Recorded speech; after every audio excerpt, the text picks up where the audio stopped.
Number 3 is called the compensator. Okay, the compensator.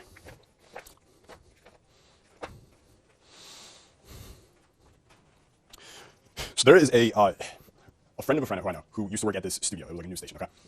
And there was a guy who worked with them in the news station who was like, he was worked behind the camera, he was a normal dude, but for some reason he was the guy who was always overcompensating sexually. So he would come to the office and he was that dude who every time that he was like, oh, you should see what happened last night, man. I had this girl, he got really graphic with all stories. I had this girl, she big ass tits, and I took her home and this and that. And it was like, everyone knew it was bullshit, right? Like, cause they go out with the guy and he like repels women, right? Repels them, right? He's a woman repeller, right? But he was the overcompensator, right? So one day, there's a temp who comes in the office with them, and the compensator guy, he's late. He's not coming until after lunch. So everyone there doesn't like this dude. And there's a temp here, and they're like, what can we do here? So one of the dudes in the group goes to temp. He's like, by the way, it's called Daryl. Daryl will be here later. You'll meet him. But you'll see, it's really interesting. He's gay. Okay, he's gay, but he doesn't want to tell anyone. So he tries to overcompensate by always telling me stories about girls that he slept with. She's like, okay, thanks for telling me. Appreciate that. All right. Sure enough, afternoon, Daryl comes in, starts telling stories about all these girls, and the temp, he's used to like people responding to it. The temp is looking at him with like this like pitiful look, like, oh, I feel so sorry for you, sweetie. Like, and he's like freaking out. He doesn't know what's going on. He tries to tell more stories, overcompensating now, and she's like, is he always like this? God, we should like have an intervention to let him know like it's okay that he's homosexual. We're okay with it. Like, it's really funny, dude. And they never told her. She just went off and just assumed he was gay as fuck, right? Assumed he was gay as fuck. What they did though, okay, is it's called proof positive pre-framing. Okay, don't be overwhelmed by the alliteration. Okay, proof positive pre-framing. Here's what you need to know about it. Okay, when we believe a given prediction will come true, we tend to see everything as evidence of its proof. When we believe a given prediction will come true, we tend to see everything, even the shit that seems to be contradictory. We tend to see everything as evidence of its proof.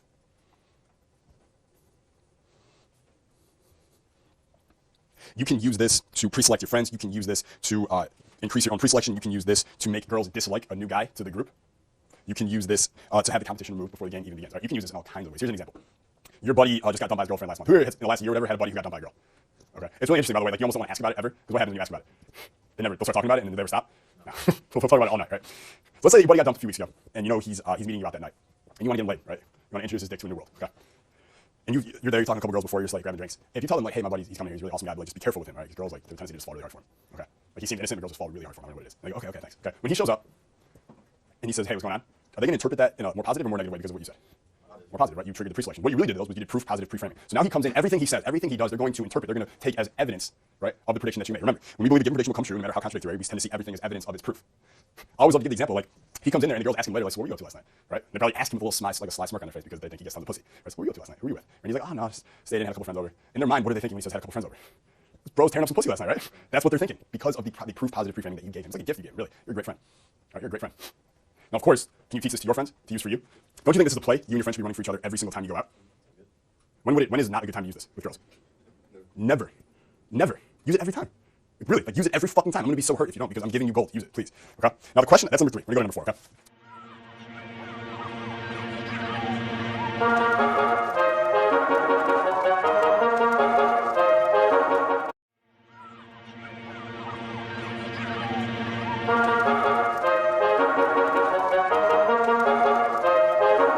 Third person authority framing.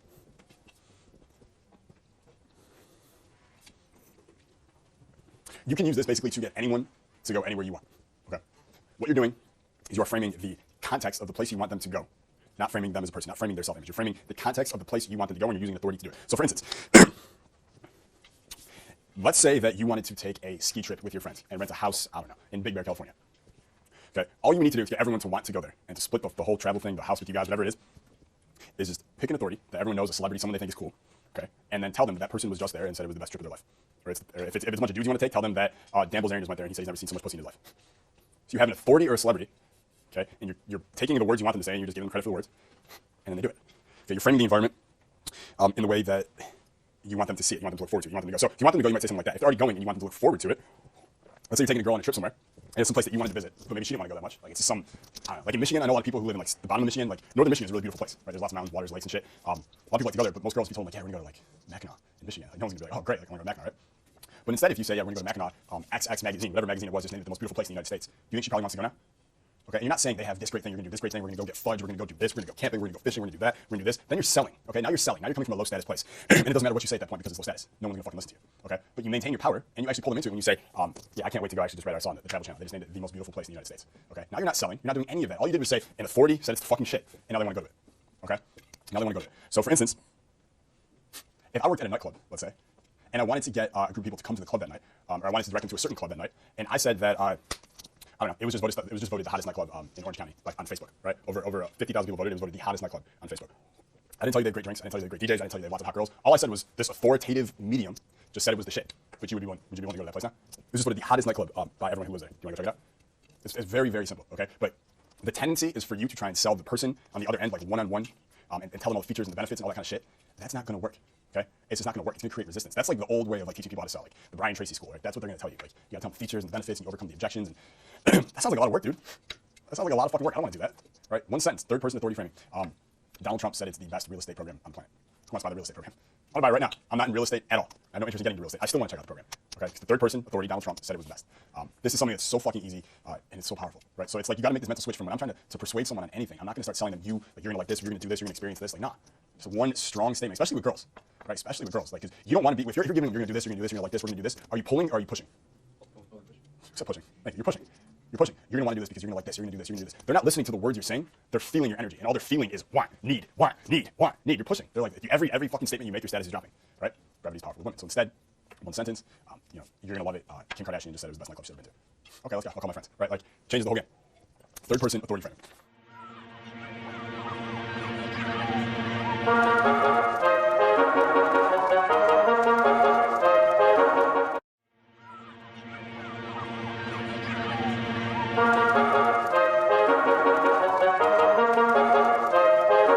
Number 10, the cow pasture method.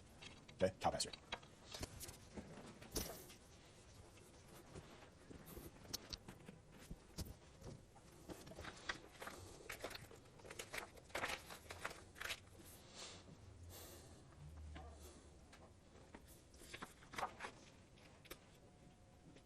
All right, I'm gonna read you a quick story, and I'm gonna tell you why the fuck we call it the cow pasture method, okay? Because it's a wonderful name.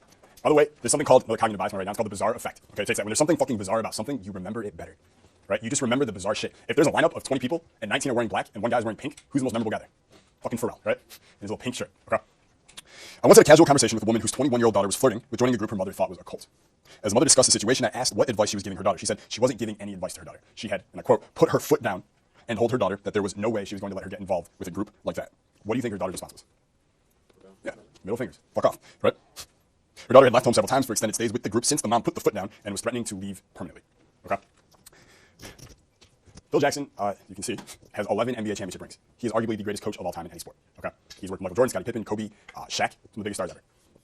One of the most important coaching lessons he ever figured out, okay, was that players, in order to get them to do what he wanted them to do, he had to give them a sense of power in their decision making. He had to find a way to make them feel like they had options and they chose the way that he wanted them to go. He didn't tell them. He wasn't mom putting the foot down. Okay? They chose that option. The way he describes it is that there's this old metaphor in Zen philosophy where it basically talks about how if you take a bunch of cows, they're in a field, and you put a gate around them and you make it a tight gate so they don't have a lot of space to roam, they'll spend all their time pushing out against the gate trying to get on the other side. However, if you put them in the field, same field, but instead you make the gate fucking massive, okay? They'll go check out to find out where the edges are. They'll go to the edge, and then they'll just come back and stay at the center where you wanted them in the first place. Okay? Humans are no different. Humans are no different. So Phil Jackson, he always talks about, he's like, I would always, whenever like situation like that came up, I would encourage the players to be mischievous. I would purposely encourage them. So yeah, go do that. Dennis, I'm gonna go party like before Game 6 in the NBA Finals. Like, you gotta do what you gotta do. Go for it, right? And by doing that, they would inevitably always come back to him. Okay? It's like daddy's little secret. The cow pasture method. Okay, that's how I remember it. It's the cow pasture method. It's so fucking powerful, and it's needed. Okay, it's legitimately needed. So, for instance, if I'm closing, let's say I'm pitching something and I'm closing the deal at that point, I will always make it a point in the pitch, in the close, to say something along the lines of, now, of course, you by no means have to do this. I know other people might try and like force a decision on you, but I want you to know, like, whatever you decide today is completely up to you. Okay, I want you to walk away today feeling like the decision you made was yours and yours alone. Right? Just by restating someone's freedom, you actually become a lot more attractive in that moment. Right, and actually want to agree with you. They want to do what you just said, right? So you just restate their freedom. Just remind them, listen, dude, like, I know, like, obviously I want you to do this, but at the end of the day, like, I want you to do what's best for you. So I want you to know, like, whatever you choose, I'm going to support, and you, like, this decision is totally yours, right? The choice is totally yours. It's yours and yours alone.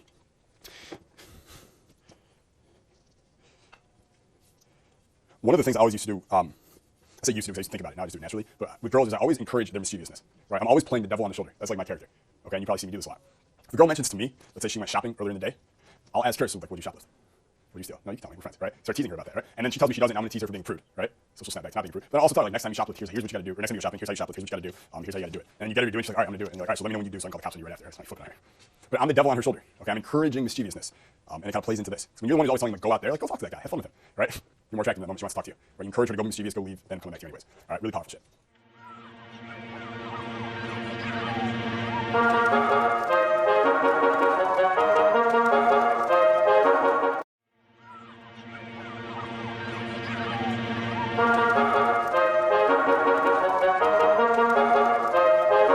Number 8 is public commitment and consistency.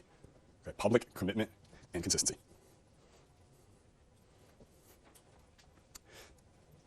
This is where you're in a group setting, okay, and you get the person, the target in the group, whatever it is, to publicly commit to being a certain type of person, to liking a certain kind of thing, to disliking a certain person or a certain kind of thing, whatever it is. You're getting them to publicly commit in front of everyone else. All right, group pressure is very fucking strong. Okay, it's very fucking strong because you have social proof, you have community consistency, you have all kinds of biases going on there. Okay, so if you get them, like for instance, here's one of the best ways that you can use this. Let's say you're in a group of like 5 or 6 people. Okay, now do you usually know in that group who the influencer is? There's usually one person in the group who's going to influence everyone else's opinion, right? So if you get that person at the top, does everyone else follow in line? Usually with that opinion. So all you really need to do is get that person at the top to publicly commit to something or publicly verbally state that they like something that you want them to like or you want everyone else to do. You get that one person, you get everyone else. Okay? It's amazing how many people will like try and like, I gotta get that person, and that person, and they're like fucking, you're like a hamster on a wheel, just like doing all this aimless work that's leading nowhere. When you could just focus on one to pick out, like be strategic about it, man.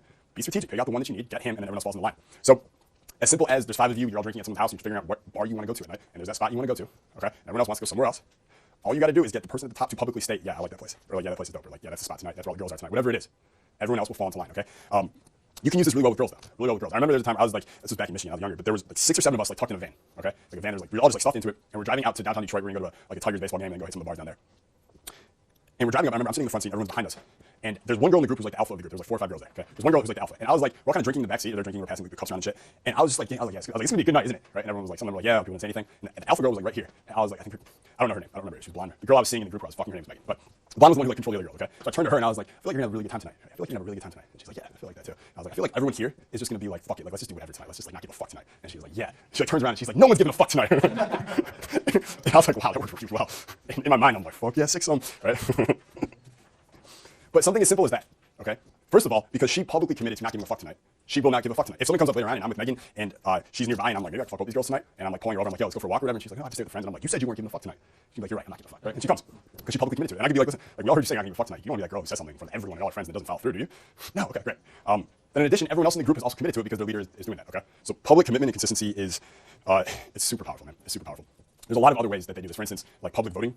Really, if there's like a community and they're having a big meeting, there's 50 people there, and they do a public vote, they do it beforehand where they find the guy who's the most influential to the rest of the group, right? And they ensure when the voting is public and you say who's voting for side A, he raises his hand, everyone else follows in the group, right? Because you got him to publicly commit to doing the thing or to voting on that side. There's something called the phone game. I haven't played it in a few years because I haven't really had the opportunity. I haven't thought about it, but we'd be like sitting, let's say there's like 3 guys and 3 girls, we're sitting down at a dinner table, we're all kind of drinking, eating.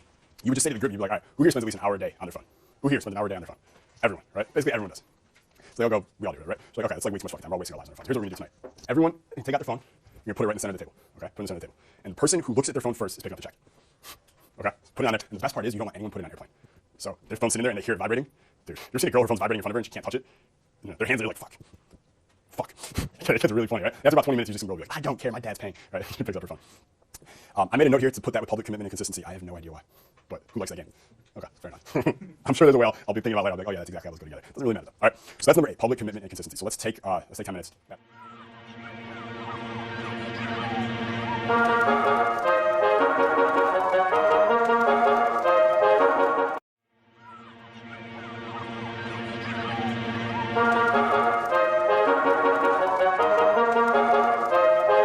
Number 12. Okay, number 12. This is it's going to be the most important lesson that I've learned myself in 2016 thus far. Okay, 4 words. Underweigh words. Okay, underweigh words, overweight actions. Okay, underweigh words, overweight actions. Who here's ever heard the famous saying, actions speak louder than words? Okay, is that a metaphor, by the way? Yeah, it is. Who here hears it now and like it doesn't even mean anything to them because I've heard it so many times? Doesn't mean shit to me. I've heard it so many times in my life that until recently I actually was living life the wrong way. Right? Who here gets seduced into falling for words instead of actions? You're letting someone's past poor choices or decisions in life or actions. You're letting that shit kind of like slide because they just told you something great. Who has ever done that? Of course you have, right? We all have. Anyone who hasn't raised their hand right now is lying. Okay. Remember I told that story about that guy, $50 million VC money. He just needs 1,000 users to his website, right? When he's talking to me on the phone and he's telling me all this, if this happened 3 years ago, I would have gotten excited. Okay? Because I know he's been successful in certain ventures, he's been unsuccessful in others, but that sounds like a lot of money. Those are big numbers you're throwing out, right? But when I was talking to him, I remember I was at Equinox. I was like mid-lift. I went outside to talk to him on the phone for a second, and he's telling me all this. And in my mind, I almost put him on mute, and I'm just like, underweigh words, overweight actions, Jason. So it's like you mute what he's saying, okay? Like I'm just like ignore everything he's saying right now and overweigh actions. So his words right now, if they were worth a 10, now they're worth a 1, so they mean nothing. Let me just think about the actions this man has taken in the past year. Let me think what I know about him. All right, he did this with this person. I know he was untrusted with this person. This person doesn't like him. This person says he can't trust him. And I'm thinking about this, and I'm like, okay, my decision's made for me already. I already know not to believe him, not because it doesn't sound true, okay, but because I am taking into account properly his track record of actions. Does that make sense to everybody? Okay, understanding underweigh words, overweight actions will prevent you from getting into dozens and dozens of bad situations or getting in bed with the wrong people. Okay, underweigh words, overweight actions. I love it, like especially in Orange County. There's so many guys here, like in their 20s, 30s, 40s, and shit like that. Who it's the only place in America I know of. It's really weird where there's genuine guys in their 50s who are partying 3 or 4 nights a week at the clubs, and they're just like 8 ball a night. They have hookers, they have non-hookers. They're like, I've never seen anything like, I don't even see it in Vegas. They do it every weekend. Like, and I'm pretty sure a lot of them, they just work their whole lives till they're like 45. They like got a little eggs nest. Like they might have 6 million, 8 million put away, a little nice little net worth. And they're just like, until I'm 70, I'm just gonna like party my life away with young girls. That's like Orange County in its essence. Okay. But there's so many of these guys, okay, who will do this to the girls. Talk and talk and talk. They'll tell the girls about what they want to do for them, where they want to take them, the trips they want to go on. They're going to this yacht party next week. The girls should come, just like feeding them bullshit, right? And then some of the girls who I know will tell me about this, and I'm almost tempted to be like, yo, underweight words, overweight actions, right? Because the truth is, we know those guys don't have it. They don't actually deliver on those promises. They don't actually do those things, right? And I tell some of the girls this, and some of them are like the smart ones are like, oh shit, you're right, because they've been through it themselves. How many girls you know have been lied to by a guy? and then like you guys all know like you're not the emotional tampon where you're just gonna sit there and let them like cry to you or whatever. But in conversation, they'll tell you about some guy who fucked them over in the past or whatever. And then you see in the future, let's say it's just a girl you're friends with, and you see some guy she meets, and he's making all these promises to her, and she's getting all excited. And in your mind, you're like, you just told me last week about some guy who said the same kind of shit and fucked you over, but you're completely forgetting it here. Like you're gonna literally repeat the same mistake, and you'll probably do this for the rest of your life, okay? Because they don't get this. They don't underweigh words, overweight actions. They didn't learn from their past mistakes. They are still overweighing words and underweighting actions, okay? So it's such a key thing to remember. Everything that you do, right? Everything that you do. If one of your friends is inviting you out and you're kind of tempted, but you think about like, man, it sounds good. He's telling me that these girls are gonna be here. Like that's interesting, but wait, he said that last week, and it sucked. You remember he said that last month, and it sucked too. Like I gotta be rational about this. I gotta look at the track record. The track record, the actions state that you can't listen to this motherfucker because he just lies about shit. I have a buddy of mine who, I'm not gonna go into too much detail, but he's a big promoter in Southern California. Why are you laughing, man? I'm just kidding. And he is, dude, I will give him this. He is amazing at telling you what you want to hear. Who knows someone who's amazing at telling you what you want to hear? Okay? Who here in this fucking room just kind of realized, like, I need to stop listening to what that person says? Because you knew this, dude. You knew that based on their fucking actions, that it's bullshit, that they never deliver. But you keep falling for it because you don't take the time to step back, to underweigh their words, think about their actions and their track record, and be like, you know what, it's bullshit. Right? Because if you don't tell yourself this, you will continually get seduced by the words. Right? Let women get seduced by the words. Be the one who's stronger than that. Okay? Be the one who's stronger than that. Let's continue.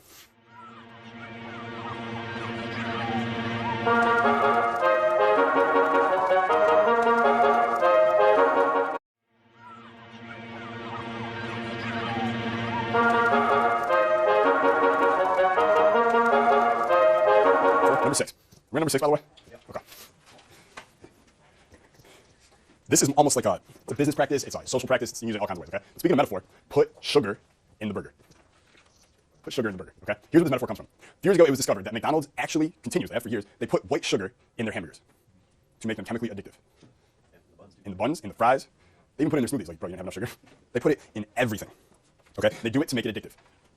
So what I want you considering, what I want you thinking about, with girls, with friends, with business, with customers, with prospects, whatever it is, you got to think about ways you can put sugar in your burger. How are you going to put sugar in your burger?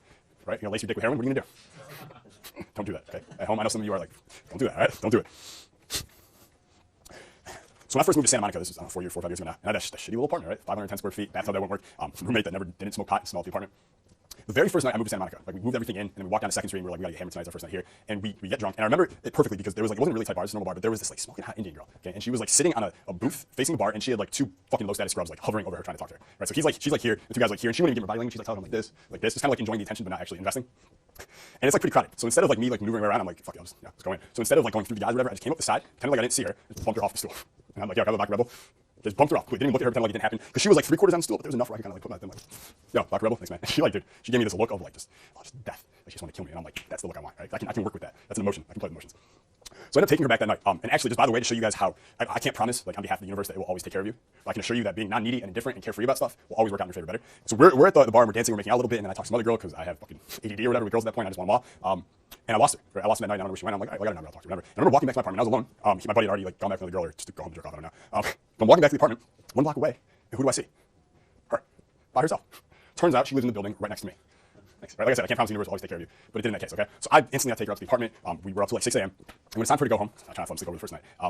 We take her up, like we showered, and then she gets dressed. I got her some water, and I'm pushing her out the door, and I'm walking her to the elevator. It's like the 4th floor. And I remember I'm thinking about, I wasn't thinking put sugar in her burger. That wasn't like, that wasn't my thought process. But I knew, well, and kind of that was in her burger. But you gotta strap up, man. But I knew I wanted to end it like on a high note, something that was gonna make it somewhat addictive. Like I wasn't thinking like, oh, I'm gonna chemically like addicted to me. It was just like, you ended on a high note, right? It's a good showmanship trick. So I take her to the elevator, it opens. Normally a guy would just be like, what? All right, see you later. Thanks for the pussy, right? Like, so instead, I'm like, no. So elevator's door open. I take her by the throat. Don't do this at home unless you know what you're doing, right? I don't want you in trouble, okay? She liked it. Take her by the throat, gently push her up against the wall in the elevator. So like dramatically, like hardcore making out with her, and I'm pulling her hair from behind, doing like all this shit for like 10 seconds, and she's like screaming, more, right? She's like screaming, and I'm like, let go instantly. The last second, like I'm holding the door here, I'm like, all right, see you later. And I just turn and walk away. I hear the doors close, and I just like hear this like soft, like this soft like longing for more coming from the elevator. She's like, I can't even breathe, okay? So did I put sugar in her burger? Do you think so? What I really did on a psychological level is you spike the emotion so high with so much desire at that last moment before you leave that she can't think about anything else until she sees you again. All right? It's good. It's really good. Worked really well. She actually, unfortunately, I'm going to put a disclaimer on this. She turned out to be like a stage 5 clinger. So Was she that way or did I make it that way? I really honestly don't know. I just tell you that after a couple months, like, it was fucking intense. It got so bad. I used to send texts to girls just to mess with them, like test different stuff. Where I knew she was in San Francisco visiting her sister, and I was in Santa Monica, and I texted her. All I said was, I go, hey, bad news about that. Okay, you send that text to a girl and you don't respond to it. Like, I was just messing with her, right? No. I got like, I didn't respond for a couple hours, like 30 fucking text messages. Like, Jason, what the fuck? What's going on? You can't do this to me. I'm coming home. I'm flying home. Like, bitch, we just fucked a few times. What are you flying home for? Like, are you crazy? Turns out she was. Okay, turns out she was. All right, but put sugar in the burger. Think about ways you can do that. Think about holes in your current systems where you're not doing it and where you can add it.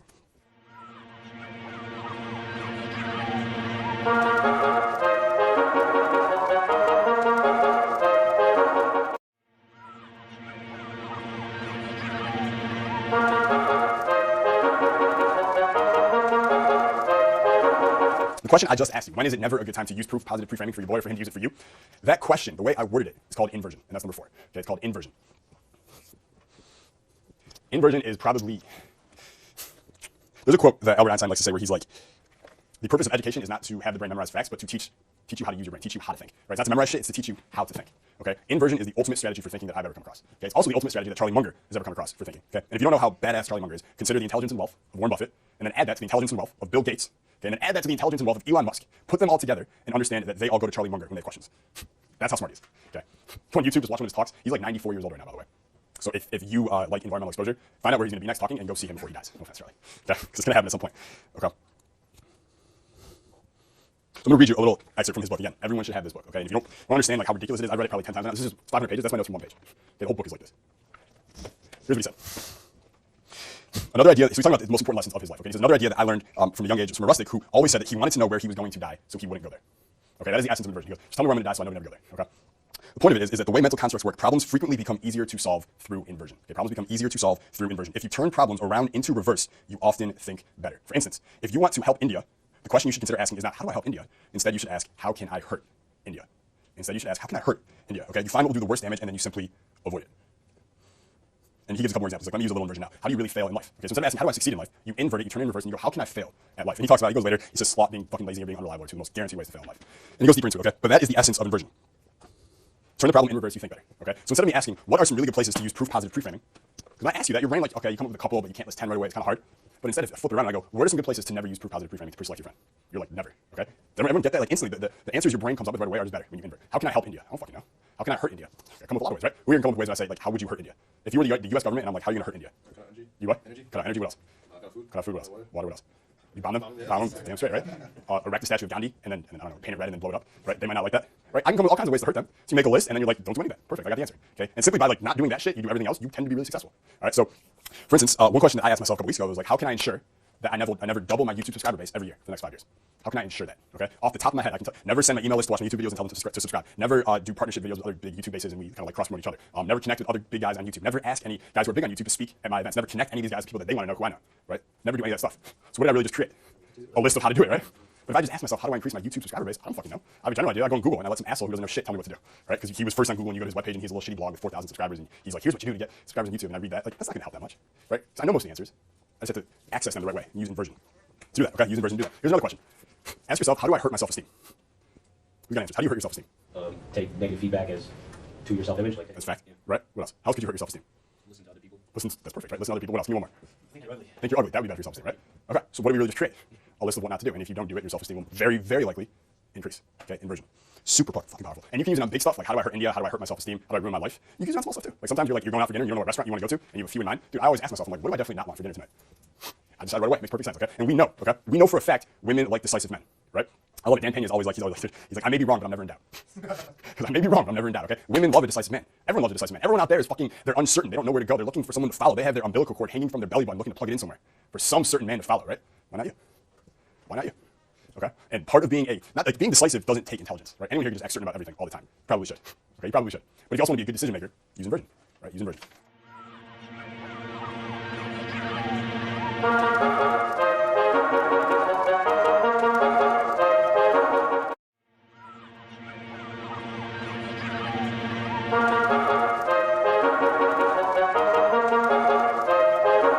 Number 7.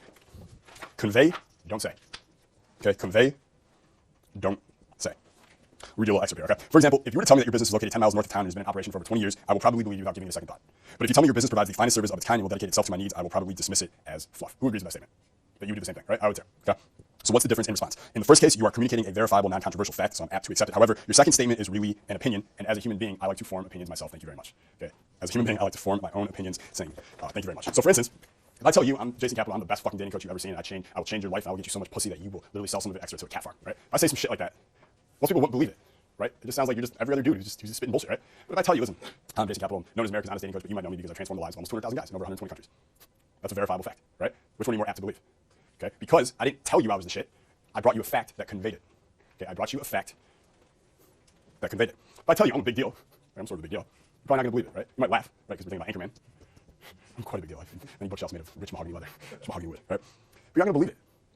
But if instead of me telling you I'm a big deal, I let it slip in conversation that clients pay me an obscene amount of money for coaching compared to everyone else, does that let you know I'm kind of a big deal? Okay? You should almost be able to, in your brain, you do this in a notebook, you do whatever you want.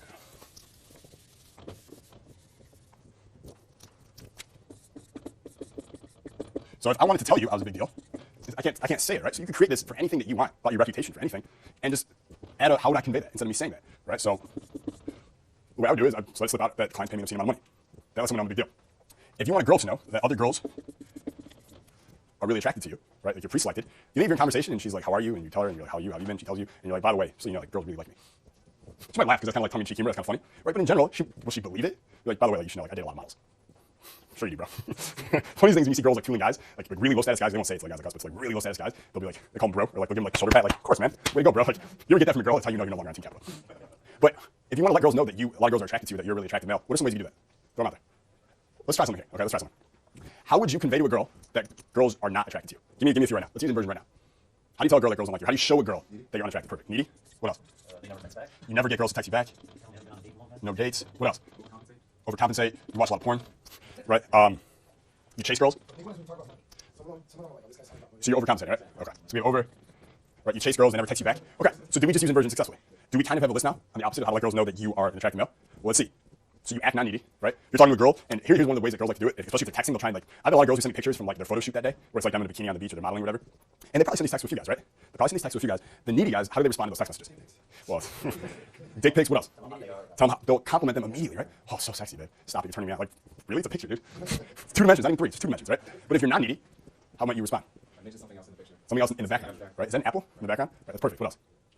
Cool. That's how I respond. Yeah. Right, like, even better, like kind of like me tooling the girl. I'm like, nice, bro. Nice, bro. By the way, it's a great way to flirt with girls. You call them bro. They hate it. It's kind of, we're gonna talk about snapback stuff later, but if you start calling a girl bro, okay, you're gonna make her snap back to being even more feminine around you, right? Really fucking devious thing you can do. So telling a girl that you never get girls to text you back is a way to tell her that you're not attractive. What's the flip of that? How about telling girls that your phone never stops buzzing when girls texting you back? It's just really annoying though because it's getting in the way of work, right? So you think about changing your number. It's a great conversation and doesn't let her know that a lot of girls are attracted to you. Okay. Now here's the thing. Could you guys have figured this out without me here? If you had the questions in front of you, so I didn't have any input, I was just leading you with the right questions. You guys already knew this information, didn't you? Okay, so that's like one thing I want you to know. You guys have all the information you already need inside, right? A lot of it, like when I'm not there, a lot of it is just you being able to be like, what questions would Jason ask right here in this situation? Would he use inversion? How would he lead it there? To get the right answer yourself, okay? To get the right answer yourself. So telling a girl that your girl's really attracted to you, that's saying it, conveying it might be the one I used to do all the time. I used to do every fucking, you've seen Power Influence. Every time I went to Urban Outfitters, American Apparel, whatever it was, I'm checking out, how are you? I'm terrible. Why? This girl would not stop texting me. Like, look at this shit. Like, it's fucking insane. Like I gave her my numbers. I thought she was cool. She turned into like a fucking stage 5 clinger. Like, you just tell a girl that story, all she's really hearing on a subconscious level, girls really like this guy. Yeah, he's really attractive. So convey it, don't say it. You almost put that on a checklist somewhere. But before, let's say you have a marketing message you're putting out, it's an invitation, it's a text, whatever it is, just be like, convey, don't say. Like, look at the shit and be like, where am I saying something that I would be better off conveying, right? You can delete all the places you say the shit and instead figure out ways to convey it. You're gonna be golden, dude. You're gonna be way ahead of the curve that way. So that's number 7.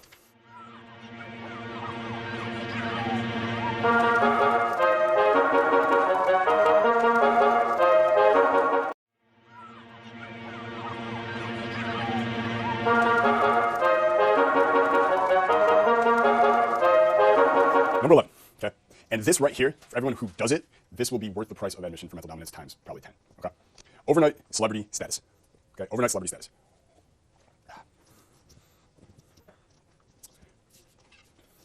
Who here thinks their life would be easier if everyone who knew them thought of them as a celebrity? You think your influence would be easier, be easier to persuade, easier to get girls, easier for everything, right? Here's how you do it, okay? Here's a little secret no one wants to tell you. Here's how you do it. I was in Hawaii last week. Okay, on the North Shore in Honolulu, beautiful out there. And I'm eating dinner I was at P.F. Chang's, okay? There's P.F. Chang's outside on the beach. We're sitting there eating, and I'm looking around, and I'm like this. I don't know what it was. I was drinking like a lot of tea that day. I don't know if I had like too many cups, I was like lucid. But I'm like looking around, and I'm like all these people are there. I'm just like, the girl I'm with is like, what is it? I'm like, shut up, I'm thinking. All right, here's what it is. I go in to tell her, I'm like, half this fucking restaurant is on their phone right now. 100 people are all on the phone. They're on Instagram, and they're on Facebook, and they're on Snapchat. And all day long, 24 hours a day, their brains are more influenced by what's online than what's offline. I want everyone to think about that for a second. Everyone's brain in 2016 is now more influenced by what is online than what is offline. That's fucked up. Dude, that's insane. What's wrong with humans? They're more influenced by what's online than offline. We were talking about before where we were like, people will generally find confirming evidence for a prediction they think will come true. Okay? People get their predictions online now, then they go offline into the world, and they're just looking for confirming evidence of that prediction, of that thing that they got online. Right? That's all they're doing. They're just using the real world as like this place to confirm what they believe is already true from what they got online. Dude, there's so much power. There's so much opportunity in that, though. There's this great episode of South Park. Who here watched South Park? Okay. I don't know exactly the exact details. I'm trying to remember exactly, but it was basically like one of the guys in the group. Everyone started getting girlfriends, and one of the guys in the group, they're like photoshopping the pictures or some shit. And one of the girls who's like fat and ugly, she photoshops herself like from like fat, ugly, and disgusting to looking like smoking hot. And she puts this picture on her Instagram, her Facebook, or whatever. And all the guys at school want to date her now because she's a hot picture on her Facebook. Like they go up to her in real life, and she's fat, ugly, and disgusting, and they're looking at their phone, and they're like, "Oh, dude, she's so hot. You be my girlfriend." You remember this episode? Yeah. It's about Photoshop. It's about Photoshop, right? That's on Kanye too. Is it? Yeah, and Kim Kardashian. Yes. Okay. So you can go Google that if you want to rewatch the episode. Okay. But I remember at one point the guy who actually becomes her boyfriend starts dating her. He like prints out this picture of her, and all his friends, like one of like I don't know if it's Kenny or Kyle, the one who's like the voice of like reason in the group. He's like, dude, it's Photoshop. It's ruining everyone's life. And the guy who's the boyfriend has the picture printed out. He's like, dude, no, it's not. Look how hot she is, dude. And he cannot disconnect what he saw online and what is offline. Okay. You heard the phrase "Yoho"? You're only hot online. Sorry, every girl. Who here has met a chick off of like Bumble or Tinder thinking she's gonna be banging, and you meet her in person and you're like, what the fuck? Every time. He's not that. he's that guy who falls for it. Yo, you're only hot online, okay? But all of this just goes to show, dude, people, they value what they see online more heavily than what they get offline. Okay, so here's what you do to create overnight celebrity status. You create a one-page website about yourself. You pay someone on Craigslist $50, professional photographer, to take badass pictures of you, or a lot of photographers just want to beef up their portfolio, so they will take professional headshots and pictures of you for free. Put a couple of those pictures, you write a 3-paragraph biography about yourself that makes you sound badass, which is easy to do, okay? And then you make it your name at .com. So whatever your name is, .com. JasonCapital.com. Most likely no one owns your name. No one owns your, so it's $10.99 on GoDaddy to buy a URL. Maybe $50 to $0 to have someone take professional pictures of you. And then another $50 you want a website called Upwork.com. UPWORK.com to hire a freelancer from India or the Philippines or somewhere like that, a programmer. Say, here's the pictures I want, here's the text I want on it, here's someone else's website, because there's hundreds of them now. You can just be like, I want it to look like his. Throw us $100, you're now a celebrity. Every girl you meet is going to Google your name, she's going to find that website, she's like, damn, this dude's a badass. All your friends are going to see it. Damn. It's funny, like you'll be at dinner with your friends and they'll like talk shit about you, right? And then you put up the website that night and they read it and they're like, damn, he's a big deal, I shouldn't have said that shit. Think about that, dude. Because they value what is online more than what is offline. Next time they see you at dinner, they're like, yo, let me pick up the check, man. Like, I got you. How's life, dude? Yeah, God, it must be nice. You're like, let's put up a website. Who here thinks that's fucking insane and easy to do and could do it tonight? Who here is going to do that? Okay, let me just ask, what is your profession? By trade? My trade? Yeah. IT solutions architect. IT solutions architect. What about you? Actually, an ice skating coach. No shit. Oh, Try to get into marketing. okay. Well, you can ice skating coach. You can make that sound super badass. What about you? Finance from Maryland. Finance from Maryland. Okay. So each of you could create the site and brand yourself as like the leading expert in that field. That's all you're gonna do. You're the leading expert in that field. His clients include this, a graduate of this. He's famous for these things. By the way, that's great terminology to use. Always put he's famous for and then whatever you're best at. But because you said he's famous for, you just imply that you're famous. And your unconscious brain cannot differentiate the two. And will just the girl who reads that met you last night at the bar will be like, damn, he's a famous finance expert. Dude. It works. It's incredible. Like you at home, don't tell anyone about this. Okay, I want us to stay on Team Capital. There's probably a 3-year window here where this will work and this will work so well. Okay, maybe 5 years at the most. Everyone should do this. Okay, everyone should do this. If you go to Jason Capital, if you go to meetjasoncapital.com, that's where mine is. Who's seen that page? Meetjasoncapital.com. Couple of you. How's it work?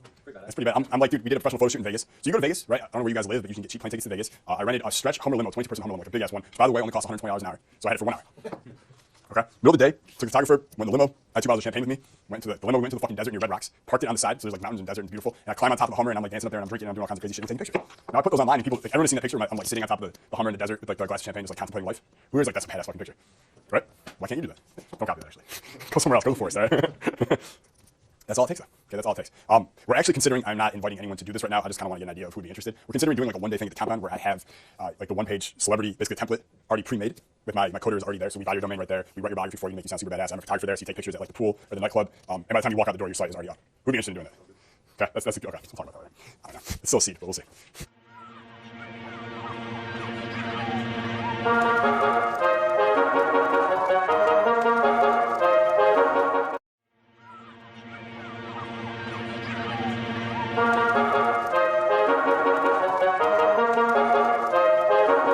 Imagine then the takeaway method. Okay. Imagine then the incredible handwriting. Right? Imagine then the takeaway method. It is very simple, and it's one of those communication principles that you will be able to use successfully for the rest of your life. Okay, with girls, with business, with friends, with emails, with videos. You're teaching someone, whatever it is, you're motivating someone. This is how you get them. Okay. So, a buddy of mine lives in Austin, Texas. His name's Dan Rose. He wrote this book called The Sex Guy Method. Anyone read that book? No one? Everyone should. I don't know if it's for sale anymore. He is the CEO, ironically, of Six Pack Shortcuts now, which has like 3 million subscribers on YouTube. Huge channel. Everyone you saw the videos, you'd be like, I know him. Okay. So he went from writing his book, being a sex guy, to starting his massive online fitness brand. Okay. In the book, though, he's talking about how to get a girl to do anal who's never done anal before. Okay, and his method for it is based entirely on the imagine then takeaway method. Now, all it is you're fucking a girl from behind. Okay, you start just kind of like playing in the ass area. You don't put anything in there, of course. Just like stimulating a little bit, and then you start whispering in her ear, and you start saying, "Baby, I'm putting your ass right now. It's gonna feel so good." And before she can say anything, you take it away. You go, "No, but we shouldn't. We can't." Again, you just go back to fucking her. You don't mention it. No one here is a woman, okay? No one here has been fucked before, as far as I know, okay? But every single person here could picture that and see how doing that to a girl would make her want it in the ass, even if she never thought she wanted it in the ass, okay? Simply because it's not the ass the thing, that's not what matters. It's the fact that you put a mental picture in her mind that seemed to feel good, and you took that shit away, loss aversion bias, okay? So you're doing that, and a couple minutes later, do the same thing again. Baby, I'm gonna fuck you in the ass now, I don't care. No, we can't, we shouldn't, let's just keep doing this, okay? Does that 2 or 3 times over the course of like a couple different sessions. Before you know it, they're like sitting at dinner, and she's like, I think I want you to like fuck me in the ass now, okay? It's just imagine plus takeaway. Picture all the other places you could use this. No, you know what, don't do that. Okay, don't do that. When I want to go out, like especially I remember like when I was in college, I wanted to go out every single night of the week because I just wanted to game. I wanted all my friends to go out with me, okay? And there were a lot of times where my friends did not want to go out the way I did, okay? Anyone else have that experience here? Your boys just thought your friends don't want to go as hard as you do, don't want to live life as adventurously as you. It's pitiful, man. It's pitiful. So at first I tried to shame them. That was like my first technique. You know, like, what are you, a little bitch? Are you a fag? Are you gay? Right? You try all that shit. And it doesn't work that well. You know what I mean? It doesn't work. It's easy to just tune that out. What I found worked even better, well, there were 2 things I found worked out better. One is telling the guy that this girl that he's obsessed with is going to be there tonight. That's a guaranteed way to get him out. Okay, that works every time. In case you don't have that advantage, the other way is just, I would just do the imagine and takeaway method. You know, talk about a time. By the way, imagine doesn't mean you have to say, imagine the night we could have. Imagine the shots we take, right? The girls we'd amaze, right? The dance floor we'd dazzle. You don't have to like paint this picture in their mind, okay? When I say imagine, all it is putting a picture in their mind of a good time, right? So you can just, hey, remember that time? Remember last week when this happened? Something awesome? And you guys recount the story. You start laughing about it. You start remembering how much fun it is to go out. That's all it takes. Okay, all you gotta do is put that picture in their mind, right? Because once they picture it and they're laughing about it, you start to get a sense of desire. You're like, fuck, I want to do that, right? I remember we went to the club, those 3 girls came over, and that one was drunk, and she jumped on you right away, and it was like, damn, dude. Remember what she said? And he goes, yeah, remember she whispered in my ear? No, I don't remember, even though I do. Tell me, right? And you start egging him on. He tells you, and you're like, damn, dude, shit. Like, that was awesome, man. Too bad, like, that'll never happen again, right? Take away. You know, it's too bad, like, we can't go out for like an hour tonight, but, you know, busy and shit. You just take it away, whatever way you want, okay? You do that 1, 2, 3 times, you got him. Okay, you got him. I still do it nowadays. Now, here's the thing. With my friends nowadays, obviously, like, they know Jason Capital, they read the emails, they've seen the products, they go through them, they use all the tricks, right? So I can't really use this on them, right? Because they know, like, if it was a girl or someone who doesn't know this shit, I could do this once and I'd get them, right? But with guys who are using this too, I can't use it anymore. So what I have to do now is it's like you meta it, you take it to the next level. So I'll just say over and over, let's say I want to go out that night and I know that they're kind of tired and they don't. I'll just be like, hey, like, remember what's funny was last time we went to Marquee? Like, yeah, dude, that was awesome. Yeah, like, I wish we could go tonight, but we can't. They don't want us to. Right? And I'll just like walk away and I'll come back to the conversation like it never happened. Right? And they start like quiet and I'm just like, we just can't. Like, they don't want us to go to Marquee, man. They don't want us to. What? Stop it. No, I won't go. I won't go. And just like build it up like that. And that works pretty well too. Unless they watch this now, in which case I have to find a new method. All right, but the imagine plus takeaway, it works every time. It's also a great way to plant seeds, right? Which is what he was doing with the ass fucking method, right? He's planting a seed. That's what he was doing. He's planting a seed of him fucking her in the ass and her loving it. Because if you just tell someone, hey, if I'm going to a guy and I'm pitching him on like a $75,000 like a year coaching thing, which I don't have to pitch anymore, there's like a waiting list for it now. But like before, when I was like, you think that first client who called me that check, like, do you think that was an easy close for me? No, dude, it was nerve wracking, right? I had a mentor who was like, you got to do it, you got to do it, you got to do it. But in order for me to do it, I had to plant the seed in his mind first that this was something that was possible, not just for me, but that he could afford to do it, that it would be worth it for him and all this shit. And I couldn't just be like, hey, imagine you pulling out that checkbook confidently, boldly, ripping out that check like a man does. Ballpoint pen, you lick it because you're a man. And you write $75,000. You sign the dotted line, you throw it to me like it's nothing because it is. And you walk away and I go to the bank, right? Like, I can't do that, right? If that's, I mean, granted, a lot of you probably picture that right now because we're in this context, okay? But if that was an actual thing, I couldn't do that, right? Instead, what I had to do was get him to picture other guys doing it and then take it away. That's the only way I can plant that seed. In order for him to feel comfortable to do that, he needs to see himself doing it a few times or see other people doing it a few times in his mind's eye, in those mental pictures, those mental movies, for him to feel like that's something he could do. So I might tell him about other times where I cut a big check or other people who cut a big check, and then I might mention at the end, like, yeah, I mean, you know, like, it'll be cool one day when, you know, when I've guys who are paying me $500,000 a year for coaching. Like, it's gonna be awesome, man. I'm not ready for that yet, but like, that'll be cool. So that's like some anchoring shit and it's takeaway. But like, imagine plus takeaway is such a good formula. You can use it for anything, man. For anything. And when you do that takeaway, especially if you do the imagine part down, even more of an emotional way, right? Takeaway is obviously always going to be highly emotional. It's pure chocolate, man. There's no spinach. Isn't it funny? Like the emails that I sent out, the newsletters that make the most money, are completely illogical. Like, let's say that Power Influence came out, and we haven't released it publicly yet, just to a few different customer segments. But when I've sold the most, even to Power Influence through newsletters, it's not telling them what's in it. It's not telling them all the cognitive biases. It's not telling them all the research. It's not telling them all that shit. It's literally just telling them about the other guys who are buying it, which Power Influence for you. Exactly. It's pure emotion. There's no logic. Like you can't logically be like, you know what, other guys are buying it. That's logical. That means I should too. That's illogical. That is like the essence of illogicality, right? It's just pure emotion, pure social proof. Like people do what they see other people do. I put the picture in their mind. This is what everyone's doing. That's what everyone's doing. And it's not like I'm creating the picture because it's actually happening. I'm just smart enough to report what's actually happening to the people who haven't been smart enough to buy it. Okay. So on that note, let's take 5 minutes right now, and we're gonna get into the hot cognition close in just a second.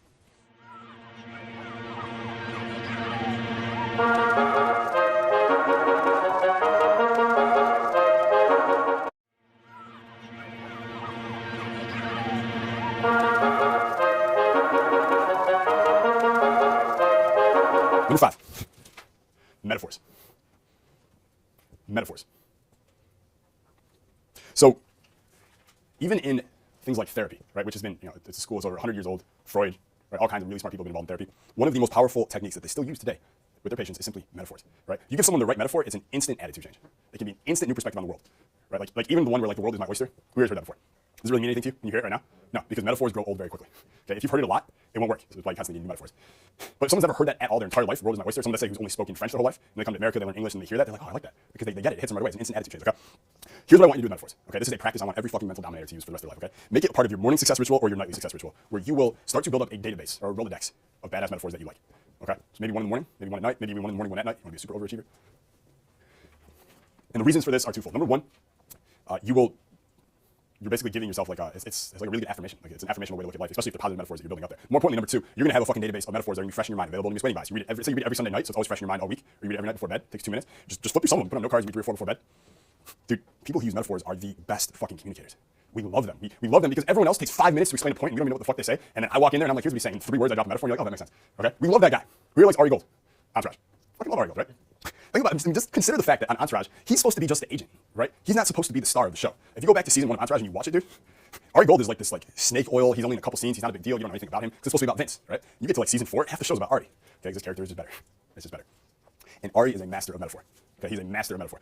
One of the best metaphors I like to use, I stole directly from Ari. By the way, you can go watch Entourage. Now you have another reason to go back and rewatch it. Okay, so you just sit there with your notebook and write down the metaphors that Ari uses. One of the best ones he talks about, he's like, dude, there's this chick, whatever the fuck her name was in high school, gave the absolute best blowjobs, right? She sucked me off like a Dyson vacuum. Okay, like a Dyson vacuum. That right there encapsulates everything that you need to know about her dick sucking capabilities. Does it not? Right? He could have been there and he'd be like, oh, she was great. She knew how not to use teeth, and she took the whole thing, and she played with the balls, and she did that, and she did the circular thing with her tongue at the tip. You could go all day on that shit, right? And they're like, dude, it's way TMI, right? But 4 words, like a Dyson vacuum. 4 fucking words, like a Dyson vacuum. You get it all in 4 words, okay? That's influential, okay? That's impact. That's how to communicate. You should almost make it like chase that perfection. You'll never get there, but see if you can work towards it to this point where you never explain things in like some long, detailed way, but everything is a metaphor. Okay, everything is a metaphor. This is something I'm working on myself a lot. Like one of the things that we use in our marketing all the time is social proof, of course, right? If I release a product and 500 fucking guys buy it in the first 3 days, I would be an idiot not to tell everyone else who hasn't bought it about the massive amounts of badasses who are currently buying the product, right? That would be stupid of me not to. Okay, but me telling you that there's tons of guys buying, and it's crazy how many orders we're seeing come in. That's long-winded, right? It's long-winded. So one of my other emails a couple weeks ago, I changed it to instead of saying everyone's fucking buying it, I was like, listen, we were expecting rainfall, but we got a thunderstorm. Does that hit harder right now? Everyone get that right away, right? We're expecting like slow winds, but we got a tornado, we got a whirlwind. Just that right there, literally, it's great for me because I don't have to type as much, and it's 10 times more impactful. Okay, metaphor. So I actually wrote down 10 of my favorite metaphors and share with you guys right now. You can try and write them down if you want, but you're recording anyways. Number 1, she sucked it down like a Dyson vacuum. Number 2, a hangover disproportionate to the binge. You just hear these metaphors, and you're like, God, I love that. Like, we just like them, man. We just like them. Number 3, is the juice worth the squeeze? Look at this. I can sit up here and do metaphors all day. Just say seminars. Just say metaphors all day. Is the juice worth the squeeze? Number 4, she thinks she's a unique snowflake. Number 5, the emperor is really wearing no clothes. He's jumping back there, man. He walked in with a smile like the sun. Number 6, by the way, Jay-Z, great use of metaphors, okay? Tell me what song this is from. Loud as a motorbike, but won't bust a grape in a fruit fight. There's 2 metaphors in there, right? Loud as a motorbike, right there. That's a metaphor. It's a simile metaphor. If anyone at home is being a little bitch about that, fuck off, okay? Did the same thing, okay? Remember that in college or in high school where they're like, so metaphors don't use like or as and similes do? You ever heard that? Don't worry about that, okay? That's useless information. They both work, okay? Loud as a motorbike, but won't bust a grape in a fruit fight. Oh, he's a pussycat. He won't bust a grape in a fruit fight. You say that and you're talking to a girl, she's like, holy shit, this guy's gonna be like president one day. I'm not kidding, man. If you master metaphor, you got it, dude. Next, I think that's number 7. He's just a peanut in a world of almonds and cashews. Okay, he's just a little peanut in a world of almonds and cashews. Number 8, one of the things we always talk about, me and Bedros, those when we're teaching guys online marketing, is let's say we teach them how to build an online business. They want to know about, well, should my website be blue or orange? Right? Should I use Aweber or GetResponse? Should I use ClickBank or PayPal? Okay? All these things, and we like try to explain them. We're like, listen, dude, look at the actual rates of this stuff. This is very small. It's not important. What you need to focus on are these things. And it's like we're trying to explain it. What are we not using? Metaphor. So we figured out, like, oh, this is so much easier. Oh, you want to know ClickBank or PayPal, GetResponse, Aweber? Okay, let's do. So we give them this little talk at the start. We're like, it's so good. We have whispers and we have shouts. Do I need to go any further? Does it make sense, everyone? So whispers, Aweber or GetResponse, that's a whisper. ClickBank or PayPal, that's a whisper. Blue or orange website, that's a whisper. What's a shout? What's the name of your product going to be? How much are you going to sell for? Where are you going to buy traffic and advertise? Shouts versus whispers. Shouts versus whispers. Does that make sense, everyone? Can you see how that got to the point a lot faster than me being like, all right, here's why you don't need to do this, here's what's more important? Not even close. Next, we already said this one. Expected rainfall, we got a thunderstorm, right? It's a great way to describe social proof. This one's from Hemingway. He said, and your very flesh shall be a great poem. Okay? And your very flesh shall be a great poem. What do you think he's saying there? That who you are and who you become in life is like your poem. It's your art to the world. Okay? And your very flesh shall become a great poem. The last one I have here is number 11, just over deliver, is they may like disagree, but they're all branches of the same tree. Okay? They're all branches of the same tree. Like that little piece of language right there, dude, it hits right. Okay? And you will notice all the top guys in the world that communicating, they are great implementers of metaphor. Okay? Donald Trump is a fantastic metaphor, especially simile too. He's really good at it. Warren Buffett's great at it too. All right? Metaphor. Metaphor, metaphor, metaphor.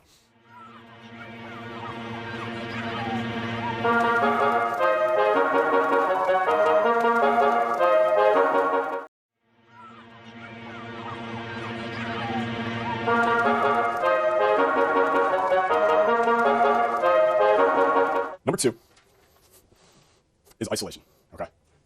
Is isolation. And I don't mean that in the sense of mystery PUA, where it's like, all right, so before you kiss the girl, you gotta isolate her in the club, right? By the way, it's very true, okay? But that goes without saying, of course. If you're gonna hook up with a girl, she's not gonna do it in front of her friends, you have to isolate her. I'm talking about isolation as a incredibly intensely powerful persuasion tactic, influence tactic, okay? Here's what you need to know. When people are isolated, they are infinitely easier, to persuade. Okay, they're infinitely easier to influence. If I'm in a car and there's two girls in the back seat and say John's in the front seat and we're there, and I'm trying to get, if I wanted one of the girls in the back seat to admit that she likes getting fucked in the ass, okay, she's not going to do it in front of her friend or in front of John if they're all there, okay? She's not going to want to publicly commit to something like that because there's other people there. It makes perfect sense, okay? But if it's just me and her in the car and I want her to tell me about that, don't you think it's going to be easier? Right? You know this already, okay? But people are much more easier to persuade or get to do what you want when they're isolated. Okay, now there's two kinds of isolation, okay? There's physical isolation, aka you're in a club talking to a girl, you want to escalate and start making out with her, you take her from the table to a dark corner where no one is, right? That's physical isolation. You physically moved her from A to B. It's good. The second is more powerful. It's called psychological isolation. Okay, it's called psychological isolation.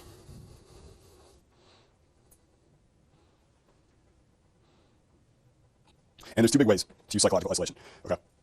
Number one is the us versus them. Okay, is the us versus them. And I talked about this in Miami. Okay. When you create an us versus them dynamic, you are psychologically isolating the other person from even considering the other side. Right. When they choose your side, they won't even consider joining the other side. If you have a Lakers fan, okay, they've chosen us versus them, Lakers versus Celtics, right? Or Lakers versus Clippers, whatever it is. The person who is the Lakers fan, they can't even picture in their mind being a Celtics fan. Who here is a big football fan? Anyone here? Who's your team? Cowboys. Cowboys. Yeah. Who's your rival? Redskins, Eagles, Giants. But Redskins probably. Washington, right? Redskins. Okay. Can you imagine putting on a Redskins jersey? No. Going to a game there and like actually wanting them to win? I know. You can't even picture it. Your brain will not let you even picture it, dude. It's crazy. It really is, but this is the way you psychologically isolate, okay? When you've got someone on an us versus them, us against the world, they are psychologically isolated. So when someone on the other side tries to recruit them, it's almost impossible to get them to the side because they don't even want to hear. Redskins fan comes up to him and is trying to like sell him on the good aspects of the Redskins fan why the Cowboys suck. All it's going to do is confirm his belief in the Cowboys even stronger, right? Because he's going to resist and he's going to literally fall in love with the Cowboys even more than he had before. Psychological isolation. Number two, the other way to do it. Okay, and this is the more devious one. This is the one women will use on you, and I want you to be aware of it, okay? It's called predicting the future. Okay, it's called predicting the future.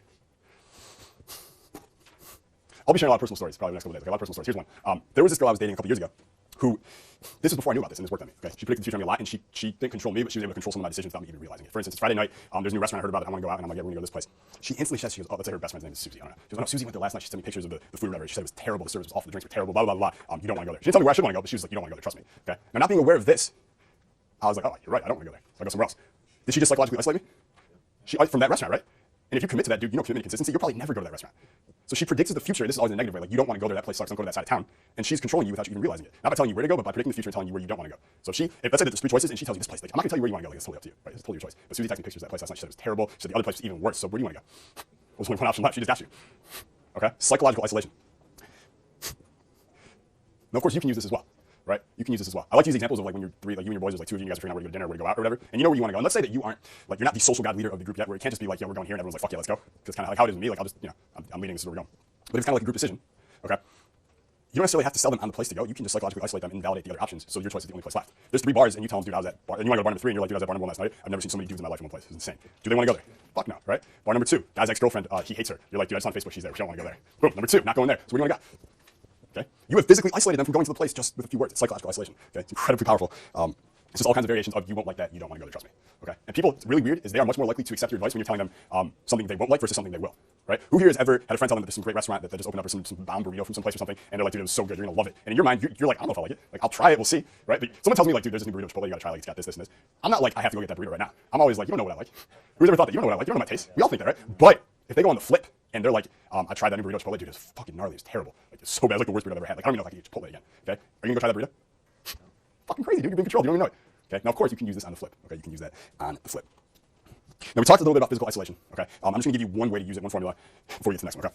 This is something that churches do with their members. This is something that cults do with the people who are in the cult. This is something that even businesses do with their employees. Okay? What they do to physically isolate the person is they give them something called frequent recurring tasks.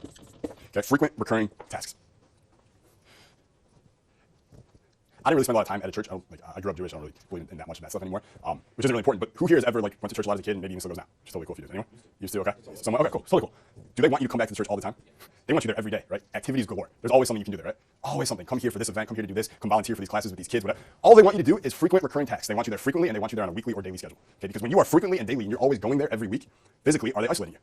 Right? In the name of good, right? But they're isolating you, right? Businesses, they want you in the office 9 to 5, Monday through Friday, right? They are physically isolating you. This is why at-home employees never have usually never have the loyalty to a company that the ones who actually go to the company do. Okay? It's really interesting how that works, especially like for me who runs an online-based business, because a lot of my people work with me. We're in like 6 countries. We're all over the world, right? And the ones who I see the most often, mere exposure effect, all kinds of things, those are the ones who are the most, I can tell, they're the most loyal, they're the most down. So that's how that works, all right? So that's isolation. That's number 2. Okay? Everyone doing okay here? Everyone like this is some high level, some crazy shit? Good. Good, good, good. Okay.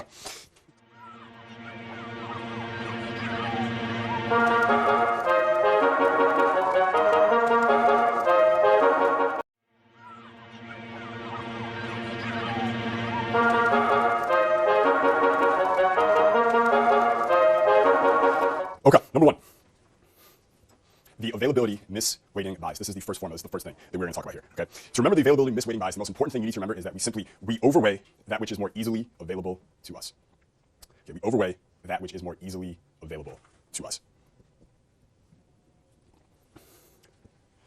So when you hear about a train accident in Austria, right? You live in America, but there's a train accident in Austria. You, for a little while, don't want to ride a fucking train. You don't. Okay, that is the untrained response. That is you falling prey to the availability misweighting bias. You hear about this story, and then you overweigh it. Okay, we overweigh that which is more easily available to us. You overweigh it. You give it more weight than it deserves. Okay, and it influences your opinion completely. Okay, it influences your response completely. Does this make sense to everybody right now? Okay, you get this. All right. So do you also get how maybe if I don't know when you're first starting to learn game, you go out and you're talking to the girl for 20 minutes, it's going well, and you go to kiss her and you get a bad fucking response, and she doesn't like it, and the next day you go out again and you're about to talk to a girl, and then you remember yesterday, and you overweigh it, and you don't want to ride the train again. You see how knowing about this can really protect you from being irrational? Okay? I want you guys, like, as we go forward and I'm talking about all this shit, I want you to be thinking about all the fucking places in your life you're being a fucking retard. Okay? I think about it myself too. I'm trying to think like, Jason, where are you being a fucking retard? Because I know that this place I'm doing it, right? Where I'm falling prey to the availability misweighting bias. I want to control my brain. I don't want it to control me. Okay?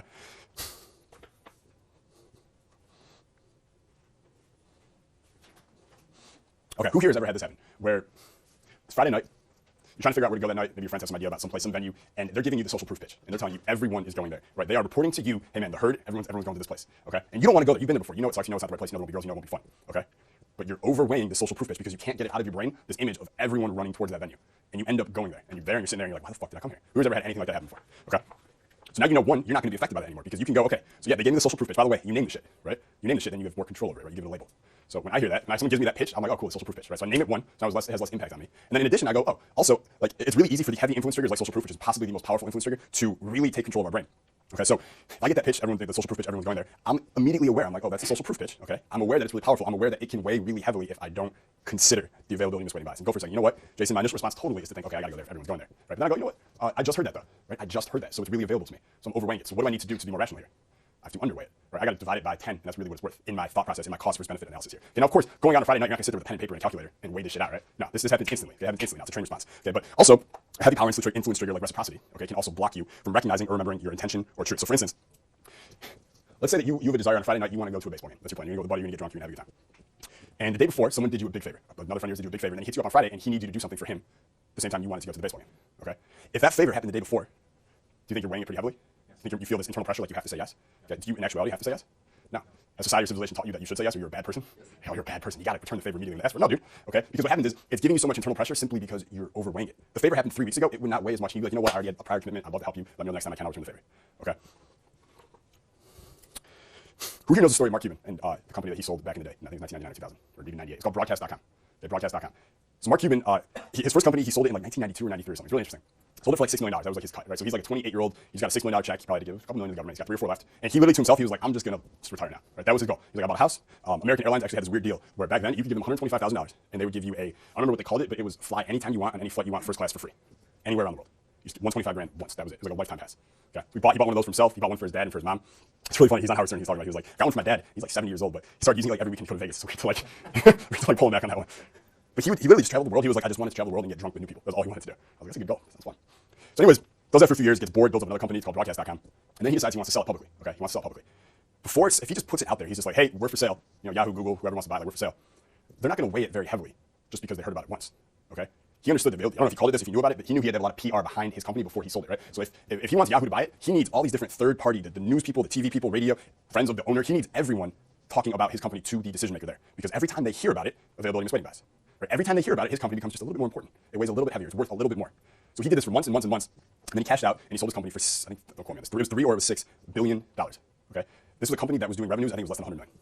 Okay, that's a pretty big ass valuation. It's a pretty lopsided valuation. In fact, that company made Yahoo, I think, $0. So they spent several billion on a company that they like didn't know what to do with it. They fell prey to the availability misweighting bias, right? They just built it up to be such a big deal in their mind that they overpaid alarmingly high numbers for it, and they just didn't know what to do with it, right? It's like that guy who learns some pickup tricks. He goes, he takes this girl home, hot ass chick, she's like banging dudes with lots of experience, and he gets her back. He has no experience, but he learns this one little routine, right? He got her home, she's lying there naked on his bed, she's tight as fuck, and he's like, I don't know what to do here, man. That was like Yahoo. They like got this amazing company. They're like, we don't know what the fuck to do here, right? They just didn't know what to do, and it's like, sorry girl, I guess you gotta go to Jason Capital. I can't help you here. But that's literally what happened. It was $3 billion. Okay, it was $3 billion. So there's two ways, like we talked about, availability, misweighting, bias. You got to be smart about it for yourself, recognize where you're falling prey to it so you can get back to a more centered, grounded, rational place. And also remember how you're going to influence other people with it, okay? Lots of ways you can influence other people with it. Just off the top of my head, one way that we would do, if we're selling tickets to Orange County for the Elite Men's Retreat, okay, it would probably behoove me to share all kinds of success stories and testimonials and footage from the last retreat with guys in the days leading up to the sale for tickets. Does that make sense, everyone? Right? If Jay-Z is coming to your city, it would probably make sense for the radio station who bought 3,000 tickets and has to sell them to play his music 10 times more in the 2 weeks before he gets there because you got to be fresh, right? He has to be fresh in the consumer's brain. Okay? So this is like before you're going to pitch someone on something, figure out ways where you can use this bias. You can whatever you want them thinking about, you can plant those seeds 2-3 weeks in advance before the actual pitch, before the actual close. Okay? Because it's fresh there. If it's weighing more, they're going to overweight. Okay? Because you guys are here, you know about this. Okay? You're in like there's like the top 5% and there's the top 1% and there's like the top 1% of the top 1% who would not like those are the only people who know this shit. That's you guys. Right? You guys actually like to know this stuff is such an advantage, man. It's such a fucking advantage. You're bringing a gun to a knife fight. All right. Gun to a knife fight. So that's number one, okay?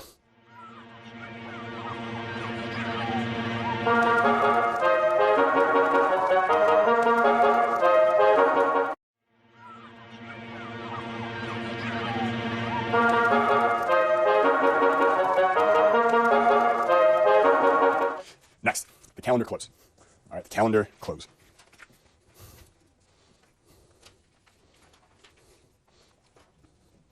So there was this restaurant, really fancy restaurant, that had a lot of people who would book reservations for dinner. Okay? They were struggling with the problem, though, because people book reservations, they put the table aside, and do you think those people 100% of the time show up for the reservation? No. Do they call to let them know they're not coming usually? No. Okay. They had higher than a 30% no-show rate. Okay? So trying to figure out what do we do to increase participation, how do we make sure people show up? So what they did was the guy owns the restaurant, the girl who answers the phone, he trains her, instead of saying, great, you're down the reservation, we'll see you then, he changed one sentence. All he had her say and said was this. Great, we'll mark you down for that time, and I'll let the others know as well that we're all excited to see you. Okay? Yes, we'll mark you down at that time, and I'll let the others know as well. Okay? All they were doing, so by the way, it went from 30% to less than 10%. Okay? One little sentence. That's why, like in your marketing, if you have a sales funnel, if you have a way that you get girls out usually, or you meet them on Tinder or Bumble or whatever it is, if you just change one sentence in your closing in your system, whatever normal system you use to get a girl out, it can make all the difference. Right? You can go from getting, 1 out of 5 girls you want to getting 1 out of 2. You just find the right sentence. Okay? Using these triggers. So what they did was they used 2 main triggers right there, 2 power influence triggers, right? Commitment and consistency and social proof. Great. I'll mark you down on the calendar. So you're letting the person know we are physically writing down your reservation. Right? So now they feel a sense of commitment, like they have to come. They have to be consistent with that. They said they're coming, it's written down, I gotta go. And then on top of it, I'll let the others know as well. So not only do we know you're coming, but everyone who works here and you've seen before, they're all expecting you to let them know you're coming. So there's a lot of social pressure there. Okay? There's a lot of social pressure there to get the person to come.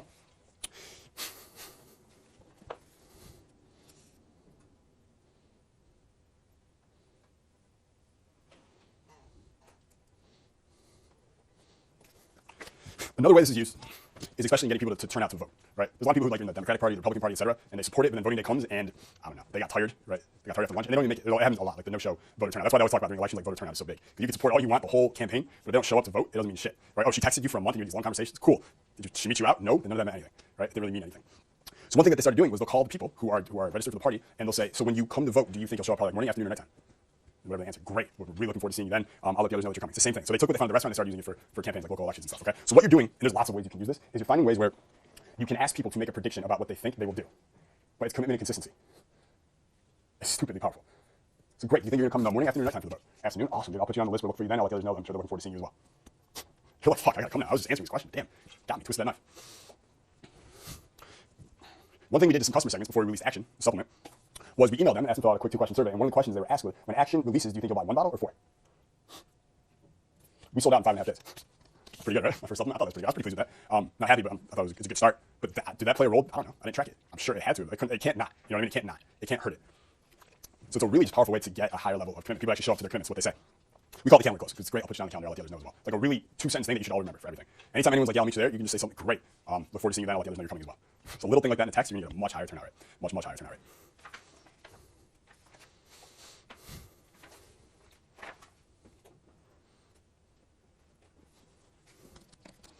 Okay, next. It's called the blank sticky note, okay? Blank sticky note.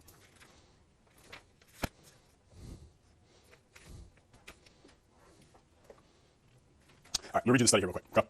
So a social scientist, some guy who's carrying out a research study, he wondered whether sticky notes might have the power to enhance compliance with a written request made to another person. Okay, so he wants to know if a sticky note is going to increase compliance in a written request.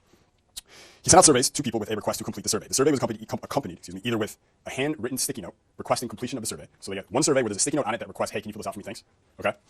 A similar handwritten message on the cover letter. So we have one cover letter with a sticky note, hey, can you finish this, thanks? Another one where there's no sticky note. He just wrote on the front of it and said, hey, can you finish this for me, thanks? Okay, and then the third one which had nothing. Okay. In the one that had nothing on it, it was just a survey, hey, can you complete this? Okay. 36% of people completed it. It's about 1/3. Okay, you send them, hey, can you do this for me? 1/3 did. Okay. On the one where it was printed out, but then he also wrote on top, he said, hey, can you finish this for me? Increased it by 25%. Now he's at almost half. Okay, almost half. Now, finally, what he did, the only difference he did between 48 and this one was instead of writing it on the paper, he put a sticky note on there and then wrote it on there, the yellow sticky note. 75% filled it out. So he went from about 1/3 to 3/4 with a sticky note. Why? Anyone want to take a gander? Yes. The pattern interrupt. True. Does everyone know what a pattern interrupt is? Well, for those that don't know at home, it means you normally get a note or a cover letter or something. You expect it to just look like white paper and stapled, etc. There's something weird there that catches your attention. It interrupts the pattern, forces you to pay attention. That's correct. Anything else? There's a couple other factors. More personalized, I would guess. It's more personalized. Exactly. Exactly. So it's those two things. Okay, it's pattern interrupt and it's also personalized. So I just explained pattern interrupt. You guys get that? That's something you should be utilizing all the time. Everything you do. But it's personalized. Okay, the more personalized you make the request, the more likely you'll get someone to agree to the request. Okay. Because here's the thing: if he just writes it on a cover letter, it looks like he put one level of effort into making it like getting you to do it, right? But if there's a sticky note on it, imagine you get a request like that, and there's a sticky note on it, and it's hey, can you finish this for me, and it's signed their name from it. There's a certain level of like social pressure you feel to fill it out for them, a sense of reciprocity. He personalized this for me. I owe it to him. Okay, I owe it to him. And whether you're sitting there thinking like, you know what, I still don't care, fuck a survey, etc., which is fine. I probably won't fill it out either. 3/4 of people still fill it out. Okay, so that means literally, if he sent this to 1,000 people, about 360 filled it out, right, the first time. Okay, 360 of those 1,000 people fill it out. He added a sticky note, takes him what, 12 seconds, and he gets 750 people to fill it out, more than double. If you're running a marketing campaign and you get 750 instead of 360, you think that makes a big difference? If you're selling the thing, let's say it's a $1,000 thing, you just made 750 grand instead of 360 grand. Okay, you're flying private now instead of coach because you added a sticky note. How do you feel? Sticky note. Okay. This is why also when we send out emails, like broadcast emails, newsletters, whatever, if your first name is in it, it gets a higher response because it feels more personalized. Okay, you guys know the old Dale Carnegie trick. People love the sound of hearing their own name. The more you can say someone's name, the better. Okay, one thing I used to do, I don't do as much anymore. I probably should. When I meet someone, I try and say their name 3 times in the first 15 seconds. Okay, one, because now I remember it better. But 2, it's like they kind of like you more just because you say their name. We also love hearing your name. Jason, Jason, oh Jason. Like it just sounds good. Okay, it just sounds good.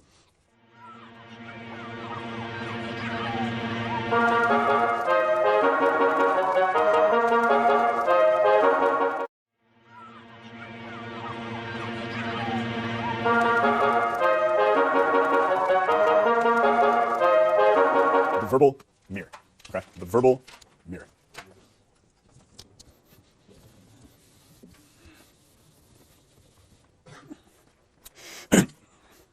Who here has ever gone to a restaurant and you have an order, there's a bunch of people at the table, at least 3 or more, you're talking to the waiter or waitress, and they're not writing down your order. And you're dressing on the side, you want this, that, this, change this, and in your mind you're like, this fucking asshole, this bitch. She thinks she's like being cool, not writing it down, but she's gonna fuck up my order. Like you know, she's not gonna get it right. There's too many things. Who has ever had that experience? We all have, right? And a lot of times they actually fuck it up, and you're like, I told you, just write it down. Like you're not Tony Hawk, right? It's not a 720. It's not cool that you can memorize a food order. No one cares. Write it down to your job. So they did a study where instead of that, they had the waiter take the order, and after everything the person said, the waiter would repeat back the exact word of what they ordered. Oh, a hamburger with mayonnaise and mustard and sweet potato fries. Okay, great. So a hamburger with mustard and mayonnaise and sweet potatoes inside. They just repeated back word for word what the person ordered. Okay. In one study, they found that the food servers at one restaurant increased their tip size by nearly 70%, simply by matching their customers' verbalizations after receiving the order, as opposed to saying okay or coming right up or sounds great. They almost doubled their money just by repeating back what the person said. Just by repeating back what the person said. Okay, there's another dating coach, I'm not gonna say his name, because he's an interesting cat. And I mentioned before, there's only a few guys in the industry who I actually like, we go out with. He's not one of them. However, one thing he did with girls, and he thought it was really effective, and it's probably the only effective thing that he did, was he'd ask them a few questions at the start of the conversation, and then he'd cold read back to them exactly what they told him, and like lead them to a place where they feel like, make them feel lost in the world, basically. So let's say it's talking to her, and he's in somewhere in LA, and he's like, so, what's your name? My name's Susan. And what do you do, Susan? I do yoga and some art. Cool, so you do some yoga and some art. And how old are you? I'm 32. Okay, so you're a 32-year-old woman in LA who does yoga and art. Your name's Susan, and you're kind of at this point in your life where like there's a lot of exciting things happening, but there's also a lot of things where you don't know like what's gonna happen next. It's like exciting, but at the same time, it's kind of concerning, isn't it?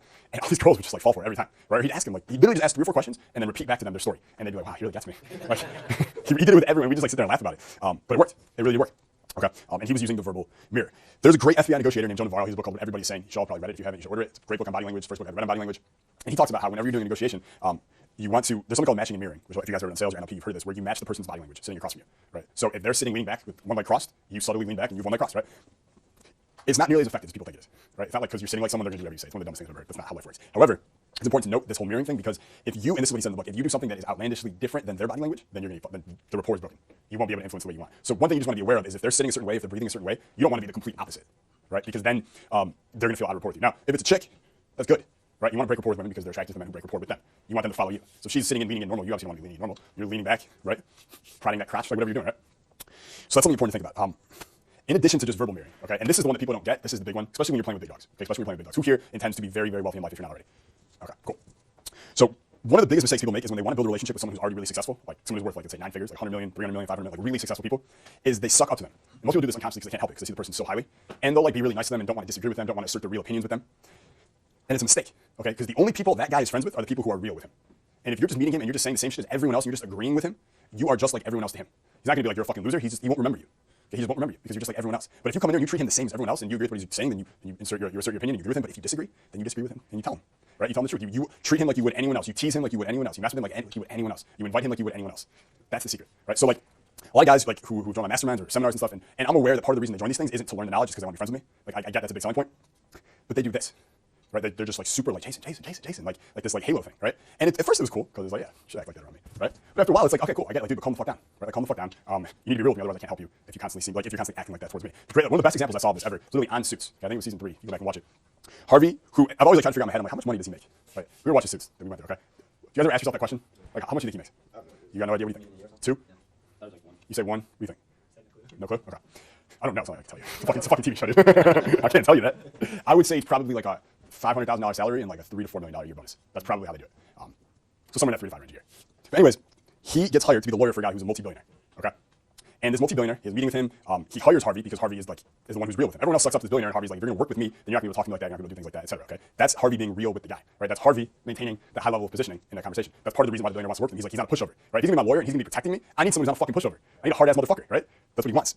But the guy does something behind Harvey's back, and Harvey doesn't like it. And Harvey goes straight to the guy's office, goes right past his secretary. He walks in. He's like, is he in? She's like, let me check. He's like, don't worry about it. I got it. So walks straight in, right, and then starts barking at the guy. Okay, if you're a multi-billionaire, dogs don't even bark at you. Okay, you haven't had anyone talk to you like that in decades. And he walks in there. The fuck did you do? I told you not to do that. And the guy gets angry with him. Right, if you're a billionaire and you're used to no one doing this, and someone comes to you like that, you're about to like, you're gonna explode. Like, who the fuck do you think you are? So the guy throws it back at him, obviously expecting Harvey to lay down, and Harvey's just like waits for him to finish. And he's like, okay, listen, I understand you're upset right now, but you can't do this, and this, and expect me to continue being your lawyer. Like, here's the thing: you fired your last 4 lawyers because they were fucking pushovers. Well, I'm not. If you want to stay with me, you need to follow my fucking rules, and I assure you I'll take care of you. But if you pull every shit like you ever pull any shit like this again, it won't be you firing me, it'll be me firing you. He just walks out. Okay, and the billionaire's left there like, oh. It's like that chick after you drop like, there's 3 things I like about you, and you only tell her 2 of them. And she's like, oh, what's the third? Right? What's the third? The money, right? The money. But what does that have to do with mirroring? Okay, here's the secret. Here's what I saw that probably no one else watching Suits saw. Okay, if you want to match and mirror someone, when they get really angry, what do you need to do? You got to get angry with them. That's the only way, right? Have you ever been really mad at someone and you're yelling and they're like, yo, calm down. It's okay, calm down. It's gonna be all right. And you just get more and more pissed. Who knows what I'm talking about? Okay. But by the way, if someone's getting mad and you, it's like a girl and you want to fuck with them, she's like, blah blah blah. You're like, yo, calm down, sweetie, calm down, calm down. She gets more and more mad. It's just funny, right?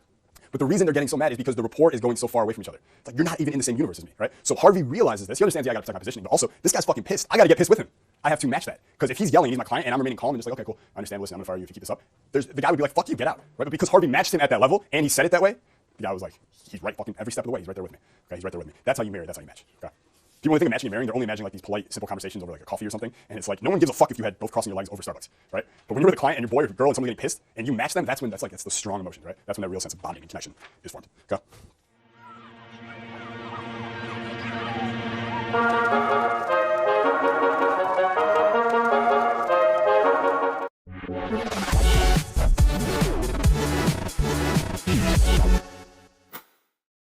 All right, so welcome back to Module 2, the Power Influence. So authority was our first positioning weapon, all right? And number 2, and again, remember, so there was 1, 2, 3. There was authority. Authority was the first way that we move ourselves up that hierarchy, right? We position ourselves super high. That was the first one. Okay, the second one is something we on Team Capital like to call higher status. Okay, higher status. So authority is highly related to verbal, right? Verbiage, words, sources, associations, things you say, things you say basically. Higher status is everything not being said, right? It's everything not being said. It's not the words, it's how you say it. Okay, so what are you doing with your eyes? It's not eye contact, it's how you move your eyes, how you use your eyes to shift attention to things and away from things. It's your vocal tonality, it's your body language, it's how you dress. All right, there's 13 higher status signals, most of you. Everyone in this room I think is a higher status graduate. A lot of you at home are also status graduates as well. Well done, very proud of you. So this is the second one we use to position ourselves higher, right? Guy walks up to a girl, he's got shitty body language, he's closed off, he's leaning in, right? He looks like one of those bird dolls that leans forward. What are those called? Anyone know what I'm talking about? You seen him with the nose where he just keeps leaning in, right? He's like a vulture. He's like, hey, what's up? How you doing? Where you from? How's it going? Right? You're like, dude, what the fuck is wrong with you, dude? Unattractive body language, right? We call that being lower status. Okay, but the same guy goes up to the same girl and he's dressed well. He's clean cut. He's got good body language. He speaks well. He's articulate. He makes strong eye contact. Not too much, just the right amount. Right? He does all these things while he's triggering all kinds of higher status in her eyes, and she's figuring out where to put him on his hierarchy. Right? Women in 3 seconds know where you fit on the hierarchy right away. In terms of the sexual hierarchy, not every hierarchy, but the one of would I sleep with this guy or not? Women know right away in 3 seconds. They don't know that they'll sleep with you for sure, but they'll decide in 3 seconds whether they won't sleep with you. Right? Let me get that. So if you appear higher status right away, you are still in that area of I might sleep with him. I could see myself sleeping with him. Higher status. So this is positioning tool number 2. Okay, positioning tool number 2. So when I was like 20, 21, and I'm starting to learn game and everything, there's a lot of girls. It's too many. Actually, no, I was about to write about it. It was good, a lot. But they weren't 10s. You know what I mean? There's a lot of 7s, there's a lot of 8s. They weren't like the cream of the crop, right? The 9s and 10s. I remember when I'm like 20, 21 going to these bars in Michigan State. I'm going to Vegas to travel. By the way, I'm 21, went to Vegas. I didn't know what clubs were. I was going to the bars. That's the only place I went, like bars in Vegas, which I'll never really go to now. I go to Florida to see my buddy around again in Tampa, and we went to a bar called Roundup, which was like a fucking cowboy bar in St. Petersburg, Florida. Right? A place I probably won't go nowadays, right? But that's where I would go. So the girls weren't even as hot as they are, let's say, at a club, right? You find the hottest girls at the clubs. But even then, I found every fucking time I went to a bar, I'd always leave with like the second or third hottest chick. I'd never leave with the hottest chick there. Weird as ever like felt like that. Like every time they go out, I always get one of the hotter chicks, but they never get that chick. It was not in their head along. Like, I know exactly what you're talking about. Like, I always did well, but I never got that gold medal, fucking silver medal every time, right? And I could never figure it out. I could never break this barrier. I didn't know what it was. So I figured out status. Then I ingrained all this stuff in me, the body language, eye contact. I gave less value to the words. I gave less value to the routines, the game, right, all that stuff. And I focused on this stuff, my body language, my eye contact, my vocal tonality, all these things. And all of a sudden, it wasn't like, okay, now I finally got the hottest girl there. It was, I had all of them just kind of fighting over me, and I could take my pick. It was like everything switched, everything changed. I no longer had to think about what to say. It didn't matter what I said, right? London Bridge public conversation, London Bridge fell down. I could say anything I wanted. There was no standard for what could be said. I just didn't matter. Okay? I could say some really fucked up things. I said some really fucked up things to girls, right? Like there was a girl once, I'll tell you guys a quick story. I just love this story because it's like one of my, I've been a dick to a lot of girls. It's probably one of the biggest dicks I've ever been. For some reason, we were talking about, it was me and my buddy Joey, and there's like 3 girls. This girl was really hot, like a really hot blonde girl, like say 9, right? I'm talking with her, I'm talking with her friends while flirting, and it comes up in the conversation rating what we are, what we think we are on a scale, like the 1 to 10 scale. Right? This is a very dangerous game to be playing with girls, okay? Because they're gonna ask you, what am I? Or how do you answer that question? Especially if you haven't hooked up with her before. Right? So we're going through, and this girl asked me, she's like, what do you think I am? This is the blonde girl. And I look her up and down, and I'm like, I don't know, like a 3. And here's the thing, I was like drunk at this point, so charmingly, that should have been like the push, and then you pull her back in, right? At 3, like, oh, I'm just kidding, I'm at 13, or whatever the fuck you want to say, right? But I was drunk. And I was also a dick. I didn't care. So I said 3, and I just turned to my friend Joey and started talking to him. Didn't say another word to her the rest of the night. Didn't even think about it. I'm like, I don't know, like 3. Anyways, dude, boom. Never looked at her, never thought about nothing. Found out the next day that she'd gone home in tears because of what I said. Just in tears, okay? Cried herself to sleep that night. How did I know this? Because all her best friends were texting the fuck out of my phone telling me this, okay? So the next night we're at the same bar, and she's there.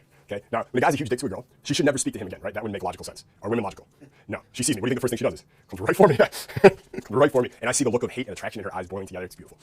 And she gives me the whole thing. You're such an asshole. I can't believe you said that. Blah blah blah. And I'm sitting there and I'm like trying to figure out how I can flip this so I can hook up with her. That's like kind of the idea. I'm like, and she's like saying this to me. All I'm thinking in my mind is like this. And in my mind I'm like, all right, how can I spin this? How can I spin this? What do I say? What do I say? Jason, come on. And what I came out with was something along the lines of like, did I say 3? That's really weird. Yesterday actually is, Fridays are opposite day for me. So when I said 3, I actually meant 10. It was just like the other side. Like you knew that. I thought you knew that. I don't know. But you're like such a strong girl. You're not sensitive at all, are you? So I like tried to like flip it on her and like play this whole thing.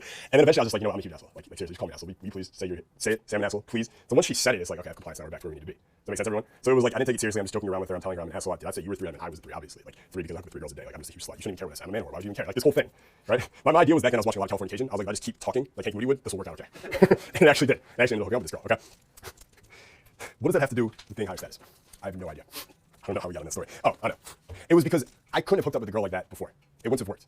All right. But because all the higher status stuff was there, it didn't matter what I said anymore. I literally called the girl a 3. She went running home in tears, destroyed, and then hooked up with me the next night. That shouldn't be how it goes. It is how it goes, right? Higher status. That was the key. That's what changed for me. And once I became higher status, just quick highlights. This is just the very tip of the iceberg. I've had, here's been to a nightclub and looked at like one of the cocktail waitresses that like serve the tables where people are paying like $500 for a bottle. They don't think that they're hot girls. Usually like the hottest girls, right? They're usually the most manipulative girls as well. They're incredibly. I was talking about how talented they are at like making men think that they're interested. They do it better than anyone. But I've had those girls steal my phone to put their phone number in it and then give it back while I'm sitting at the table. I'm like, where's my phone? And then they tell me what they did. And then I've had a girl steal my driver's license, a bottle girl. Okay, stole my driver's license. So I took some friends out. So we put like my card and my ID down. Okay, now, and then we get drunk, we party, and all kinds of things happen. We go to the after party. Sometimes when you're drunk, you leave your ID at the bar. Who has done that before? I most certainly have many times. Okay, I left my ID at the Rhino once. Okay, I had to go to Spearmint Rhino at 3 in the afternoon, which is not a pretty sight. Go to pick it up the next day. But I left my ID at this club. It was called Voyeur in San Diego. The bottle girl. Usually when they do that, you're supposed to keep the ID at the club. The person come back the next day. It would be extremely illegal of someone to take that ID and then go home with it. Okay, so she not only stole my phone number, she stole my ID, which I never got from the club, and I get a call from her the next day in a text asking me to come pick it up at her house. We flirted for a little bit, for like a couple minutes, something crazy. But like, I'm like, I don't know what I said to this girl, I don't know what I did, and she's literally broke the law to try and get me to come over to her house and hook up with her. Okay, that was then post higher status. That was one of the first things that happened in higher status, which is why it really sticks out to me. Business-wise, I don't know if it's connected. It might be connected. Actually, probably is connected. But right after, I really focused on ingraining my own higher status in my life. My business went from 40K a month in June 2013 to 100 grand a month in November 2013. That's 5 months. Okay, 2.5 times growth, just like that. So higher status helps with business. Again, you're like, well, how does having really good body language make you more money? Right? How does that happen? Well, again, think about the positioning. Okay, when you are higher status all the time, whether you're selling on video, whether you're working with people in person, networking, whatever it is, everything you're saying, every word is coming with fucking impact. You are influencing now because they see you as Jay-Z, not the homeless guy. Okay, so every word you say, when I say buy now, if I look like a homeless guy or I have the body language of a homeless guy, no one's buying. But if I have the same position in someone's brain as Jay-Z, and I say buy now, they're buying now. I'll cop 2 pairs. That make sense to everybody? All right, good. So what we're going to do now, okay, for you at home, my charming friend over there, we're going to give you 6 videos from Inside Higher Status that I picked up. These are actual 6 videos from Status. Some of you have actually seen them, but they're the most specific strategic ones that I want you to rewatch, re-listen to some extra notes I've created for them to go with this course. We're going to have them right now inside this module, and I want you to go through all 6, and they're all going to be directly related to your positioning here and how I want you to use these tools of status to position yourself super fucking high in people's minds so you can have bottle girls steal your ID, you can 3x your business in 5 months, whatever the fuck it is that you want to do. So go watch those right now. I'll see you in the next module.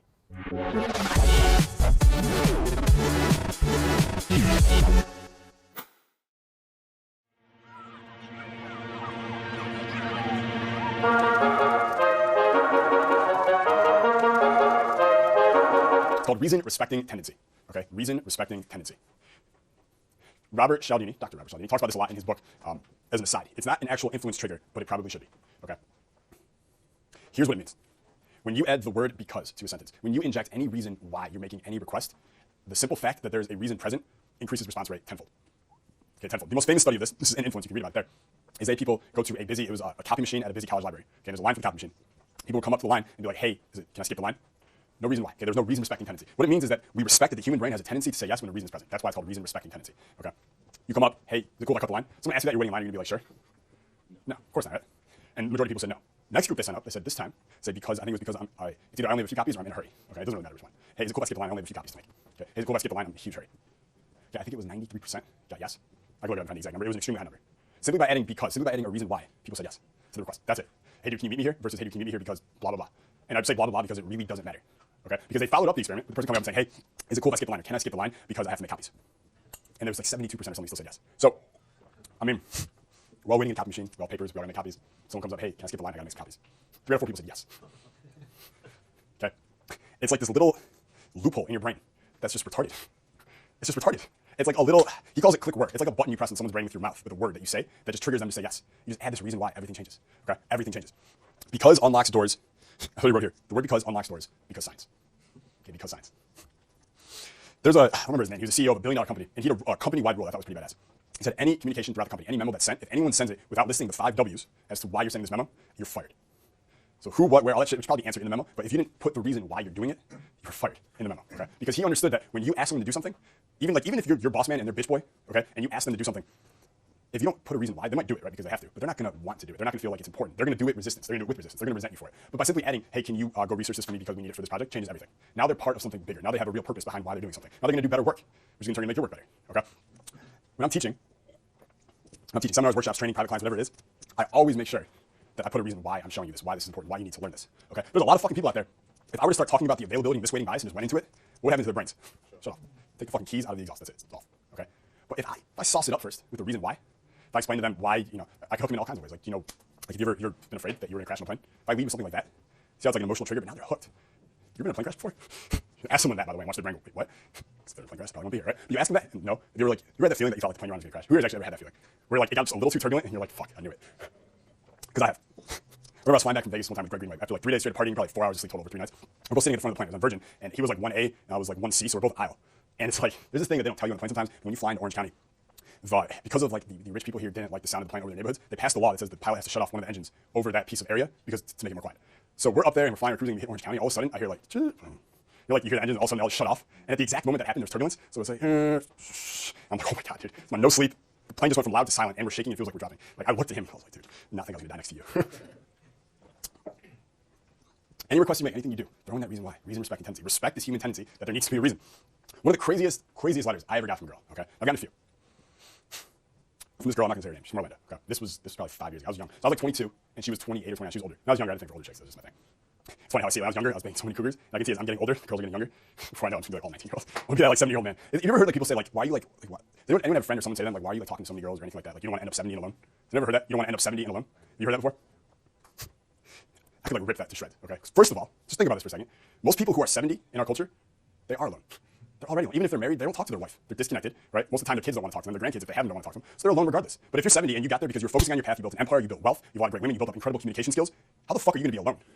If you're 70, you're worth $50 million, and you're an incredible communicator, and you're super connected in a network, you built up your whole life, do you think you're going to be alone? Do you think you're going to have a lot more friends than people who got married and stopped making friends? Don't let anyone tell you 70 alone, man. That's bullshit. Anyways. But actually, let's wrap that back in. Someone's like, why are you dating so many girls, or why are you such a player? You don't want to end up 70 alone. Are they trying to give you a reason for their argument?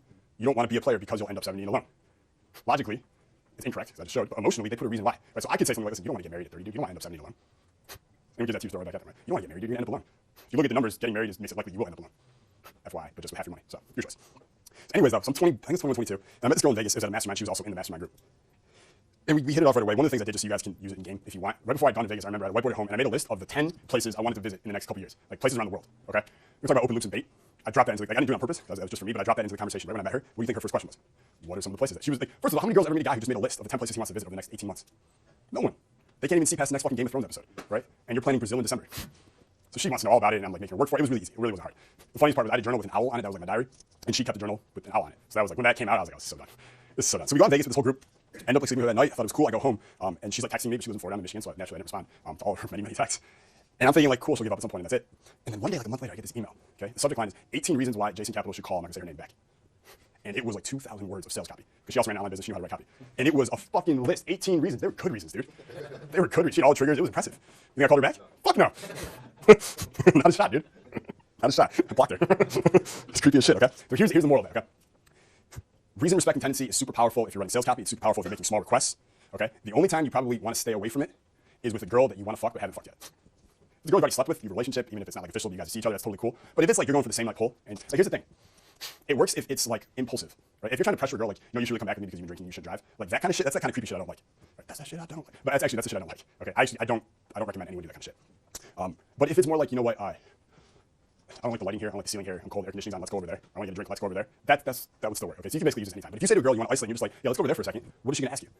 Why, right? So she unconsciously knows there should be a reason there. Why would I do it otherwise? She asks, what's your reason, right? Now, if she's asking you what's the reason and now you're answering with the reason, who's qualifying who? She's owning you now, right? All because you made a communication hiccup, right? You forgot to preemptively give her a reason why. That's all you had to do. Hey, let's go over there because I want to get a drink. Hey, let's go over there because I like it over there more. Hey, let's go over there because it's cold over here. Hey, let's go over there because this guy smells bad. It doesn't matter, right? Just as long as there's a reason, okay? Reason, respecting, tendency.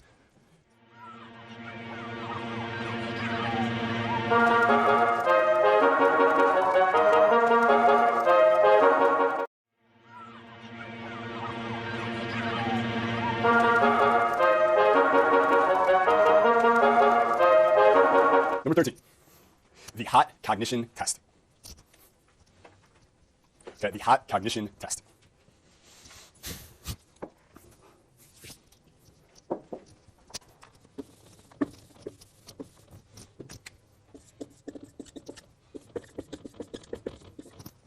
Spinach versus chocolate. Okay, by the way, metaphor. Spinach versus chocolate. Who here pitches people on stuff regularly? Pitches doesn't mean you give a big presentation in front of a boardroom, right? A pitch, you're pitching all day, everyone and everything. Girls you meet, right? If you want to get her to commit to going home with you, that's a pitch, right? Pitch doesn't mean low status, okay? Selling might be low status. Pitch is like you can be very strong when you pitch, right? Donald Trump pitches you on something, he's not low status, okay? We are always pitching, all the time, pitching on everything, okay? Just me convincing you right now that you're always pitching is a pitch, okay? I don't mind fucking anymore right now, but that's true, okay? What you need to be aware of, this is one of the most important things that you will have to be aware of for when you're pitching people to get them to say yes, for trying to figure out maybe you've got a bunch of no's and you can't figure out why. Put this on your checklist and be aware of it, okay? If you're getting no's, okay, or if your pitches aren't hitting like they should, it's because you're throwing spinach, not chocolate, okay? If you ask someone, hey, you want to go run to the spinach shop, grab a salad? Do you like instinctively, like your crocodile limbic system, are you like, yeah, spinach, delicious. Oh, love it, ranch dressing. Cucumbers maybe? No, fuck no, right? We have to train ourselves to like spinach. We have to train ourselves to convince ourselves that it's healthy, and then you have to condition yourself with all kinds of incentives and punishments over time when you're young to get to the point where you actually want spinach, okay? However, it is an instinctual response. If someone's like, yo, let's go to the fudge shop and grab some like chocolate, it's so good. We're like, okay, stop, right? It's chocolate. You want to make sure that your pitches are chocolate. Oh, no, it's good. You're good. John's causing ruckus out there. All right, we got my stick. Let's go throw it down. You want to make sure your shit is chocolate, not spinach. This like it makes perfect sense to me, and I've seen it a million times where guys are selling stuff and they're selling on logic, they're selling on spinach, they're selling on features and specs. Okay, we always say triggers and brevity, not logic and boredom. Okay, triggers and brevity, not logic and boredom. You can find a one-sentence way to say what you want, and you can embed it with some power influence triggers, right? Triggers and brevity. That's going to work way better than a long-winded thing that's super logical and it makes sense about features and shit.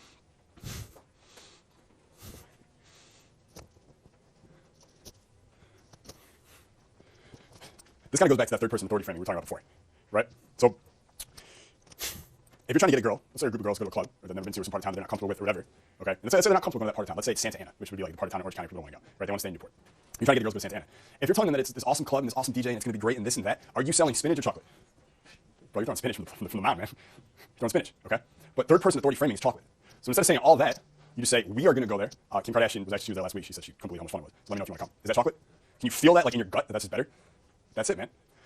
Spinach, not chocolate, man. So here's two of the best ways to throw chocolate, okay? Two great ways to do it. Number one, anecdotes. Anecdotes are a great way, okay? They're one of the best ways. What I just said about Kim Kardashian, that is an anecdote. An anecdote is like a 1 to 2 sentence little quick story about the place, about the thing. Dude, Jason Capital's live events are amazing. Last time I was there, they took a blind guy and they gave him a total like style makeover and they changed his life on stage. It was the coolest thing I've ever seen, okay? That is an anecdote. Who remembers that, by the way? That was pretty crazy, wasn't it? I was watching on camera, it was like, it's like some good shit. I was thinking about it, I'm like, man, anyone tries to like call me like misogynist at some point, which by the way, I totally am. But if like the media ever tries to like get me on that, and they're like, you don't really help people, dude, I just changed this blind man's life. You don't like blind people? What's wrong with you? Yeah, that's what I thought, fuck off. Anecdotes, okay? Anecdotes. So we all know how powerful pre-selection is, right? In terms of female attraction and triggering it, right? Who here has an anecdote that they want to share right now that triggers pre-selection that they've used before, that works really well? Come on, we'll take a break in a minute. Who's got it? Come on. Who's got it? I guess if I was talking to a girl, I might mention my friend Miri, who is always trying to drive me wherever I want. She's always trying to buy me some food, some Starbucks, usually a bagel. She's always trying to help me out when sitting, and it's really annoying because I'm just like, fuck off, I can give you some space. Like, I got it. Like, it was cool at first, but like, it's a little much Neri. Cool when she helps, like, Okay. So for those at home who couldn't hear, I think you could because the boom mic is right behind you. But he was basically saying he has this friend Neri who's always trying to buy him shit and always trying to drive him places and do favors for him and stuff. Mostly like you're aware it's cute because she's just trying to win your approval, but it's like a little much at this point, right? Okay. That is an anecdote. Is that spinach or is that chocolate? Oh, dude, it's fudge. It's beautiful. Yeah. It's Hershey, man. You got it. All right, it's Hershey's. So anecdotes are an amazing way. It is the way. The other way, okay? Chocolate, not spinach, is with takeaways. Okay, is with takeaways. Now, I could go really deep into the power of takeaways. I might even do a formula later, because there is something called the loss aversion bias, which is one of the most powerful cognitive biases. If there's like, because let's be real, there's a lot of fucking cognitive biases, and not all of them weigh the same importance in your life. If there's a top 5 list, homie, loss aversion is going to be on it. Okay, it is going to be on it. It is one of the most powerful triggers, one of the most powerful motivators to get people to do things or to not do things. Takeaways take advantage of the loss aversion bias. The loss aversion bias states that we overweigh the importance of what we're losing or what we're almost losing by 2 to 3 times its actual value. Okay. Perfect example. On our email list, there's a section of retards who don't open my daily emails. Okay, so total retards. I don't know how they got on the list, but they're there. Okay. Now, if I keep sending daily broadcasts to them and they don't open, they keep not opening, it's bad for my, we call it sender reputation, right? So Gmail, Yahoo, Hotmail, everyone who emails like big newsletters, they give you a reputation. If you have a high score, you're gonna always get an inbox. If you have a low score, you're gonna go to spam. You're gonna go to promotions tab every single time. Okay. So I get a reputation. So what we routinely do is we scrub those retards off the list. We put them into another file so they don't get emails very often and they don't fuck up my reputation score. Does that make sense, everybody? So these are people who've been on the list and have probably missed out on hundreds of amazing like content-packed newsletters that they've never read, never opened. So one thing we do is before we just scrub them or delete them from the list, we'll send them one last chance email. Like, dude, are you really sure? Are you really sure about this? And what I'll do in the subject line is it'll say, your account has been terminated. So they haven't opened an email in months, okay? The open rate on that email is like one of the highest open rates we've ever had. And it's not even to everyone, it's just to the retards, okay? Just to the retards. It's an amazing subject line. Why? It's a takeaway. What at its core, the psychological reason is it triggers a loss aversion bias, right? People want to avoid losing things. They just don't like losing shit that they already have. The endowment effect. So by telling them your account has been terminated, then they open the email and it's like, hey man, that's the email you're gonna get tomorrow from me if you don't click this link below and reconfirm your subscription and reconfirm your commitment to reading the daily email every single day, right? So simply, it's just like it's a scare tactic, right? Your account has been terminated, but they all open it because even though they've been on this fucking list for months and they never read the emails, just the dangling of the fact that they might get their account terminated, they might not miss out on the emails, they all fucking open it. And then a lot of them click it and they get back on the email list, they start reading the daily emails, like holy shit, this guy actually knows everything, he knows all this shit, and they start buying products and they become great customers, okay?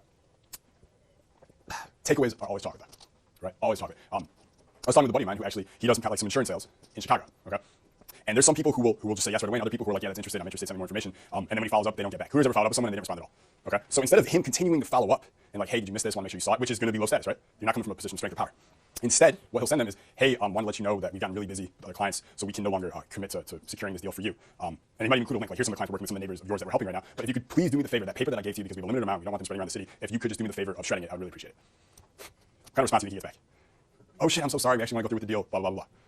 Flipped it totally, right? So instead of him being low status, please, did you miss this? I understand life gets in the way, like a little, no, dude, fuck that, that's not good sales, that's not good pitch. Good pitch is a takeaway. Hey, we're so busy with so much social proof. So if you could please just do me the favor of, takeaway, right? Do me the favor of just shredding it for me, I would really appreciate it. So now they're looking at this exclusive high value piece of paper that this higher status human being now wants them to get rid of. They don't want to get rid of it. Your account has been terminated. They don't want to get rid of it. So instead of getting rid of it, which would be too painful, they're just like, okay, I'll go through with the deal. Amazing, okay? Amazing shit, that's how you turn. Okay, so remember this, the hot cognition test. Chocolate, not spinach, all right? Chocolate, not spinach.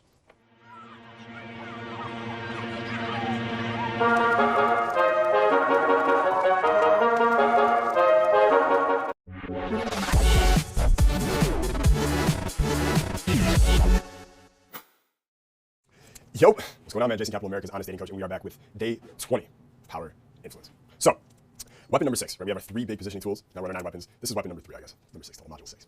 Social proof. Okay, social proof. One of the triggers that everyone here, anyone who studied game, influence, marketing, whatever, should know, does know, is aware of. But we're going to take it to a higher level here, to a deeper level, to a way that everyone here is literally, you're going to be socially proof for the rest of your life in everything that you do because of this. It's a good feeling to have. All right, it's a powerful feeling. So what is social proof? Okay, what is social proof? Is it just mean that you're surrounded by girls? Does it mean you have testimonials? People endorse you? Like, what does it mean? What does it mean at its core? Here's the definition, okay? Here's my definition. Humans ascertain what is correct by finding out what others think is correct. Okay? Humans ascertain what is correct by finding out what others think is correct. In today's world, in 2016, where people are drowning in information but starving for wisdom, people are more uncertain than ever before. All right, more uncertain than ever before in everything. By the way, it's a good one right now. Drowning in information, starving for wisdom. Okay? They're more uncertain than ever before. And they are pretending to be more certain to overcompensate than ever before as well. Okay, so you have all these zombies out here, right? All these 99% out here who are acting more certain than they are, more certain than they ever have before. Like they know what they're doing, they know where they're going, they know what they think, they know themselves, they know their values, really know any of those things. And they're actually more uncertain than they ever have been before. Okay? And when people are uncertain, they decide what to think, what to do, what decisions to make based on what they see the majority of other people doing. That is what social proof is. Girls don't know which guy they should be attracted to. They look to the other girls to see who are those girls attracted to. I'm going to be attracted to that guy also. What college should I send my son or daughter to? Well, all the smart kids, you know, I see all the wealthy parents sending their intelligent children to that school. That's where I want my kids to go to school also. Okay? Or, like, I mean, just look at the election. Why are polls such a big deal? It's all social proof, right? It's all social proof. So what does it do though? Social proof can increase someone's perceived value of anything. It can let them know desiring it or getting it is okay, and it can inform them of the majority's behavior, which is what they're looking to. They're looking to be informed. That's really what it is. They're looking to be informed. What is everyone else doing? So I can do that too. What is everyone else thinking? So I can think that too. Okay? It's a complete defense mechanism, so they don't have to put themselves on the line, right? If I just do what everyone else is doing, at least I can't get too much backlash if I'm wrong, because everyone else will be wrong too.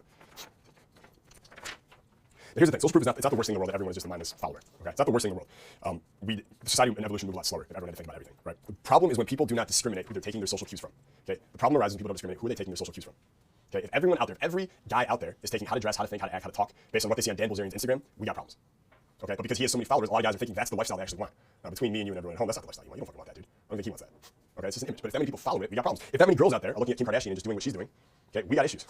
We got issues. The problem is that they just follow who the majority is following. So they don't discriminate who they're taking their cues from. What you want to do, of course, yourself, is figure out who do I actually admire, whose life do I actually want to have, whose values do I actually want to model, and that's who you take your cues from. And you can follow them, right? I have my list of guys. It's a fucking list. It's a short list in a journal of who I'm willing to follow and listen to. Okay, you should have that too. So this is how the 99% of people do it, right? They just follow undiscriminately, they just follow whoever because they simply don't know. Their level of consciousness is too low to even see or grasp this. Okay, but yours is different, which is good. So you understand social proof. You're not going to let it affect you because you're going to be discriminatory in who you let influence your behavior, right? So if someone's inviting you to go to some party on Saturday night and you don't really want to go, right? You kind of want to go, you kind of not. And all they're telling you is like, dude, everyone's going. Who has ever had anyone say to them, dude, everyone's going? You ever heard that before? How is that a good pitch? Everyone sucks. Everyone has a life I don't want. Everyone is unhappy. Everyone is fat, sick, stupid, depressed. Why you're literally telling me don't go because I don't want to be like them. Okay, but most people, because they're unconscious about it, they hear everyone's going, they feel like they have to go. Right? The social proof compels them to go because they don't think about it. You do. All right? But social proof is powerful. Okay, social proof is extremely powerful. It's an extremely powerful agent of influence. For instance, there was an event once where I told a story about. It was basically about a client who was really famous who came to me for advice. Okay, that's the gist of it in one sense. Really famous person wasn't a client yet, came to me for advice, became a client, and I started helping them. Simply by telling the story. Okay, I didn't mention that I had any coaching spots open. I didn't mention the cost of coaching. Okay, just simply by mentioning that someone really famous in front of the audience had come to me for coaching and became a client or whatever. After that talk, I got off. Someone came up to me with a check in hand, ready to give me a 5-figure sum because they wanted the same coaching as that person. Okay, that's the power of social proof. That's why it's powerful. Okay, you notice my emails when they go out, there's always a testimonial in them. Why do you think that is? Right? Always there. I'm always want to be social proof. We're gonna get to this in a second. Okay, so here's what else, and here's what social proof does. Okay. Everyone uses it and has been using it for years, as I'm about to show you right now. So for instance, just a little inside joke, when someone in my group, in my social circle, is trying to get us to go somewhere, we always find it funny, okay, because their reflexive appeal, right? They don't know pitch, they don't know how to pitch, they don't know influence. It's just the first thing they say is that everybody's going, right? Or look at all these people who are going there. Like all these people going there, she's going there, he's going there, she's going there. Okay, and we all just start laughing because we call it the herd appeal. Herd appeal, I should probably write that down. So when you want to be aware, when you can name things, by the way, you gain control over them. So if you have trouble overcoming this, everyone's going, understand when someone says that to you, they're just giving you the herd appeal. But the herd is going, great. I know not to go now. All right, it's the herd appeal. And it's funny.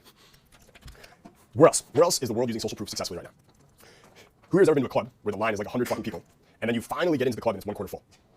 Who's ever, right? Every club, right? Every club does it on purpose, as they should. They should do that, right? Because when you're on the outside looking in, it looks like the club is busy. Social proof. It looks like everyone is there, so you want to go there. Okay, if you were just outside and it looked like no one was there, you're not going to that club. I'm not going to that club, right? So they fake the line, they just push it out, and then you get in and it's empty. You're like, why the fuck did I just wait half an hour? Right? Well, it's because it's social proof, right? They got you in. Of course, when they make you wait, you value the club higher by the time you get in. You're just so thankful to have gotten in that you're not even judging if it's good or bad. You're just happy to be there. You want to see how that works? Get mind fucked, right? Let's keep going. Bartenders, what do they do with the collection jar at the start of the night? Right, the tip jar. They salt it. Okay, so you know that tip jar in the bar, it's got like 5 and singles and a couple 20s. So when they start out, at the shift starts at 6 and they put their jar out, if it's empty, it's a non-socially proof jar, right? Oh, it's an unattractive jar. So they salt it, some 5s, some 20s, some singles, and then they start their shift. So that way everyone knows, oh, other people have been tipping this person, I should tip them too. Does that make sense, everyone? If it was empty, then the jar would inform them, no one else tips them, so I shouldn't. The jar's full, everyone else tips them to inform me, so I should. Okay? Churches do it too in the collection plate. The collection plate is never empty at the start, it's always full. Okay? A lot of times this is really interesting. I read this in the Dan Kennedy book, but he talks about it. I don't want to name the church, or the preacher, but they plant ringers in the audience and things like that to come up and give witness. Okay, so they pre-planted people in the audience to come up and give witness. So instead of them hoping that someone stands up or starts it, they'll have a few people to start it off, so then everyone else will follow. Right, or the few people in the audience who will run up and give a donation or whatever, so other people will follow. They don't want to rely and take a chance and maybe not. I know other guys, really famous seminar guys, I'm not going to name names, who do this also. Right, if they're selling a product in the back of the room, they have 10 people in an audience of 500 who are already on work for them. Who the minute the thing goes for sale, all of them stand up and charge to the back of the room. Why do they do that? Social proof. Right? If they did that, if they offer the product and no one gets up and no one runs back, everyone's just seated. Do you want to be the first guy to stand up? Right? No one wants to look like the biggest idiot in the room. Right? That's how they feel if they're the first one to do it. So they have other people go first. Much easier for them to keep going. An ad that you'll see in almost every industry, it's been going for I don't know, 70 years, is the headline of over 15 million can't be wrong. Who's ever heard that pitch, or that headline, that appeal? Right? I have a buddy of mine who runs a baseball training company, and he's got, I don't know, 3 million people on his email list, like a big baseball training company, and I don't know, 150,000 customers. But his headline is over 3 million can't be wrong. Okay. Now, you're all smart men. You're smart men at home. Can 3 million people be wrong? Yes. Have 3 million people be wrong? Have 3 million people been wrong before? Absolutely, right? Many times over. It happens all the time in our history. Okay, but most people just read that headline, gloss over it because unconsciously it goes social proof, right? Majority of people seem to be doing it. 3 million people, probably pretty good. Okay, so look out for that headline. And lastly, even Alexander, when he got new troops in his army, he would tell his new troops, like for instance, let's say they have some big training challenge coming up, he would tell the new troops that his best troops who are with him now, this was their favorite challenge to overcome. Okay, that's like a powerful way to use social proof, of course. Because now he's challenging these guys, saying, hey, my top soldiers, they love this challenge, they dominate this challenge, they crush it. Okay, so now let's see what you're capable of. So he's informing them that the best guys love this challenge, even though to them it's like, you know, climb up this like 5,000 foot mountain with like no food and water or whatever. Like something that would suck, but he's like, no, best guys love this challenge. Let's see what you're made of. He's reframing a negative into a positive. Okay, that's a powerful way to use social proof. So a couple quotes I like associated with this. Right? So General Patton said that if everyone is thinking the same thing, then someone isn't thinking. Right? That's a good way to think about social proof. Everyone is thinking the same thing, someone isn't thinking. That's kind of a way to protect yourself from social proof. Right? And in addition, the one I said before, which is one of my favorite ones as of late, people are the shepherd. Excuse me. People are the sheep. TV is the shepherd. Okay? So I know on Team Capital watches television. Right? People are the sheep. TV is the shepherd. Fun fact about Jack Nicholson. Okay? The reason I'm saying this, by the way, is because even though you know everything there is to know about social proof, it will still affect you if you're not ready for it. Right? It will still fuck with you if you're not ready for it. So even someone like Jack Nicholson, he refuses to watch TV and has refused to watch it, support it, or be on it for over 40 years. 40 years. We'll watch it. We'll talk about it. Doesn't do interviews on it. Notice you've never seen Jack Nicholson interviewed. Here, can never remember they've seen him interviewed. You'll never see it. Okay. The minute TV got popular in the 70s, he looked at it and he was like, nope, this is no good. Don't like this. Right. He probably had a motive because he's like, no, movies are better. Right. That's what he did. But he also is aware of how it mind fucks and hypnotizes the masses. Right. I talk a lot of shit about this 99%, but it's not their fault. To some extent, it is. Right. But they're also just being hypnotized by TV and media, dude. And they don't even know it. So me personally, part of being a power influencer to me is deleting the things from your life that are negatively influencing you. You need to clear as much space as possible. If you're going to be influencing the world, you gotta make sure the people influencing you are only the best. Right. You can't leave. Like, you're going to get influenced by who you're around and who you're hearing and who you're seeing, no matter what. It's going to get in. So I'm going to make sure that the things that are getting in are the sources. They're only the best. Only the best mentors. Only the best products. Only the best people. Jack Nicholson gets that too. All right, so that'll wrap it up for day 20. I will see you guys tomorrow.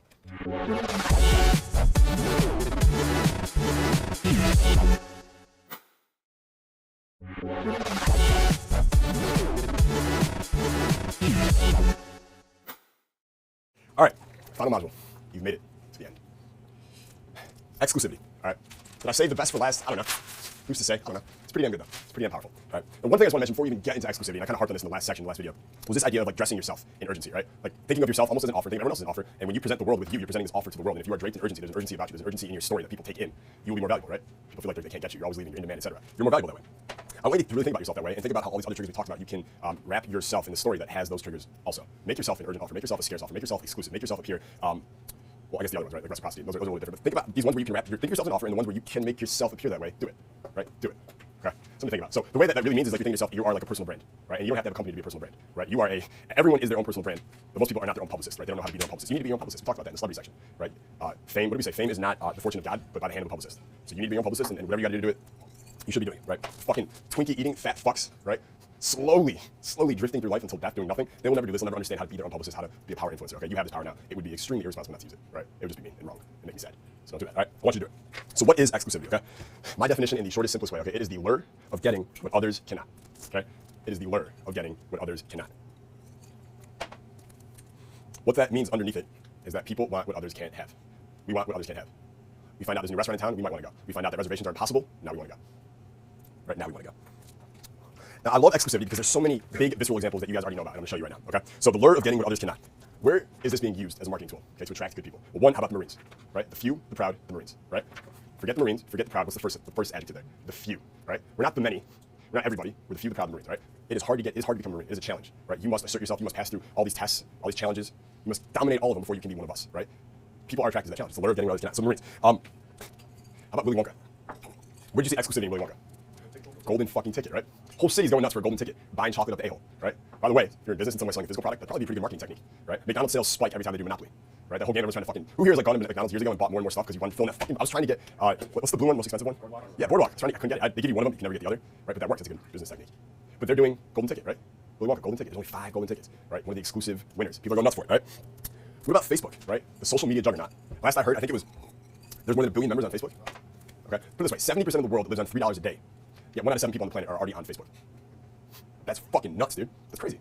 It's crazy, okay? But how did Facebook start? How did they initially grow? Was it available to every single college in the United States? Nope. Right? Just Harvard. And then it was just Ivy League. And notice even at each level as they kept growing, they still found a way to wrap it in exclusivity. Right? So it goes from just Harvard to just Ivy League to now include Stanford, right? And now the Pac-10, right? And now they kept growing just colleges. And now notice every step of the way, it's no longer exclusive, right? Anyone can join Facebook. It's been that way for 10 years. But they got this initial start by making it much harder to join, by saying most people can't join. So what they did was everyone who's at Harvard feels a sense of pride because they're in and you're not. Right? That's why people want to join that in group. Because everyone else can't. Now it no longer has that stature. Now your grandparents are on Facebook and you don't want to be on it anymore. Okay? So there's this online forum called Quibb, Q-U-I-B-B, all right, Q-U-I-B-B. I never heard of it before until a couple weeks ago. And it's a new private forum of only the top executive and tech entrepreneurs in Palo Alto, in Silicon Valley. Okay, so the top tech entrepreneurs, young entrepreneurs, the top executives there, the angel investors. It's this new private forum they have called Quibb. Okay, and you have to be accepted to join the forum. It's invitation only, and you have to be accepted. And they literally market on the forum. It's like 42% of members accepted, 58% of all applicants denied. Right, that's their marketing headline. You can't get in. That's it, okay? And I know everything there is to know, basically, about exclusivity. My first instinct when I saw this, what do you think it was? Fuck, I want to join. I want to be Quibb. I want to be a part of it, right? I want to be with them. That's fucking awesome, right? There's a subhead right here. We're members only and accept 42% of member applications. That is verbatim what they have on the headline of their website. We're members only and accept 42% of member applications. So their whole marketing pitch is exclusivity, and yet everyone wants to join because you know it's exclusive, right? And you know other people of high position are in it. Remember we talked about positioning, authority, higher status, celebrity. You know these top tech entrepreneurs are in it. So you want to be in there, right? You want to be a part of that top group, and you know it's hard to get in. You want to go. That's it. And everywhere you see multiple levels being offered in anything, you see the exclusivity angle being played and leveraged, okay? So this is applicable to anything. Who's ever seen a marketing, the way a company is set up, or like rewards, credit card points, Virgin Airlines, whatever, where it looks like this, right? And there's, what is it, silver, gold, platinum, right? This is Virgin, okay? Silver, gold, platinum. You fly a little bit, you're here. You're with everybody, right? You're with the peasants and the fat fucks and the Jabba the Hutts, right? And the Octomom, all up in here, right? You don't want to be down here. No, you want to be where it's more exclusive with the better people, right? So you got to buy more shit to move up. You're moving up a level now. Now you're in a more exclusive rank. But still, you're here, but your desire is still to go here because why? Because it's more exclusive. You want to be in the most exclusive place because you're more confident in that place. You want to be there, right? And up here, so you try to buy more shit just to get to this level, and now you're in platinum. And by the way, they don't show you, but when you get to platinum, do you think there's another level up? Absolutely. All right, absolutely. Tony Robbins has a 5-day seminar called Business Mastery, $10,000 to go. Okay, $10,000 to go. So you're paying 10 grand for a 5-day seminar. He's only there for a couple days. There's other people teaching stuff. The whole event is really a ruse to get you to buy the next thing, which is $100,000. Okay, and he does really well with it, and Business Mastery's been around for like 20 years. Okay, so obviously you make a lot of money with it. Okay, but it's all playing on this move up, exclusivity, more exclusive, more exclusive. Okay, no, I've never been to Business Mastery. I have a lot of friends who've gone and they told me that they weren't happy with it because they felt like the whole thing was a sales pitch as opposed to actually learn shit. We have guys here whose pens have literally run out of ink from taking so many notes. Okay, so we do things a little differently here. Okay. So why does exclusivity work so well? When something is exclusive, people perceive it to have more value than that which is readily available, right? It has to do with the scarcity, the availability play. Okay, they imagine the story.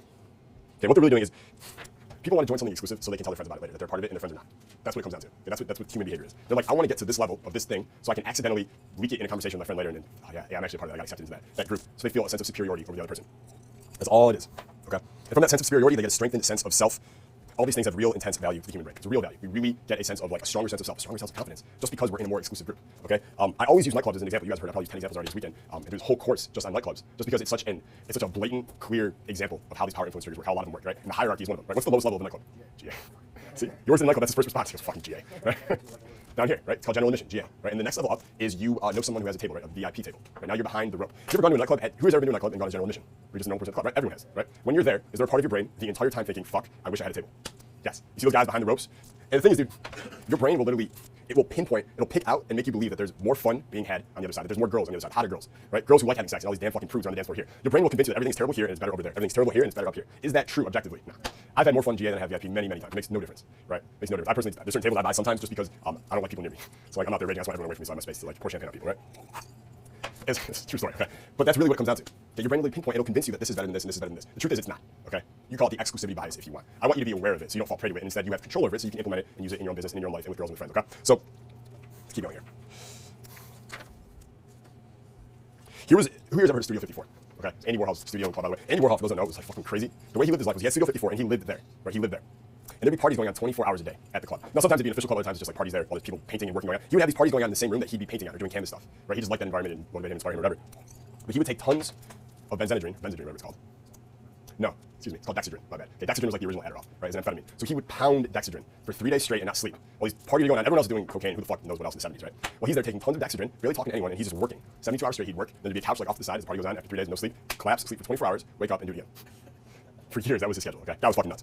Not related to this at all, just an interesting little factoid, okay? But with Studio 54 in the 70s, it was the most exclusive party in town, stopping all but the chosen few at its impenetrable velvet rope. But at the same time, the paradox of it is that it was also the most accessible, bombarding the public with images of the glitterati and the high life inside from the New York Times. Okay? So it's the most exclusive and the most accessible. So you can't get in, but somehow we leak every picture of who's there and what's going on out to the public. Okay? That's like the ultimate way to use exclusivity. No one can get in, but we're taking tons of pictures and we're sharing it with the world, and they're bombarded every day. If you look at the New York Times in the 70s, like, dude, it was like TMZ before TMZ. It was just pictures and pictures and pictures of what you missed out on. Right? So Studio 54 is just a fucking room like this one with couches and music and drugs. Okay? It's called a nightclub. Right? It's called a nightclub. It wasn't special, it wasn't any better. They just played up exclusivity better than anyone else. Right? Better than anyone else. So, on that note, tomorrow we're going to talk about the 5 exclusivity triggers and making it work for you in your life. So I will see you tomorrow.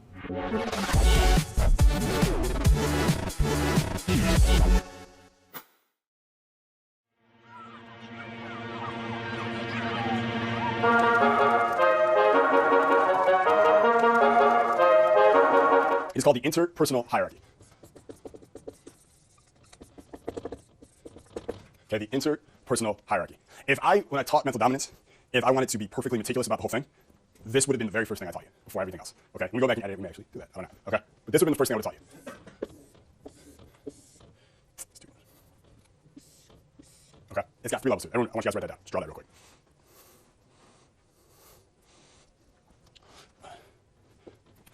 So we talked a lot about how context is more important than content, right? We talked a lot about using authority in different ways. Here's the interpersonal hierarchy. This is how every single person that you talk to, every single person that talks to you, every person you hear from, every person who hears from you, they are funneling your message through this hierarchy. And this is biggest because this is the heaviest weighing factor. If they're going to accept your message, agree with it, act on it, or not. Right? And it goes down 1, 2, 3. Okay. First one is who is saying it. Who is saying it? Is it Donald Trump or Donald Duck? Okay. Donald Trump or Donald Duck? Is it Frank Sinatra or Frank Caliendo?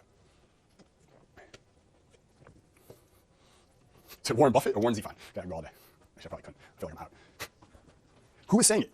Okay, this is all that matters. All right, what you want them to be thinking, of course. The person that's saying it is power influence. What are the 3 positioning triggers? Authority, celebrity, and and OG's wow. Celebrity, authority, higher status. Right?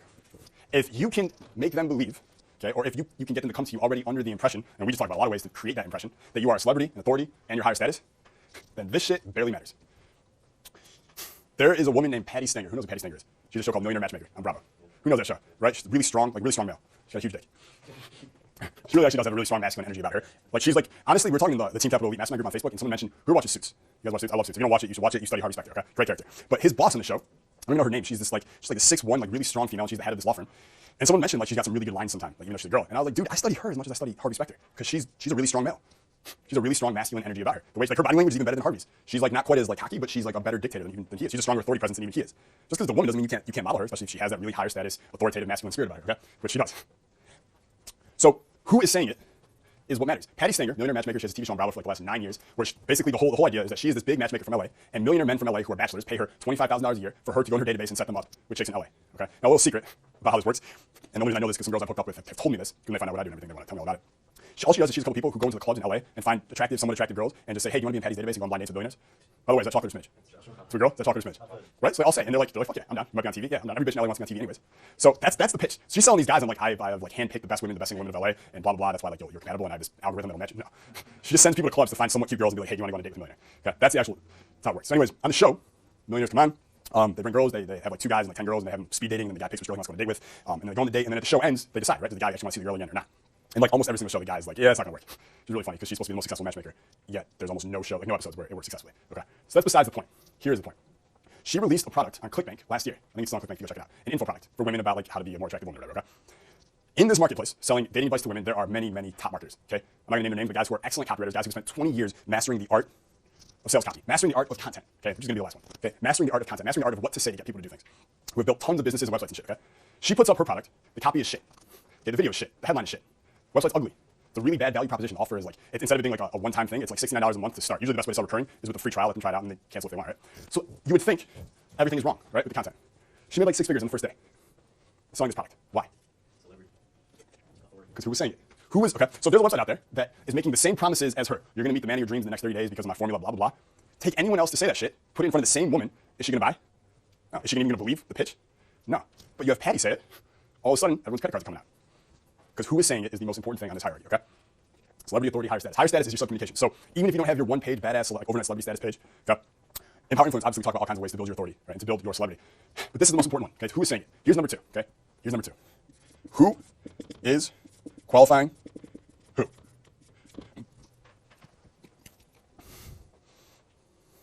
Or better yet, who's being qualified to? Okay? Who is being qualified to? Is it your line of questioning that they're answering, so they're qualifying to you, you're being qualified to? Are they saying things to try and impress you? Are they saying things to try and win your approval? Then you're the one being qualified to. Or are they asking questions and you're answering all their questions straight up? Are you trying to impress them? Are you trying to win their approval? Are you concerned what they think? Or are they concerned what you think? Okay.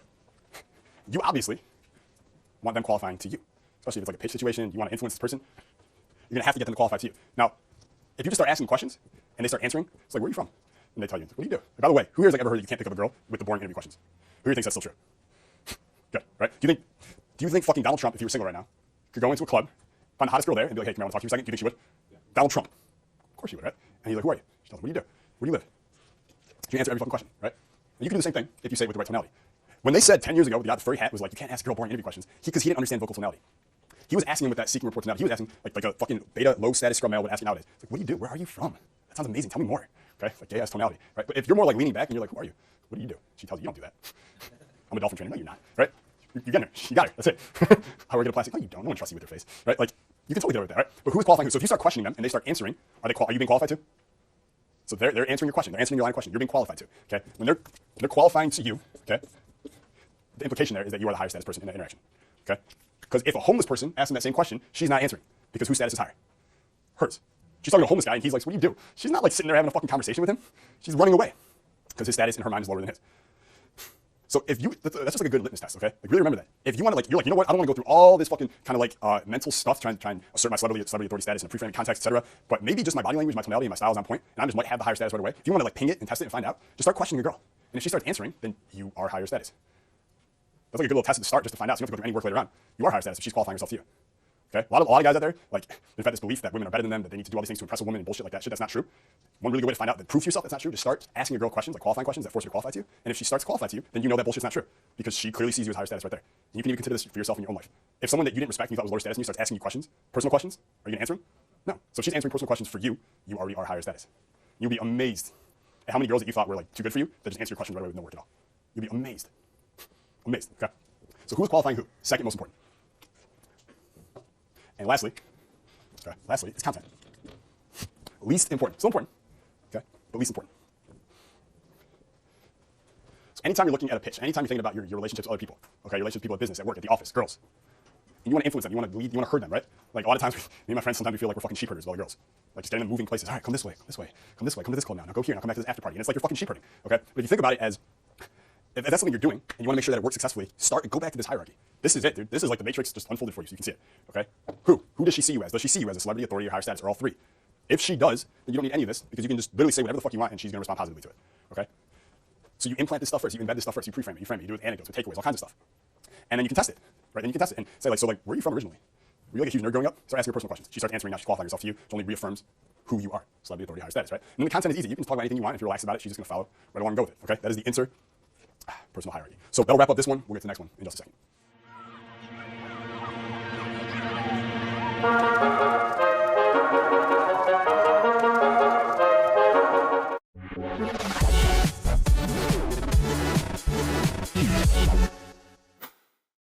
Yo, what's going on, man? Jason Capital, America's Honest Dating Coach. We're at day 38 of Power Influence. Day 37, which means you are something like, I don't know, 85% of the way complete. We're almost there, so let's finish this shit fucking hard. So, urgency and techniques and ways to use urgency in your social life, in your business life, and your sex life.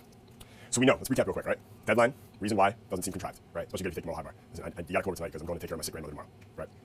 It works. So, what is one way to use this in your social life? Okay, one way to use this in your social life. One thing, let's say you're putting together like a social god dinner this Friday. If you're at home, you've probably been to a social god already, and you understand the importance of weekly dinners or monthly dinners, right? Say you put them together, and it's for this Friday, and today's Monday. Now, typically, you just send your invites out to everybody. Some people will come, some will not, and that would be it. All you would do differently here is you embed some urgency into the same offer, okay? So instead of it being, me and the girls are doing bowling and vodka Friday at 9, come with, bring a friend. Okay? Instead of it being something like that, okay? Same offer, everything's the same, but you just embed urgency into it, okay? And before I even tell you this, keep in mind, everyone here, when you embed that urgency into it, it might not be, that initial text I just said, that would work perfectly, okay? It might just be in the follow-up, right? When someone is being wishy-washy, which is going to be 99% of the time anyways, right? That's when you kind of just hit them with that little hit of urgency. Subtle, again, it's not contrived, you're not forcing them. If you force urgency on a girl, is that high pressure to her? The girl respond well to pressure or ultimatums?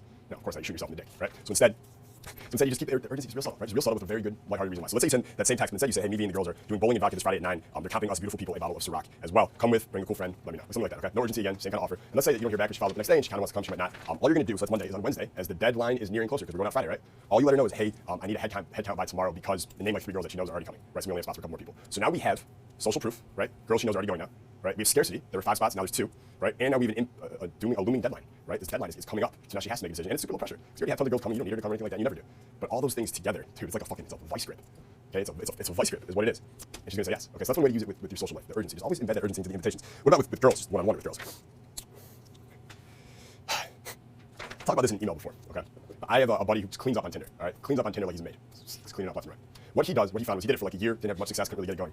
And then he made this little switch, completely, totally dishonest switch, let's just say, like blatantly lying, okay? Blatantly lying, but his results skyrocketed, so he's continued to do it, right? Behavior that's immediately gratified will always be repeated. He can't help it, he's gonna keep doing it. Here's what he did. He found that when he's texting the girl on Tinder, because he would get him bantering back and forth and they're talking, but when he went to set up those logistics, right, higher pressure, she would stop responding. All he did was at the start of the conversation, he would let her know he's only in town on business for a couple of days. And he wouldn't even say when he's leaving, because that almost seems contrived, like I'm leaving Saturday. So she's like, oh, what, so I have to see you before Saturday? He just like mentions it as part of the conversation that he's here for a couple of days. Doesn't say when he's leaving. So then, bantering back and forth, they're talking, having a good time. He mentions, he doesn't necessarily invite her, but he talks about some cool bar he went to in the city, or he asks her, for like, what are the best spots out here to go to drink or whatever. So now she's kind of investing and advising him, he sounds like a tourist, right, so it adds up. And what he found was, at some point she'd ask him, when are you leaving, like what day? So let's say they're talking on Thursday, he's leaving Saturday. He went to see her Thursday, but they keep texting Friday. They'd be texting, and she'd ask him, when are you leaving, or did you say you're leaving tomorrow? And he'd be like, yeah. And the minute it like clicked for her that this interesting guy, who hasn't really wanted anything from her, is actually gone, he's leaving tomorrow, changed everything. It's like his value went from here to here. They all started saying yes, all right? They all said yes, because he was leaving. So he's scarcity, and he's leaving tomorrow, right? So he's social proof. So he has dramatically affected his value through manipulating availability. That is scarcity, right? He manipulated his value, made it very high, by talking about how limited his availability is. He's leaving tomorrow. And he forced a decision now using urgency because he's leaving tomorrow. She cannot see him on Sunday. She needs to see him today or it will never happen. All right, so he just like 5x his results right away. All right, so that was his way of using urgency with girls. You could certainly do the same thing if you wanted to, right? I'm America's Honest Dating Coach. That's not my style, but you guys are free to do whatever the fuck you want, right? I'm not your father. Do whatever the fuck you want to do, all right? I encourage everyone to do whatever the fuck they want to do. That's one way you can use urgency, okay? But once you understand that, once you see that, once that clicks, you start to realize there's all kinds of ways that you're dealing with women right now where you are you are letting them take you for granted in some way, or maybe they're just kind of flaking you off because there's no urgency, right? So what I want you to do is figure out a way to dress yourself like the offer that is you. Okay? Every girl out there, just think of them like an offer. Or like in marketing, you always talk about this is the offer, status is the offer, whatever it is, right? Think of every girl, she's an offer. She has a pros, she has a cons. It's a sales offer. Okay? You as a man, you are an offer. Okay? You have pros and cons, you're raw offers. Okay? If you can wrap that offer in urgency, if I can tell you status will be gone tomorrow, the value of the offer increases. Okay? If you can embed or wrap yourself or dress yourself in some form of urgency surrounding your story in her brain, your value goes up immediately. So you should do this with everyone. You should figure out a way to do this with everyone. Okay? In the comment section below in this video, I want you to tell me how you're using urgency with women too. There are so many ways it can be used to make shit happen now. See her tonight, tomorrow, instead of fucking 6 months from now. Okay? Urgency. Urgency. Forget all the great lines, you great opener. All that shit is cute. Okay? Urgency makes shit happen. Urgency makes shit happen. When we have sales on Team Capital, like for instance, eventually we retired Traction recently. You guys see those emails? Okay? We thought that was like a cool sale. Like the retirement sale. I like retired the product, I put it in the Hall of Fame. That was pretty badass. Before that sale, okay, Traction God didn't really make that many sales. I didn't promote it, I didn't talk about it very often. It was there, it made sales, but it's like a $700 product. It really only sold when I was actively promoting it. You weren't like sending traffic to it or anything like that. So I'm like, you know what? Also, like, I want to redo it. I want to do a different attraction product. Everything there still works. I just want to tweak it a little bit. So I'm going to retire it. Okay, new one again. I don't know. I'm going to put this thing on sale right now. 3 days, 50% off flash sale, whatever. Retirement sale. First 2 days, sold a ton of them. Right, great. Like 15 grand a day each day in sales. Cool. On that last day, 24 hours left, and then the attraction system is going to the Hall of Fame forever. How much urgency is in that offer? Tons. Okay, almost a $40,000 day. Urgency. Okay, the attraction change. Did I add new tactics? Did I tell you about the Bin Laden method? Right. Even if you live in Cape, you'll be able to fuck reasons, right? Did I throw in a 3 pound of cocaine in the offer? No. Did I tell you that? I don't know, Leonardo DiCaprio is now using the attraction system himself. That's not good. No, I didn't do anything else. All I did was add urgency to the offer, and we went from not making any sales a day to almost 40 grand in 1 day. That's how powerful urgency is. So all the cute little pickup lines are good, but if you want to be a powerful influencer with women in the business, wife do, urgency. Power influence tools. This is the shit that really matters, okay? Really fucking powerful shit. So the second one, you want to give this feeling that you always seem to be leaving, right? Like women should have this feeling that you always seem to be like on the way out, like they can't fully grasp you. They're always just out of their reach, okay? And you can do that manipulatively, you can do that on purpose. Like you talk to a girl for a couple minutes and then you seem to just like disappear. She can never like fully get you, right? This is the hello goodbye method, by the way, right? See how all this stuff just clicks together? Because you talk for a couple minutes and you seem to be leaving. You talk to another girl and then you hello goodbye her and then her and then her. Before you know it, all these girls are like, that guy's cool, but like I feel like every time I'm talking to him, what happens is they go, every time I'm talking to him, I feel like I have to like work so hard because he could leave at any moment. That's how you want them to be feeling. That's when you know you got him. Okay? And I do this in my life not manipulatively, not on purpose, but because I have this huge fucking vision. Okay? I'm fucking I don't know why. I have to transform 1 million men into the most attractive, most dominant, most successful versions of themselves. All right, that's a big fucking mission. That's a lot of work. It takes a lot of fucking work. I've been going for 4 years straight now, like 12 hours a day, 7 days a week. I don't take days off. I'll probably be going another 10 years on this one mission. I'm kind of busy. All right, I'm kind of busy. So when I'm talking to a girl, I'm not like I'm walking away after 2 minutes, just leaving her there. I'm not doing it like, oh, urgency, got her. It's like, no, I actually have somewhere to be. Okay, so the best way for you to do it, of course, at the highest level, is you're always seem to be leaving because you always have really important shit in your life that you have to be doing. Increases your value. Okay, but if you don't have that yet, figure out what that is, and in the meantime, just always seem to be leaving. Right? We all know that guy. Who has ever had it where I don't know, you went out with your friends, you guys went drinking, and then everyone back to the house, maybe it's at your house, your apartment, whatever, and everyone's kind of hanging out, having a couple drinks, not really an after party. Then everyone starts to leave, and you're ready to go to bed, and then that one person just won't fucking leave, and they can't take a hint. Who here knows what I'm talking about? Yeah. Absolutely, right? And does that person in that moment have a lot of value to you? No, right? Absolutely not. Would they have value to you if they were the first one who left and it's like, damn, he was cool, but he like took off already? Where'd he go? Now they have value to you. There's a little mystery around them, right? So you don't want to be fucking stay too long guy. You want to be the guy who always just seems to be leaving. Like I can never grasp that guy. Okay? We were watching Seinfeld, by the way. We were seen Seinfeld. We like Seinfeld. Okay, I love Seinfeld. You know the episode where George always tries to leave on a high note? Do you remember that episode? He figures out he's like, he notices he's in these meetings at the office, right? And in the meetings with 8 people there or whatever, and he says, I'm good for one good joke every meeting. I can make one good joke where everyone's cracking up, and then I make a second one and it's terrible, and all people remember is the shitty joke, not the great one I made. I'm leaving a terrible impression. So he's like, from now on, I'm just gonna leave on a high note. That's it. So he's in the middle of a meeting just like this, and he makes some joke, everyone's like, like cracking up, and he goes, that's it, I'm done, see you guys later. And he just gets up and leaves the meeting, right? Then he's at Jerry's apartment later with Kramer and Elaine. Same thing. He's talking with them in the middle of the conversation. He makes some great joke, and it's like very sophisticated humor. So they're all like, and they're all laughing their ass off. And he's like, looks at the reactions. All right, that's it. I'm done. See you guys later. He just leaves in the middle of the conversation. And Elaine's like, what the fuck was that? Where did he go? And Jerry's like, he's leaving on a high note. It's called showmanship. Right? It's great, right? But it's so funny because all of a sudden, everyone starts to be like in the show. They're like talking about George and he's not around. They're like, dude, have you noticed George? Like, he just seems to be on lately. Like, he's really like something's going on with that guy. He's really taking control of his life now. It's really fucking funny. But he's that guy in that one episode, right? And then of course he loses it because he's a fucking Nazi capital, self-destructive bastard. But it's good for a moment, right? It works for a moment. So let's talk about business and money before we wrap up here. Okay. Here's one way that I use urgency with my affiliates. Okay, with my affiliates. I want you guys to hear this example. And see, maybe you could be using it if you're an online marketing series, you could be using it if you have employees, if you have people who make sales for you and commissions or anything like that. Typically, in our business, we give 75% commissions to all affiliates on our product. So an affiliate sends one person to 77 ways and they buy $77 product, they're gonna make like a $50 commission or something. Right? It's pretty good. It's pretty good. So if you're a homie or affiliate, you want to promote, email us, okay? We give this to most people, but to our top affiliates, for 3 days, let's say 3 days a month, the last 3 days of the month, let's say, we'll email them and let them know, hey man, we've increased the commissions to 90%, okay?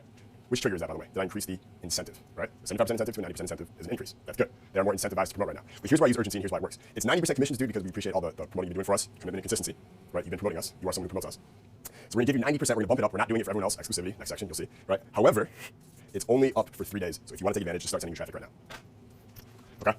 So now, affiliates are no different than anyone else, right? They are procrastinators. But now increase their reason to promote, and there's a deadline. You have 3 days to promote. And what happens is we get gallons and gallons and gallons of traffic to our site, right? They come in hordes during those 3 days. Everyone starts emailing their list because they know our shit converts, makes them the most money. They make more money now, it's 90%, and because there's a deadline. So I'll email them with 1 day left and be like 24 hours left, make sure you promote. I want to send you more money than normal. Please let me do it. Like I have your money. You please let me send it to you. Please. Can you do that whole thing? Works beautifully. Okay. So that'll wrap it up for this section on urgency. I'll see you guys tomorrow.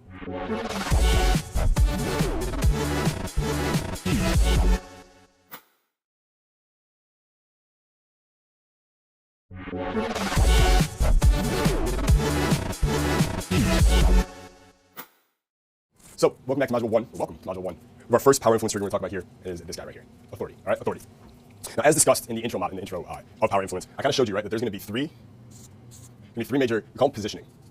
These are the positioning components of the power influence system, okay, the positioning components. And then we have 9, we call them agents of influence, okay? 9 agents of influence. So just a real quick recap on this, just so you guys understand, in case anyone forgot, so I need to, right? Talk about this example in the intro. Imagine you're at the club, right? You're with a buddy, you're at the bar, you're having drinks. He drinks scotch, you drink vodka, you guys joke about it, it's all good, right? You don't judge him because he's a scotch drinker. You're sitting there, and some random walks right by you, and he's dressed like a homeless person, right? He's just flopping around, the jeans are all fucked up, like it's like he looks raggedy, right? And he walks by and he stops to talk with you. He's like, hey, what's going on, man? How you been? And for a second you're like, no, this guy, like, why is he acting like he knows me, right? And then you're like, I don't know who this fucking guy is, but he keeps talking for a couple minutes, and the whole time you're like not even listening, right? Nothing's getting through. Your guard is completely up, right? He walks away. 2 minutes later, Jay-Z walks in. He's got the entourage with him. He's got Beyonce on his right? He's got Kanye in his back pocket. He looks fly. He walks up to you, and you expect him to walk by. You're like, oh shit, Jay fucking Z, that's pretty cool. Walks by, and he stops. And he looks at you and goes, what's up, man? How you been? What's up, dude? Everything well? How's business? How's the family? How's the wife? She's still Asian? But he's like, he talks to you for a minute, right? He does the stop and chat, right? And you're like, the whole time, you're like, holy shit, Jay-Z's talking, this is fucking cool. Everything he's saying, you're like, it's all coming in. You want to take it all in, right? And he tells you about some new clothing company or clothing thing he has coming out, and he's like, yeah, man, make sure you cop a pair. And you're like, dude, I'm gonna buy 2, right? You just want to for Jay-Z, right? He gave you the blueprint, that's fair. Then he walks away, okay? What was the difference there? Why did you ignore the first guy? Nothing got through at all. You weren't even interested. But yet Jay-Z, you're completely open to it. You're listening to it. He didn't have to sell you. He didn't have to use any sales tactics. He's just like, cop a pair. You're like, I'll buy 2. Okay, what's the difference? The difference is positioning. Okay, the difference is positioning. Everyone has this subconscious hierarchy they keep in their brain. Okay, and we're gonna call R. That's what a raggedy guy is. In your brain, this isn't how the world works. Everyone has their own construct of how this is. But in your brain, your subconscious takes in all this data and goes, shh, okay, he's here. Okay, he's here.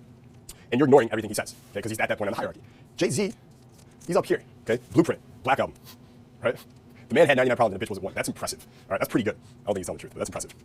He's up here on your hierarchy. Everything got through. What's the difference? Their position on this hierarchy. Okay, you want to imagine it. You have something, a threshold that looks something like this, where it's like, let's put a T and H, so you know, it's a threshold. Where anything below here, you're going to meet with skepticism. You're going to meet with guards up. You're not really want to listen to. Okay, but if someone has positioned themselves past that threshold, and they're somewhere in your the free space up there, they position themselves higher in your hierarchy in your brain. You're open, right? You're open to it. You're listening.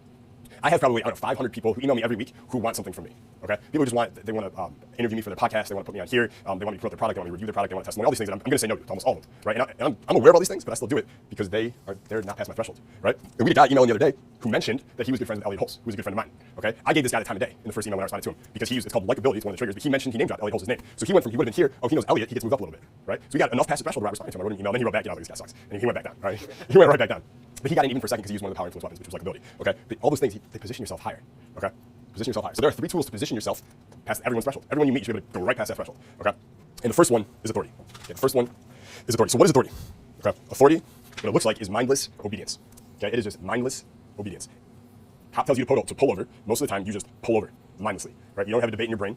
Should I or should I not pull over? Right? I gotta get, I gotta get dinner in 20 minutes. Fuck, I don't have time for this. Drive off. You don't think about it. You have to do it, right? They have authority in that situation. You just mindlessly obey, right? Mindless obedience. It allows people, systems, or structures to enforce rules, make decisions, and get automatic compliance. Okay, that might even be a better definition for authority. It's when you have automatic compliance. A boss at work. So structure is set up at work where the boss is here, the employee is here, because his positioning is higher. He has automatic compliance. He tells you to do something, you have to do it. You don't have a choice, right? You have to mindlessly obey, and maybe not mindlessly, because in your mind you might be like, fucking loser. Listen to this boss, shithole, right?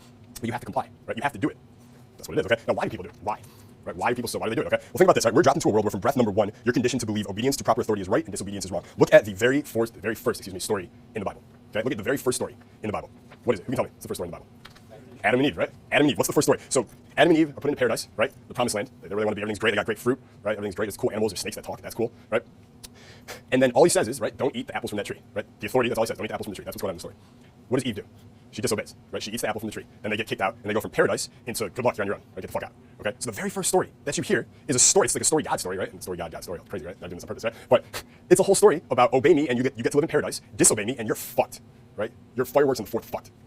That's the very first story you hear. I don't know about you guys, but I had to go to fucking the temple, right? I was born Jewish, and that was the first story they told us. I'm 6 years old. Okay, 6 years old. I don't understand all this shit. I'm just like, oh, they're an authority. I'll listen to them. Oh shit, I better do what they say, right? I don't want to get kicked out, be on my own. I'm sick. I can't provide for myself, right? I stole a pack of gum when I was 5. I got in trouble for it. That was bad. I don't want to do that again. So they are literally you're trained and conditioned to comply with authority from the very minute you're born. Every story you're told when you're young and you don't have any guards up for this stuff. Okay, so he's literally saying, do what I say and obey, and you're fed, happy, and safe in paradise. Disobey me, and you're booted out on your own. That's the very first story you heard. And when you were younger, it seemed like these people knew more than you, and they did social proof of everyone else following them, making it seem like the logical thing to do. Okay, so that's what you're taught from a young age. Now, in addition, obedience to authority is easy. It's a heuristic, right? Something we call heuristic. Heuristics are mental shortcuts. Okay, so literally, read what I wrote down here. It's a heuristic. It requires no thought. It's reacting. It's not thinking. Right? It's letting someone else make all your decisions and handle all your problems so you can catch up with the Kardashians. Right? It's a mental shortcut. I don't want to have to take the time to think about, should I just trust what this person's saying? Should I really weigh the pros and cons here, cost versus benefit? Or no, can I just look at the general picture here, right, and say, is this an authority? Can I trust them? Yeah, you know what? They dress well. They have a nice car. They probably know what they're talking about. I'll just listen to what they say. And then you listen to what they say. Okay, so that's called a heuristic. It's a shortcut. Instead of you weighing the pros and cons, you just look for a couple signs that let you know this person's an authority. And once your brain goes, yeah, he's probably okay, you just listen to that person. Does that make sense to everybody? Okay, it's called a heuristic. H-E-U-R-I-S-T-I-C. There's many of them that we do. Authority is one of them. Okay, but people forget this. Like 50 people in this room. Everyone in this room is like you're a team capital badass, right? You fucking think about shit. You're gonna you take your life pretty fucking seriously. You're actually letting authority tell you what to do. You're gonna weigh the pros and cons. All these fat fucks out here in Vegas, they don't do this, dude. They don't give a shit. They literally just want to they're like stop selling me, stop teaching me, stop telling me all this shit. Shut the fuck up so I can go watch the Kardashians because they are getting ahead of me. I have to catch up with the Kardashians. That's all they want to do, though. Okay, so they're like, forget heuristic. They just want you to show them certain authority symbols, so they can go, okay, this is an authority. I can trust this person. Thank God. Thank you for pretending or actually being an authority, so now I can go back to watching TV and jerking off on porn. Whatever the fuck it is that they do. Okay, that's what's going on here. Now, honestly, this is fine most of the time. Okay, the problem arises when authorities aren't actual authorities, or when authorities make an error and no one questions it. Right? That's when authority becomes a problem. It's not a huge problem in general. It's worked out fairly well so far. Okay, but the problem arises when authorities make an error and no one lower in the hierarchy questions it. So, read you a quick study. This is really fucking interesting to me. So the airlines industry has suffered. They suffer from the authority bias as well. Right? The airline industry suffers from the authority bias. Charlie Munger said that what they do in a flight simulator experiment for new pilots, okay, is you get a pilot and you get a co-pilot. Now the pilot is the authority figure, and they don't do this in airplanes. They do it in simulators. They have the pilot do something where the co-pilot, who's been trained in simulators a long time and he knows he's not allowed to let the plane crash. They have the pilot do something where the co-pilot, would know it's going to crash. Right? They would have the pilot do something where the co-pilot's sitting there, he's looking at him, he knows it's going to crash if he does that. Okay. Co-pilot's sitting there, the pilot's fucking up, the pilot's the authority figure. In the simulator, 25% of the time, the plane crashes.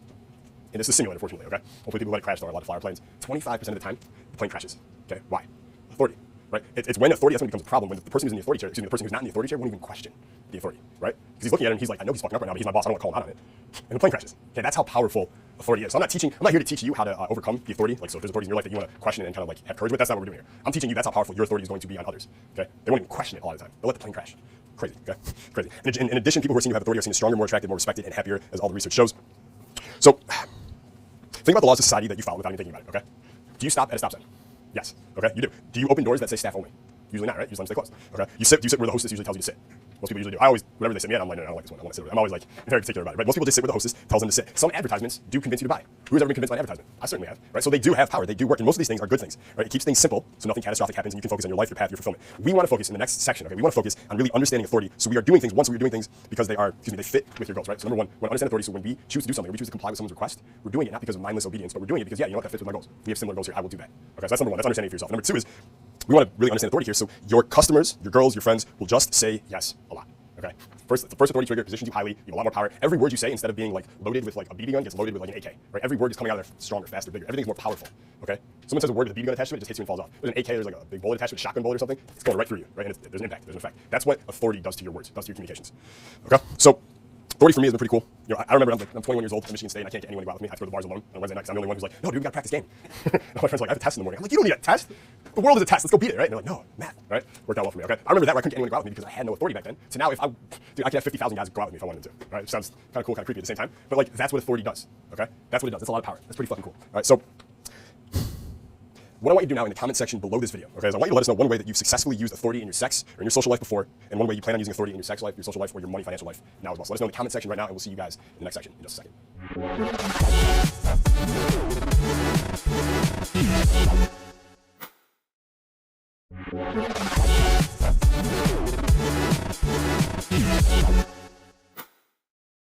Yo, what's going on, man? Jason Kaplan here, America's Honest Dating Coach, and welcome back to day 14, module 4 of Power Influence. So we have officially dominated the three weapons of positioning, right? We had authority, we had higher status, and we had celebrity, right? And we crushed them all, right? So now we understand that all those tools we just talked about they're all pre-influence tools. They're all about positioning yourself before you even begin the communication, right? Before you talk to the person, text the person, send out the invite, the offer, the sales pitch, doesn't matter. They're all positioning yourself at the highest level. So now all these 9 agents of influence that we're going to talk about now for the rest of this training over the next 28 days, all those agents that you're using, now they're coming from this high authority, this high celebrity, this high status person. This person who's positioned themselves higher. So now every word you say, our next one is perceived value. That's the first agent of influence we're talking about here. When you use perceived value, my bad. When you use perceived value from this level of positioning, now it's like, just think of it as like worth 100, right? And if you hadn't done any positioning and you use the same sentence, right? You use the same tool, the same perceived value tool, it's worth 3, maybe. I'm being nice right now, okay? But all the work we just did is just about positioning yourself higher. So literally, you just hit with fucking impact, right? You're not a BB gun, you're an AK. That's the difference, okay? So now we're gonna talk about, you position yourself this high, now it's about, and I just wanna tell you right now, if you were lazy, okay, I know you're not, but if you were lazy, you could hypothetically stop the course right now. Okay, you wouldn't even have to learn anything else about power influence if you just knew about positioning. Because if you position yourself that highly, people are typically just gonna comply, right? They're gonna take on your ideas. They're gonna say yes. They're gonna do what you want. Okay, simply because you position yourself higher than them. But I know that's not your style, right? I know that's not your style. I know it's not anyone's style here, right? We're gonna master all this shit. So let's do it. All right, so what is perceived value? Okay, what is perceived value versus actual value? Okay, so we have perceived value and we have actual value. There are 2 types of value. We want to know this. So there's actual value, okay? There's actual value. For instance, a rock, okay? If I take a rock, it has a certain amount of value, objectively speaking, okay? I can use it as a tool to sharpen like a weapon, right? I can throw it through a glass window, right? I could chuck it at I don't know, Hillary Clinton's prefrontal cortex and knock her out. I can do a lot of things with this rock. It has a certain level of value, okay? But it's not that valuable. However, when I wrap it in perceived value, I can make it seem more valuable and more valuable and more valuable. And all of a sudden, if I wanted to, I can make it so valuable that I could call it the pet rock. I could make hundreds of millions of dollars selling a rock. Okay, and that's actually what they did with the pet rock, right? So it's a rock, now it's a pet rock, $14.99, whatever, take it home, millions and millions and millions sold, right? So we have actual value of a rock, and then we have the perceived value of the marketing they did for it to make it seem more valuable. Okay, so the actual value was like, like here, that's a rock, right? But now we wrap it in perceived value. We do all these things to it. I'm going to tell you all the different techniques to increase the perceived value of it as we go forward here. All of a sudden, now it's worth that much.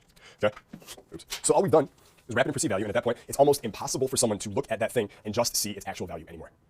Okay, so once you've increased perceived value of something, once you've taken a thing and now you've given it all kinds of perceived value, it's almost impossible for the human brain to look back at that thing and only see it for its actual value. Okay, now we only see it for its perceived value, right? Because they must perceive it, and when they do, they project all those stories onto the actual value, which positively or negatively affect that thing's value. Does that make sense, everybody? They're projecting stories onto the rock that either make it more valuable or less valuable, depending on the stories that they've heard about it. That's it. And again, if you're aware of all these factors, you can come obviously much closer to rationally appraising the value of something because you get this. But most people can't, and most people won't. We are literally a species surviving on perceived value. So what billion-dollar companies, million-dollar entrepreneurs, and elite politicians all do is they take anything and they wrap it and they dress it in so many different agents of influence synergistically and engagingly that its perceived value goes nuts and people value it so damn highly and become far more attracted and emotionally invested and interested in it. Great example, the pet rock. Okay, the pet rock. That is it. I can't think of a better example than that. It's a fucking rock. Just a rock, right? I could go down to the beach. I could have tons of rocks. Okay, we rock city. There's rocks everywhere. Okay, there's rocks everywhere. They're not valuable. There's a high supply. There's a low demand. But we wrap it in a story about every kid needs a pet rock, right? Every kid's a pet dog. They also need a pet rock. It's a friend. It's something you take care of. It's something you take with you. It's there when your friends aren't. We tell them all these stories about it, and all of a sudden it becomes valuable. It goes from being free down by the beach to $14.99 at Target, Walmart. Go down. Buy now, right? Let's look at Yeezy shoes, right? Kanye West has these shoes. They were selling for, anyone know how much? You say it? Anyone know how much they're going for? Yeezy shoes? What's the price tag? I think they were, I don't know, several $100s. They're on eBay now. I checked, $20,000. $20,000 for a pair of Kanye West shoes. I wonder how much Jay-Z shoes would go for. $200 million comparatively speaking. $20,000 for a pair of shoes. How much perceived value do those shoes have? Fuck tons. How much actual value do they have? Very little, right? Very little. Jordans. Good shoes, good basketball shoes, decent, right? Actual value, decent. Perceived value, much, much higher, okay? Much, much higher. And the reason for that is they are using all the different agents of influence that we're going to talk about in Module 5 and 6 and 7 all the way down to increase the thing's perceived value. You increase the perceived value, now you can charge more, and people will pay more, okay? People will pay more. So it's a really interesting thing, okay? And what we do is we call it, I'm going to write this phrase down, we call it romancing the stone, okay? Romancing the stone. And I love the fact that that's a phrase that we've used in marketing for decades, okay? But there's something called the pet rock, and the phrase is called romancing the stone. It's just wonderful. The irony is fantastic, okay? All we're doing is we're taking a fucking stone and we're wrapping it in so many stories about how exclusive it is, about how it's hard to get, about how so many people want it, about how there's a limited supply, okay? About how Robert Downey Jr. and George Clooney both bought them for their kids. We wrap it in all these different stories and triggers and weapons of influence, so the thing's perceived value rises and rises and rises. We tell this romantic, idealistic story about the thing, and its value skyrockets. Okay, status is worth one thing to a customer, but then when I tell them my hero story and all the things it did for me to change my life and it took me from rags to riches, which is all true. But once you hear that story, and Bottle Girls are stealing my ID now just because of status, when I couldn't get people to go out with me to a bar a couple years ago, you're like, now I've romanced the stone, I've romanced the status. Now you want it, now it's worth a lot more. Does that make sense, everybody? Okay, that's all we're doing with perceived value. Now, there's a second part to this module that I'm going to kind of combine at the same time. So we have perceived value on one side, okay, and we have incentive on the other side. Okay, perceived value and incentive. What is incentive? Okay, incentive is a bonus component to the offer, to the invitation. Okay, to the offer, to the invitation. Here's how I want you to think about incentive. Okay, most people when they're weighing a decision, whether it was an invitation you sent them, hey, come out Friday night, whether it's a job opportunity, whether it's should I buy this guy's product, should I sign with a different real estate agent, whatever it is. Typically, what's going on here? Oh, that's right. We're gonna call this a scale. Okay. Now, let's say this is you on this side of your invitation or whatever, and this is the enemy. This is the other side. This is yes, this is no. You want to obviously tip the scales in your favor to get the yes. Does that make sense, everybody? Good. So when you increase the perceived value of the thing, you're increasing the desire for it, right? Value and desire are very closely related. And you increase perceived value, you're going to tip it in your favor more. Okay? Now maybe there's an associated risk with saying yes to you, or there's always there's rewards and there's risks to both sides of it. But maybe the perceived value doesn't tip the scales quite enough in your favor. Maybe you get them almost to say yes, but they haven't yet. How do you tip the scales completely in your favor so you get the yes? You do it with incentive. Okay? Incentive is a bonus component to the offer or invitation, and it is designed to tip the scales emotionally in your favor. Imagine a friend invites you out. Go out Friday night. Okay? You're kind of interested. You're going to a cool place. It might be fun. It might not. You're not really sure if you want to go. But then he mentions that hot girl that you've been flirting with, kind of on and off with, you haven't hooked up with yet, is going to be there. Are you going to go to this place Friday night now? Fuck yeah, of course you're going to go. Before, it was kind of good. You know about the perceived value of the place and the friends, and it might be fun. And again, you're not sitting there consciously weighing the perceived value. Your subconscious does it for you. But you're not really sure. You could go, you could stay at home, you got work to do. There's both sides to it. But then he mentions this bonus incentive that hot girl is going to be there, and he tips the scales in his favor, and now you have to go. Okay? Now, are you just mindlessly complying with authority? No. You're weighing these things out. But he, as a good marketer, a good salesman, a good persuader, you should be giving incentives to people. He's doing the right thing, right? If he wants you to come out, he should be telling you about the incentive because it's going to get him to do what you want. It's going to get you to do what he wants. Excuse me. Okay? Or imagine you see an infomercial, right? You can buy a slap chop. If you order in the next 20 minutes, we'll throw in a second one free. Right? It's a bonus incentive. So get the slap chop. It's dope, right? You'll be chopping your stress away or chopping your stress away. Get the slap chop. But then they say, so they know that certain people, so what they've done in studies with infomercials is they find that if the infomercial is 20 minutes long, they get a certain amount of buyers to buy in the first 7 minutes. Okay, a certain amount of buyers. And then there's a section, let's say a third of them buy in the first 7 minutes. Another third just totally leaves because they're like, this isn't for me. But then there's this middle third of people who are watching the infomercial and they kind of want the slap chop. I want to slap my troubles away, right? That sounds cool. But they don't buy. They're not sure. They're still weighing this thing out. Okay, so then the next 7 minutes, what infomercials I figured out to do is we add an incentive after incentive after incentive in that middle segment, and all those people start buying and calling and buying and calling and buying and calling. All they did was add incentive. They weren't like, oh, I need to find a better argument to talk this person into it. I got to show them more facts. No, people don't like facts and don't want to hear another argument. Just incentivize them even more and they'll do it. AKA, order the next 10 minutes and you'll get a second one free. Now, who needs 2 slap chops? As far as I can tell, people don't use the first one that they order. But you go on the second one, get their greed glands firing, and boom, they start buying. Okay, that's what incentive does. It's called a free gift with purchase in marketing. That's what we call it, right? So for instance, if someone like, if I worked at a nightclub and I knew, like, first of all, nightclubs are terrible at marketing to clients. I don't know why they don't follow up and try and get people to come back. They don't do anything like that. But if I was, well, sometimes what they'll do is they'll comp you a bottle, right? They comp you. Come in, you buy 2 bottles, we're going to third one for free. Free gift with purchase, incentive. I didn't know if I want to go 2 bottles, how much money, who's paying, how are we splitting it, shit, we get a third bottle free, all right, fuck it, let's go. Okay? Tips the scales mostly in your favor. Am I mad at the club that they control my behavior? No, they throw in the incentive. I'm cool with it. It's good for me, it's good for them, it's good for everybody, okay? So why does it work like this? Okay, well, we are all creatures of self-interest. In any given circumstance, we quickly assess the risks and the associated rewards and respond in a way that seems to best serve us. The higher the perceived value, the higher the perceived reward. Higher perceived value, higher perceived reward. My favorite quotes about perceived value and incentive, okay? You eat their bread, you sing their song. All right? You eat their bread, you sing their song. You eat their bread, you sing their song. This is incentive. That's what it is, right? If you work for a boss, right, maybe you don't like him, maybe you do, whatever it is. If he's the one paying you, aka incentive, and someone tries to badmouth him, you probably won't take part in it, right? You're gonna sing his song because he's still paying you. You eat his bread, you sing his song, okay? Charlie Munger, also talking about incentives, said, I think I've been in the top 5% of my age cohort all my life in understanding the power of incentives. In all my life, I've underestimated the power of incentives. Okay? Those who don't know, Warren Buffett, smart guy who learns from most, Charlie Munger. That's who said this. So if you think Warren Buffett is smart, understand Charlie Munger is even smarter. Also a billionaire. He also said, and never a year passes that I don't get some surprise that pushes my limit a little farther. What he means by that is my limit of how little I understand how powerful incentive is. He's like 93 now. He's been studying human psychology for like 70 years, and he still continues to underestimate the power of incentive to control and influence behavior. Powerful, powerful shit. So in the next section, we're going to talk about how to actually increase the perceived value of something and how to create an incentive that gets people to do what you want, right? In a powerful win-win kind of way. So I'll see you in the next video in just a second.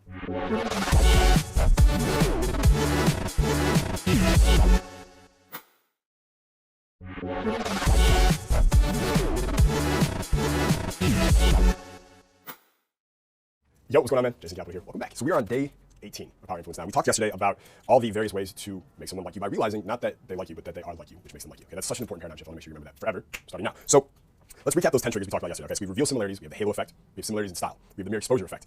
We have samesies. We have the common goal against an enemy. We have flattery. We have the in-group bias. We have celebrity associations, and we have the artful, damaging admission. So let's talk about how to use these things in your social life, right? So we have this amazing list. We have all these studies. We understand all these things about human psychology, but none of it fucking matters if we don't know how to use it and implement it in our lives every single day. So in social life, okay, one of the most important things you can do, especially when you're meeting someone, 2 important things I want you to remember here. Number 1, if you can get an introduction to someone rather than you reaching out to them, for the love of God, please do it. Okay, please fucking do it. I can't tell you how many people who I probably would be doing business stuff with or be friends with right now if they had gotten introduced to me by the person that we already know in common instead of them just reaching out to me. Okay, like literally we know people in common, we know high status people in common that if they just gone to that person, introduced us, I would have been open. But because they reached out, unconsciously I'm just not open to it. I'm aware of it. How fucked up is that? I'm aware of it and I'm still not open to it. That's just the truth. Okay? Because something happens. When someone you admire, respect, someone as your friend or whatever, when they go out of their way to introduce you to that someone, they're unconsciously saying, I've taken time out of my day, I approve of this person, I think you will too. Meet them. Okay? It's like they get a stamp of approval from someone who you already approve of. If that same person just reaches out to you, they don't have that stamp. Right? They don't have that stamp. They're trying to get in the club without a ticket. Okay? You need a fucking ticket. So if you can get an introduction, please get the introduction. Okay? So anyone you want to meet or whatever, get the introduction.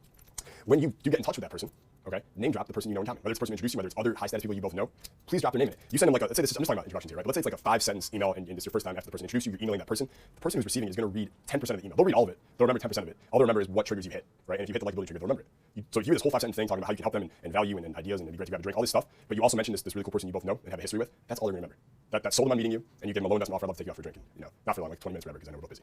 It's pretty easy, okay? So if you can use introduction, please do it. If you can't, either way, please mention a common high status name that someone you both know. Okay? Use this in every single thing you do in social life and in business. All right? Always do it. Next one, I think it's my 6th time mentioning this today. Name dropping celebrities, all right? Or celebrities, or famous people, great men of history, just like, if these are the stories you're telling, everyone out there, okay? Twinkie eating fucks, right? Fucking Jabba the Hutt, all the Jabba the Hutts of Vegas out there, just waddling around, they can't even walk, they're so fat, right? What costume are they wearing out tonight? Adipose tissue, right? Everyone knows that, it's fat, right? Every story that they tell is just some stupid story. Listen to the stories they tell. I'm not trying to be mean to them, right? Because I just want family members to do the same thing, I can't control that. But the stories are just about some TV show, right? They want to talk about Homeland. That's not even real, and they want to talk about it.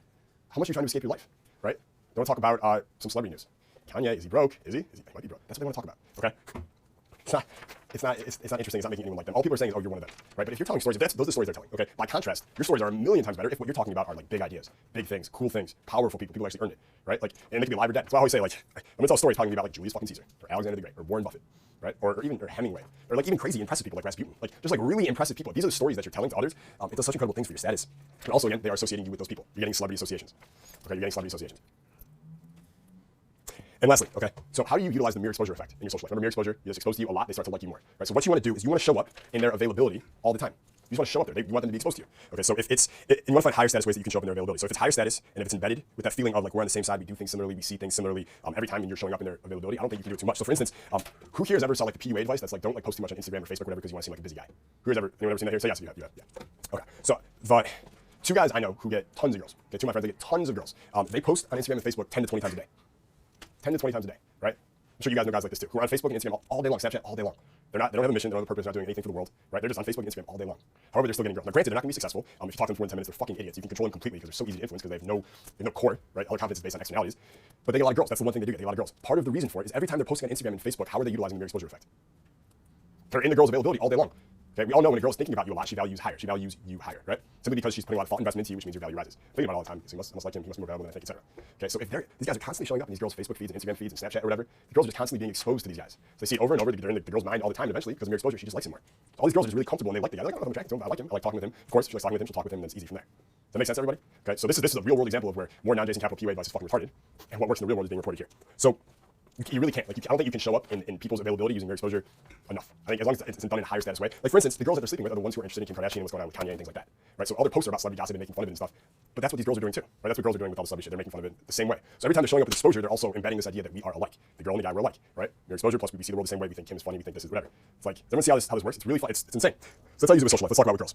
So like we talked about the mere exposure on Facebook and Instagram, like tagging even people in comments. If you tag a bunch of girls you know in a cool Instagram photo, you tag their name or whatever, then you show up in their notifications. Mere exposure. Every time. Mere exposure. Okay, for instance, with my online marketing on ClickBank, we have it so every product that we sell, right? So I think I have 44 products now by Jason Capital. Every single one you can be an affiliate for. You can promote it, you can make a commission on it. Okay, and we have hundreds of affiliates worldwide. So every time they log into their account, and by the way, that's weird. Okay, most people they have a lot of products, but they only give commissions on like the main product. I give it on everything. Why do I do that? So every time they log into their accounts, and their ClickBank accounts as an affiliate, they see my name on 44 products, not just on one. So they log in there and they see Jason Capital, Jason Capital, Jason Capital, this product, that product, this. And they're making 10, 20% commissions. They're making $10 a sale. It's not like a lot of money. But mere exposure, they see my name over and over and over again. They like me more. They want to promote me more. Right? If you saw someone's name show up on your phone 50 times a day and every time it showed up, they gave you $3, you'd probably like that person. Right? Probably like that person. If you don't, you're crazy. And then also, right, so when you go out, you guys know when you start to go out and you go out to bars and stuff, the first thing you do is you don't find a place to like sit in the corner and just kind of like talk to one person, right? First 10, 20 minutes you go out there with zero judgment, no expectations, and you're just gonna have fun, just have a goodbye method there, plant a seed there, plant a seed there, plant a seed there, you're moving around everywhere. How does that utilize mere exposure? Everyone in the bar has now seen you once, twice, 3 times, right? They recognize you now. They're starting to like you. Of course, you're talking to girls, you have pre-selection, okay? So that's when we use it there. Now, business and money. So one of the most important, well, the first lesson, I don't know if it's the most important. One of the first lessons one of my sales mentors ever taught me was how car salesmen use mere exposure to make more money. Okay, I'm sure hopefully some of you will have heard this before. What happens is when you go to a used car dealership, you go in, you're looking around, car salesman comes up to you, right? He asks you, are you interested in a car, something you can do. If he can show you anything in a car, anything, he will for a minute. He'll take you to the car, and be like, you know what, that's something really important actually about this car. I'll be right back. Be right back. And then he'll leave, go into the staff office or whatever, right? And he'll just wait there for a minute or two. Get some coffee, take a piss, call his mom, call his bitch, whatever. And then he'll come back and he'll talk to you and like come back with the news and he'll tell you whatever. The reason he does it is because they found that you see someone and then they leave and then they return, you like them significantly more. Okay, you like them significantly more. This is why we use the hello goodbye method with girls, right? Do you hate puppies? That's what you really hate. What's wrong with this? Oh, I can't talk to you. 20 minutes later, come back there. Now she likes you more. Okay? Powerful shit. And of course, you want to associate your product or service with celebrities that your market or your target market likes already, and now people will like you more. So whatever service you're offering, associated with celebrities, people will trust it more, they'll like you more. If you're selling a fitness product, right, and your secret is I don't know, some special type of like incline pressing squats, whatever, it doesn't even matter, right? Let's say it's the walking treadmill. That's your secret, right? All you want to do is associate all these celebrities who love the walking treadmill. They don't have to be customers of yours, but if you just embed your marketing with this idea that the world's best looking people are loving the walking treadmill, people will like it more. That's it, right? So when I'm talking about status, I want to break down like Robert Downey Jr. using high status eye contact in this situation here, right? Now, is he sitting there going, God damn, I love Jason Capital, taught me how to look at girls? No, he taught that shit himself, right? But it still is higher status, and I'm going to associate those two things to make the product better, more valuable, more likable, okay? All right, so last little warning here before we wrap this one up, okay? It's a little caution for everyone here, for you to know, okay? In today's world, you want to practice caution when you come across someone who claims to be just like you, whether they say it blatantly or they seem to have everything in common with you, okay? Remember before I said samesies, like just same place, you like them more? Like all these different ways people can get you to like them without even realizing it. Even if you know about it, it doesn't really matter. You're susceptible to it. So I have a friend who is a very, very good like networker, connector, influencer, really successful guy. He's 34 now, millionaire, New York Times bestselling author. Like he's a really well-rounded guy. I guess it was 4 or 5 years ago now. And he had a blog out there before he wrote his book that a lot of people read. It was really popular. I'm not going to say his name for reasons that you'll learn in 30 seconds. He had this really popular blog out there. Men and women read it. One day he gets an email from a chick who says, I've read every blog post of yours. I love it. It's so good. I'm actually going to be in your city next week. I don't live there, but it'd be amazing if I could take you out for coffee just to hear some of your stories because I love your writing. Flattery, right? Already going flattery. Okay. Now, mind you, this girl already had a child with another man, and they were married, but they've been together for years. So she emails my buddy, even though she's a child with this person, whatever. Comes to the city to see him. They get coffee. They're sitting at coffee. It comes out. She's like, he loves Lord of the Rings. Okay, and it comes out that she loves Lord of the Rings. At lunch, and she's shocked to find out he loves Lord of the Rings too. She can't believe it, right? That's crazy, right? And then he was a certain band he loves that most people don't know about. And she just happens to mention she saw him in a concert last week, and he's like, holy shit, you like them too? That's insane. We have so much in common, right? Before they know it, they're upstairs in his apartment 3 hours later, doing things that people in apartments do when they're alone. Okay. Less than a year later, he married this girl. Okay. Less than a year after that, they're separated and on the brink of divorce, and she's like the worst person I've ever met. I don't know what they're doing now. It's not really my place to comment. Okay. Moral of the story is after they got married, she completely changed. Right. The real her came out, and it was nasty. It was nasty. And what do you expect, right? She was with another guy and had a baby, and she's running around the city to meet other guys. It's not kind of sound like a high quality bitch, right? Anyways, before they got married, I was very against it because I was trying to explain to him, dude, she is just mind fucking you. Like she's not the perfect woman you dreamt of. She just read your blog and then mirrored back to you what she wanted to hear. And that's what she did. And they got married. And now he's putting together these pieces, trying to put his life back together. So he lost 3 years of his life that he'll never get back. 3 important years, like 30 to 33. So I just want you guys to have caution, right? When you meet someone, a girl or anyone who seems to have everything in common with you, that's a little suspicious. Okay, that's suspicious. Very, very suspicious. Okay, so that'll wrap it up for today. Good shit, everyone. I'll see you guys tomorrow.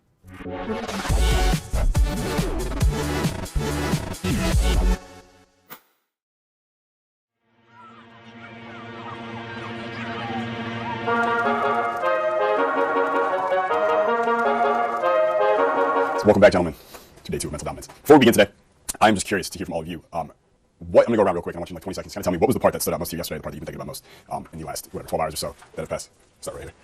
Oh man, I'm like sleep deprived, so can't even think right now. But Excellent. All right, let's start with you. Yeah, say no, don't convey. So like, there'll be times I gotta say too much, but I can convey it in like a higher stats way, and I get way better results. Good, man. What you need now is a metaphor to describe what you just said. That's your next step. All right. After lunch, I expect that. Okay. The availability of swing bias. What about it? Just looking at how it has affected me at various points, and now that I'm more aware Is of there it. a couple like past relationships, stuff like that that you're thinking about that still kind of weigh heavy, but are starting to get lighter for you, almost like they're not there anymore? It's more, I saw why they weighed heavy at that point, and now that I know why, I can step back and Good. next time it won't be the same. No, at all. All right, let's keep going. Everything. I don't know. I'm trying to pick one thing, but things like the getting more into the halo effect and these sort of cognition tests of things. The verbal mirroring too. Good, man. I know yesterday you came up Everything is like after we did like the one sentence thing, remember you came up and you were like, yeah, that made so much sense to me. because I wasn't really able to figure something out before. I trained Sounded yeah, good. it's beautiful. All right. Unless it's more using the metaphor. The anecdotes, telling stories instead of selling points. And then the one-liner thing was about amazing excitement. I never even thought that, I had enough to spend money. It's so simple. It's beautiful. It's how it rolls off your tongue right now too. Yeah. You practicing? Good, man. No, just there. It's just there, right? Yeah, just there. Awesome, man. For me, it was like combine on say, like people connect the dots, and also overnight celebrity status. I created the website, and also in my description I used a couple of metaphors. Did you create it already? Yeah. Oh, you already did it? Yeah, so Good. already done. Okay, so that's fast action. Is it your name.com? No, yeah, like click funds, I just connected to the domain. Beautiful. So online, like you can check it out. If you want me to check it out later, I'll go. Yeah. I just have to say the whole concept of spinach versus chocolate, just to kind of piggyback off that one. But not only just describing what you do, but just how everybody just flipped what they did, but just beyond that, and just selling and marketing yourself, how it's so much more effective depending on your audience of using the right words and conveying it properly. So that really stood out the most. Awesome, man. I kept thinking about that last night too. Just going through my head now. Chocolate and spinach? Yeah. Just It's really easy to understand. yeah. Good. Good, man. obviously, chocolate persuasion was huge.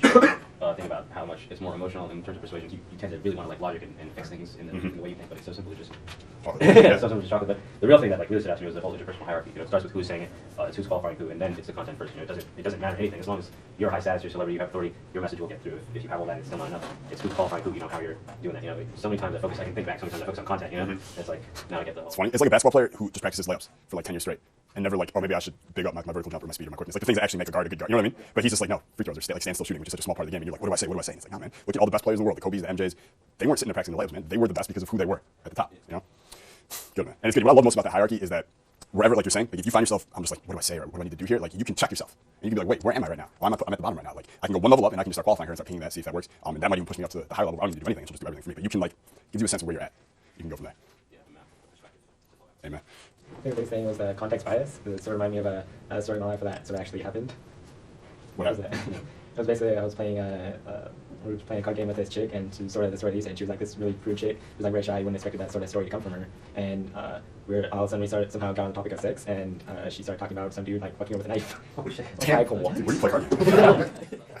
Knife fucking. That's a new one. I actually never heard of that before. Yeah, wow. Surprised me. Which end of the night? Yeah. Huh. I mean, she was still there, so she was like, it turns like a really sad story. She's like, that was the first time someone attempted to murder me.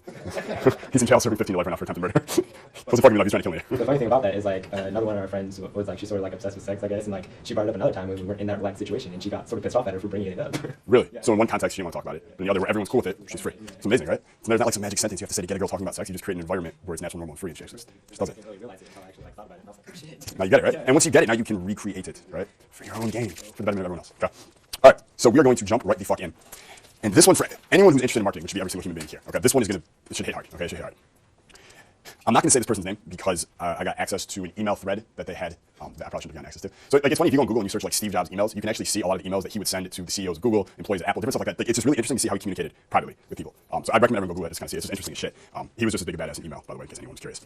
But I get access to this email. This is a guy who's a really successful businessman. He's under 40. His company is worth multiple nine figures right now. He's not a billionaire, but he's worth several $100 million.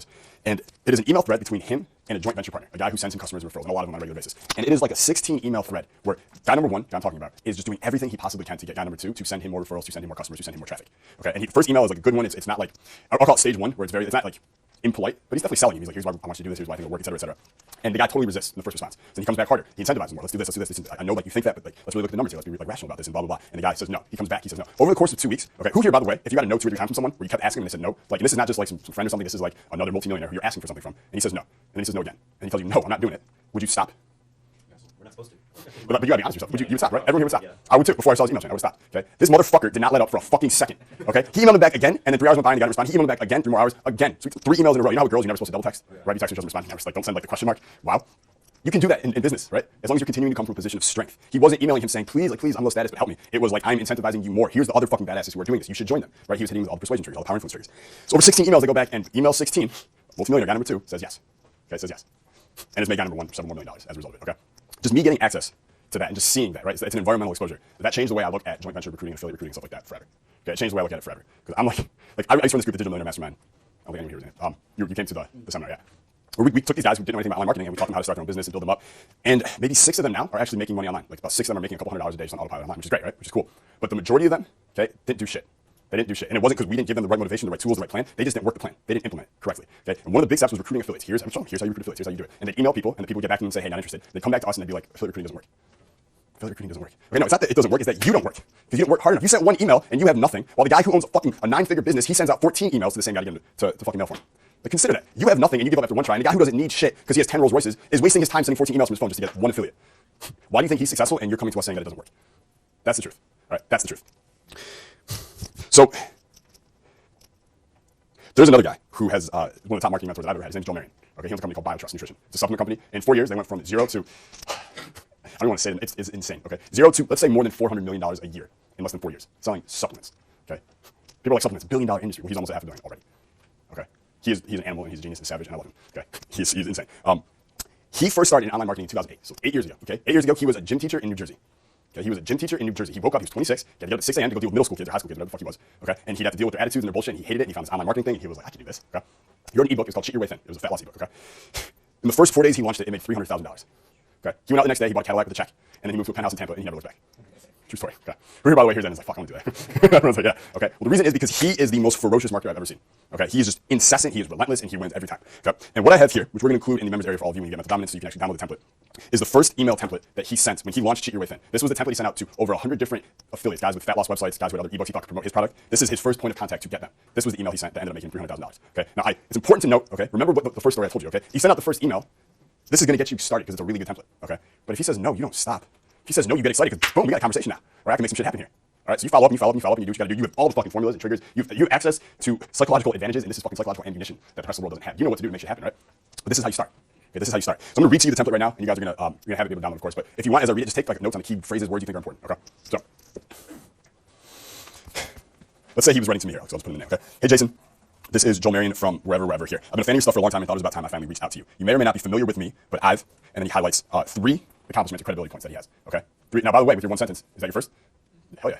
That'd be your first thing there, right? So he says, I have a newsletter that goes out to these many people. I regularly write for this publication. By the way, you can write for any publication you want. All those free like online websites and stuff, if you send them an article and it's not bad, they will publish it.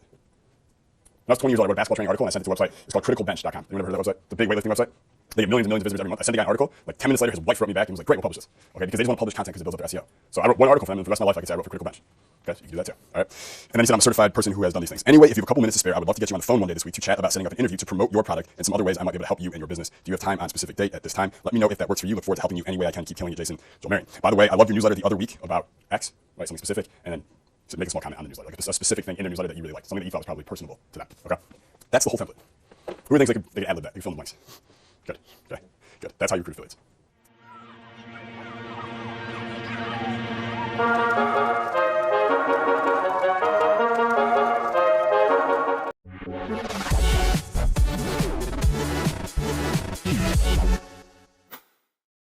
Yo, what's going on, man?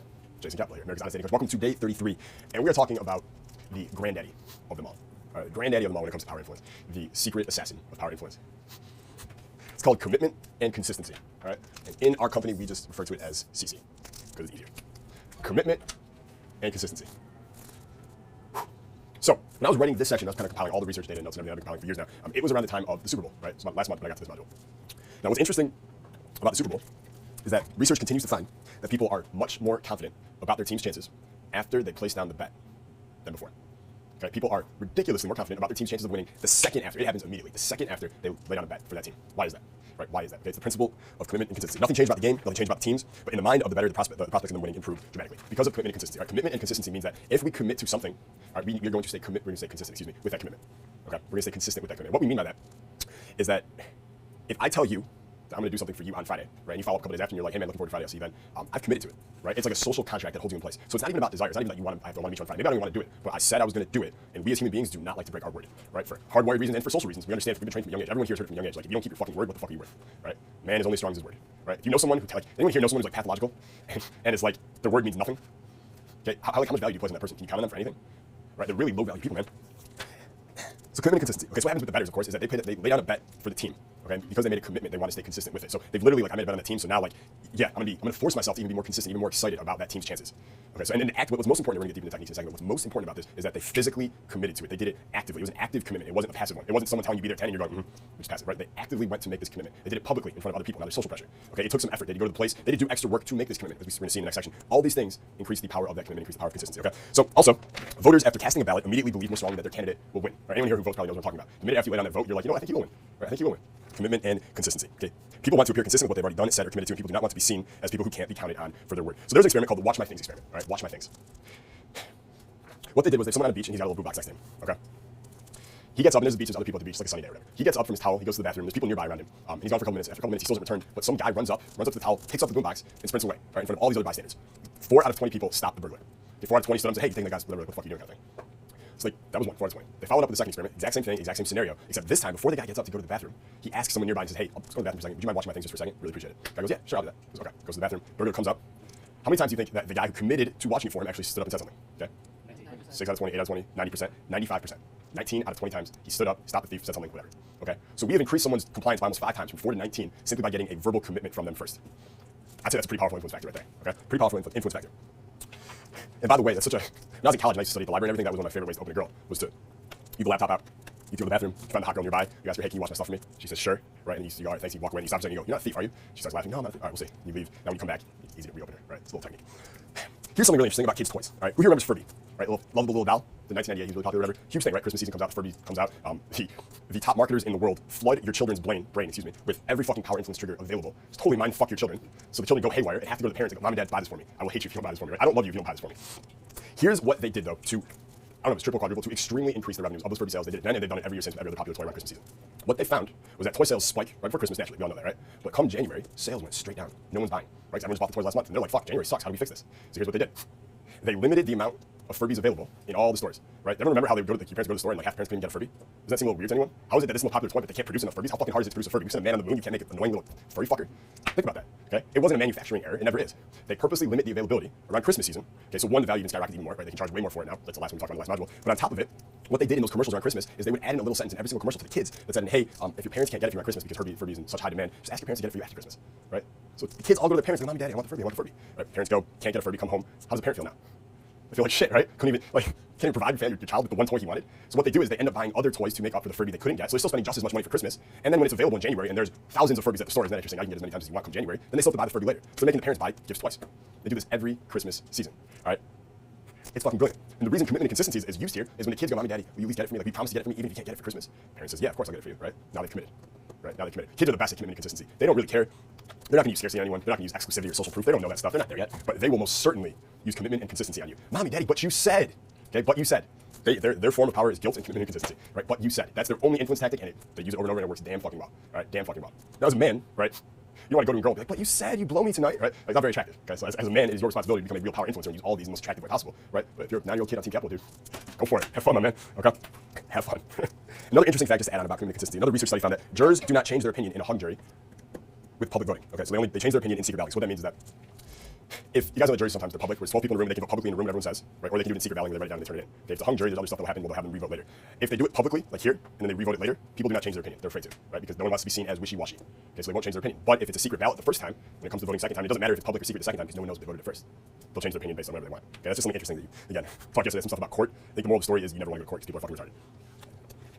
So it works, one, because people don't like to appear inconsistent, right? People don't want to appear inconsistent. That's what we know, right? So that's why, me personally, you can steal this line if you want. I'll just come up with a new one that I'll use myself. But I always like to say that I reserve the right to adjust my opinion at any given moment, right? I reserve the right to adjust my opinion at any given moment. I don't want to be boxed in by anyone, right? I don't want to have to fall prey to the commitment and consistency bias. So instead, I'm just like, you know what? I reserve the right to change my opinion at any moment. Therefore, fuck you, right? Can't box me in now. But think about this, right? Here's the real reason it works. If someone can get you to go on record as saying something or take a stand in favor of something or make any kind of resounding commitment, they've now set the stage for you to be true to that commitment, even if the ensuing behaviors aren't your desired behavior. Okay, even if it's not your desired behavior. So if they've gotten you to make a commitment, a standing commitment, okay? They've now set the stage for you to be true to that commitment, even if it's not what you want to do. Okay, so desire versus commitment, there's these things here. It's not just, power influence is not just about creating intense desire in people. There's way more than that because, you know, mommy and daddy didn't want to buy the Furby. It's not like they have a strong desire to buy the Furby, but they committed to it. So in that situation, they have to ask themselves, what's more important? Being known as a person who's not true to their word, or sucking it up and doing something you said you do, right? That's kind of the decision. That's the moral decision that people put on you when they use commitment and consistency. That's the one you're going to be putting on other people, all right? So here's just one final story about how I've used this with girls, okay? This is the first time I recognized it. So you guys might not know this, but I moved to LA, it was 2012, I think. And back then, when I was like deep into gaming, I wanted to be a different girl. Every night, I don't have to sleep with a different girl every night, I wanted to be girl after girl after girl, practice. I had monologues memorized the game. Okay, monologues. I mean, like, I could go an hour straight with like the most perfect game. You see all these triggers here, all embedded into it every which way possible. From hello to we just had sex goodbye. Okay, hello to goodbye. I had the whole thing memorized, and I had multiple ways to do it. Oh, she's this kind of girl, she gets this monologue. This kind of girl gets this kind of monologue. All right, fucking crazy.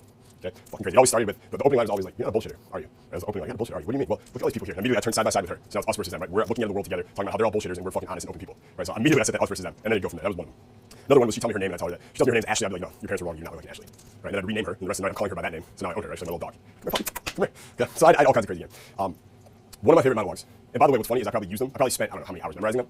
I probably used them twice. Literally. The rest of the time you think you're going to use them, and then you go out and you realize you don't need them at all, right? It was just like, I just liked knowing that they were there. I did use them a couple times. The first time I used it, I was like shocked at how well it worked. It was just too easy. It was like, I didn't even have to be there. She was just having sex with the monologue, right? It wasn't me. It was just a monologue. That hurt me. That just hurt me inside, okay? But the way I did this when I used commitment and consistency, the first time I discovered it was, I took this girl, I went to the Abbey. It's the first and only time I've ever been there, which is the most popular gay bar in West Hollywood, California, okay? And it is like a gay bar, right? It's like the gay of the gay bars. I meet like one of the only straight girls there, and we start talking, and I'm doing this monologue thing on her. It's my first time testing out this new monologue I have, right? And monologue, I mean, I don't just talk straight, but it's like, it looks like an infographic in the brain, right? I say this thing, and then how does she respond? Yes or no? Yes, all right, great, we go here. Yes or no, all right, great, we go here. And it's just like, that's literally how it works, okay? It's dynamic and responsive, okay? But we get to the point where I'm like, it's time, we've been making out, it's time to like take her home. And she mentioned before, she lives in fucking Pasadena, in Santa Monica. It's like a long drive, logistics aren't good. But I give her this whole speech, like a 30-second, 45-second speech about how people are always stuck in their little comfort zones, and that's why they're not successful, and that's why they're not happy. And I literally just make it seem like comfort zone is the worst thing in the world, right? People who just like don't just say yes to adventure sometimes, and just fucking go with what they feel, and they're always so like scheduled and rigid. Like, it's terrible. Like, how are you wasting your life like that? Like, it's terrible. Don't you agree? She's like, yeah, I hate that. What did I just get her to agree to? Commitment. She made a verbal commitment, right? That people who are rigid and can't say yes to a spontaneous adventure suck dick. Okay, which is foreshadowing. So then she goes, I agree, and I go, okay. I go, great. So like, tell me, like, when's the last time you just said fuck it and went on a spontaneous adventure? She looks at me. This is what I knew. I was like, damn, this is powerful. She goes, from like a happy face to like a frown. She goes like this. Did you just do that on purpose? So she like, the way she said it was like perfectly, because it's just like, she put all this together and she's like, did you just do that on purpose? The whole adventure thing? And I was like, yeah, let's go. And she was like, fine, I'm done. And she's like, that was it, right? She ended up driving me back to Santa Monica, all the way from Pasadena, which is great. Anyways, that was one of the first times that I used commitment and consistency with girls, okay? And that's the way if you're going to use it with girls, I would recommend you use it. Don't use it in, mommy, daddy, you said, no, fuck that, okay? Challenge them. You're challenging their self-image. People who are living in their comfort zone, never take fucking adventures, never just say yes to a great opportunity in front of them, fucking suck, right? The people who just like grab a whole other, just like, fuck it, I'm down, let's go on an adventure, let's experience life, let's try something new, let's take a risk. Life's too short, fuck it, those people are awesome. Don't you agree? Yes, when's the last time you did something that was really adventurous? Did you do that on purpose? I don't know. Most girls would be like, whatever they would say, I'd be like, no, that's not good enough. No, that's not good enough. Let's go. I got an idea, right? I have an idea. Let's go. So that's how I use commitment and consistency in terms of seduction. So I'll wrap up this section. I'll see you tomorrow. We're going to talk about all the different techniques, more techniques for commitment and consistency.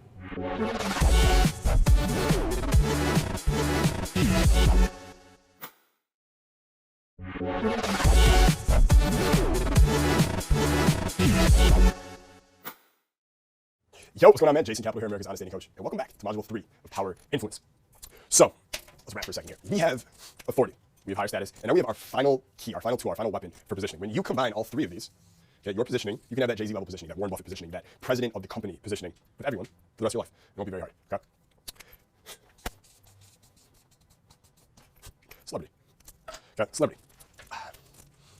So we have authority, kind of what you're saying, positioning yourself as the authority. We have higher status, subcommunications, body language, vocal tonality, eye contact, other things.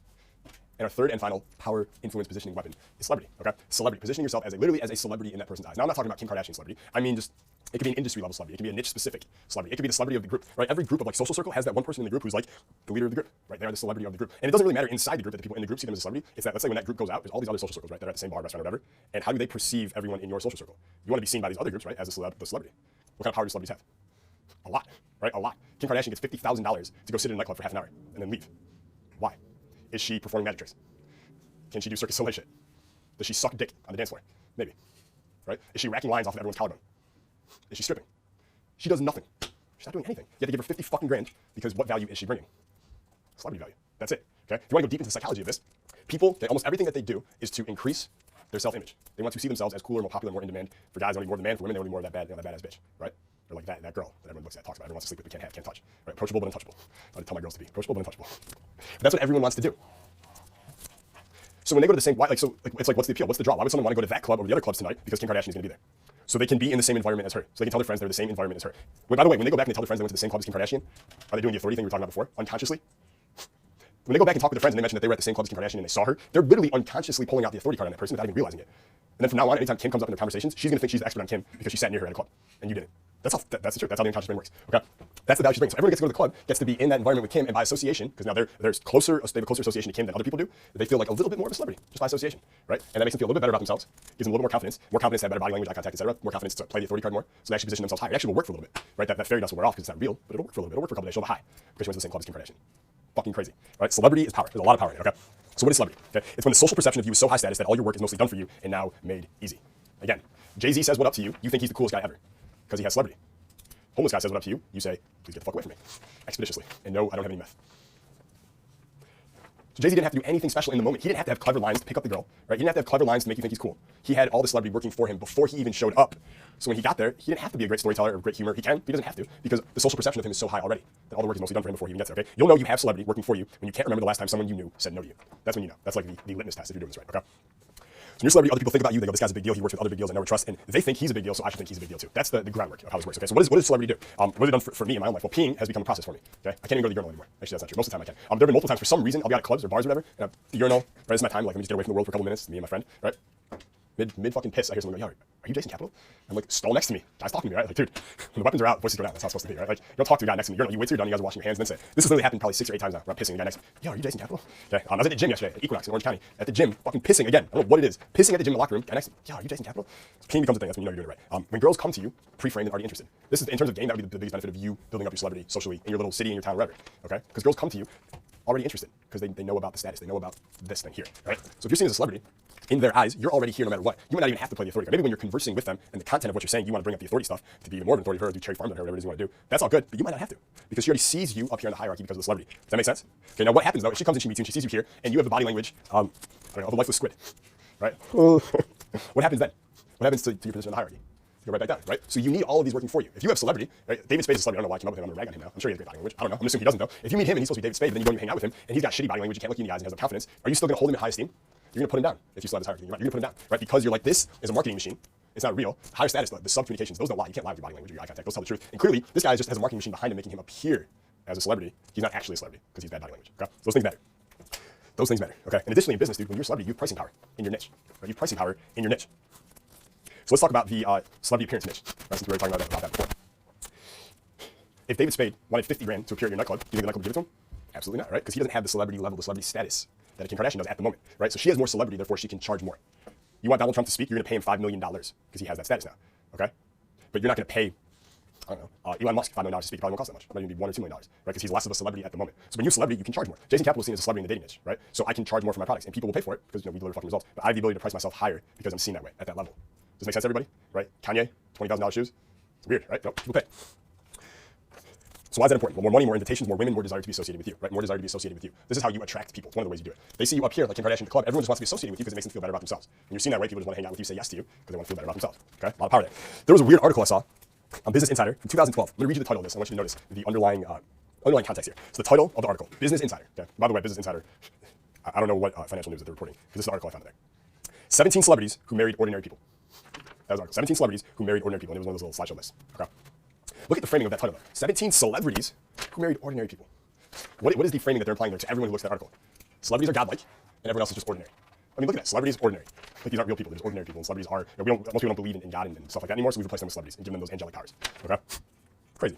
Okay? But if someone doesn't understand the celebrity status stuff thing, the celebrity shit thing, and then they read that article, and they read it, and they're interested in it, oh, interesting. Wow, Julia Roberts married a photographer. That's amazing. That's fascinating. He's so ordinary. That's cool. I can marry Julia Roberts one day myself. I don't know why you want to. Okay? But either way, if they're reading that, not understanding this, then the unconscious frame that they're going to accept is that they are ordinary. Celebrities are godlike and have godlike powers.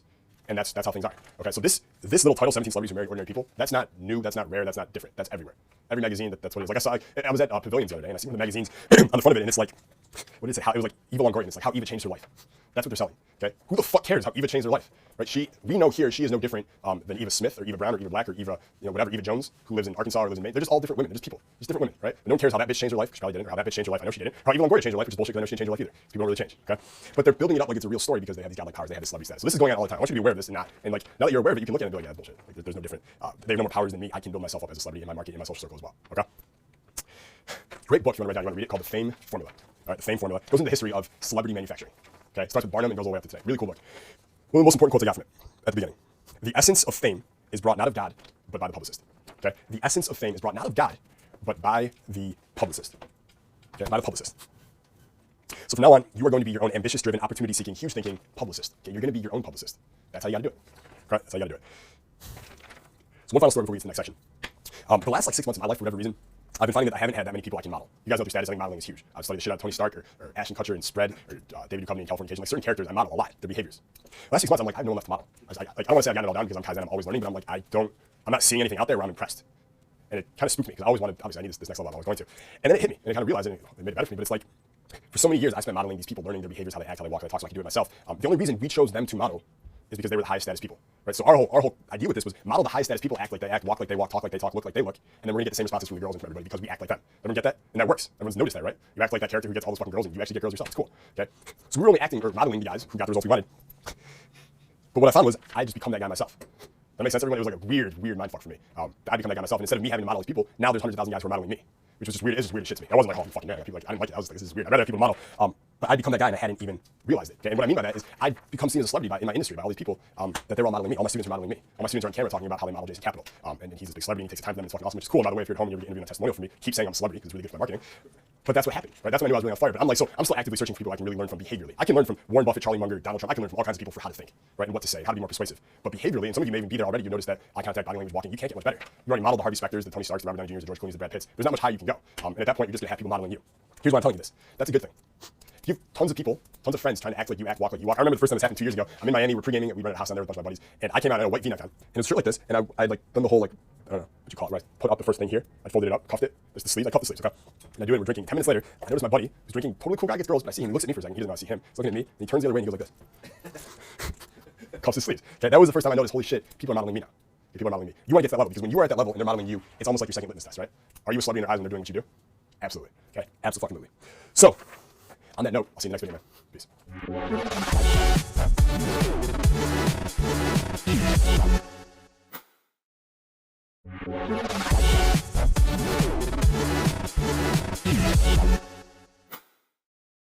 Yo, what's going on, man? Jason Capital here. Welcome to day 28 of Power Influence. We are officially 2/3 of the way complete. So let's keep on going.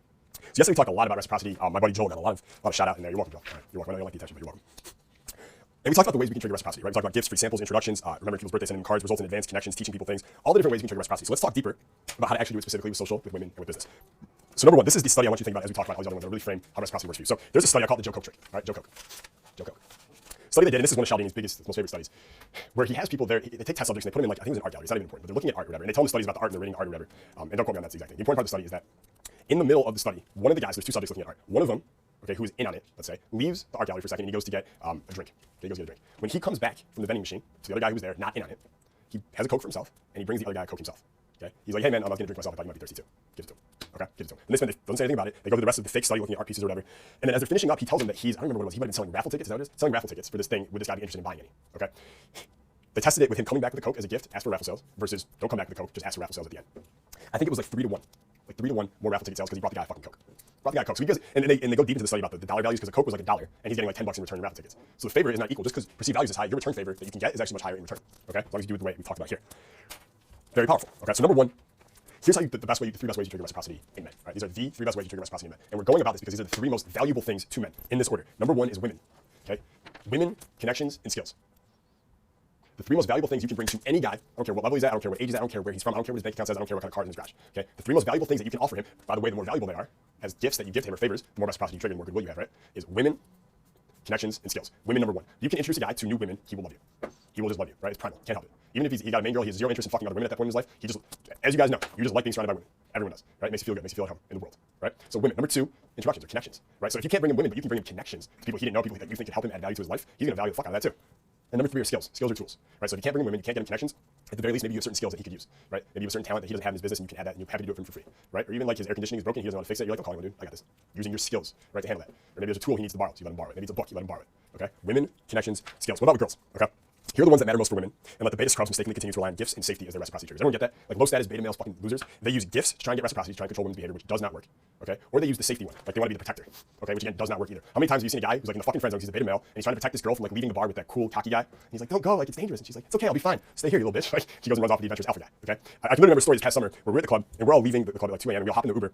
And one of the kids in our group had met this girl who'd come to the club with some fucking loser. And he'd taken her out on a date to a fancy dinner, then to a lounge for drinks, and then to the club. And at 1:30, my buddy, who's a team capital all the way, meets her for a second, flirts with her, tells her about the after party, and literally there's an escalator to get to the Uber. And it's a club escalator Uber.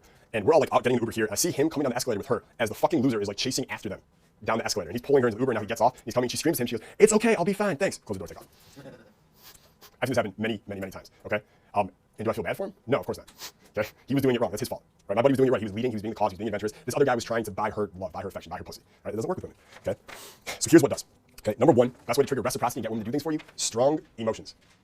Okay? Strong emotions, challenges, teasing, having fun, dancing, deep connections, all kinds of things. Anything that's a strong emotion that gives her a strong emotion triggers reciprocity. Right? Her life is boring. Everything is boring. She spends all day like this. You ever notice this is what women do all day? Okay, really, she should be, doing this, but they do this all day. Instagram, Facebook. Duh. You see this? Oh my God. You see this? Oh my God. Duh. All day. Are they doing this because they want to? No, it's a dopamine pattern, right? They're addicted to it. They can't help it. But it's also because their lives are fucking boring. They're just yearning for adventure, for something new, for something fun, for something. This is like an emotion that's like this, right? This little thing. It's like a very sound. It stays about the same. A stable emotion. It's not terrible because she's getting dopamine, but it's pretty stable. Okay. What she wants is she wants a strong emotion, a strong attraction, a strong challenge, a strong new experience, right? And the best part is, the best part of this part is, I didn't say good emotions. I said strong emotions. Okay. So you could be this, and that still makes her feel good because women don't judge emotions as bad or good, right? They just judge them as weak or strong. Okay, so this is like she comes home and finds you like triple teaming her cousin and her mom and her grandma and her boss and that girl from high school who she hates all at the same time, right? And she flips the fuck out. But did you give her a strong emotion? Dude, you are controlling everything at this moment, right? And truthfully, it's amazing. Like in that moment, she might tell you she doesn't like it, but most girls will tell you, at least I felt alive, or at least I felt something. So strong emotions, most powerful thing you can offer to women. Number two, amazing experiences, amazing sexual experiences, taking them to places they've never been sexually, to heights they've never seen, heights they've never felt, things they've never done, places they've never had sex, using things they've never used before, it's like saying things, dirty talk, all kinds of things. Okay, but these things, again, you're not gonna see anyone telling you this is what women want, this is what they value most, but you give them these things, dude, they are completely devoted to you because they're not gonna get it anywhere else. One of my buddies, he always says, you know who it is, but he lives with 2 girlfriends now, right? If you guys don't know who that is, and he's been on Steve Harvey show and a bunch of shows for it. But what he used to do when he was picking up a lot of chicks is the very first time he would fuck them is he would go as far as he possibly could with everything he knew, right? Every choking, screaming, hair pulling, ass making, fingers, like everything he knew, he did all of it the very first time. Okay, why? Because she goes, well, holy shit, if he was like that the first time, it's gonna be like the second time, right? She's hooked. And of course, in his mind, he's like, shit, that's all I got, whatever. But it works, right? It's great. But that's what they want. Okay, so number 2. Number 3, wisdom, right?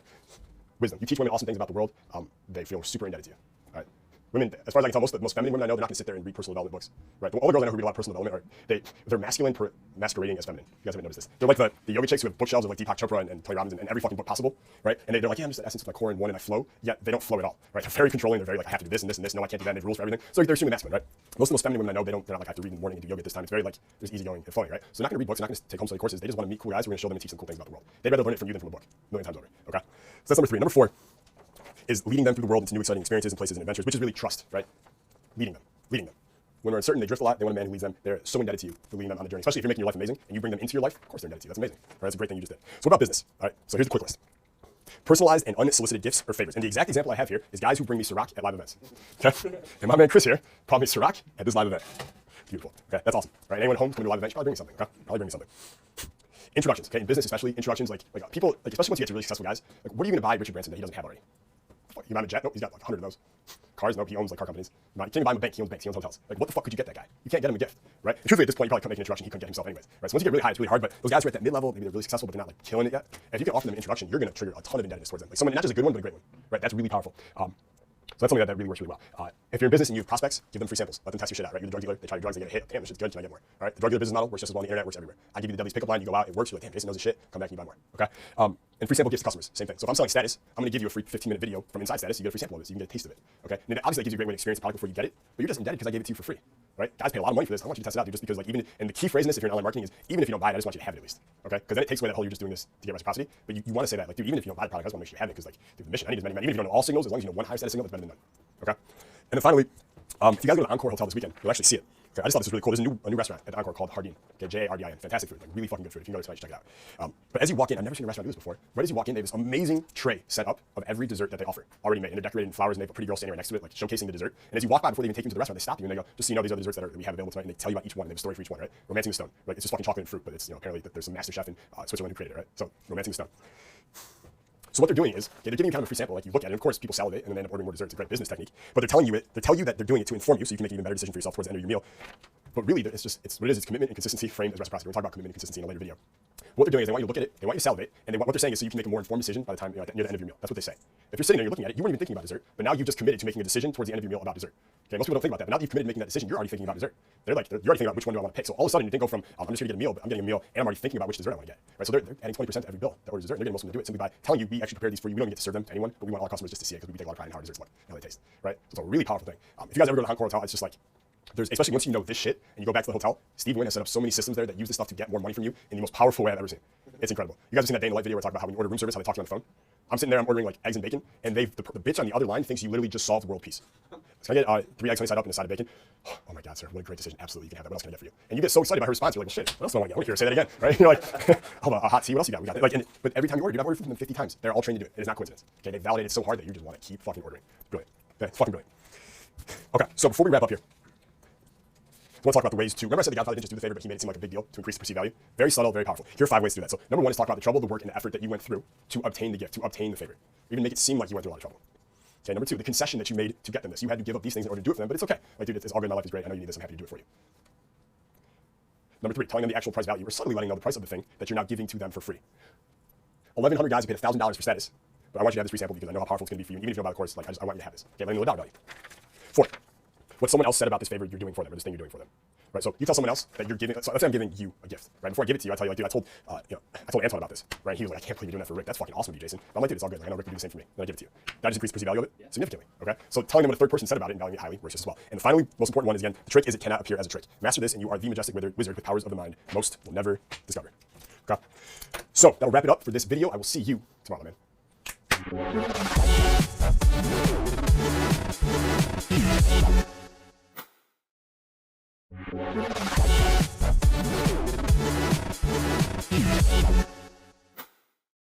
Welcome back, man. Day 31, Power Influence. You're doing fucking great. Let's keep going. So, yesterday we talked a lot about scarcity. We talked about the loss of version bias. We talked about a lot of big ideas of abundance, like this big abstract shit. And I like abstract things. It's good to kind of detach and understand how something works. But if you want results in the real world, right? If you want hotter girls, more money, more sales, more power, more control, more influence, more everything, you gotta know how to actually use this stuff. So let's talk about that right now. So, what is one way or one technique to use scarcity in your social life? How about I give you 3? All right, how about I give you 3? Number 1, the way that you're gonna be using scarcity in your social life 90% of the time will be with your invitations and using scarcity through social demand. All right, scarcity through social demand. Remember we talked about that guy before?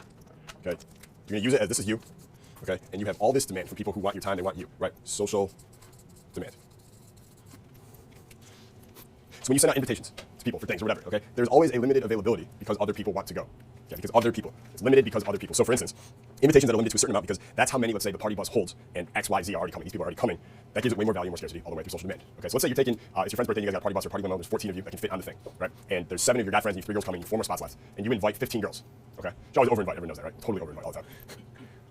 So you invite 15 girls, and you should let them know that 10 people are already going, right? So only have 4 spots left, so let me know when you get this, if you can make it, right? So if you just said everyone on this party bus limo for his birthday to these bars and stuff, it's gonna be a great time. Do you want to come? You have average value, okay? You have green randomness value, right? You have average value. I'm not impressed by that value of that offer, okay? It's not very incentivized, it's not a high value offer. All you would do is literally you add scarcity to it, and you mention in that invitation that because social proof, because 10 other people are already going, and we only have 4 spots left, make sure you let me know now because they'll probably all be gone by tomorrow. Something as simple as that. Does everyone just feel how the value of that offer goes up instantly, like doubles instantly? Now you have the value up here because you simply added scarcity to the offer. So for a girl you're keeping, let's say, in your social circle, if you say something like, I have dinners Wednesday and Friday, but I can do Thursday, first round's on me, okay? Do you see how I just use scarcity to increase the value of that invitation? So you want to take her out for dinner on Thursday, and you text her and you say, hey, I got dinners Wednesday and Friday this week, but I'm free Thursday, let's go, first round's on me. Everyone see how in a very high value, and it's a cool way to do it, like first round's on me, right? I know what you're really saying is, I know I'm busy as fuck, everyone wants to hang out with me, I understand, but I still want to see you Thursday, and I know my value is so high right now, so don't worry about it, first round's on me. That's really the sub-communication that's going on there, right? But that right there, you can use that invitation with everyone you know for the rest of your life, and you will see yeses far more often. If you're getting girls 1 out of 3 to say yes before, you add that in, now you're getting 2 out of 3. All right, you doubled your dick activity. Congratulations. You're welcome. Yeah, team capital. So what's one way to use it with females? Okay, so this was a fucking interesting study. You guys are gonna like this. So what they did was they wanted to test out if people. I'll say what they did. So they put people in a room. Okay, one person sitting at a table like Rick is here, and they put a cookie jar in front of him. Now what they did was they had him take the cookie out of the jar, eat a cookie, and then rate how good it was. Okay, here's what they did. They had 2 separate things going on. So they one group did that where in the jar there were 10 cookies in the jar in front of you, and you picked one, ate it, rated it. The other group, same thing, but there were only 2 cookies in the jar. So he's picking 1 out of 10. Other group's picking 1 out of 2. After they rated it out, let me see, I'll put the exact number here. I didn't get the exact number. I think it was 2 to 3 times higher, where they took the cookie from the jar of 2, they rated it as better tasting, 2 to 3 times better. 2 to 3 times better. Same cookies. They were no different. The only difference was you were picking 1 out of 10, and he was picking 1 out of 2. Because it was more scarce, his subconscious rated it more valuable. So what does this mean for you with women, right? By the way, I call it the cookie test. If you don't remember what that's study. It's called the cookie test, okay? Here's what I took from that, okay? You should be meeting women at venues where high-value men are scarce. You should be meeting women at places where your competition is scarce, right? Because that way you're a cookie in a group of 2 instead of a group of 10. Does it make sense to everybody? It's shocking. It's mind-blowing. And girls will tell you that it makes no difference, just like the people in the study will tell you that it made no difference that there were 10 cookies versus 2. Bullshit. All right, it's not you. It's your subconscious. This is your brain. This is what it's doing. Okay, so you should be meeting women in places where other high-value men aren't there, are scarce, right? Where could a place like that be? Any ideas from the audience? A place where you can meet women where high-value men are scarce, where it's mostly women. Bookstore? Bookstore's okay.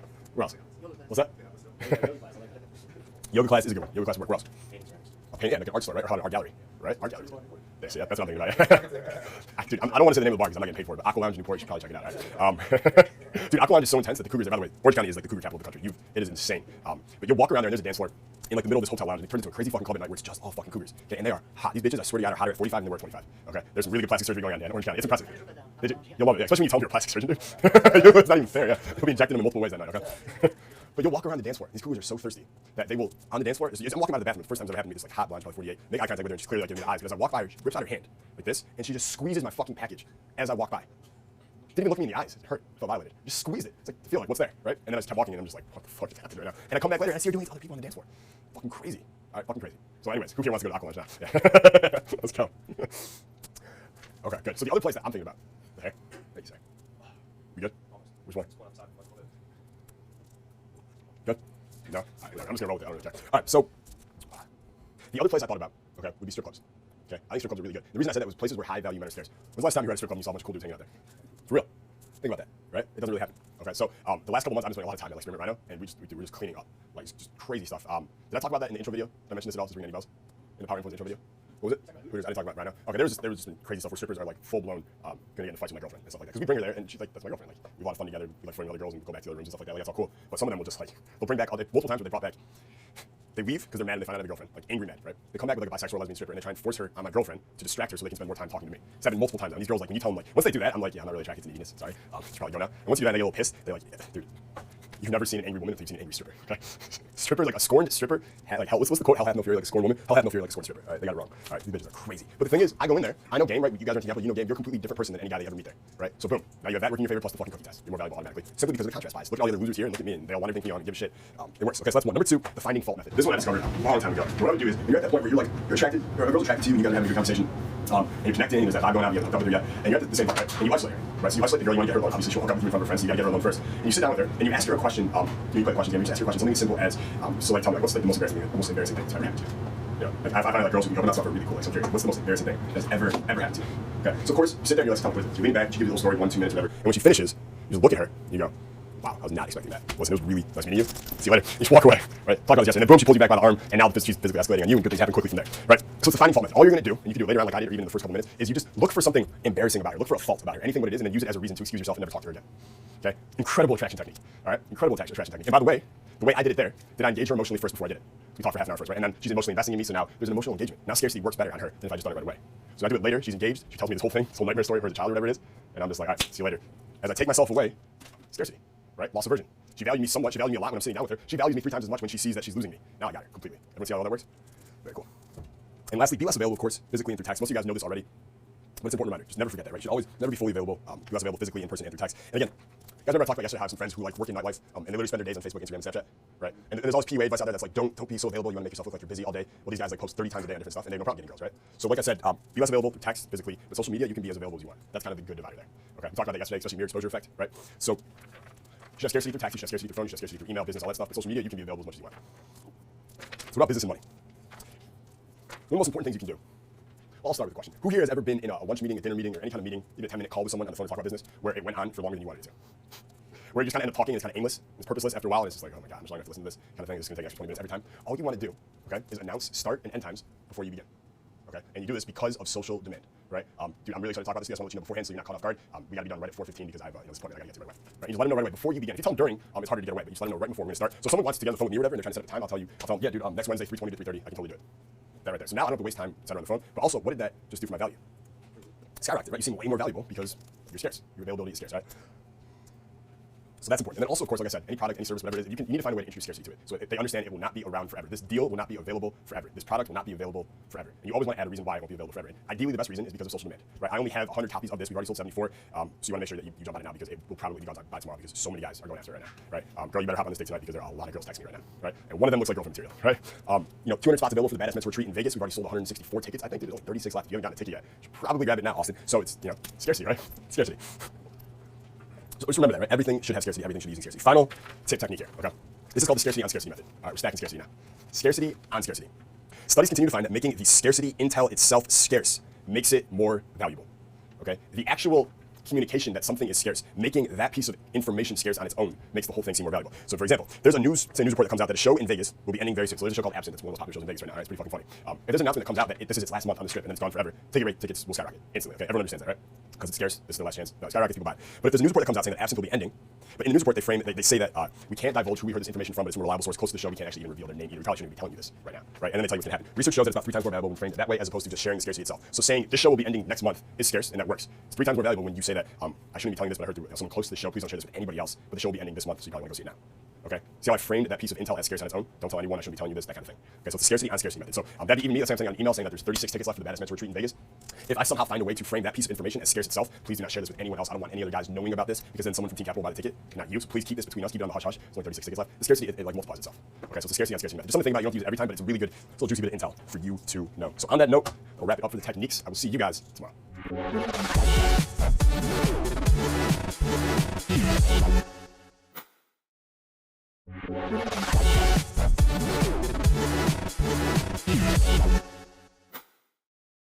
Yo, what's going on, man? Day 36. Welcome back. So here we go. All right.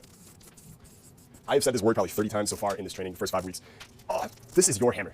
Okay, this is your hammer. And the reason I call it a hammer, Charlie Munger always likes to talk about man with a hammer syndrome. Right? A guy finds something, a tool that works really well for him, and all of a sudden he starts using it everywhere with everything with everybody. And of course, not everything is a nail, but he perceives it to be because he likes the damn hammer so much. You're going to be like this with urgency when you first start using it. You just are, okay? Because it's going to work so well, okay? So I'm just going to warn you now. You're going to overdo it and then you're going to find the sweet spot with it. But it's that fucking powerful, okay? It's that fucking good. So here's all you need to know about urgency.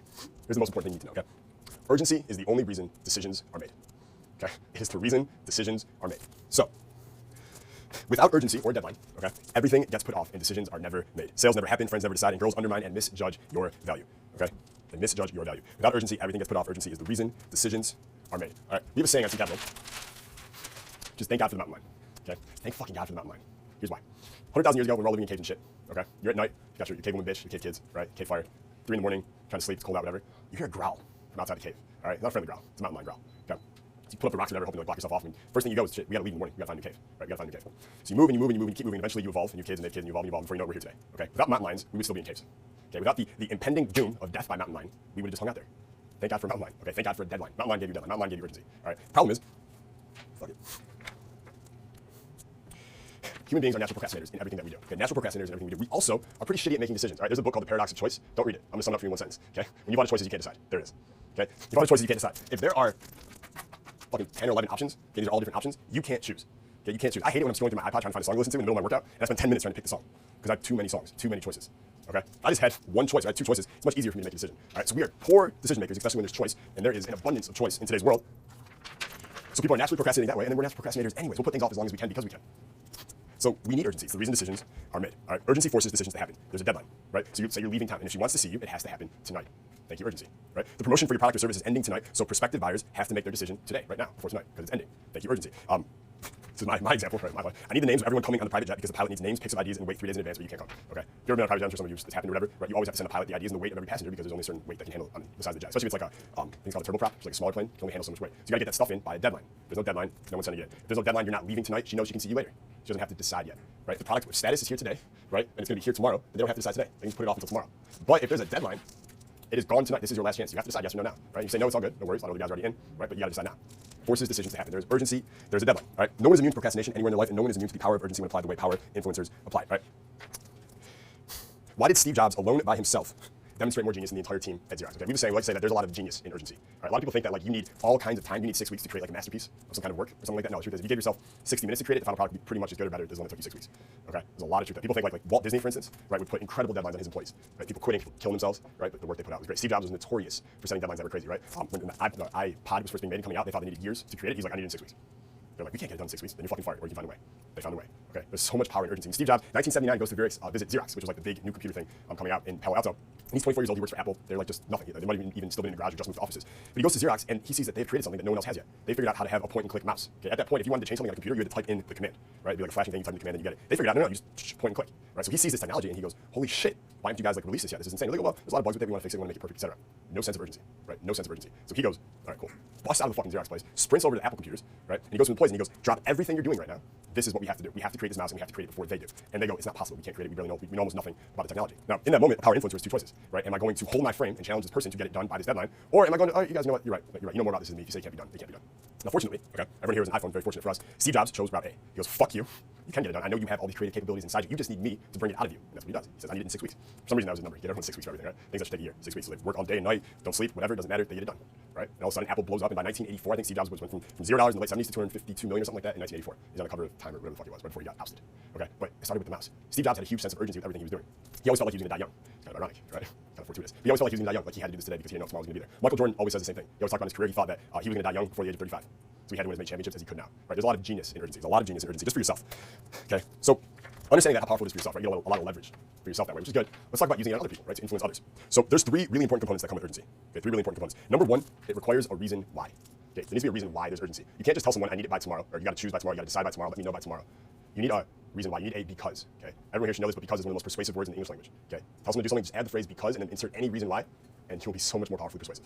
All right, you notice in my email sometimes I'm like, I'm going to give you this free bonus because you have incredible bone structure. You're stunningly handsome. Is that a logical reason why? No, does anyone care? They like the flattery, right? I like the answer. I do. I appreciate that. Good-looking people get rewarded. I understand it. I agree with that, right? So you can say anything, right? They've done studies. I think it's the very first chapter of Influence, which everyone should read here, where they do a study where they want to see how to cut the line. So there's a printer, and it's like at the middle of Arizona State, where it's like really busy, a lot of people come to print stuff. There's always a line for the printer. So they studied like, how can we cut this line? How can I, as a researcher, instead of waiting 10 minutes to make my copies, how can I find the right question to ask this person in order to get them to say, yeah, you can cut me in line? So what they do is he goes up, he's got his papers and people in line, and he goes to the person in front of him, he goes, hey, do you mind if I cut the line? That's it. Okay, no reason why. Just do you mind if I cut the line? I think it was like 10 or 20% said yes. Most people. If anyone asked you that, what would you say? No, can't say about it, right? So the next time they come up and they say, hey, do you mind if I cut the line because I only have a few papers I need to print, or I need to copy? So now he's got a reason why. Is it a good reason? No.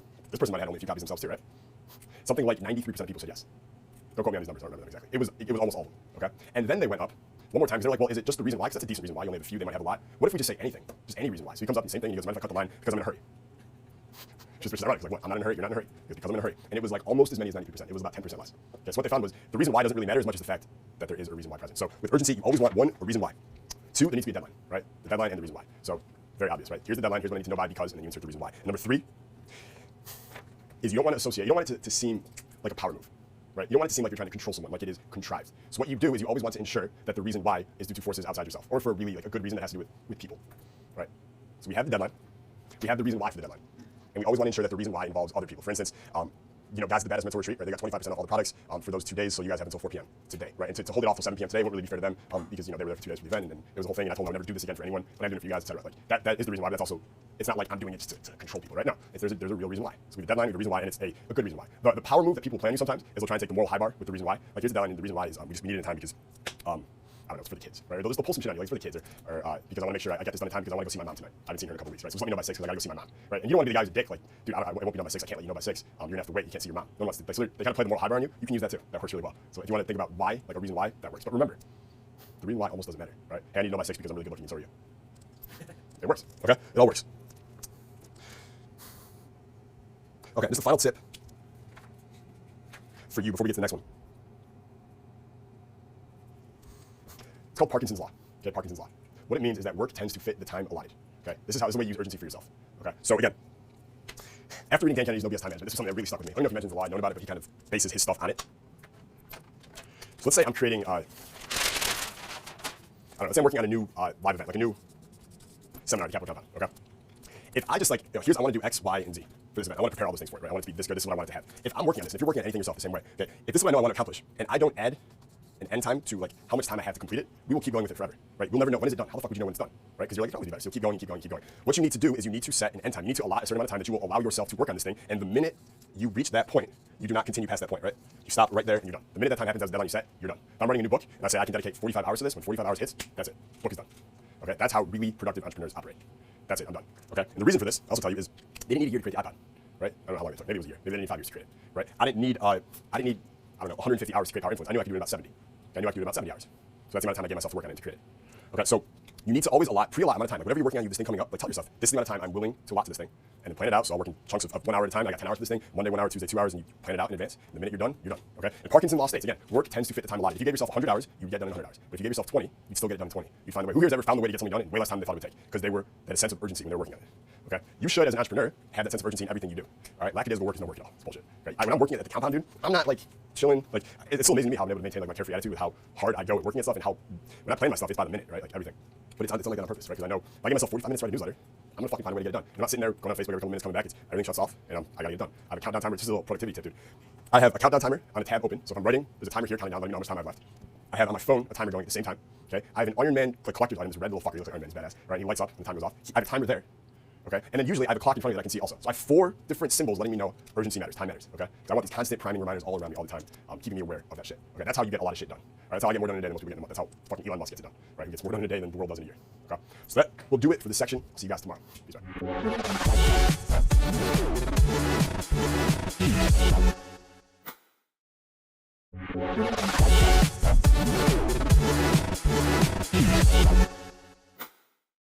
Yo, what's going on, man? Jason Capital here. Welcome back to day 21. Why don't you give yourself a little pat on the back because we are officially at the 50% completion point of Power Influence. You are halfway to becoming a Power Influencer, and you getting better looking by the minute. So let's begin. So yesterday we talked about social proof. We went deep into it. Really have an understanding of what it is, how it works, how it's used against you, how to use it yourself, examples. Now I want to talk about techniques. How can you use social proof right now, tonight, in your life for better results?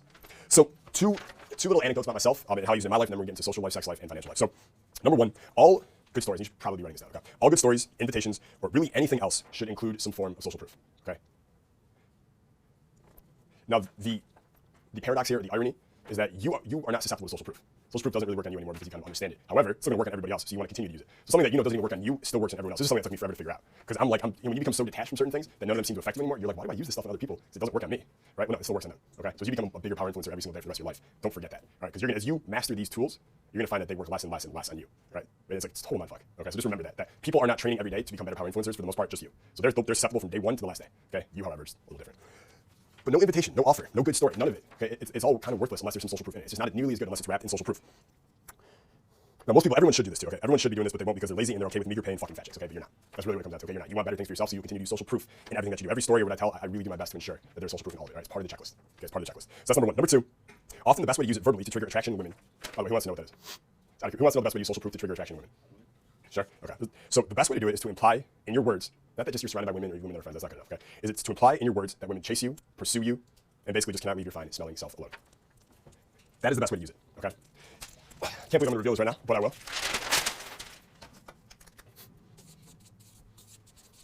Okay, so social proof is good when it's at a standstill. For instance, what do I mean by standstill? Well, for instance, a testimonial about you. That's on your website. Okay, someone says that you're really good. It's a static form of social proof. It's not changing. It's not in motion. It's just sitting there, right? Someone at one point said you were awesome. That's really what it is. That's good. Okay, how do you make it great? This is why I'm saying people, like, if you study social proof in other books and courses and stuff, you kind of get it, but you won't understand the most powerful way to use it, which is not at a standstill. Social proof is at its most powerful when it is in motion. Okay, that's what makes it powerful. Social proof in motion, active, happening right now. That's when it becomes powerful. So if you're talking to a girl and you want to verbally trigger attraction to her and imply to her, let's say that women chase you. You're just one of those elite men that women actually pursue. Because when she concludes that in her brain and she agrees to it, right, that yeah, a lot of women chase this guy, does she have to think you're attractive? Yes. If she believes other women pursue you, chase you, you are undeniably attractive. Maybe not the jawbone, but she cannot help it on an emotional level. She has to see you as an attractive male. Okay? There's no other way around it. That is how the human brain works. So if you imply to her, not that you know a lot of girls, which is static, but it's in motion. Girls are actively chasing you right now. That's why you're running this conversation, because they're 5 feet behind you. Okay? That's when attraction happens. So what I used to do all the time, especially when I was practicing, is I would set up this goal for myself where every time I was checking out of a store, Urban Outfitters, the Verizon store, it didn't matter. If there was a girl checking me out, I was going to chat her up for a couple minutes, just flirt with her, just harmless. But I was going to use this, okay, just to see how well it worked, and it worked too damn well. I remember this was when I was in San Diego. There was this girl who worked at Urban Outfitters there downtown, Sarah, she had blonde hair, who I probably used this 2 or 3 times on her, where she would ask how's it going, or whatever. And I tell her like everything's great. It's just like, this girl will not stop texting me. She wanted to know what she's saying. She's just like, literally, like, we just met at a bar and I gave her my number because I was being cool, but like I've never seen someone pursue me so hard in my life. It's crazy, right? And she starts laughing about it. We talk about people who chase and stuff just for a minute, and I leave, right? I do it the next time, same kind of thing, right? I'm just verbally implying that women chase me. And better yet, I'm complaining about it, right? If it offends the court, and it does, right? I'm complaining about it. So this goes on a couple times, and every time I go in, I notice that she's more and more attracted to me. I haven't really done anything or built up any rapport. It's just that. I'm literally just like, this girl will not stop texting me. But this other girl last night. And the next time I have a story, but I was out at the bar last night, and this one girl kept buying me drinks, trying to get me drunk, and it was just like trying really hard. Like those are the stories I would tell her. A couple weeks later, I'm out walking down 4th Street down there or something, and I see her. It's like midnight, and I'm kind of drunk with a buddy of mine, and she looks like sloppy drunk, like walking on the street. It was like she's this drunk where she's on a straight line. It's more like a squiggle. And she ascends towards me, and she's like here, and I know she has a boyfriend, okay, but she like is looking like a single girl right now, right? And she's like up to me, and I stop and talk to her for a second, and we're talking, and I'm speaking, and she's just like this. She's like staring at me. Like she's not hearing what I'm saying. She's just like so combination of drunk and attracted that they're just like this, right? And she lunges for my mouth with her tongue leading the mouth like, okay? It's a mouth-led tongue. Wasn't good. Wasn't pretty. She like ends up like licking my lip for a second. I'm like, okay, that was not cool. Like back off, right? I really was not interested in this girl. I really wasn't. So I leave her on her way, and I'm sure she's just like so confused with her life at this point. This was literally probably 3.5 years ago. And of course, the best part is, okay, I can't shop at Urban Outfitters anymore. What's up, American Apparel? Let me tell this girl about this girl Sarah who's working at Urban Outfitters. Would not stop chasing me, dude. It works out perfectly, right? But this implication, because everyone sees the implication there, how powerful that is. When you can verbally imply that other women chase you, pursue you, and just will not leave you alone to other girls, and you're almost complaining about it. You're not bragging about it. You're like complaining about it. It is so fucking powerful. Okay, that is the way you use social proof with women. Okay, everyone got that? Good. Okay, so how can you use it in your social life? Number one, again, if you go to OkCupid Labs and you want to see the results, pictures of you surrounded by adoring friends, you always look better, right? Pictures of you alone, it's a little weird. Maybe one like headshot, but pictures on your Facebook and Instagram. By the way, like I'm talking about Facebook, Instagram, and Snapchat and stuff a lot because that's like 50% of communication right now. That's where it is, right? We can't ignore that. I always say, like, if you want to find out if a girl is fucking batshit crazy, go look at her Instagram. Does she have pictures with friends? Or are they all selfies? If they're majority selfies, I can assure you that girl's fucking batshit crazy. Guaranteed. She has like the perfect litmus test every time, guaranteed. That's why most of the girls you see with like millions of followers, it's like all selfies. Craziest fucking stupidest girls you'll ever meet in your life, right? They're all nuts, just nuts. If a girl has set out a goal in her life to be famous on Instagram, you've told me everything I need to know, right? Told me everything I need to know. And the girls who are like the coolest, sweetest, that are just as hot and have like 400 followers, those are the ones you want. All right, those are your winners right there. So that's one way. You don't want pictures by yourself. You want to be pictures surrounded by adoring people. Okay, when you're sending out invitations, you want to include that other people that person really likes or perceives as high value is already going. Okay, so you want to just imply that. Mention someone that they really like is already going. Or mention someone that they might want to meet, they might want to connect with is already going. Again, not was there, is in motion, is already going tomorrow night. They're in motion, they're moving towards it, you should be moving towards it too. Okay? What about with females? We talked about one most important way to do it. Okay? The other way to do it is literally just, when you're telling stories, it's typically really good. There should be women in your stories. Okay? That's one of the most important things. When I was teaching pickup at 21 years old to other frats at Michigan State, which is how I went from no game to like being stupidly good at game to fraternities getting mad at me for taking their girls, because I wasn't in a frat, to them instead of figuring out, oh, we should actually have them come teach at our frats before our frat parties on a whiteboard, just like I'm doing now. Okay? And then we'll like prop them up on the throne at the party and it's a win-win for everybody. He'll teach us how he's doing it and he gets to be the man in the parties. That was how it worked. Okay? One of the first things I taught back then, I taught it to everyone, was when you're telling the story, just include other girls there with you. Okay? It triggers that safety question in her mind. Is this guy safe? She doesn't know you, right? She can't really open herself up to you unless she knows she can trust you and be comfortable with you, and there's not like a safety component here. Okay? So if in your stories there's other girls hanging out with you and you do awesome things with other girls, it subtly lets her know other girls are cool hanging out with you, other girls are open to you. That makes sense, everybody? So just always include girls in your stories. If they weren't there, it's okay to add them in sometimes, okay? Until you get to the point where they're always there, and then you don't have to do that. Okay, so social life, girls, business. Social proof is one of the best things you can use for business. It's one of the more powerful agents of influence versus the other ones we'll talk about later. I would say urgency is the other one that's going to be really powerful. We'll talk about that later. But social proof in business is huge. Okay, it's humongous. I don't remember the exact numbers on the study, but they did a study a long time ago where they found out how people got their jobs. And it was like 85% of everyone who had their job got it because they knew someone who knew the guy who was hiring as opposed to their credentials. Is that what it was? It was something like that, right? It was crazy. It was some crazy number, okay? That's largely social proof. That's also the power of introduction, right? But that's largely social proof. So here's a couple ways to use social proof in business. Okay, so for instance, here's one straight up technique you can use. Okay, if someone says that they have to call you later, right? In some way, like say you call someone, like I'm really busy now, can I call you later? They're kind of like they're chewing you off, right? I mean, granted, people are really busy. If you're dealing with high value people, they are really busy. They really will call you later. They really can't stop right now. But sometimes people just do that as like a whatever, right? So the power move there, using social proof, is you go, cool. If the line is busy, just text me and I'll get back to you when I get a chance. Okay, so what does that imply there? See, he's working over there. Yeah, he likes that. What did I imply there? Cool. If the line is busy, just text me and I'll get back to you when I get a chance. If the line is busy, implies what? Other people are calling you. You are in demand. You are socially proofed. Okay, that's all it is. There's an infomercial where this was probably 25 years ago, where they found out how to like double fucking sales. They did some huge increases in sales. Simply, here's all they did. Instead of saying operators are standing by, please call now, they said operators are standing by. If the line is busy, please try us again. We're experiencing an abnormally high amount of volume or whatever. So all they did was change it from a hey, we're here ready to take your order kind of pitch to a we're so fucking busy. If we can't answer, please call us back and we'll get to you. Okay, they went from a normal one to a socially proof one. Sales skyrocketed from one little change in the pitch, in the call to action. Beautiful, right? Beautiful. I've had times where we set up like we've had promotions where I have my coder set up a pre-page on the sales page. So if you click the link in the email, before you get to the sales page, it goes to this page that says we're experiencing an abnormally high amount of volume. Please wait a second if the page loads. And it's got like one of those Google like yellow, green, blue loading things like in Gmail. We didn't have a lot of volume. Our server could certainly handle it though. Okay, I just put that up there so when they land on the page, they're coming in with this frame of lots of other guys doing this right now too. Okay, it's one of those small things that works. Here's something really powerful that if you have employees, if you run a business, whatever it is, and you can use, I'm sure you guys can figure out a lot of ways to use this if you're not, if you don't have employees yet. If someone calls your phones, right, you have someone who answers the phone, like a secretary or whatever it is, and someone calls, let's say that the person's calling for John, and he's like, I don't know, he's a specialist in some category. So the person calls there, and the secretary answers, he wants to talk to John. She goes, is John there? She should not just say, yes, please hold, I'll get John for you. And she puts him on the phone. What she should say is just in one sentence, socially proof John before handing him on the phone. So when that person calling answers, they've been framed correctly. So if they call asking for John, she goes, oh, great, yep, you want to talk to John, he's been our top specialist for 15 years, let me go see if he's available right now. When that person gets on the phone, right, that person's called X here, and this is John's hierarchy. If she just said, hey, yeah, let me get John for you, he's here. But she's socially proof, and she goes, oh, you mean John, he's been our top specialist at the company for 15 years, I love John, his customers love him, let me see if he's available, now he's here. So everything he's saying in that ensuing phone call is 10 times more impactful because of one little socially proof sentence that the bitch on the phone said. These little communication tweaks that change everything. They change everything. I'm sitting here thinking about my business, all these places I should be using these things or not, because there's all these little leaks that we can lock up and we can make even better with influential stuff. And lastly, if you ever end up giving presentations, you give talks, things like that, you should always have someone else introduce you first. Okay, this is something you see on all the big speakers or award shows, whatever it is. You should be doing it yourself. Don't just like ignore it. Right. So the Baddest Men's Retreat in Las Vegas, I did not come on stage right away. John Romanello, New York Times bestselling author, he introduced me first. So when I come on there, and he just told a story about me and our relationship and stuff. But again, social proof. Okay, not like I needed it. Like these are my customers. Right? These are my top guys who are at the Baddest Men's Retreat. But I'm still gonna, dude, okay, I'm gonna do this forever. Okay, because we can always get better with it. Always get better with it. Okay, so lastly, before we finish up this module, here's a little secret to test your awareness of social proof, of how susceptible you're being to it at this moment right now. You can use this anytime in the future, okay? Do you ever laugh when other people laugh, but not because you thought it was funny? Okay, that's a really good way to look at it. Now, here's the thing. When we talked about being a frame freak before, if you're that guy in conversation and you thought it was kind of funny and everyone else is laughing, but you're like this, I'm not gonna fucking laugh, I'm not gonna give up, I'm not gonna give up social proof. Whatever it is, that's being weird and frame freak, right? There's a lot of power to report. It means something. Okay, that definitely means something. But if you're just laughing all the time simply because other people are laughing, not because you think it's funny, you are falling prey to social proof. Most of the time you should be laughing when you think something is funny, and you shouldn't be laughing when you think something isn't funny. Okay, it's such a small thing, but laughing is such an unconscious, instant thing that happens that it's such a good sign for you to be like, you know what, am I grounded and centered right now? Or am I just a fucking 99% drifter who's just all over the place laughing at other stuff because other people are laughing? Okay, canned laughter exists because it works. Everyone knows that. They've done research over and over and over again. Okay, everyone's like, canned laughter, it's boring, like it's stupid, it's cheesy, right? But it works. People laugh more when there's canned laughter. Now, granted, who's it working on? Right? It's not working on like top minds of the world. See, it's not, right? It's not like fucking, I don't know, Tony Robbins and Warren Buffett and Charlie Munger and Bill Gates are sitting there like not thinking something's funny, but they hear the canned laughter and they're like, canned laughter got me again. Right? That's not what's going on. It's the 99% that it's working on. Okay, so keep that in mind. That's just a really good litmus test to figure out where you're at with social proof right now. All right, so that'll wrap it up for module 6. Actually, I won't wrap it up, but that'll do it for this video. I'll see you guys tomorrow. Peace.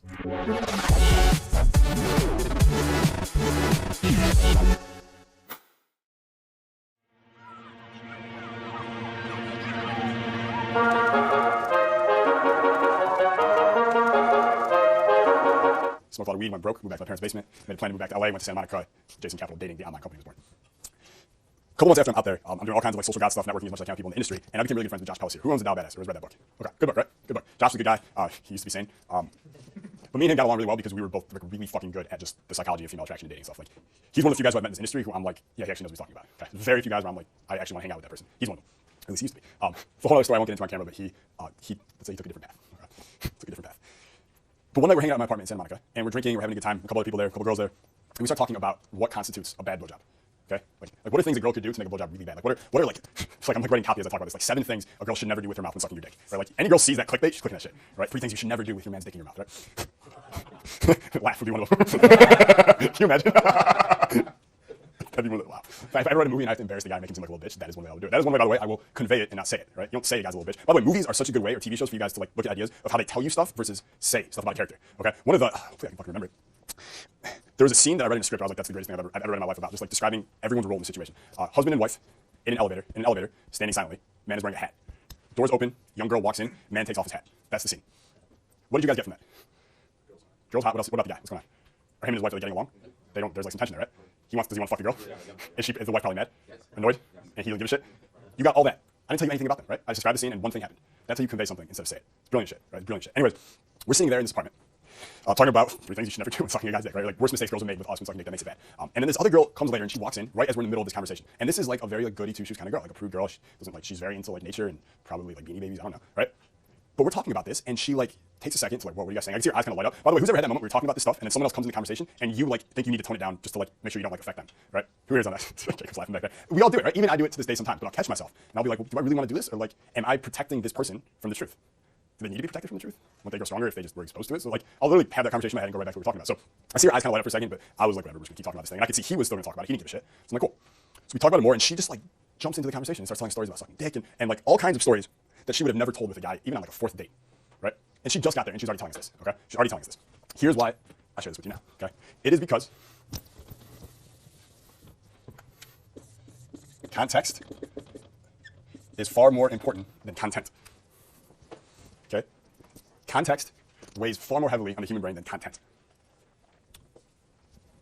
So she walks into this apartment, and what the human brain does is it's going to start scanning, figuring out what is the norm here. That's what the brain is looking for. What is the norm? What is normal to be talked about? What is the normal volume level to talk at? What is the normal, like how much I can animate my body when I talk? I'm looking at what everyone else is doing to figure out how can I fit in here so I don't fuck too much shit up and then get killed by the tribal leader. That's what your brain is thinking. Okay? How can I avoid standing out too much so the alpha here doesn't take a club and kill me? That's your primal brain still speaking. Okay? Now, the alpha in the group, when you get in there, he might get mad. He might try and like tool you. He might love you and then join with you, right? And you guys get into it. But he's not going to club you, right? He's not going to club you to death anymore. So your brain still thinks this is like the most important thing. It's not necessarily. Okay, so I'm telling you that so when you guys go into a situation, don't think you need to just put yourself, like don't look around and scan, figure out what the hierarchy is, and be like, okay, I'll go right here because it's pretty good and I'll get these girls and I won't piss this guy off. Okay, you don't have to do that. You can just claim higher status, right? You put yourself wherever you want. For Niels and Francis, you will learn that very soon once you're in status, okay? So she walks in and she's like, what is the context? Okay, they're talking about blowjobs. And more importantly, yes, we're talking about blowjobs, that's the content, but the context is that we're very relaxed about it. That's what matters. It's not that what we're saying is so crazy, it's that we're very calm about it, okay? And unless that freaks her out, which for most girls, by the way, they love to talk about sex. They just want a relaxed environment, context to talk about it. So she's like, oh, cool, they're relaxed about it, I'll talk about it too. And she jumps right in, okay? On that 4th date with that guy, though, the context, he wasn't smart enough to set it that way, where it's like, we can talk about sex, it's cool to talk about, etc. so it never gets talked about, okay? So if you want to bring the side out in girls, if you want to do all these things, here's the formula that we're getting to right now. It's called context control. Okay, context control. Now here's what's great about this, okay? I can tell you exactly how I control context, and then you will walk through it, and it will still affect you. Because it's not like you can sit there and have a conversation with your unconscious brain. You can't be like, all right, heart rate, slow down. Doesn't work. It actually speeds up. You try to do that shit. You're fucked no matter what, okay? You're fucked. Here's how I do it, though. And if you guys read the customer appreciation, here's what you saw, okay? When you get to the Capitol compound, first thing you do is the door's closed, okay? So now you have to knock and you have to wait, okay? You go to a big office, you go to a big meeting, you go into the place, they usually make you wait, right?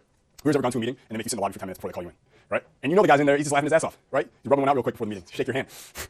Or he's flirting with the secretary, he's on Facebook, or he's taking a shit. He's not doing anything important. He's making you wait to control the context. Because he knows if you wait, you might get in your head, you might get concerned, you might get distracted, you might lose your focus. Anything he can do to get an advantage, okay? Now, I do this stuff because now, here's what I know, okay? I know that if the context is set up correctly, that when you get there and your unconscious brain is like Jason Capital is the authority of all authorities, then the shit I'm teaching you that I know works and I want you to be like, I need to use this, you will use it because you see me as that authority, right? As that like super authority. If you didn't, I wouldn't be able to help you as much. Does that make sense? Okay, so that's why like, it's really fucking good that you do it. So you get in there, now you gotta wait at the door, you gotta knock. Someone else, not me of course, is gonna answer the door, and they're gonna be wearing a blue JC shirt, okay? Like a JC Genius shirt, not just a JC shirt, a JC Genius shirt, okay? They open the door, however, between you and them, what's there? You remember. There's a red velvet rope. There's a red velvet rope. Who remembers the rope? Did you think about it at all? Yeah. What do you think? It's cool as fuck. It's cool as fuck. Where else would you see red velvet ropes? Nightclubs. And what do they do? What do they signify? Celebrity. What else? The VIP. The VIP. Right? If you get someone opens, your brain has been trained so many times that if you ever see someone go like this, with the rope, open it, come on in, you instantly feel like a VIP. So I want to create that experience for all the people who come to the compound. Right? So we have the red velvet rope. Then of course, when you walk into the compound, you think like whoever like walked in the first time and thought they were going inside a house, and yet somehow they were still outside. Yeah. You remember that? You walk out and there's waterfalls. Waterfalls are on, right? You hear the splash. Right? You hear the splash. You feel like you're entering the Playboy Mansion almost. Right? There's two waterfalls going. There's a big ass Jason Capital sign, right? Okay. All these things are controlling context. There's a desk. You can't just walk in. You have to register. Okay. You have to register. Sign your name. Get your form, and then you get to go in to the main outdoor area near the barbecue and like all the water and stuff. But you can't get in the house. Doors are locked. And in addition, and the front door that actually leads to the house, what else was there? There was a second velvet rope we put there. Okay, and I distinctly told everyone, and I hope if you guys ever hold events anywhere you do the same thing, I was like, whenever you guys have to go inside the house, like anyone's working there, don't climb over the rope to go in, even though it's easy. It's easier, right? If you act like it's a big deal, what is it? So when you get in the house, even just to go to the front door by yourself, you gotta get in something, let yourself out, very calmly, put it in, and then you go into the house. Did you see anyone do that? Yeah. Did it work? It really worked. And what do you want to do? What do you want to see? You want to see the inside of the house. So you want to see the inside of the house. So later, at that one event, I didn't know if I was going to do it because I've held a few now where we go like the first part of the day and then I let everyone go. But if I feel like it's a big group and everyone wants it, then I'm going to do a part two where we do a lot of like coaching. We did some like intense stuff. You remember that? And everyone who comes to the first part, it's free. And I'm like, if you want to stay for the second part, it's only a couple $100. You can go sign up right here. But part of that pitch when I did that was, as the guys who get to stay, you actually get to come inside the house, right? You get to see the inside the Capitol compound. Okay. If I hadn't done all that context control beforehand, do you think that would have been a heavy selling point? Not nearly as much, but because it's been built up and built up, you waited. There's a red velvet rope. You had to get let in like a VIP. You had to register. You couldn't go in. You saw people treat it like it was the fucking like a church, right? Now it's become a big deal in your mind. All of that was created by context. Context control. Okay. Other ways to increase the weight of the context. Okay, other ways to do it. You gotta name it. Even like who here lives in an apartment right now? Who else lives in an apartment? House. Who's in a house? Everyone else lives in a house. Okay, either way, you should name your house. You should name your apartment. Okay. I have a buddy who used to have a shitty fucking car, like a shitty car, like 1981, some piece of shit that looked like a small penis. Okay. He called it the Chariot. The Chariot. Talking to girls, yeah, I'll pick you up in the Chariot. Ooh, the Chariot, what's that? You'll see. She gets in, but here's the thing, okay? Let's say it was a Pinto, like a 1982 Pinto, which would be like a piece of shit car, in 2014 or whatever, right? If he hadn't called it the Chariot and put that context, that frame on it, but he hadn't done any of that, and he's picking her up and she's walking outside, and she sees the shitty beat up Pinto that's like grumbling, like it has a cold. In her mind, all she's thinking is, fucking Pinto, I have to get this piece of shit, I did all my makeup, right? That's all she's thinking, okay? But because he controlled the context even before it happened, he's like, it's a Chariot, right? Got a lot of character. He like puts this positive spin on it. Now she's walking out and she's like, ooh, the Chariot. Ooh, the Chariot, okay? And he tells her he doesn't let a lot of people ride in, but he'll make an exception this one time. You can say all kind of bullshit that just, to most people like who don't understand psychology, they're like, that's just he's just a bullshitter, right? But in truth, it's not bullshit. It actually works. You imagine putting a velvet rope at your front door of your house? Who's got the balls to do that? Who's gonna do that when they go home? Ooh, okay. I expect emails back. Tell me what happens, okay? Someone says something about it, just be like, we hold events here sometimes, so we have to keep it there all the time. Watch how much higher they value your house. And you got a name for it too, and you get other people buzzing about the name, dude, game over. Game over, right? Use one from Ashley Classy, just like that, okay? Just like that. There's a copywriter who I've learned a lot from, who he did copywriting, but he also did video marketing for different companies and stuff. And there's this like yoga, Eastern philosophy, crystals bullshit kind of company that hired him to come to one of their retreats, which was at a ranch in Texas. It's like a 5-day retreat, a bunch of customers come to it. And he's got to record the whole thing with his crew and then create this kind of like documentary sales video that's going to pitch people in the future. It's kind of this thing. So he gets there, and the way they talk about it, everyone who works at the company is like, it's the retreat, it's amazing, we're at the ranch, and it's beautiful, and there's animals, we do this crystal ceremony, and it's like all this shit. So he's expecting it to be badass. He gets there, and it's like worse than like trailer trash shit. Like the toilet is like an outdoor like outhouse. It's like wooden wall. It just looks like shit, right? He goes, it's disgusting. It's dirty. The place where we eat is like a fucking outdoor picnic table. These people pay thousands of dollars to be there.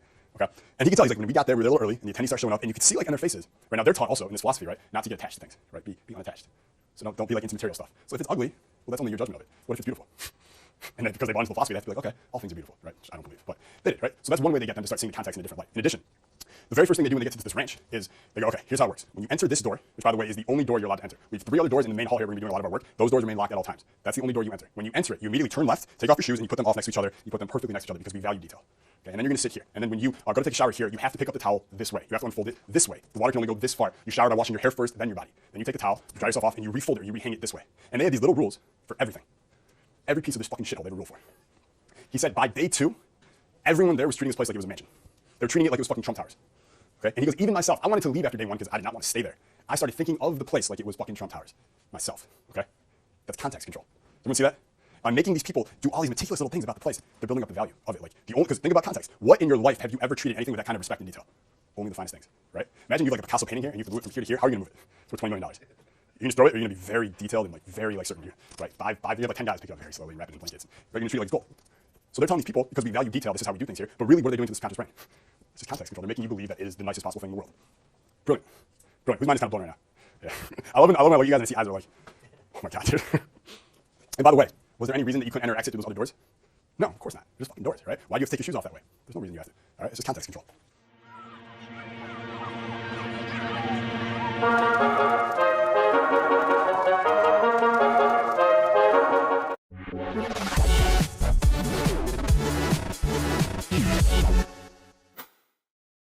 Yo, what's going on, man? Yo, it's Jason Capital. I said yo twice. So welcome back to day 40. All right, we're almost there. We're so close. Let's keep going. So yesterday we talked a lot about exclusivity. We went deep into it. We talked all the different ways it works, why it works, the hierarchy. And now we're going to talk about the ways that you guys can actually use it in your sex life, your social life, and your financial life. So there are 5 main ways to use it. Okay, 5 main ways. We're going to bombard through them right now. So number 1, of course, limited availability will increase its exclusivity.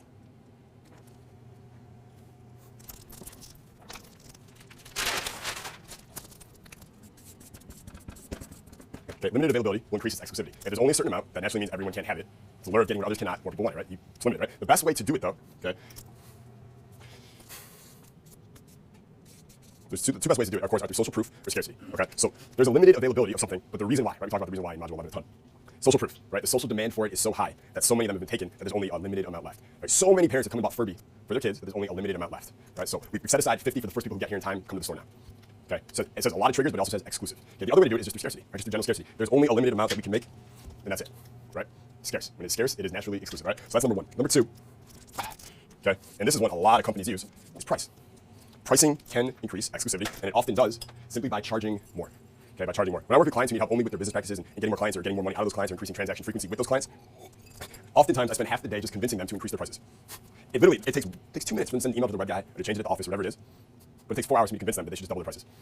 Well, no, clients will go crazy. Yeah, 1/3 of them will leave you. The other 2/3 will stay. They'll be better, more compliant clients, right? Because they're paying more, so they value you higher, and you'll make more money because you're charging twice as much. You don't need to deal with as many fucking assholes, right? You got rid of the fucking tire kickers, and now you have the best people. I spend 4 hours convincing them of this, and it works. Okay, it totally works. But you don't want to do it. People don't want to do it. But when you have a high price, it's automatically exclusive. What is the most expensive handbag out there? What brand? What is it? How much? 70 grand for a bag. By the way, bags are free at Whole Foods. Let everyone know. 1 year, custom made. Okay, 70 grand for a handbag. True story, right? Chanel, right? The Chanel boy bag, $5,500. Right, you go to Gucci, Louis, same thing. Prada. By the way, there's like 40 of these names. You guys want to see pricing and exclusivity? Go to the Crystal. It's called Crystals Mall. Yeah, it's called Crystals. It's connected to the Aria right here. So it's Cosmo, Aria, and in the middle connecting them is the Crystals Mall. Okay, it is like the most expensive exclusive mall you'll ever see. There is no store that is not foreign and expensive as shit. I went there once, drunkenly. When I'm drunk, I make poor buying decisions. Okay, let me just preface the story with that. When I'm sober, I'm very, very good with my money. But when drunk or under the influence of weed or something like that, I just like spending money. I'm just like, fuck, I'm not gonna take me to the grave. Let's buy shit, let's buy that. I'm buying stuff for me, I'm buying stuff for my friends, I'm buying stuff for girls. Normally I'm stingy as shit about all that. So drunkenly, one day at 9 p.m. I'm at Crystal's, and it's a spontaneous trip to Vegas and I have a girl with me, and she has no shoes. She knows I'm drunk, she knows it's about me, she's smart, she played it correctly. She waits till I got drunk, and then she starts freaking out almost to the point of tears because she has no shoes to wear out that night, right? Girls are good like that. And I'm drunk, and I'm like, yeah, I don't have a belt either, let's go to Crystal's, I'll get a belt, you'll get shoes, whatever, right?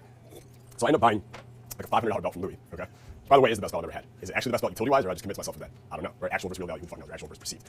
But we go around this mall looking for shoes for her, and I'm like, I'm not spending more than $500 in shoes, right? So like, we'll make this work. So we go, went to 20 fucking stores. Gucci, Louis, Prada, fucking Christian, Louis Vuitton. There's even a place called Pucci. Gucci and Pucci. Went to all of them, okay? I'm drinking the whole time, I'm laughing, I'm flirting with everyone there, it's fun. The cheapest shoe we found in over 20 stores, $900. Those ones we bought, by the way. That's how expensive this mall is. There's not a shoe in there for less than $900. Women's shoe, like a heel. It was like a 6-inch heel, look good later, it's all good, right? $900, okay? Go to this mall. Everyone should there for like it's the wealth abundance thing. You see how like how money you guys actually spend. Like there's a lot of money in this world. And a lot of people are buying there. But that's crazy. $900, cheapest shoe. But all those stores, are they exclusive or non-exclusive? They're incredibly exclusive because of price. They literally polarize and disqualify 99% of the world because listen, you just can't afford it. It's like maybe you should go check out Nordstrom's. That's what they tell people by the way too. Like some different salespeople. They'll say that. It's like, you know, maybe Nordstrom's is more your fit, right? It's just like such a backhanded way of saying we're exclusive and you don't qualify. Okay. And when that person hears that, maybe you should shop at Nordstrom's. You think like, oh, great advice. Thank you. Or are they more like inside? They're like, fuck. Like, first of all, like fucking bitch, like fuck you. But also part of them is like, fuck, I wish I qualified. Right? It is an innate human thing to want what we can't have. So pricing is the other way to do it. Right? Only rich motherfuckers can have it. Number 3. Must be accepted. You set this up on the outside of your business, of your group, of the membership, whatever it is, okay? I know doctors, actually it's a dentist who's a dental practice in Virginia. He's multiple ones, multimillionaire, really successful. You have to apply to be a patient of his. Full, thorough application process. It takes like 2 weeks, okay? Now, 99% of people will be like, why the fuck would I apply and fill out a whole form of stacks and do all these things that they want me to do just to be his patient, right? But wealthy people with a lot of money, they actually like that. Because in their mind, they go, he must be the best. And wealthy people only want the best, okay? So he's the only one, 99% of dentists are just like, yes, we'll take anybody. And he's like, no. We have an extremely exclusive clientele base. You have to qualify. Who seems more valuable? Who seems like the better dentist, right? And best of all, once they actually qualify, they're so happy to have gotten into the group. Do you think they have a problem paying 6 times as much for his work? No, they're just happy as fuck they made it in. And best of all, they're happy to pay that much because now they can tell their friends that they go to that dentist. They're like, yeah, I live in Chicago, right? But I fly to Virginia for my dentist because he's the best in the world. Like, I just value my teeth really highly. I don't know about you, but my smile's important to me. It's like, fuck you, right? So must be accepted is great. Right? Must be accepted is great. That's what Quib uses also, okay? Number 4 is we call it in-house hierarchies. Okay, and that's what Virgin Air uses, right? It's this thing. There's a hierarchy inside the business for the customers. Virgin, silver, gold, platinum, okay? Silver, gold, platinum. So what they do is when you buy a plane ticket the first time, they don't say, hey, would you like to join our rewards program? They use commitment and consistency on you. And they did a research by this, by the way. And they used to do it the first way where they would ask you, hey, do you want to be a member? Where now they just put you in the membership, right? They put you in the membership, but then they so eloquently let you know, by the way, you're a member, but you are at a lowest level right now, okay? So most people unconsciously are like, well, fuck that, I got to move up. So they start buying more, or if the choice is Virgin or Delta or American, and they know that they're here with Virgin, they just keep buying Virgin. Keeps them in the system, keeps them focused on just ascending through in-house hierarchy, okay? Like if I ran a nightclub, I don't know why nightclubs don't do this, I would gather everyone there. So we have GA, right? Someone at a table, someone who buys tables, right? Or who would put the credit card down or whatever. I would introduce a higher level, higher levels there. I would get all these people's information. I would put them in a special database. I'll let them know they're part of a special group at the club, the exclusive, I don't know, bottle buyers group, whatever you want to call it, the big boss group, right? You make them feel special, right? And then you send them, I don't know, a monthly email with pictures of what's been going on at the club and pictures of hot girls and parties that they missed out on, right? And then you send them special deals like, hey, I know you like this DJ or this party. You have this one coming up that's very similar. You might want to come to that too, and we'll throw in a compu bottle. We'll put the exact same table you got last time. We'll set it aside for you, right? And then you let them know how many points they've earned with you, right? And then if they earn a certain amount of points by the end of the year, they get this free shit, so they keep buying to earn the points. Why wouldn't they do that? It works in every single business. I'm introducing it now. We're figuring out a way to do it. Adjacent Capital buy a rewards program, right? It makes perfect sense. You send up the levels, the more you buy. All right, a lot of smart companies do it. So that's number 4. And number 5, all right, number 5, exclusivity trigger. And this is the one where it affects 1 through 4. Okay, this is how you put 1, 2, any of these 4 of them, you put them on steroids. Third person buzz. That can be in person, that can be social, that can be texting, that can be Facebook, that can be Instagram, that can be Snapchat, that can be 2 girls hanging out and one goes, hey, did you hear about this, etc.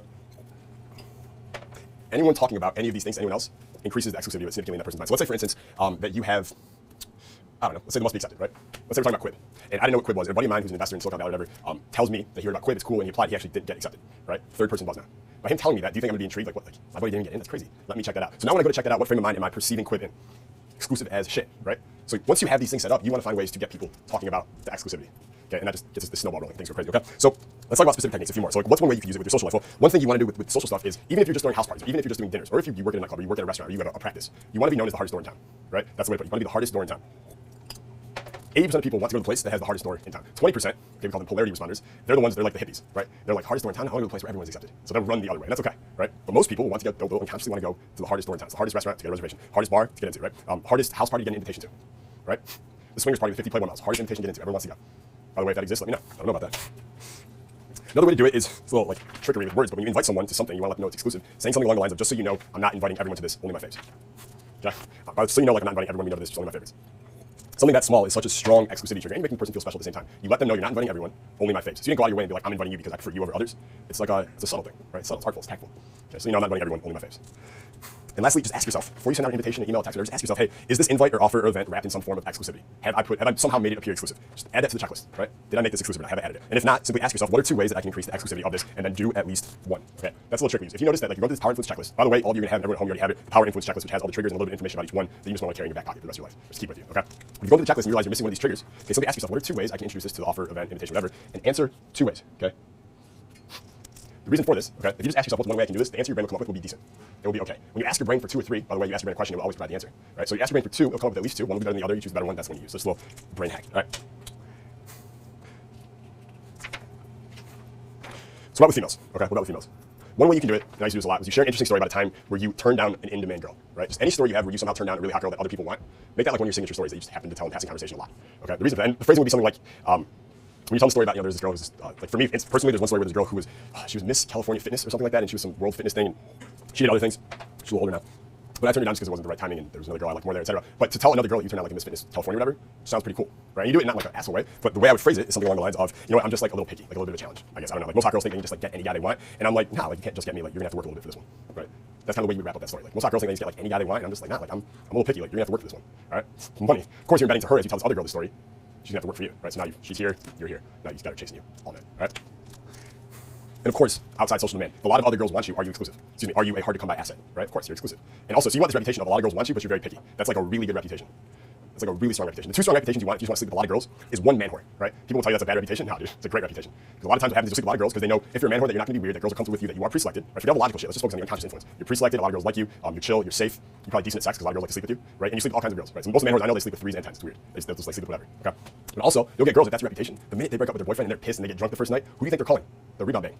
The man whore. The guy they know it's totally guilt-free, no strings attached. I don't have to talk to him tomorrow. I just want to have sex with someone else. They call you. I have a buddy who's this is like he lives on this. Everyone just knows he's a huge man whore.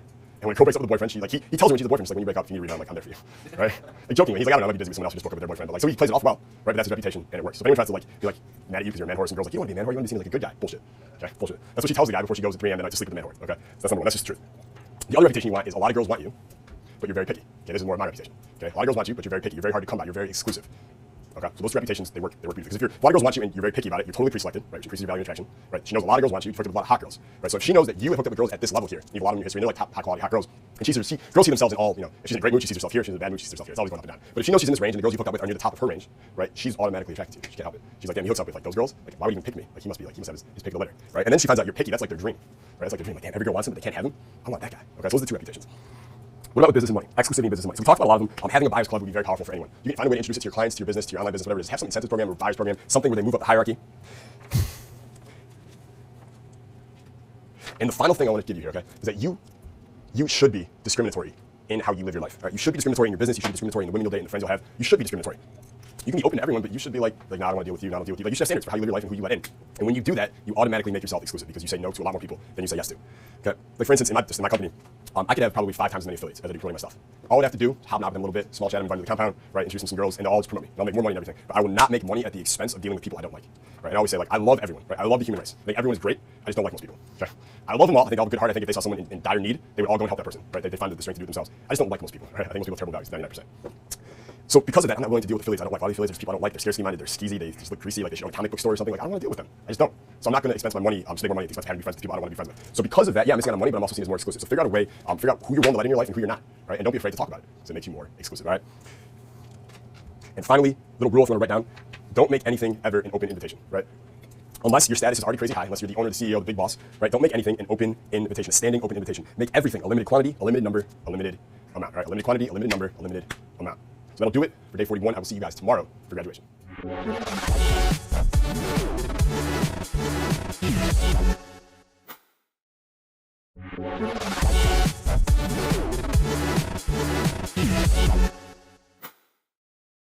Yo, what's going on, man? Jason Capital here, America's Outstanding Coach. Welcome back to day 24 of Power Influence, and we have our 4th agent of influence. This is module 7. Here we go. Probably my personal favorite agent of influence, especially in the online medium to use. Challenge, okay? Challenge. The power of challenge in influencing others. So what is a challenge? A challenge is the ultimate amplifier of every other power influence agent. Okay? It is the ultimate amplifier. It amplifies social proof. It amplifies urgency. It amplifies scarcity. It amplifies all the other ones we're going to be talking about here in the rest of the training. Okay? It is the higher status way. It is the higher status invite to adventure. It is the higher status invite to competition. It is the higher status invite to invest, to pursue, to dedicate, to cut off. It is the higher status invite to anything. Okay? It's the higher status way of inviting someone to do anything at all. To do something, to think about something, to buy something, to dedicate their life to something, to cut off something, to say no to something. It's how higher status people invite others to do it in a powerfully influential way. What does challenge do? Okay, what does it do? What is it like really doing on a deep level? It amplifies desire on an emotional level. Okay, because you're taking something that he or she already wants and you're moving it just out of their reach. All humans are trained to pursue that which retreats from them, to want that which does not actively or verbally need them. All right. So key understanding of human nature is that people are naturally attracted to that which retreats from them. Okay? That which retreats from them, we are naturally attracted to. We naturally move towards things that take a step back away from us, or just put out of our grasp, or just put out of our reach. We want that thing. Okay? Like if there's a hat here and I offer it to you, you probably won't want it. One, because it's his. Right? You want to take it from him. But also, like, maybe it's not your team, maybe it's not your style, whatever it is. But then if I romance the hat and I tell you most people can't have it and I don't think you can have it, like the minute I say I don't think you can have it, a part of your subconscious goes, fuck, I want that hat. This hat is not for you. Do not take it. Okay? It's just part of us, right? So think of it like this. Like anytime, so let's say that there's a girl, right? Okay? And there is, let's call it thing. Let's say it's X. Like object X. It's also ironic. It could be ecstasy, which girls like also, right? So she wants thing X. It could be an object. It could be a handbag. It could be a guy. It could be anything, right? If it is within her reach, she already has it. You can't really want something that you already have, right? The phrasing, think about the phrasing. You are longing for something. Okay? You can't long for something that's right in front of you. You just short for it. Okay? You don't have to long for it. Longing, desire, same thing, right? The minute you move the thing out of her reach, okay, you've taken it away, oops, Now she wants it. She had it, now you just moved it just out of her reach. Took a step back, you disqualified, you challenged her. Okay? Now her desire skyrockets for it. Okay? Now she can actually long for it. Now she actually wants it. The act of moving the thing out of her reach, just moving it away from her, that's what challenge is. Okay? That's what challenge is. It's the act of it, or it's the realization that you don't have it yet, that it's something in front of you that you have to accomplish, you have to do now, you haven't done it yet, you don't own it yet, you haven't gotten it yet.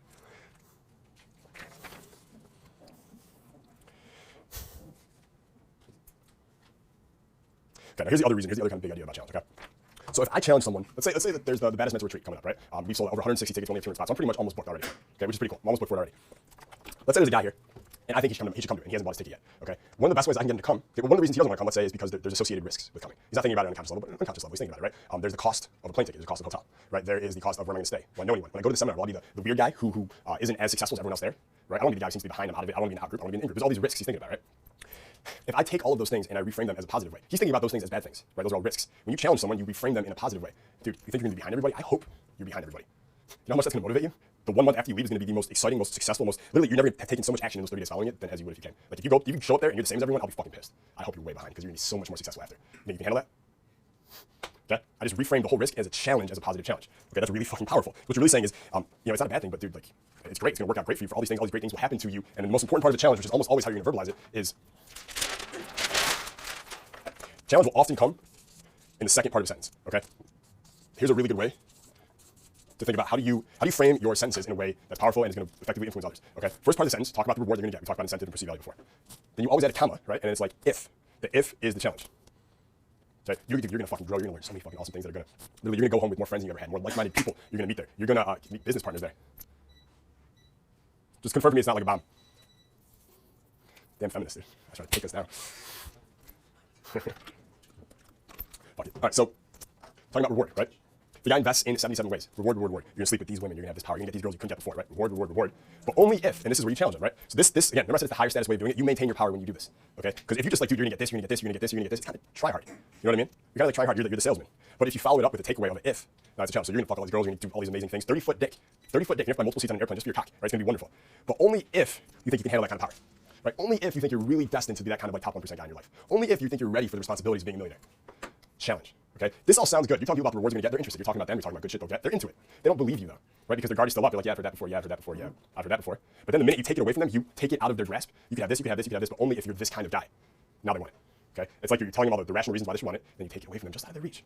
And now they have this spike of desire that comes up where they're like, you just challenged me and you moved it out of my reach. Now I want it, and now I have the reasons why I should want it, because I'm gonna get X, Y, and Z. Does this make sense to everybody? It's an incredible formula there. Use it for copywriting, use it in emails, videos, use it with girls. Right? The guy who's like just telling the girl all the awesome things that she'll get if she goes out with him, he's a pussy. He's a beta male. He's a low status bitch. Right? Guy who says the same thing, but he adds a challenge to it. He wraps it in a challenge. Like, listen, if you come home with me, you probably have the most incredible night of your life. You will see rainbows and unicorns and colors you didn't even know existed. But honestly, like, I'm not sure if you can handle the repercussions of it. Like, I don't want you walking around a little addict, like a little Jason addict. That won't be good for anybody. Okay? You just say the first thing, you're just a creepy guy who's trying to like fuck some girl, right? But you know the second part, now you're playful, now you're funny, and you just took it away from her. Now does she want it? She wants it more. Okay? Challenge. Here's also why I like challenge, okay? There's a great TED Talk by a guy named Simon Sinek. Some of you have probably seen it before, right? It's a 4-minute TED Talk on the power of why and trust it talks about. But he says something in there in terms of hiring talent for a company. And this is an idea you can take with girlfriends, with friends, whatever. He said, offer someone the opportunity to rebuild a company or reinvent an industry as their primary incentive. Okay, so attract them with the opportunity to rebuild the whole company or reinvent an industry. And when you do that, you will attract those who are drawn to a challenge instead of money. If you're looking for hire good people and all you're talking about is how much you're going to get paid, you're going to get people who are going to look to cut corners, right? Because they're only there for the money. They're not there because they want to be there. They're not there because they're passionate about the work. They're not there because they want to do great things. They just want a paycheck. That's the bait you put out. That's the fish you're gonna get, right? But if the bait you put out is this big challenge to reinvent the fucking planet, to literally shift the fucking culture and give men back their power, now you're gonna attract some good people. You're gonna attract men who want to do the same thing for me in my situation, even if you're hiring. So when you put out a challenge there, if you're hiring people, you're gonna attract people who are attracted to the challenge, which are people who are gonna be, they don't care how long it takes, right? They'll do whatever it takes with you to make that thing happen. Does everyone see that distinction? It's really important, right? It's really powerful. So let me read you one more thing real quick from an email I wrote almost 2.5 years ago about challenge. I think you guys might enjoy. Okay. So what is the best way to spark attraction in a female? What's the best way to spark attraction in a female? If you know my formula, don't you, Captain? All right, you hit her directly in the face with something fun and challenging. Okay, so I was reading this book, Thick Face, Black Heart, yesterday when the author brought up this point, and I made enough to share with you. Here it is. A lot of times we do better with external resistance, sometimes even outside negative energy to utilize as a stimulating force for ourselves.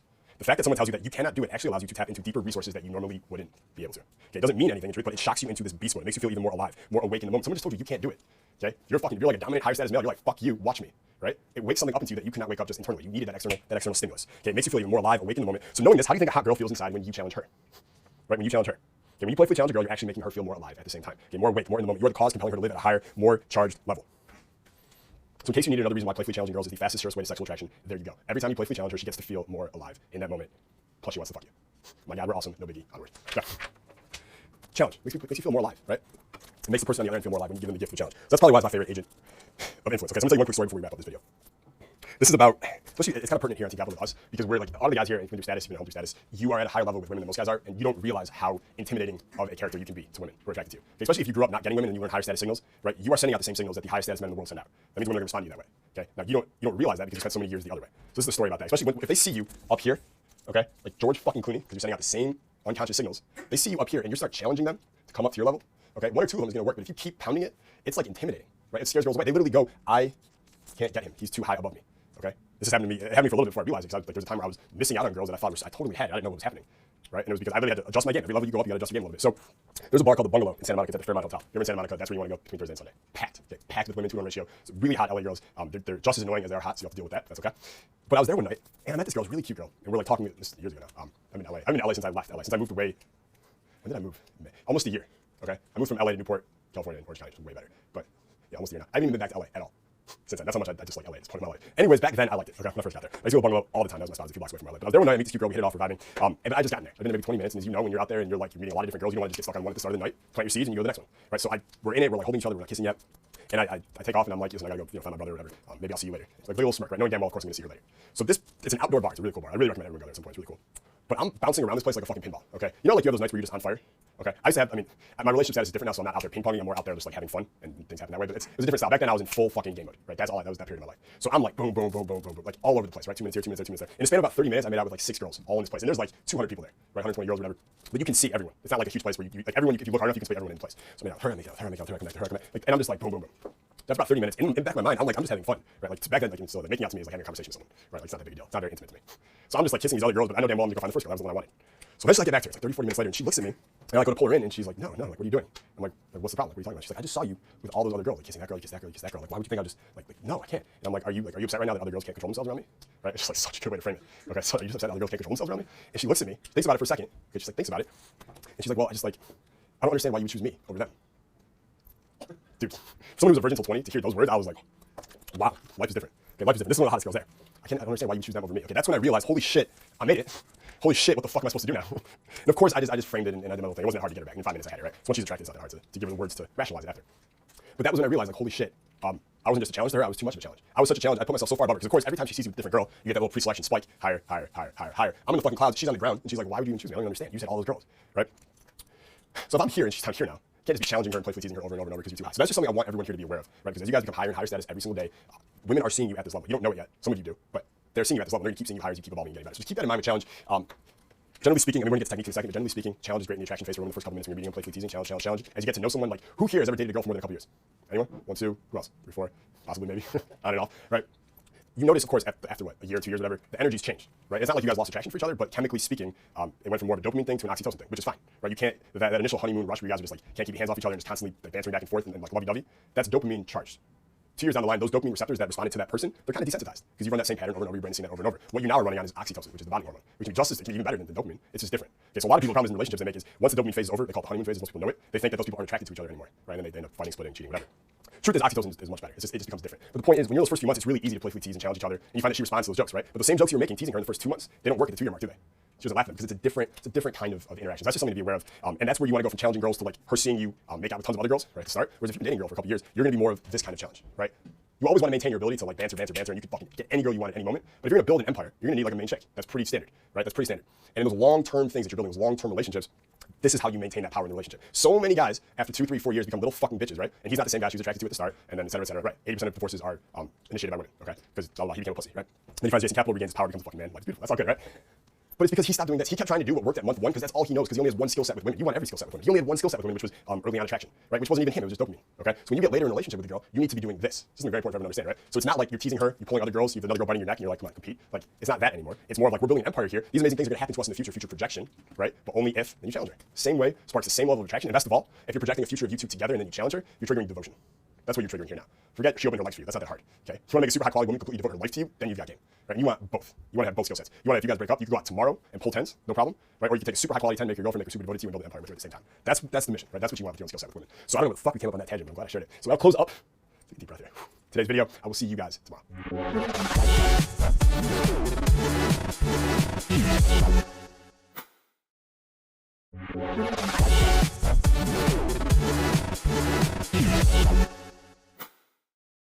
Yo, what's going on, man? Jason Capital here, and welcome to day 27 of Power Influence. We have our fourth agent of influence here. Actually, it's our fifth. We're straight murdering the game. Let's continue. So, our agent of influence we'll be talking about for the next 3 days is reciprocity. All right, reciprocity. So, what is reciprocity? Reciprocity is the feeling of indebtedness towards another person. Researchers have found it is custom in every culture, leading them to believe that reciprocity is actually hardwired into every single one of us. I want you to imagine the power and influence that you have when every single person around you, from hot girls to good friends, all feel indebted to you. Right, think about that power. Everyone you know, from hot girls to good friends, everyone around you feels indebted to you. Okay? They're all, as I would call it, right here. We're going to talk about this in a second. So everyone, you are the godfather, right? You're literally just like the godfather. Everyone feels indebted to you, right? And everyone around you, everyone you know, hot girls to good friends to business people, are request responsive.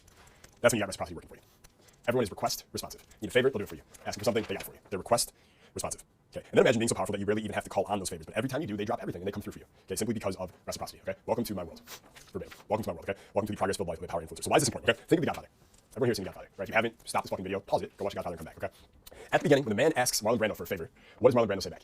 Right? He makes a big show of it, right? He doesn't just say yes, right? He makes a big show of it, like he's gonna go through all kinds of effort to do this for this guy, right? And he makes the favor he might agree to do seem like an even bigger deal than it is. That's important. Okay? He makes the favor he's gonna do for the guy seem like an even bigger deal than it actually is. Okay? And then when he agrees to it, he says, one day in the future, I will call on you for a favor of my own, and you will agree to it. Understood? The guy says yes, of course, right? And do the hug kiss thing, and they move on. Okay? As a badass, a leader, a power influencer, you want goodwill within your community. Just like the Godfather, right? You want goodwill within your community, specifically towards you, right? You want the entire community to feel indebted towards you. Okay? You want to be the Godfather about these things, not the scarcity-minded PUA. Okay? You want people to owe you favors. You want everyone to owe you favors. There's this bitter little mindset, right, in the PUA culture that's about like you were taken advantage of so much in your life and stepped over and things like that. That when you finally get power, right, you're not just doing favors for people for free for nothing, right? You're not being taken. You're so averse to the idea of being taken advantage again that you never do favors for anyone. Okay? That's one way to go, and you can do that. And I've been that way before. And you know what? It's kind of lonely, right? There's nothing wrong with being alone, but it's kind of lonely because you feel like you can't call on other people to do stuff for you. You guys know what I mean? So like what you want to do is you want to squash that idea of like no one's taking advantage of you. Okay? As a high status individual, no one is even considering that they're taking advantage of you. You are a cool guy, they're a cool guy. You're a cool guy, they're a cool girl. Okay? They ask you for a favor, you don't be like I'm not being taken advantage of. Okay? That's not the mindset. It's more of you're the Godfather. Okay? So you're gonna do the favor, you're gonna make a big deal of it. Right? You make a big deal of the favor, which increases the value of the favor. So when you ask for a return favor, you can be just as valuable. Does that make sense, everyone? right? By him taking time with the favor, he doesn't just say, yes, I'll be happy to do that for you. He goes, come to me, right? The day of my daughter's wedding. He makes a big show of this favor. He builds up how much of a nuisance this favor is. He builds up the perceived value of it. Okay, so now the goodwill this guy feels. So he builds up the perceived value of the favor to this level, let's say. Okay, which means that the associated goodwill or reciprocity that he's gonna get from it is also at the same level. The perceived value of the favor is equal to the amount of reciprocity goodwill created with the favor. Okay, does that make sense, everybody? So if someone asks you if you can lend them $1, the perceived value of the favor is about $1, right? You can't argue that. It's about $1. Maybe go up to $5 because you did them the favor first. We can go a little bit higher than that, but that's generally what it is. But if this guy asks him, hey, I don't remember what the favor was at the start of the Godfather, but if he asks him, hey, can you whack this guy for me, right? That's a pretty big favor on its own. But when he goes, you come to me on the day of my daughter's wedding, you asked me to take a man's life. He builds up how much of a nuisance and a big deal this favor is. He's taking the perceived value of a wacky guy higher and higher and higher and higher. So the feeling of indebtedness that the guy feels towards the Godfather now is significantly higher as well. So now the Godfather, when he goes back to the other guy and he wants a favor from him in return at some point in the future, he can ask for anything. He can ask for fucking anything, right? But if he just said, yeah, I'll take care of that for you, not nearly the same effect, okay? Something I want you to think about there. So you shouldn't be afraid of being taken advantage of. You should want to be the Godfather. You should want everyone in your community to be request responsive, to feel indebted towards you. So you want to make a big deal of these things, but you want to be the Godfather about these things, not the petty PUA. All right, so a couple examples help hammer this home. So the legend of enemy bread, okay? The legend of enemy bread. During World War I, the Germans had this like secret agent. I don't remember his name. He was one of many secret agents, but he had another mission where he was to cross enemy lines, okay? And he was to take out a certain colonel or general or whatever it is. So he crosses enemy lines undetected, and he gets in there, and he finds himself hiding in a bunker, right? This is the enemy's bunker. And there's no one there. He's looking around. He thinks he's good. And he looks right about 20 feet away. There's one soldier, right, who's like injured. He's got a wound. He's not gonna die. He's got a wound. He can't move. He's by himself. And this guy has a gun, right? And his job is to take out the other side. So this guy sees the secret agent, and instead of running for his life or being scared, he takes his last piece of bread and he gives it to the agent. The agent just flabbergasted, right? Just flabbergasted. Accepts the bread because he didn't have any food. He eats it, swallows it, and just goes right back to Germany. Does not complete his mission and is willing to accept whatever consequences he will. Okay? That soldier who was wounded and had one piece of bread left saved his fucking life with that piece of bread because he triggered reciprocity. Right? He did such a kind, goodwill thing for this guy that he could not kill him. He could not do it. Okay, that's one of the reasons why researchers believe that reciprocity is hardwired into us. He literally physically could not kill the guy who just gave him his last piece of bread when he might die himself. He just couldn't do it. Okay, I think it's really fucking powerful to really recognize there. So on a lighter note, research has also shown that getting a prospect to accept a gift from you makes them much more willing to purchase a gift that they would otherwise decline, or purchase a product they would otherwise decline. So getting them to accept a gift on your behalf makes them much more willing to purchase or make a donation or whatever. Right? Everyone remembers the were the guys in the orange suits who shaved their head and would run around airports handing you a flower? Hare Krishnas, right? They blew up when they started handing free flowers to everyone in airports, right? Because they got you to accept a gift. And once you accept the gift, now you feel indebted towards them, and you want to wipe that guilt clear. People would do it by responding by giving a donation. And they would give you the gift. Thank you. Here, have the Bhagavad Gita. They're trying to give them that book too. And they say, would you like to make a donation now? They just ask you, would you like to make a donation? Everyone's like, no, get the fuck away, right? Most people are. But because you accept that gift, now you feel indebted towards them. People don't like living feeling indebted towards you. People on here don't feel like, they don't enjoy the feeling of like, I owe that person something all the time, unless it's like a clear back and forth, we help each other thing, which is cool. But in general, they don't like feeling indebted. They want to wipe that they want to get back to clean, right? To zero, the homeostasis. So people feel indebted and want to wipe the guilt, and they give them a donation, okay? They give them a donation. There's a famous direct mail piece. One of the most famous direct mail pieces, which is like you get an envelope in the order for, or you get an envelope in the mail. it's got an offer in it, and wants you to buy something, send it back a check, etc. One of the most successful ones ever happened was when you opened the envelope, there was a $5 bill attached to it. And the pitch started off, I don't know if it was like a real estate book or a make money offer or whatever, but $5 bill at the top, and the letter starts off by saying, hey, you may notice that you have a $5 bill at the top. That is my gift to you. I want you to keep that. I want you to get used to the feeling of when you get envelopes from me, there's money in them for you. Here's why. Right? And then he goes into the pitch of how if you buy a product, I'll be sending you checks every single month, month after month, etc. Okay? But he already sent you $5, right? You're like, fuck, that's pretty cool. That's pretty kind, especially back in the 80s when it was running. Okay, that was a pretty nice gift. So now they feel indebted towards him, and now the conversions go to the roof in terms of sales. All right. So reciprocity is very, very powerful. It's killing them with kindness. Okay, killing them with favors. Now the secret about it, where people get it wrong, right? This is really important. The secret about it, people get it wrong is they telegraph the reason why they're doing it. If the person on the other end knows you're doing them a favor just because you want something in return, does not nearly work as well. Okay, does not nearly work as well. You want that. You want it to seem like you're there just for another reason, or for completely other reason, and it just so happened, right, that you've got to do them this favor or give them this gift or whatever it is. That's how you want it to appear. Okay, that's how you want it to appear. So what does it? Right? What triggers reciprocity? Here's the quick list. Gifts. Okay, gifts work, of course. And it doesn't take a lot in terms of the gift. Okay? After you turn like 25 or 30, you'll notice that you don't really get that many birthday cards anymore. Everyone here's over 25, 30. You guys get a lot of birthday cards. Not even that many people remember your birthday. If it wasn't for Facebook, only your family and closest friends would even know about it, right? So what he does is his assistant does it for him. But anytime he meets someone who's a potential like networking or business connected, whatever, and he is super connected now. This works for him. He's like tens of thousands of connections. He's friends with like Richard Branson, Donald Trump. Like, he knows everybody. His assistant set up anytime he meets someone new, I want to find out their birthday, and he sends them a card on their birthday. Just a card, signs it, a little inside joke, whatever to it. But something that small, his assistant does it for him. All he has to do is sign it, right? But something that small, like when you're 35, you don't get birthday cards from anyone. And you're getting it from this guy who you barely know. You like him more. You feel indebted towards him. You realize like good, solid move, right? Solid move. So gifts work really well. Makeup counters, they use free samples, right? The girl that makeup, that's none of you probably ever shop for makeup, but if you've ever seen how they work, they will do your makeup for free. Has anyone ever wondered why at the mall they're always doing girls' makeups at the makeup counter? They're not getting paid to do that. They do that for free. Why is that? Well, they know they do this huge favor putting on the makeup for you. The women feel so indebted to the girl that they end up buying way more, right? They want to do it at every mall in the world unless it works. Okay, it most certainly does. So that's a free sample, right? It's a free sample. Unsolicited favors works really well. We'll talk about these deeper in a second. Unsolicited favors, giving someone an introduction is a great way to trigger reciprocity. I feel really indebted when someone introduces me to someone that I've been wanting to get connected to for a long time, but I couldn't get that introduction. When someone does that introduction for me, that's better than a gift. That's awesome, right? Let me see what else here. So connections we have. If you're an online marketer, we call it RIA, right? Results in advance. Anytime you can give someone some value by giving them the result that they're after in advance, they will love you. For instance, when guys sign up and they join Team Capital, the first thing they usually get is the deadliest pickup line of all time, right? That's a free video training that I give you. Again, I start off with a free gift in the business, right? And in the video, I show you the exact word-for-word line you say to go out tonight and get a girl chasing you around the bar, right? You're talking to the girl, a couple minutes, and you look at her and you go, you know what? Like, there's something like really different about you. Do you want hold that thought? I'll be right back. And then you sleep. Right, you go talk to someone else. So now, again, girls can't help it. They're like, what's different about me? What was he thinking? 5 minutes later, you don't return, they come searching for you. Okay? So I'm giving these guys a result in advance. They're sitting at home watching this. They're like, fuck, I can see that working tonight. Thank you, Jason. That's awesome. Right? I gave them the result in advance. So that works really well. Now, is reciprocity another name for guilt? Is it another name for guilt? This is important. Guilt involves moral shame. The answer is no to that. Guilt involves moral shame. It requires that both parties agree to the same social value system. Right? Guilt is about it's moral shame. It's irrelevant. It doesn't really matter. Okay, feeling indebted to someone and feeling guilty are two different things. And it shows in the ensuing action. When someone feels indebted, they're typically positive about returning the favor. When someone feels indebted to you, they're typically positive about doing you a favor back because they get to wipe the slate clean. Okay? When someone feels guilted into something, right, they typically feel negative about it, they have resentment towards the person, and they will actively avoid dealing with that person in the future. So you're not guilting people, you're just triggering reciprocity, right? If anyone here has a mom who like you don't visit her call enough, and she's trying to guilt you into it, she's telling you that like, Susie's son calls him every week kind of thing, and she's trying to guilt you into it because you don't do it, whatever bullshit that is. They're just guilting you into it. That doesn't make you want to call them, it makes you not want to talk to them because they're just going to try to guilt you into it, right? So it's just like, get the fuck out of here. When someone does you a favor, totally different, okay, totally different. Now, what kills reciprocity? Okay, so number one is the expectation of indebtedness. Okay, it kills reciprocity. If you give someone a gift, you do someone a favor, and you do it expecting them to feel indebted to you, you killed it, because then it's contrived. Okay, you know that it's going to trigger reciprocity, but if you signal that you know that you're doing some trick on them or something, then you're just an asshole. Right? So you want to play it off. You want to be nonchalant with it. You want to be very relaxed, nonchalant. Like don't even remember that you did it. Didn't even mean to do it. But yeah, glad I can help you with that kind of thing. Okay. Also doing it in any cliche way will kill as well. Like giving your boss a gift. Okay. Like that still kind of works, but then you just can kind of like teacher's pet. Not nearly as strong. Giving a woman a gift. Those are cliche. Right? If they're getting it from everyone, it doesn't really work. It's kind of bullshit. All right. So those are cliche that play out and they'll fuck you in the ass. And you will trigger reciprocity in social and women in different ways. So your social life and the way you trigger with women, two different ways. We're going to talk about in the next video, the final video today. So quick story, demonstrate this before we close up here. So Joel Marion is a mentor of mine. Okay, I don't know if you guys know who that is. He owns a huge supplement company. He's 34 now, I think, 34, worth several $100 million already. Started the supplement company at 34 now, built it up that fast. Okay, the way I describe him is he moved to Tampa Bay a few years ago. He bought Babe Ruth's old house on the water in Tampa Bay. Ridiculous house. After a couple years, he took one look around. He's like, nah, it's not cutting it for me. So he sold it and he moved into a 20,000 square foot castle on the water in Tampa. Okay, that's Joel. He's just like always up. That's just his style. Really fucking smart guy. So smart. He throws these every month because every year, he has affiliates, people who do a lot of sales for him online and stuff. He understands reciprocity maybe better than anyone I've ever seen. So every year, what he does is he invites all his affiliates, over 100 of them, to come to his castle in Tampa Bay for a Super Bowl weekend party. Okay, where he has them all out, and from the time you get there Friday night till you leave Sunday night, you are taken care of. He literally says he's so good at reciprocity the way he does it in the email, the invite. He's like, and you may as well not even bring your wallet because I'm taking care of you all weekend. Okay, someone takes care of you like that, you're gonna feel indebted to them. Or you want to promote their products later. Like it's such a good line. Don't even bring your wallet if you're not gonna need it. You're taken care of. So you get there, he picks you up in a bus, right? You get a big bus for everyone, puts them on it, takes you to a Brazilian steakhouse, you have an amazing dinner with all these people. He's connecting you with everyone, right? And then the next day, he takes a lot of people have kids there, so he takes them all to Disneyland. They get the fast pass. Takes them to Disneyland, and then at night he takes all the adults out to a club. They have a great time. The next day, you come to his house. During the day, he's got a chef there serving brunch. Super Bowl starting. He does an award ceremony at halftime of the Super Bowl where he gives out awards to his affiliates. By the way, what's the very first position we talked about? Authority. He's giving out awards. Think about that. So by the time you leave, he follows up 2 days later and thanks you for coming, and you're like, thank me for coming, dude. Thank you for putting that on. That was awesome. And then the rest of the year, you're just promoting the fuck out of his shit because he's that guy who does that. And every other day, there's a text or an email that's like, hey man, did you get my last email? I want to make sure that you get promoted a new offer before everyone else does, so you make more money with it. You hire conversions. And he frames it in a way that it's better for you to promote now, today, tomorrow, and for the rest of the year every day. Right? He's great at it. But a couple years ago, he asked me to come to Orlando for this affiliate party a few years ago. He held it in Orlando instead of Tampa. Now, I wasn't an affiliate then, I'm not really an affiliate now, nor will any of the people working with Jason Capital at any time in the future be an affiliate, but Joel wants me to go. Okay, this was I think 2011 when I sold my basketball company. Jason Capital didn't even exist. But I was in a basketball company, and we didn't promote supplements. There's no reason for that, right? There's no point. I'm trying to remember. He didn't have BioTrust at this point, excuse me. He sold Fat Loss books before he had BioTrust, which is the name of his supplement company. So as a basketball trainer, I didn't sell Fat Loss. There was no connection there, just like there's no connection now. I'm not an affiliate for him. Okay, but he invites me out.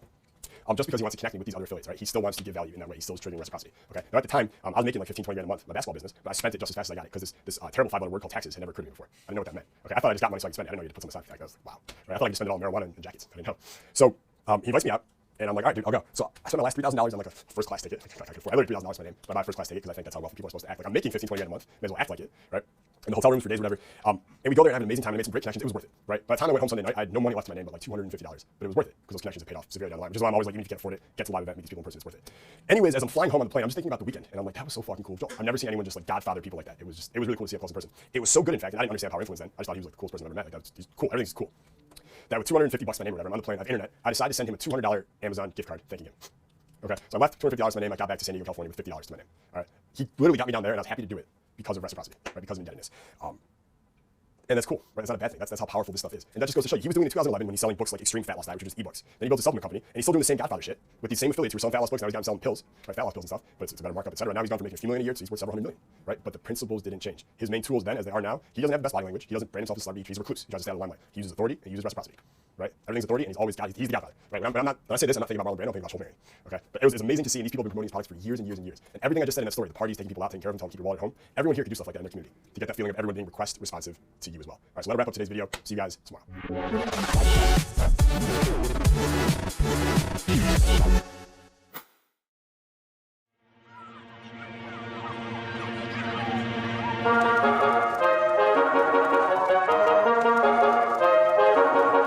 You guys know, obviously, this is one of my favorite books. I recommend it to everyone. I send it to friends and family. You can see the alarming amount of notes that are on this thing. And yeah, every page. Okay, every page looks like that. However, there is a formula in here, in the inside jacket that I've created and I've tested and I've had people use it, and it's evil and it's silly and it works so well.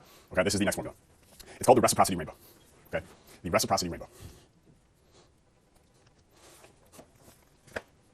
There is the introduction in networking and anything. There's the short con and there's the long con. Never heard that phrase, the long con, right? Playing a long game with the girl. The long con is what people do out like Victor Lustig when he's I don't know, he's getting someone to buy the Eiffel Tower. Anyone ever heard that story about Victor Lustig? Yeah, it's an amazing story. You should check it out. That was a long con, right? It's a long game, and it works. Here is one of the best uses of it. This is 6 steps. Okay, 6 steps I'm gonna share with you right now. Step number 1: you give a small, unsolicited gift to a person or someone else to trigger reciprocity. Okay, give a small or unsolicited gift to someone. You trigger reciprocity with it, and ideally you want to wrap it. So I call wrapping it in reciprocity triggers. Okay, what does that mean? Maybe you mentioned how hard it was to get this thing, right? That means like it makes it seem like you had to work harder to give them the gift, which triggers more reciprocity, right? It intensifies reciprocity. Maybe you mentioned the exclusivity of it, how few people have it, how rare it is. That makes the gift more valuable, which intensifies the feelings of reciprocity. Maybe you mentioned social proof, how many other people or high status or authorities want this thing and can't get it, but you're giving it to them. That intensifies reciprocity. There's all kinds of ways to use the other power influence triggers to intensify reciprocity. Okay? Number 2, and do not be fooled by the simplicity of this. Okay? Ensure they accept it. Ensure they accept it. When I was on stage in Miami, remember I went on a rant. This is actually at the Power Influence pre-day. So I know you were there, a couple others you were there. And I went on this rant about guys who text girls, and they get this like magical text message, right? They opted in for a free report from some other schmuck dating coach, right? And they opt in for this, and it's like this magic text message. You send the girl, and she's gonna come over and just fall on your dick, right? She's gonna fall on your dick like a crumbling building, right? Just swallow it all up like the ocean. And they send her the text, and not only does she not come over and fellate them, she doesn't even respond.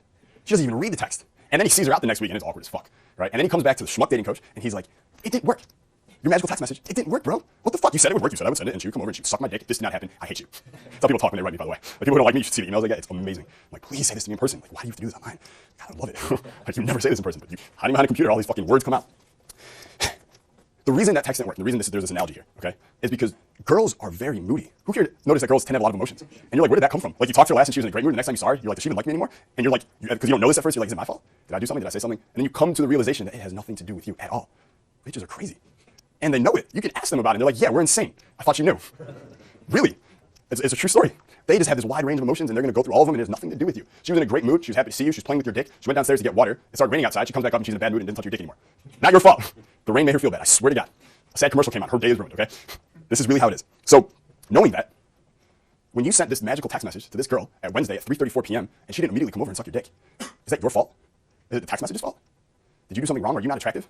Or is it possible, or just slightly even possible, that maybe she was just in a bad mood when she saw it? Or maybe she was doing something with her mom when she saw it? Or maybe she had a big exam the next day that she was worried about when she saw it? Or maybe she was getting dicked down by another guy when she saw it? Who cares? Who knows? Okay, so the fact that people take this shit personally blows my mind. It really truly does. Like you have to be so far removed from on the ground reality to think that it is somehow your responsibility that the text message doesn't work, because it's not your fault at all. Okay, it has nothing to do with you. That's why other times where you've been like, I don't know what I did with this girl, you know what I said, for some reason she just like, it just worked. Whoever's ever had that situation where you just pulled her, like it was so easy, and you're like, what happened? I don't know. By the way, that wasn't you either. You're like, I don't know what I did. I just had that good confidence, that carefreeness. Maybe you did, but much more likely she just wanted to have sex that night, and you were a cool guy, and you were there. That's the truth. Okay, so to take it personally either way is just a bad practice. I don't do it. I just focus on my path and let girls run around and be crazy. Okay. So bringing this back to number 2. Okay, when you send someone a gift, who's ever sent someone a gift and then not heard back at all? I have. Who's ever gotten a gift and then not said something to the other person at all? I have. Wow, more hands there. Who think about that? Who gets a gift and doesn't even thank the person, text them, write them? Nothing. Nothing. Everyone raise their hand. Why did you do that? Why did you not do anything? Really, really consider it. I want to hear.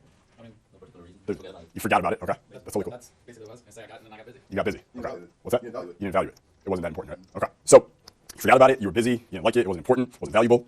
These are all the things, all the excuses that people might have for not accepting your gift. Because here's the thing: when you didn't write them back, do you feel like you even got a gift from them?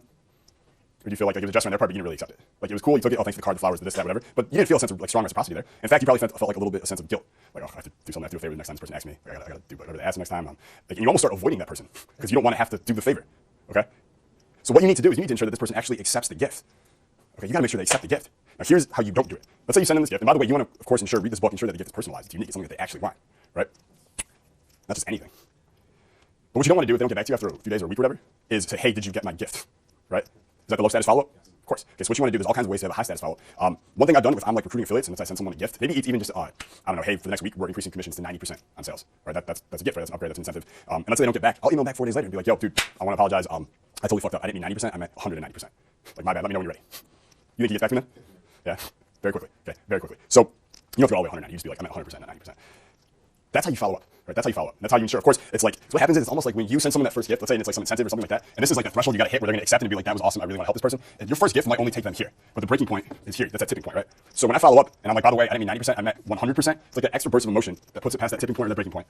And now they've actually accepted the gift, okay? And that's key because now the relationship can actually begin, okay? Now the relationship can actually begin. So that's step number 2, ensure they accept the gift. Number 3, okay? Number 3, ask for a small favor, get compliance.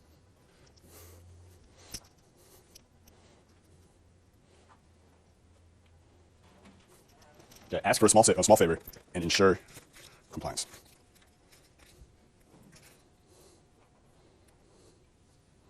So a lot of research has shown actually that when you draw this up here so you can see it.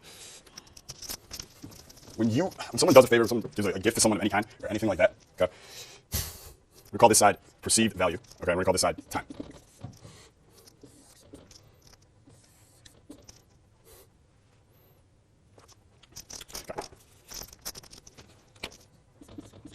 So, to the person, this is in the perception of the person who either did the favor or received the favor. Okay, the person who gave the gift, who did the favor, okay, who actually acted, who did the thing, in their eyes, the perceived value of what they're doing at first, when they first do it, isn't that high. Okay, but over time, as they think about it and they remember the favor they did, the gift they gave, they actually overweight its value in their mind.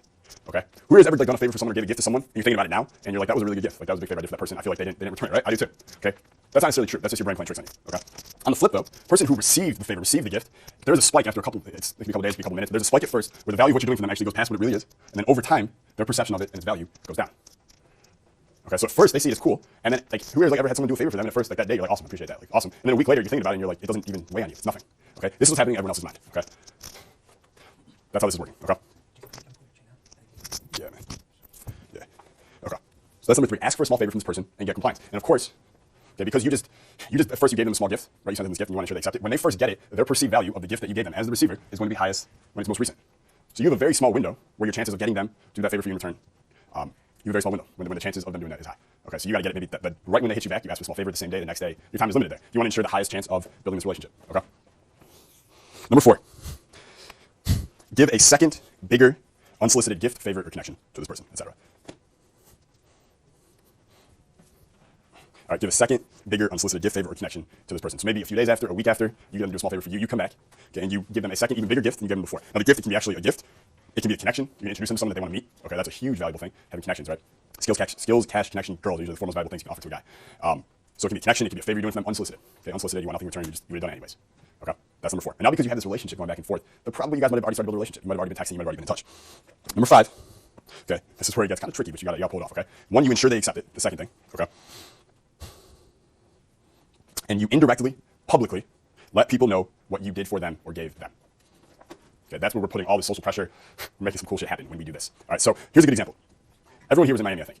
Okay, you remember when that guy came on stage and gave me that Jason Capital jersey? The Lakers jersey? That was sick as fuck, right? That was a hell of a gift. By the way, was that personalized? Did you have to go through a lot of work to get that? Yeah, it was badass. We just got it back at the compound. It's like framed now, so we're gonna put it up in the office. It's awesome. Sick as fuck. What he should do, if you're at home, you see this, homie, you probably should do this, okay? If you really wanted to get that vice grip to get me to do something for him in return, because if he asked me for something, dude, I would do it. All right, I would help him out, because that's one of the best gifts I've ever gotten, okay? He should, on his Facebook, his Instagram, something like that, he should post that picture of me holding it, okay, and say something like, was so fucking stoked to go on stage at Jason's event in Miami and give him this best dating coach in the world, so glad he liked it, right? Just like killing him with kindness almost. But what he's done is he has indirectly, publicly shown everyone else on Team Capital what he did for me, okay? So if he does that, and I see that, and he sends me an email, hey, check it out, I posted this for you, happy to promote yourself as much as I can, right? Then when he comes back to me and he asks me for a favor, do you think I feel like I have to do something at that point? Absolutely, right? Absolutely. Does everyone see the power in this? Yeah, it's dirty. It's a dirty game of kindness, okay? And now number 6, we don't just let up there, okay? We don't just let up there and get what we really want. This is where, because we are mental dominators and we know power influence, and we take action and shit like that, that we really like, this is, we don't let up, all right? All the way to the fucking finish line, we keep going. So here's what you're gonna do. You're going to, step 6, make a huge but just believable request. Okay, you make a huge but just believable request. And then you get rejected, okay? And then you get rejected.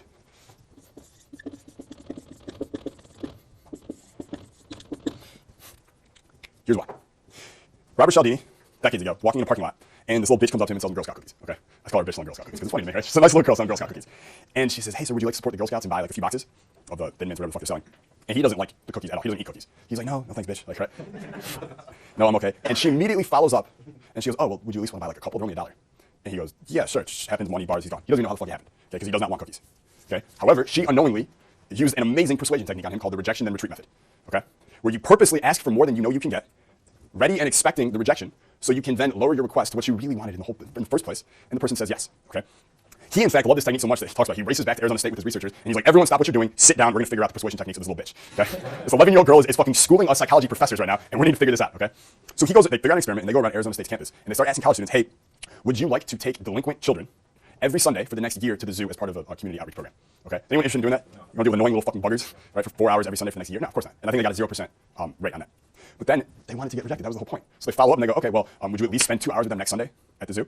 It was like 80. If you look in here, you'll find the exact number. It was like 4 to 5 said yes to that. Okay. Now the most interesting part is, as a control to compare it to, they did the same experiment, but instead of asking that first question, "Hey, do you want to spend the next year with annoying kids?" they instead just went up to the person and said, "Hey, next Sunday we're doing this outreach. Would you mind volunteering?" And it was less than 1 out of 5 that said yes. Okay. So they're at least tripling their success rate per request simply by pre-framing the real request that they wanted with a huge but just believable request. And the reason why it works is when they ask for this huge thing and they don't get it and they go, "Oh, shucks, well, would you at least do this?" What are they doing when they go from here to here? They're making a concession to the other person. They're giving up something that they really apparently wanted for the other person. They are triggering and intensifying reciprocity. Simply by making it look like they're dropping their shit down and saying, "All right, well, would you at least do this?" And the other person says, "Okay, will you give me $1 million right now?" No. Do you like $5 though? I'm kind of hungry though. Thanks, bro. Like, it's very simple, okay? Now, $1 million, it's got to be huge but just believable. Because if you ask for something outrageous, then your concession seems like bullshit, okay? So, like, I remember this story. I don't know who told it to me, but there was a guy and your girlfriend, and he, like, it's like 10 p.m. on Sunday night. He came upstairs and started like kissing her, and he wants to fuck. And she was like, "No, baby, like, I'm on my period, I can't." And he was like, "Okay, well, I guess I'll just fuck you in the ass then." Walks away. Rejection and retreat, right? Okay, rejection and retreat. So you're gonna make this a huge but just believable request. You're gonna get rejected if you want to, okay? And then you are going to make the concession, okay, and request the thing that you wanted from this person in the first place, the actual thing. You wanted them to, I don't know, feature you on their blog. You wanted them to connect you with someone, whatever it is. You gotta know what it is you really want, okay? And you gotta know what's huge but just believable so you can get rejected on it first, make the concession, and then get the real thing you want, okay? Now, what's great about the reciprocity rainbow, besides its amazing name, okay, is that you can use this basically to connect with almost anyone. Okay, because all it starts with, right, is that small unsolicited gift to a person and ensuring they accept it. Okay, and you can start with, well, more about it is you could start at fucking step 4 with people already in your network and just skip the first 3 steps. If you already have somewhat of a relationship with the person, give them a huge unsolicited gift, ensure they accept it, and then put the pressure on them publicly. We're talking about how you're so glad they liked it, whatever the fuck it is you want to do. Send it to them, love promoting you, great to have you as a friend, right? Just like guilt. And then you talk to them, right? And then you get the rejection and retreat and you get what you want. All right, this combines so many cognitive biases and influence triggers, it's silly, and it is so fucking powerful, dude. Okay, if you use this correctly, that is worth much more than the price of admission just for mental dominance right there. Some good shit. Good book. I just remember, dude, I was like flying back. I don't know where I was. We figured it out. In the last 18 months, I've been on a plane every 3 days. Okay, every 3 days I'm on a flight. So I don't know what flight it was, but I just remember rereading Influence on a flight. I'm like rereading the reciprocity chapter, and this whole formula just like came to me at once. I like saw the whole thing. So that's why I was reading there. I'm like rushing to write it down, and I tested it out. It worked. I gave it to a buddy of mine, and I was like, "I know you wanted this thing from this person. Why don't you go give it a shot?" Worked just as well there. He started just at step 4, by the way. He didn't have to do all of it. It works. All right, it works really, really well.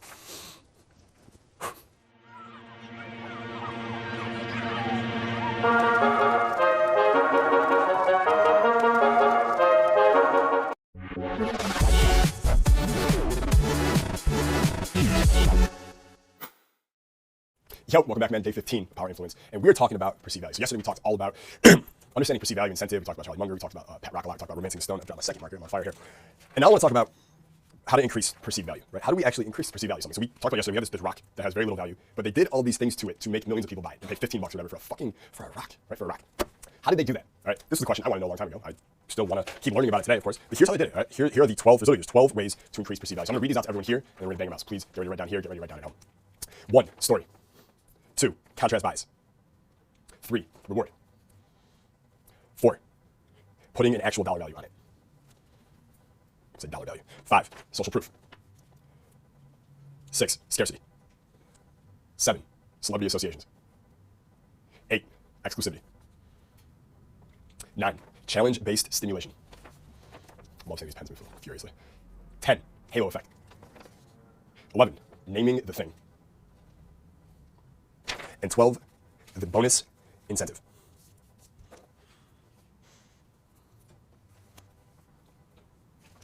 So we're going to go over each of these really quickly in a second. I want to tell you a quick story about Frederick the Great. Okay, Frederick the Great. I'm always curious, like, did he decide he was going to be the great? Did someone else do that? Can I do that myself? It's inner conflicts I have. So anyways, here's how it goes. This is how Frederick the Great introduced potatoes to Austria. Okay, I call it the potato story. It's the potato story. As the story goes, the Prussians were in the midst of a horrible famine. Okay, now Frederick believed that potatoes were the answer. The thing is, no one really likes potato very much, right? So instead, here's what he did. He made potatoes a royal vegetable, and he ordered his soldiers to guard the royal potato field. Okay? He made them the royal vegetable, and he ordered his soldiers to guard the royal potato field. This made potatoes something to be coveted, which made peasants want them, which made them widespread. Okay? Which made them widespread. So in that little story right there, what perceived value triggers did he use? What did he use there? Well, he used story, he used social proof, he used scarcity, he used celebrity association, he used exclusivity. Okay? So by the way, when you start using, so there's 12, right? There's 12 of these ways to to increase perceived value. When you use, I don't know, 3 of them, 4 of them maybe. Okay, you don't need to remember all 12 for the rest of your life. If you just use 3 or 4 and you mix them up and you mash them into this pot, you create something that we call the Lollapalooza effect. Okay, the Lollapalooza effect. Everyone here know what Lollapalooza is? It's a music festival, right? It's a concert. People went fucking nuts at it. They go crazy. Like they would at like an EDM festival nowadays, like an EDC or whatever. When you get 3, 4, 5 of these or whatever, all you're doing, there's so much emotional wind and things and just like, it's like an emotional thunderstorm. All this shit is going on. They want this, that's amazing. Holy shit, there's scarcity, there's exclusivity. You get all these things working together. They're literally, their rational brain, it shuts the fuck off. They can't think clearly anymore. They just want it, right? And now they have no conscious filtering going on, no conscious thinking. All they have is this emotional desire to want this thing at almost any cost, and they just go crazy. Okay, Lollapalooza. They just go crazy. So you don't need to use all 12 to get that effect. If you're launching a product to your customers and you want 500 people to buy it and you're selling to 10,000 people and you implement 4 or 5 of these triggers, you'll get 500 people to go nuts and buy it right away on day 1. Okay, you just create a fucking stampede. Lollapalooza. So we said story was number 1. Okay, status was interesting to a lot of people. When they find out what it's done for me and how powerful it is, we wrap it in a story, its perceived value goes up. All right, that's 1. Contrast bias. Okay, so for instance, if I told you that Facebook bought WhatsApp for $19 billion, does that sound like a lot of money to you guys? Does that sound like money? Facebook. Okay, so Facebook bought WhatsApp for $19 billion. So it sounds like a certain amount of money. That sounds like a lot of money, like this amount of money. But then I tell you that for $10 billion, Facebook could have given the entire world clean water. But instead they bought WhatsApp for $19 million. All of a sudden, 19 sounds like even more, right? $19 million conceptually, you can't picture it. You're just like, it sounds like a lot of money. But when I relate it, contrast bias, right? We're creating a contrast here. When I compare it and contrast it with something like giving clean water to the world for $10 billion, all of a sudden you're like, that's a lot of money for a digital texting tool. Okay, so that's the contrast bias. 19 billion sounds like a lot. Then when you contrast it, it sounds like even more. So for instance, you see this on every infomercial, right? Retails for $39.99, buy in the next 18 minutes, $14.95. Right? They just said, or in the next 15 minutes, it's $14.95. That sounds like a decent deal. But when they tell you that hundreds of thousands of other people have already paid $39.99, and you're getting it for $14.95, that's a hell of a deal, right? They've used the contrast bias. So you're anchoring one thing here to make the actual thing seem like less, right? Or you can do it the other way, right? You can do it both ways. So for instance, I'm trying to think about how you can use this with girls. Oh, we'll get back to that later. I don't want to get stuck on that too much. That's number 2. Number 3, the reward or potential reward for it. Okay, this is simply you telling someone the reward that they will get from doing the thing. Okay, this is human psychology 101, but we've become so far diluted from what actually makes people tick that we don't even think about this. If you want someone, like if you want your buddy to come out with you on Friday night and you just invite him and he says like, I'm not sure, I don't know, most people wouldn't automatically think, well, I really want to come out. What can I say that would get him to come out? Like what can I do? We just tell him what the reward is. Right? So guys will go, there's gonna be a lot of girls there. That's a decent reward, right? But you can increase the perceived reward if you get more specific with it. It's not just a lot of girls, but that girl you've been talking to is gonna be there, right? If I'm selling status, I'm not gonna tell you all the features of status. 26 hours of footage, 42 HD videos, 42-day transformations. Those are features. I'm gonna tell you the rewards. Total power, total confidence. Walk like a badass, talk like a badass. Be the version of yourself that you've always wanted to be. Double your income, get promoted. Now we're talking about rewards. People want to hear about rewards. They'll get bored if you start talking about features. Okay? They want to hear about the benefits and they want to hear about the rewards. All those things are going to increase perceived value. Number 4, putting an actual dollar value on the thing. Okay, putting an actual dollar value on the thing, on the offer, on the invitation, whatever it is. Okay. One of our favorite flirting techniques is just talk about how much your time is. Girls talking to you for a couple minutes. So goes, I'll talk to you for a couple more minutes now, but just let you know, my rate is $400 an hour and I won't have to charge you too much today. Okay? Something simple as that. But now you put an actual value on it. The human brain can't differentiate between what's real and what's imagined. So she's like, damn, his time's worth $400 an hour. The other guy I was talking to was free. He's more valuable. Okay? He's more valuable. 5, social proof and pre-selection, right? If more people want it, it appears more valuable. Now, I want you to understand, okay, rationally speaking, that's not true, okay? If more people want it, that's usually a sign that, especially if it's just like the unwashed, retard, Twinkie-eating masses out there, and they're the ones that are all like going crazy for it, that doesn't mean it's valuable. That just means they're being marketed to. They're the herd, right? So if they're all going crazy for Kim Kardashian, that doesn't mean she's valuable. That just means that they're retarded. It probably means that she's retarded too. So for instance, if I release a new product, and most guys in Team Capital are pretty, like, they're badasses, and I tell you guys are going nuts for it and they're all buying it, that's social proof. Everyone see how that's social proof? But that doesn't mean don't listen to it. What you want to do with social proof for yourself is just you want to look to, not what is everyone doing, what are the people who I want to be like doing? Okay, that's the differentiation, the discrimination you have to make in your brain. But social proof of pre-selection increases perceived value. Scarcity increases value. I don't think I have to explain that one. I think that's pretty obvious. That's very true. Okay, very, very true. If there is, I don't know, let's say there's like a Broadway play, I think, I don't remember the exact numbers or whatever, but their opening night obviously is always biggest, but the last night before they close is almost always one of their biggest. Also, why is that? Scarcity, right? The last one, people want to go. So increases the value. 7, celebrity associations. Okay, again, higher up the hierarchy. If you are associated with it, if your product is associated with it, if the offer, the invitation, whatever is associated with a celebrity, celebrity's going to be there. Celebrities also buy this product, whatever it is, increases the perceived value of it. Exclusivity increases the perceived value. This is why it's scarcity. If everyone can have it, it's not scarce, it's not exclusive, it's not valuable. Okay. Number 9, challenge-based stimulation. Okay, that's my favorite way to increase something's value. This is related to exclusivity. Who here has ever used disqualification on a girl? Did it work? Oh, yeah. Did it work? Did it work? Did it work? Did it work? Did it work? It works, right? Totally works. That's disqualification is challenge-based stimulation. All that, when I say challenge-based stimulation, that's my way of using a really big word to say challenging somebody. Okay, when you challenge someone, you stimulate something in them. And challenge is one of the later triggers we're going to talk about. When you challenge someone, you stimulate them in a way that a non-challenge simply doesn't. If I tell you that Power Influence is one of those baddest courses we've ever created, all the top guys in Team Capital are already buying it. They love it. But honestly, it's not for everyone. Like, people who just come here for motivation, but they don't really want to get better, then it's not for them. So before I let you invest in it, I want to make sure that you are the kind of guy that wants more than motivation. You actually want to become the best, most powerful, most successful, most influential version of yourself. Do you want that too? Okay, so let's go. Right, so like just that little takeaway of like, it's not for everybody. It's not for these kinds of people. That is a challenge. I'm challenging you. I'm saying, are you that person or are you one of us? Okay, but it triggers something in the other person when you challenge them that way. Number 10, the halo effect. Okay, the halo effect. If it looks like a celebrity and talks like a celebrity, it's probably a celebrity. Okay, what we mean by this halo effect, study after study has found if something just looks better, if it's good looking, it has more value. Okay, this is an unconscious thing shown over and over and over again. This is why my websites don't look like shit. Okay, they're badass designs. Okay, halo effect. Number 11, naming it. Right? Name the thing, gives it value. I love naming shit. Okay, for instance, I made a YouTube video the other day for a method of opening girls that you don't know. Right, it's called the hello goodbye method. Right, where you go up to a girl, you just drop a little seed in there, just talk for 5-10 seconds, a little joke, a little cocky, a little banter, and then you leave her. You go talk to other people, and then it's so much easier to reopen later, and you're already opening with some attraction there. Okay, and the line I told them to use, so a lot of you use all the time. You go up to a girl and you're like, yo, is it true you hate puppies? She's like, what are you talking about? Like, those guys over there told me that you hate puppies. Like, is that true? She's like, what guys? You're like, I don't know, they left. Like, stop trying to change the subject. Like, do you hate puppies? Like, what the fuck? Who could hate puppies? And she starts qualifying herself to you immediately, right? Totally. So you're already, by the way, when she's qualifying herself to you, if she's the one qualifying herself to you, right?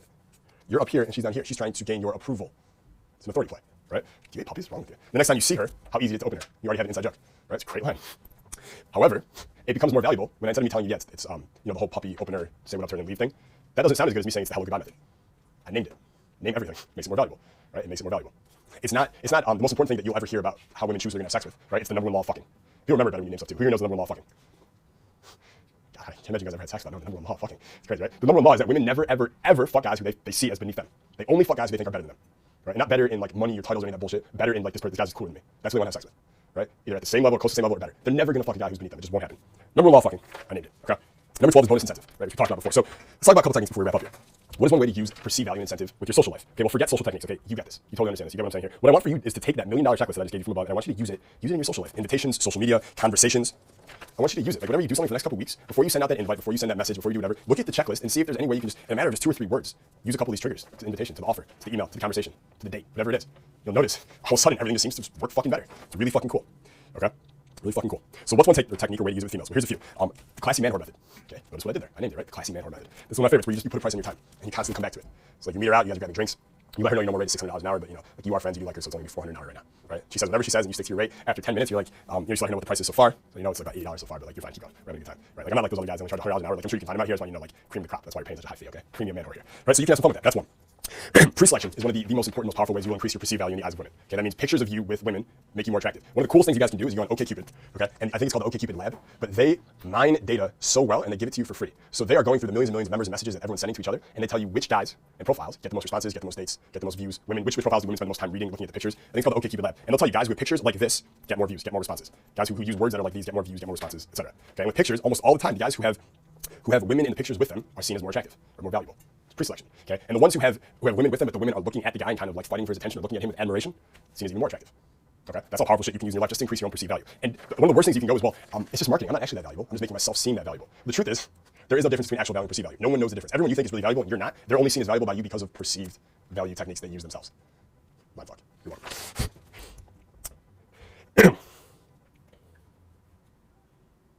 Okay, so one other way you can do it in terms of invitations or getting a girl to come out using power influence stuff is you can still trigger scarcity, challenge, and pre-selection all at once in like one text message. So for instance, if you wrote a text message that said something like, hey, busy is helpful Friday, but me and the girls are going to let off some steam Friday at 7, you're coming, bring your best personality.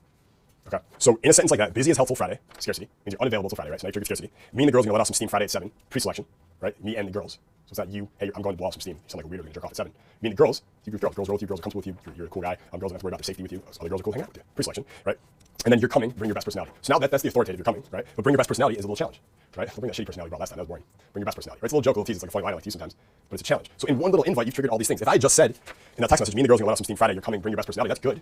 But if I say busy as hell till Friday, me and the girls are gonna blow off some steam, all of a sudden, I add that scarcity, just busy as hell till Friday, that's 4 words, 5 words, your value skyrockets in her eyes, in anyone's eyes, okay? Same thing with business friends, whatever, right? So obviously you wanna be mind fucking your friends all the time, just be weird, become frame freak. But it's just important, right? Like, and here's the thing: if you already have compliance with people, like you already use positioning, so all this stuff, like you already basically get a yes, you don't need to go that hard with it. Then using, busy as helpful Friday, using all these different things are just gonna overdo it, right? They both seem try hard. So once your positioning goes super high, you can go the bare minimum with this stuff and it'll still work great. Does that make sense, everybody? Okay, but if you're not, if she doesn't know you that well, if she doesn't see you as a celebrity in your city yet, then sure, use that stuff. And then when she sees you as fucking, like, Barack Obama's texting some girl, right? And he's like, busy as helpful Friday, I can't make it. She'd be like, that's weird. I know you're busy. Like, you're the president, you're a celebrity. You know what I mean? So he doesn't need to use that stuff. He already has that position. But until you're there yet, then go ahead, use that stuff. Okay, so what's one way to use it? Or how's it used with business and finance as well? You can look no further than the iPhone. Okay, look no further than the iPhone. They have done such a good job marketing this thing, right? Such a good job with the perceived value of this thing. What is it really? It's a glass screen. It sends text and I don't know.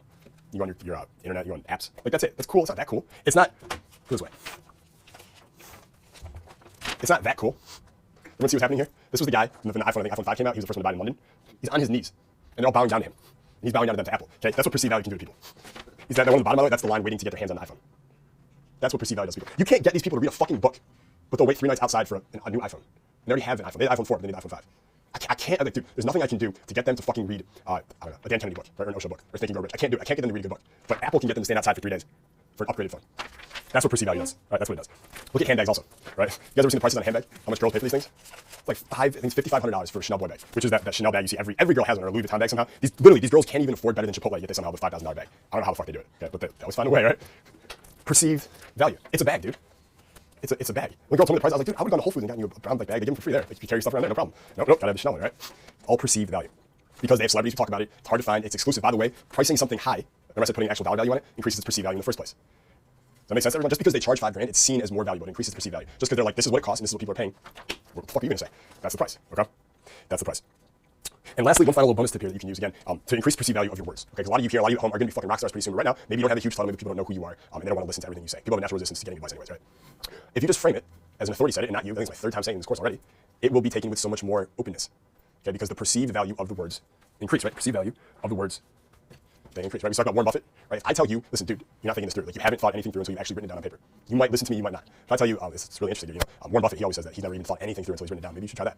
Boom, you're gonna do it. Okay? The words are the same. All I did was wrap it in higher perceived value. I wrapped it in Warren Buffett. Okay? It's like that rich white guy. I wrapped it around. I wrapped them around these words, and then I gave it to you, and now you're all about it. Okay, and this works for everyone. So everyone's brain works. Okay, so all I did was increase perceived value of the word because I said this is what Warren Buffett said. Now it's more valuable. Now you're down to hear it. Okay, so super powerful shit. My brain is melting already. That's how hard I'm going right now. So I'll see you tomorrow. Peace, man.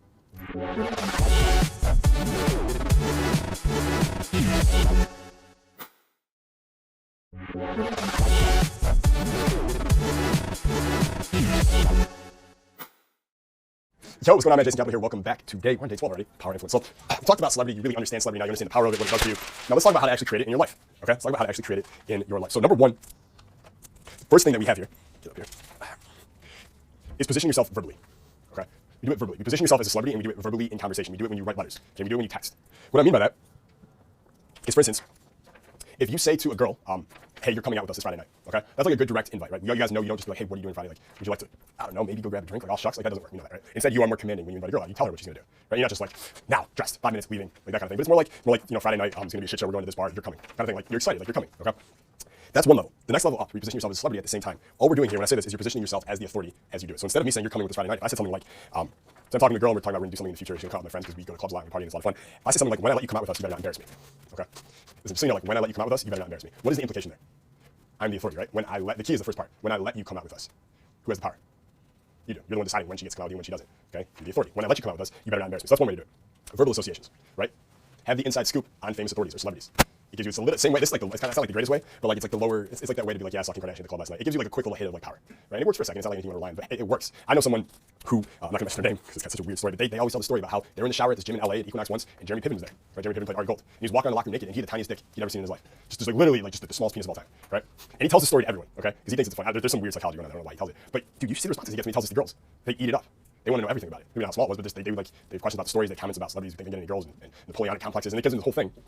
But it's just like, he says a little inside scoop on a celebrity, right? Something that just, it works. That's positioning yourself verbally. In stories with other celebrities, the other way you do it verbally, right? Stories about celebrities. So for me, for instance, I'm not up here telling stories about Jeremy Piven's penis. I don't give a shit, right? Or about how Eva Longoria changed her life. Because that lion bitch didn't change shit, right?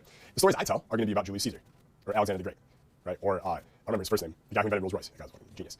Charlie Munger, Warren Buffett, George Clooney, Robert Downey Jr. Those are the stories I'm telling about, right? So what happens is when I'm telling those stories, the person on the other end is hearing the story and it's fucking interesting and they're listening and they're learning and that's great. But in their mind unconsciously, they're just associating you with that person. Jason Capital, Julius Caesar. Look at the initials, JC. They're the same. That's really interesting as well. How that happened, right? But they're associating you with that person because you seem to know a lot of things about that person, right? So now all of a sudden you're kind of on the same level. And just because, so when you tell stories, just be very particular about who the subject in the story is. Okay? If someone tells me some story about some celebrity gossip or something, it doesn't take me long to realize that person's a fucking idiot, right? Because that's what they're thinking about, celebrity gossip stories. And I'm telling stories about Julius Caesar, and they're like, like detailed stories. Then you're like, this guy must really know a lot about Caesar. Like he must be well read, all these other things, but you're associating me with that person. Someone like Julius Caesar, great leader. If I want to be seen as a great leader, of course I'm going to tell stories about other great leaders. Okay? Number 2, higher status signals. Okay, that's the second way you get celebrity status. All your body language, eye contact, vocal tonality. You saw that in module 2. Number 3, the hero story. Okay? Your hero story. These can change sometimes. Okay? So I'm going to show you one way we use this in marketing. I'm going to show you a way we use it in social circles. So in marketing, I think someone has a really good hero story. Who here follows Tony Robbins or has ever listened to any of his programs? Okay. I like Tony. Awesome dude. Who can tell me his story? How he got started? Can anyone repeat it to me? I don't remember it. Any major Tony stories? If I start telling you some details, we start to remember. Marina Del Rey, 38 pounds overweight, 410 square foot apartment. He's almost broke, right? His apartment was so small, his kitchen was in the bathtub. He used it as a stove. Anyone heard this story before?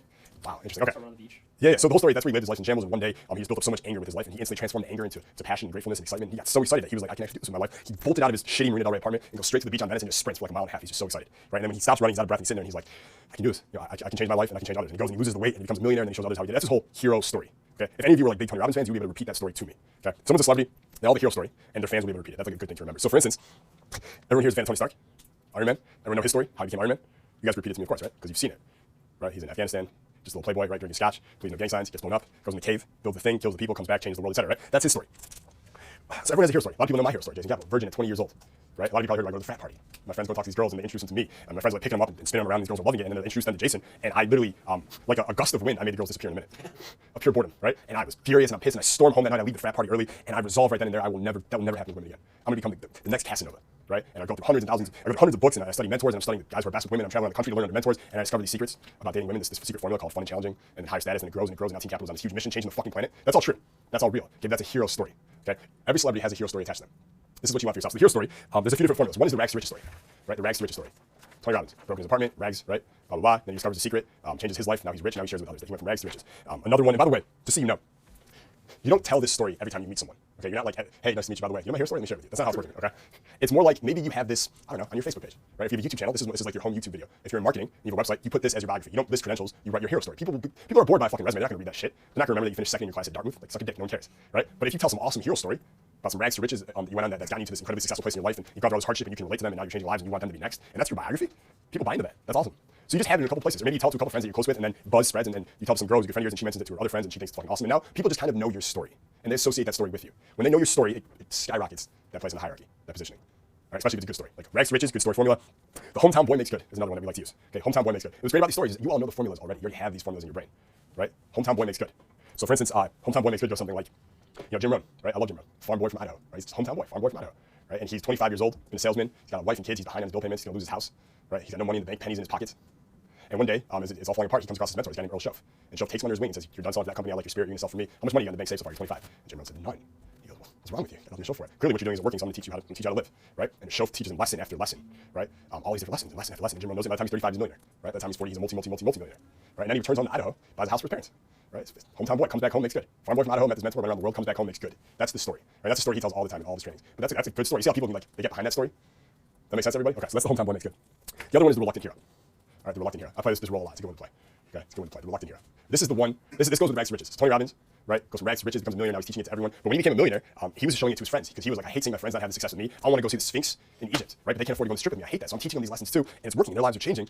Before I know it, they start telling their friends about it. They tell their friends and their friends. Before I know it, I've got 500 people who want me to teach them how I did what I did. Now I don't want to. I don't like the spotlight. It's not for me. Okay, I'm just a guy who's hanging out with my friends. I'm just a regular guy like you. But there's just so many people asking me to do this that I was like, all right, fine, I'll teach it. So I set up a seminar, and so many people came and they walked on fire and it changed their lives. And before I know it, I'm traveling around the globe teaching the whole world. 4 million people, or 50 million people in 150 countries. Right? He goes in this whole thing.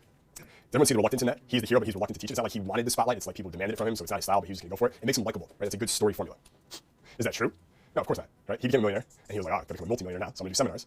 right? And then he goes to seminars and he markets it and he builds it up, and that's great. That's called being an entrepreneur, right? But the way you spin it to the marketplace is as the reluctant hero, because that's what they want to hear. They don't want to hear that you wanted to grow your business, because they're not going to be like, why would I care that you want to make more money? Like, it's cool you want to make more money, but why would I care? But instead, if he spins it in the reluctant hero way, whereas I didn't even want to teach this stuff anymore. I didn't want to make money off it. I just want to help my friends. But the man grew and grew and grew, and I couldn't do it anymore. I was just like, all right, fine. Like, here we go. Everyone see that difference there? All right. So reluctant hero. Number 4, social proof. Okay, it's the fourth way you do it. Social proof. You just want people talking about you. Okay, you want people buzzing about you. You want articles being written about you. Every time you can show up in someone's feed, whether it's a digital feed or whether it's just like texting with friends or they're at dinner with their friends and your name comes up because you did this thing with this girl or that guy or something happened. Every time you get mentioned like that, you're getting third person buzz, right? You want that. You want that third person buzz. You want everyone talking about you, right? Social proof. The more you get people talking about you, the higher your celebrity goes in that moment, right? Is Kanye West, is he really broke right now? $53 million in debt? Do you really believe that? Did he just have a new album come out? Do you think everyone talking about him because he's broke would help his album sales because everyone's talking about him? Who here thinks it's like a genius marketing ploy? I think it's brilliant, right? But he's just getting everyone talking about him, which gives him more social proof. The more social proof you have, the higher celebrity status rises, more money will come to you. Number 5, Google. Google is your friend, okay, for appearing as a celebrity. Do you have a website? Who here has a website? 1, 2, 3, 4. Okay, good. About half the room. Okay. How much does the website cost to make? $100. You can do it for free on GoDaddy or whatever, like maybe $5. You get a nice one made on Fiverr.com. Or there's another one called Elance.com. I think it's called Upwork.com now. You find freelancers in third world countries who work for $2 an hour, and they'll build you a personal website. $100. That's it. Okay. And on this website, how hard do you think it would be, knowing what you know about hero story and social proof and all these things that we just talked about, to make you appear like a celebrity on the webpage? Tell your story, have some cool pictures, have some third-person testimonials about you, right? Some positioning yourself verbally. That's it. And all of a sudden, everyone you know who ends up, by the way, everyone's going to Google your name. Right? Every girl who might be interested in you is going to Google you. Right? Friends that you just meet, they're going to Google you. Potential business people are going to Google you. They go to the site, you look like a fucking celebrity. Boom, power influence. You get compliance. $100. How can you not have a website? Okay? So everyone should have a website. And number 6, titles, trappings, clothing. Okay? Titles, trappings, clothing.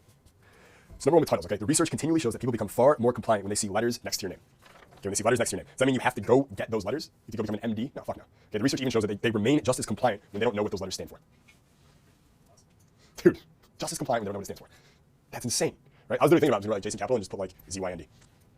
It's after my name every time. No, every time I sign it. ZYND. What does it mean? I don't know. DDOCMAC. Dr. Dre. I'm just going to put random like Snoop SNOOPDOG next to my name. Right? Because people just, you have letters after your name, people are more compliant. Okay? So just remember that, okay? And trappings and clothing. Okay, trappings and clothing. Now here, there's 2 ways you can look at this. Okay, the first way is the way that socially conditioned bullshit society would tell you to, which is buy more expensive clothes, people will value you more expensively, or as a celebrity, and they'll treat you better. That kind of works. Okay, it kind of works. There's a lot of studies they've done where they show that people, it's really weird. If there's a really expensive foreign sports car that's driving down the road, and someone's driving behind you, and this person doesn't know that they're in a study or whatever, they will give that sports car more space, even if it's going 15 miles an hour below the speed limit. If it's like the cheap American car or whatever, they'll tail it and start honking. So they consciously respect and give more space to the rich one than the poor one. Okay, works the same way with clothing. It's no different, right? If you see someone in like a $10,000 Gucci suit or something and they look fresh as fuck, you're not going to just treat them like shit. You won't do it. Okay? Does that mean, again, remember we're talking about celebrity and higher status? You talk to them for a minute and you see that they don't seem to have all the higher status singles down, then you might start treating them at the bottom of the hierarchy. Okay? But at first glance, if there's a group of girls and they see a guy over there and he looks like he's got the trappings down, then yeah, you're gonna get a little more respect. Now here's the thing. Like I said, that's the socially conditioned bullshit way to do it. The way I do it, the way I recommend every fucking person here does it, the way I recommend you do it, is you don't have to dress rich. Just dress like a celebrity would. Okay? Dress like a celebrity would. What do celebrities typically do when they dress? What does Johnny Depp do? Does he necessarily wear the most expensive clothes or does it look expensive? No. You can dress like Johnny Depp on an $80 budget. Okay, but what does he have? He's got bracelets, he's got rings, he wears Indiana Jones hat sometimes, which I'm not a fan of, right? He's got the glasses with no prescription in them, he wears vests a lot, he's got necklaces, he's got the deep V or like the unbuttoned thing down here. He's just dressed like, he looks like a celebrity, right? So remember talking about modeling, we just model the high status people, dress like them. You don't have to dress completely like them, but add some other things to you, you're gonna get similar unconscious responses from people as well. It's so damn simple, right? Now, is Johnny Depp the only one you have to choose? Yes. I'm just kidding. Just making sure you're here, right? No, of course not. Pick a celebrity that you like their style, you like them how they model, and Frankenstein them the fuck up, right? Just take a little bit from that person, add it to yourself, take a little bit from that person, add it to yourself, okay? For me personally, I've been looking for my trademark. I'm still looking for it. Like, before I had the faux hawk, which no one else had, and that was for years, right? And that was memorable, that made me stand out. That was my trademark. I don't have it anymore, so I'm trying to figure out what my next one is. Like Dean Martin, what did he always have in his hand? Right? He had a glass of scotch or whatever, vodka? Yeah, by the way, it was apple juice. True story. Yeah, he wasn't a big drinker, just funny, but he always had it with him because it's his trademark, right? Winston Churchill always had a cane and a top hat. So by the way, you look at those pictures, and you're like, you see him in a cane and a top hat, and you're like that's cool, but I assume everyone dressed that way back then. And then you realize, like, no, it wasn't 1820, it was 1940. People were dressing in top hats and canes everywhere in 1945 or whatever. He was dressing like 80 years before on purpose. That was his trademark. Yeah, that was his trademark. So I would recommend 1, you find a trademark, and 2, dress like a celebrity. Just find some things that they do. Titles, trappings, clothes. Okay, and the key is that you're implementing these in all 6 areas. So for instance, the final thing I want you to do is, okay, we call these your knowns. Okay? You might want to do this for yourself. By the way, remember we said in the last module about being your own publicist? This is how you might do it. Oh, look at that. All clicks. Very cool. All right. So we have you. This is your character. This is what the world sees, right? Now we want to make a list of your knowns, which is when someone thinks about you, what are the first few things that come up in your mind? When anyone thinks about you, or anyone thinks about anyone, there's always like 1, 2, 3 things that come up in their mind about that person. So you think of the name, and then you're intentionally go 1, 2, 3, like you kind of create a story around that person. So if I say to you, I don't know, if I say to you Frank Sinatra, what are some things that come up in your mind? Right away. Very first thing, just say it. What was that? Singer. What else? What was that? Blue Eyes Singer. Blue Eyes. He'll say Rat Pack. Rat Pack. Boom. Seduction. Arrested for seduction. Right? Singer, Blue Eyes, seduction, old Blue Eyes, right? One of the most famous singers of all time. There's all these things that come up. If you're at home, you're younger, your grandparents listen to them, right? Your grandpa got a lot of pussy from Frank Sinatra. You might not want to think about that. You may have that. So what you want to do is you want to make your list of what knowns, what are the things you want. When someone says your name, what are people going to think about? What does your family, your friends, business people, girls, what are the few things that they think about right now? What you want them to be thinking are the most badass things about you, right? Because then you raise your status in their mind every single time. So here are some of the things that people think about Jason Capital, right? Celebrity clients, pay him $75K. With $75K, you're gonna be a coaching client. Is this a very good thing for me? For people to be thinking about when they think about Jason Capital? That's a great thing. Think about the positioning, right? The celebrity status, all those things. Yeah, some of my favorite. I love it. Turns down TV, right? Jason Capital turns down TV offers. Multiple TV offers, meetings, MTV, E! Channel, VH1, whatever, everything, all of them, right? Turn them all down. Okay, why is that a good piece of positioning for me? TV is celebrities, right? That's where the celebrities are. It's a big deal. It's here. But if you turn down TV, where are you? You're even higher, right? Now, granted, I turn down TV not just for the positioning, but because TV is the stupidest thing in the world. We have a quote later that's going to come out. It's fucking great about TV. It was basically that people are the sheep, TV is the shepherd. Okay, think about that. So that's why I turned down TV. Yeah, that's such an amazing quote. It's so good. So that's one. Another one, and this is one that we're going to start. And again, okay, once you know what your knowns are, you start propagating them. Right? You start planting them in seeds everywhere. On Facebook, on Instagram, if you run an online business, you start doing your emails and your videos, and conversations with friends, you drop it in there, it's embedded, you don't make it the focus, but it's an aside. By the way, yeah, I was actually, this one, I was voted one of the top 20 most charismatic men in the world. That's fucking beautiful. Great positioning for me, right? A guy who sells a program on charisma named one of the top 20 most charismatic men in the world. That's cool, right? So that's another known that we have about me. The more I have about it, so I have a list at home, just one page, but I keep a list, and I use it when I have emails or videos if I forget, like what are the things I want to be, when I talk about myself, what are the things I want to make sure I mention? I want to mention my knowns, right? So private jets, limos, can't even pee comfortably anymore, right? That's another known. He gets recognized everywhere. Who gets recognized? Celebrities, okay? Same thing. VIP, everything gets free stuff from companies, select famous girls, celebrities, fitness models, bikini models, like the whole thing, right? So these are all the knowns that we want related to my brand, related to who I am. So you want to figure out what are your knowns? What are your knowns going to be? Make a list. Start with 5. Actually, truthfully, what's going to happen is you're going to start with 50 because you're not going to boil it down. Because you have these huge egos, you're going to be known for everything, right? And I do too. So you have this massive list, and then you whittle it down until you get somewhere in the 5 to 10 range, and make those your focus and propagate them about yourself everywhere. Okay, about everywhere. So in the comment section at home, list out what 3 of your knowns are going to be about yourself. Let us know in the comment section right now, and I'll see you in the next module.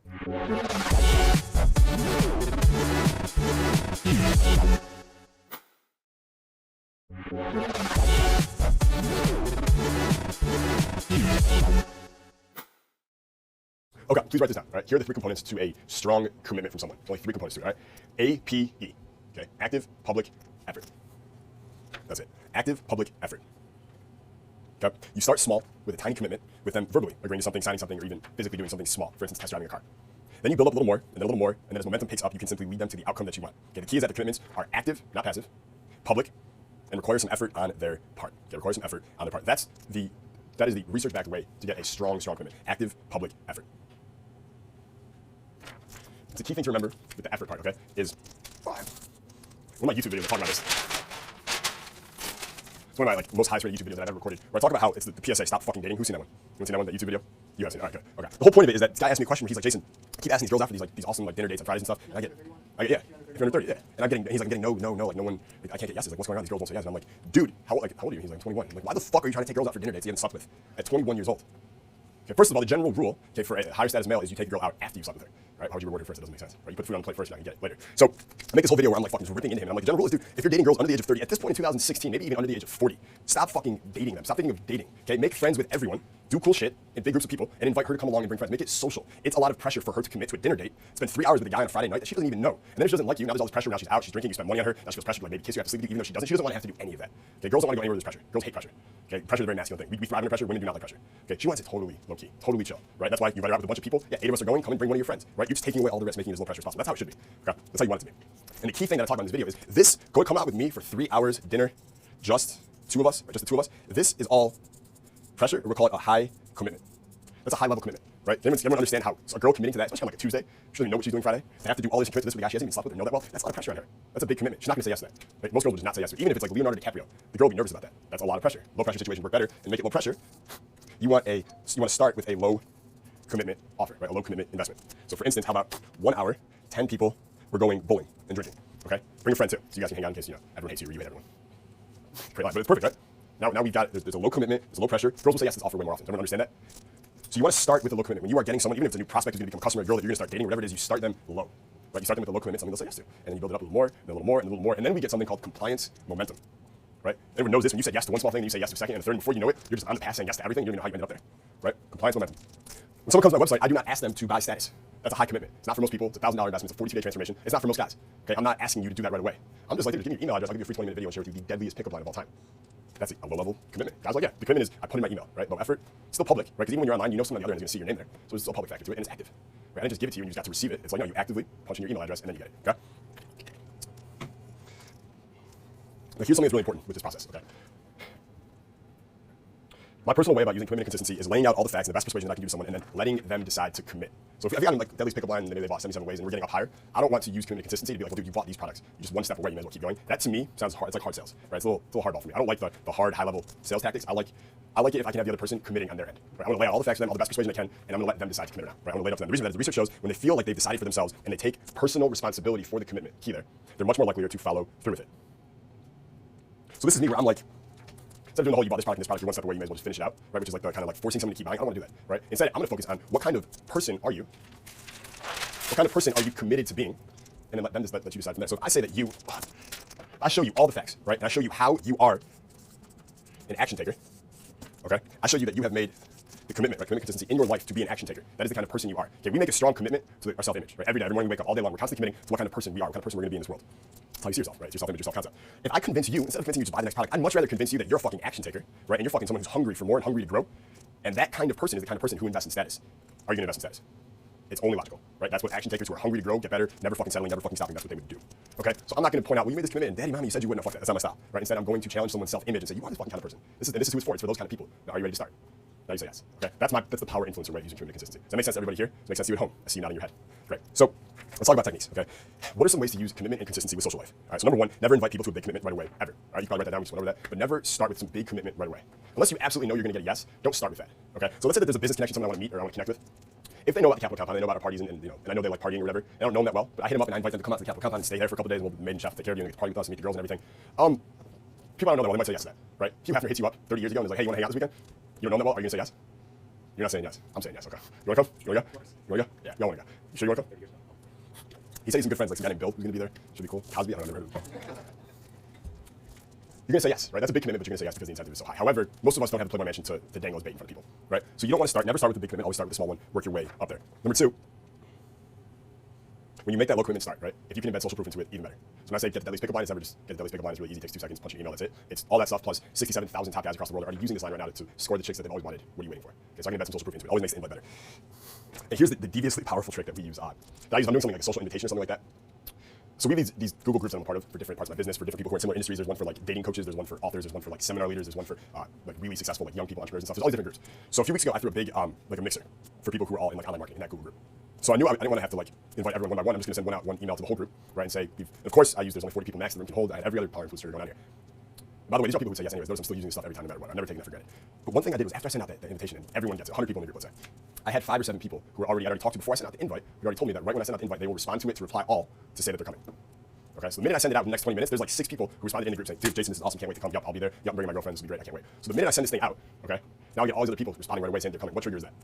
Social proof, right? Filled with social proof. So now again, no one wants to be the only idiot in the room going. So if I didn't have that and no one responded for like an hour, let's say, no one might respond at all. Because they're just like, I don't want to be the first to do it. Right? What if I'm not supposed to respond? I don't want to look like an idiot or whatever. But we had all these people lined up ready to go. And now, of course, they do that, everyone else responds, and we oversold, we overflowed the party that we wanted 40 people. So that's just another way to use it. So let's talk about with women. Okay. Who's ever had a girl flake on them? Who knows? Flakes, okay? Cool. Again, if DiCaprio was here, he would raise his hand as well, all right? Don't feel too bad, we all have flakes. What are they and why do they happen? It's a little essay I wrote for everybody here. Okay. You need to kind of relax and just listen. How do flakes typically happen? Well, a guy texts a girl to set up a meetup. She replies when it's light and when it's fun, right? So she'll banter back with him and stuff. But when it's time to set the logistics and he's trying to like lock down a date and a time or whatever, she takes hours to respond. Who here knows exactly what I'm talking about? She responds perfectly when it's just banter and fun, but when it comes down to set the date and time for us to meet, all of a sudden she's not there, right?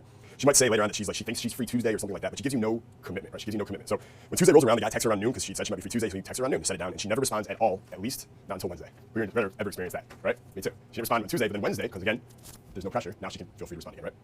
So why? What happened, okay? She's not busy, right? Girls are on their phone all day long. Who here knows a hot girl who's not on their phone all day long? I don't know any. I know a lot of hot girls. I don't know any that are on their phone all day long in 2016. She's not responding because she unconsciously knows not to make the commitment of talking more about the meetup because she's not fully set on going, right? And if she responds, then either A, she has to go now because she committed, right? So she feels like she's forced to go. She doesn't want to feel that pressure. Or B, she's more pressure to deal with when she tells the guy she can't go, right? So you're saying logistics, either A, she tells you when she's free, she locks on a date, now there's that pressure of that commitment, right? Or B, if she responds and she doesn't want to go or she can't go, now that's also pressure for her because she has to tell the guy she can't go or whatever. It's far easier for her just to say nothing until the pressure passes. Wednesday rolls around and now she's answering back and she's like, what? She didn't respond, now she's interested again. Dude, she was interested the whole time, right? But you just, the opportunity wasn't correct. The offer was not correct. Okay, there was a mismatch there. You need to get her, you need to get a low commitment to start that she'll say yes to, right? That will be low pressure for her that she actually wants to go. That's the difference. Does it make sense for everybody here? Okay, that's the difference. So if you're red flakes or whatever, that's what's going on here, okay? So the trick is, of course, you take none of it personally, and you keep pinging her to get her out, because once she's out, you got her, right? And she knows it. That's what I'm saying. She's interested. It's just that she doesn't want to deal with the pressure of having to commit to this thing that she doesn't want to go to, or the pressure of having to turn you down. So instead, it's easier for her to say nothing. Wait until the right offer rolls around, the right party or whatever, which is fine. Don't take any of it personally, because we all know once you actually get her out and she's committed, like physically she's gone out with you to meet you out, you got her. Who knows what I'm talking about? Like you're like, I know once I get her out, it's game over from there. Everyone know what I'm talking about here? Yeah, beautiful. Okay. So lastly, just one thing you might want to write down for girls. This was like my ultimate closing technique that I used for years, right? It's the adventure advantage. It's in 77 ways, and it's fucking beautiful, right? All it is, when that time comes, when you know it's time to like pull her out and pull her home, right, or to get her alone for whatever, you just look at her and you say, are you an adventurous person? Like, would you consider yourself an adventurous person? Boom, commitment, right? She says yes, now she's committed to it, now she's got to be consistent to it. And in that moment, it's like, are you an adventurous person? Yeah, totally. All right, great. I have an idea. Let's go, right? Hold out the hand, full expectation of a positive response, like, boom, that's it, let's go. What do you mean? I have an idea. Where are we going? I don't know, it's gonna be fun, you'll see. You're an adventurous person, right? Okay, let's go. Boom, you beat her out, and that's it. Okay, that's it. You can also say, are you a spontaneous person? Works just as well, right? The spontaneous advantage works just as well. So what's one way to use this with business and money? Who here has ever heard, say, a promo for a concert on the radio? This concert's coming, right? We've all heard that, right? You ever notice that they never say the price of the tickets in the promotion? It's call this number, call Ticketmaster to buy your tickets, or whatever, call the box office. That's what they'll always say. Okay, the reason for it, what they found, is that if they make the people call to find out the price of the tickets, what do they just get them to do? They're getting you to commit. They know if that person calls active public effort, hey, how much are they? This price, all right, great. Would you like 3 of them, 4 of them? I'll take 2. Okay, great. They get you to fucking call, you're committed, you're more interested. Now they sell you on the phone. It's much easier to sell tickets that way, okay? So I want you guys to start looking for different ways how people are getting you, different businesses and companies, to make these extra commitments. And you think that they're just like, oh, these fucking assholes making call and making me do this. They're not being fucking assholes, they're being good marketers. Okay, so look for it and don't get mad at it. Be like, that's fucking great. How can I use this for myself? Right? How can I use this for myself? One other technique that they found is that if you ever have a form in any way, for instance, that form right there, you always want the other person to fill out the form, not you. So if you're the company, have them fill out the form themselves. So they make the active public effort, right? Make them commit themselves, and they'll show up. There was a study, I don't remember the exact details of it, but basically, doctors or dentists or something like that were having all these problems with patient no-shows, right? The patient has an appointment and they don't show up. So what they found was when the patient's at the office leaving, setting up their next appointment, if the secretary or receptionist there took out the chart or whatever that set the date and time for the calendar or whatever, put it on the table and had the person fill it out themselves, their name at the time, next Tuesday the 25th, and they'll be there, it was like triple the rate of shows, right? No shows became no problem because they got them to actively commit themselves to doing it. So just always remember they fill out the form, not you, okay?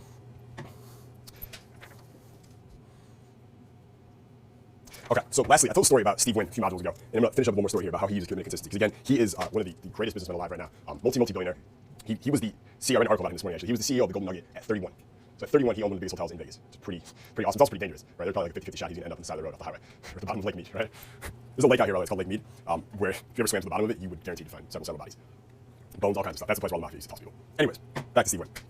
So in the Encore Wynn Enterprise, which is two of the biggest hotels out here in Vegas, they have something with every single employee, in the maid service to the concierge to the room service to everything, where they have these mini groups in the teams, right? So all the maids will meet up, all the room service people will meet up, all the receptionists will meet up before the shift begins. It's like a 15-minute meeting they do every day. And in it, they have something called storytelling. Where the leader of the group will go to everyone else there and be like, hey, who wants to share for storytelling? Right? Who wants to share for storytelling? Someone will step up, and what they're supposed to do is they're supposed to share a story about something that they did yesterday for a customer that was really badass. Okay, something they did that was fantastic. There's one story Steve Wynn always tells about how one of the first times he did storytelling, a guy steps up and he's, I think he's the bell guy where he brought this couple's bags up, right? They're visiting from Chicago, they're older in their 70s. They get to the room and he's helping them put the bags up, and the woman freaks out. She's like, honey, I forgot your medicine, right? Your blood pressure medication, whatever. You obviously need it. So the bell desk hears this, intervenes, jumps in, gets on the phone, some calls someone he knows in Chicago at a hotel there. He sets the whole thing up with FedEx or whatever to get their stuff overnighted, right? Did all the work for him, got the guys pills the next day. Wonderful service, right? Everyone agrees that's great customer service. So he's in there the next day and he is telling all of his employees this badass story about what he did for customer service. And they're all clapping him up, giving him validation, like this is awesome, right? Well, how does this use commitment and consistency? You guys see how this is using commitment and consistency? Remember, active public effort. So in front of the group, in front of his peers, he is actively and publicly committing to being the kind of employee who goes above and beyond for the customer. So because he shares that story, and he wants to because he is being immediately gratified, right? Any behavior that's immediately gratified will be repeated. So it's immediately gratified, everyone else peers clapping him up. So he wants to do more cool shit for customers so he can tell his friends the next day. Okay? So what Steve Wynn has set up is this perpetual fucking system where employees are literally competing with each other to do better for the customers. Fucking brilliant, dude. Brilliant. And it's all based on the commitment. It's based on immediate gratification and commitment and consistency. Because once they've committed publicly that, hey, I'm the guy who fucking went and got the guy's pills, or I'm the guy this woman was like dying of thirst because she was so hungover and I got her the water bottle, I saved her fucking life, right? Whatever it is, he's committed to being the kind of guy who does that for customers. So the next time, a week later, when something happens, he's a problem with two of his customers or whatever, he's like, shit, I'm that guy. I'm going to help him. And he goes and he's compelled to go do it now, right? Because he's made this commitment publicly over and over again. That's who he is. I think it's fucking brilliant, okay? It's fucking brilliant. Just a little side fact, fun fact I read in an article today. Steve Wynn also has these hotels in Macau now, which has become like the new Vegas for gambling. It's pretty impressive. The little stat that I thought was interesting is that Vegas did about $6.5 billion in gambling last year. About $6.5 billion. Macau did 47. These Chinese clients out there, they just blow money. It's pretty fucking crazy. So I thought that was pretty fucking interesting. So one final tip, okay? So how do you handle this against people using it against you? Okay? Cialdini always talks about this. He's the ultimate influence researcher. And he always talks about how even though he's been doing studies on this stuff since like 1969, he is still wary of people using it against him. He knows more about it than almost anyone. But he's still wary because it's that powerful. Like people can make you give an active commitment without you even realizing it, and before you know it, you're doing all kinds of things you didn't intend to do. So understand this: active commitments will shape your self-image. Okay? Active commitments will shape your self-image, even if you don't mean for them to, even if you do them with disdain. Right? If somehow you are socially forced into buying some fat bitch a drink that doesn't deserve it, and she doesn't need the calories, fat bitch. But if you're somehow coaxed into doing it, you have to do it, right? Some crazy thing happens, you have to do it. You don't want to, it's begrudgingly, but you buy the fat cow a drink and give her milk. That will shape your self-image. You cannot help it. It was an active commitment you made. Listen, I don't care how mad you were, I don't care how emotionally against it you were. The fact of the matter is, dude, you bought a fat girl a drink. You're a guy who buys fat girl drinks. That's you. That's not me. I don't do that kind of stuff, right? You did, right? Facts are facts. Men lie, women lie, facts don't lie. Okay? So be very wary of the active commitments that you make. They will affect your personal self-image. Be very opposed to making commitments to anything that is not in direct alignment with your mission and growing your personal value in everyday life. That's kind of my rule. That's how I see it, right? You want your active commitments to be in direct alignment with your mission and growing your personal value in life. Everything else, just be non-committal about it, or at least very slow to commit to it. Okay, be very non-committal about anything that's not for your mission or for your personal value in life, and be very slow to commit to it or non-committal. Me personally, I say no to almost everything. Even though I'm going to say yes to it later, I say no to it now. I say no to almost everything or be non-committal about it because I'd rather say no than have to deal with the internal pressure of a commitment. I'm so weird about this stuff that I hate making doctor's appointments. any appointment at all. Knowing I have to be somewhere at 3:30 next Wednesday or some shit pisses me the fuck off, right? I hate commitments in any form, any way, shape, or form. Okay, I like spontaneous living. I don't want to, like, on Tuesday commit to what I'm doing Friday night. I'd rather just dominate my path all week long. Friday night rolls around. What do I feel like doing? All right, I'm gonna go do that. That's how I choose to do it. Okay, but be very wary of the commitments you make. You're not committal about everything, unless it's for your mission or going to increase your personal value in life. Because you want to make those active commitments that are going to make you stronger. They're going to make you better. They're going to make you wiser. Okay, anything else doesn't matter, right? So, like, one little tip I'll just give you kind of productivity before we wrap up here is if, like, for instance, reading like a certain book will be good for you, will be good for your mission, will be good for your value in life, right? But there's times, who here has ever know they should be reading a book, but somehow they're on Facebook and they can't get off. Everyone in this room has had that feeling before. I've even had it. It happens like once a year, so, right? We're like, you should be reading, but you're fucking on Instagram. You don't know why. You can't force yourself to just, like, what the fuck? It's like it's an addiction, right? You can't control it. All you need to do in that moment, when you use commitment and consistency against yourself in a positive way, is be like, you know what? I'm gonna go back to Facebook in a second, but I'm just gonna read this book for 30 seconds. Tell yourself that. I'm just gonna read it for 30 seconds. I'm gonna read it for 60 seconds, and then when I'm done, put it down, I don't have to read it, and then I can go to Facebook and I'll feel better because I know I read it at least, okay? Now, the secret, of course, is if you read for 60 seconds, you're not putting it down after 60 seconds. You just made an active commitment to reading. You momentum going in that direction. You're not gonna want to stop, right? You just had to start. That's all it was. And you tricked your brain into doing it, and that's fine. But just tell yourself, you know what? 30 seconds, I'm gonna read this book. Great way to get yourself to do anything. So even if I don't feel like working, I'll record one quick video on my iPhone. Before I know it, an hour later, I made 10 videos. All right, great fucking technique to use commitment and consistency, not just to get other people to take positive action, but for yourself as well. All right, so that'll wrap it up for day 33, something like that. I'll see you guys tomorrow. Peace.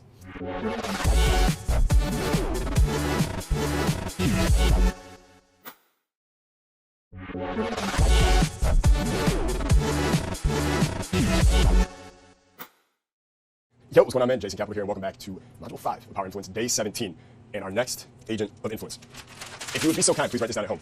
It is likability. All right, likability. You may have heard about this before, but I assure you, you've never heard about it in the way that I'm about to discuss it with you. So, what the fuck is likability? Right, what the fuck is likability? What is it not? Here's what it's not. Likability is not making someone like you. Okay, the traditional way of thinking about of Dale Carnegie's school bullshit of making someone like you, that doesn't work anymore. That's not how it works. Okay, you don't want to make someone like you. Okay, you want to make them feel that they are like you. Everyone notice that distinction? You're not trying to make someone like you, but you want them to come to the conclusion that they are like you. They don't like you, they are like you. That's the difference. Okay, when we make someone feel like they are like us, when we trigger likability, they favor us. Okay, they favor us. When you've created likability in someone, okay, the understanding of likability is that we favor people that we know and we like. We prefer to say yes to them. They prefer to say yes to us. We're more receptive. They're more receptive, and they are more compliant to our requests, right, to our ideas. So when you make someone feel like that you and him are like, you guys are similar, okay, they're gonna do what you say. They're just gonna roll with you because you guys are alike. That's literally how it works. It's one of the most powerful agents of influence there is, and it's so fucking simple to do. Okay, so here's the example I want to show you. There's a few examples about this. Okay, a lot of people don't know this, but Barack Obama's approval ratings before he was ever elected skyrocketed when Oprah went on stage with him and gave him her approval. Why is that? Okay, we have the celebrity association stuff, but if you're running for president or even if you're in the talk, you're probably a celebrity already. Anyways, that didn't really help. What was it? It's likability. Okay, there's an association. All these masses of people who already like Oprah now like him because they see them as the same. That's it. It's very simple. Now, they don't want you to realize this. They don't really tell you about this because they don't want you to realize how ridiculous some of these things are. Like, to get a president elected just because people feel like they have something in common is crazy. That's completely irrational, right? But that's how it's going to go. That's how it always goes. Okay, so here's a couple other examples of ways this has happened. Kim Kardashian was hired to be a spokesperson for Charmin toilet paper. Is it Charmin or Charmin? Charmin. Charmin, right? I wipe really aggressively. I call it Charmin. Sorry up there, right? She is a spokesperson for shit to wipe your ass with. What does she have to do with taking shit to toilets? She's a huge ass, I guess. That's the best correlation I can draw. Why does that work? Why did their sales skyrocket after she did? Okay, Leonardo DiCaprio is a spokesperson for this. I can't remember the name. If you Google it, you'll find it. Search Leonardo DiCaprio Palm Pilot. There's this Chinese Palm Pilot a couple years ago where they spent millions and millions they gave to DiCaprio to be the spokesperson for this Palm Pilot device in China. There's billboards everywhere with Leonardo DiCaprio, commercials, all kinds of stuff. Okay, company just like their sales just quadrupled. Why? It's because DiCaprio's on it. Does that make sense?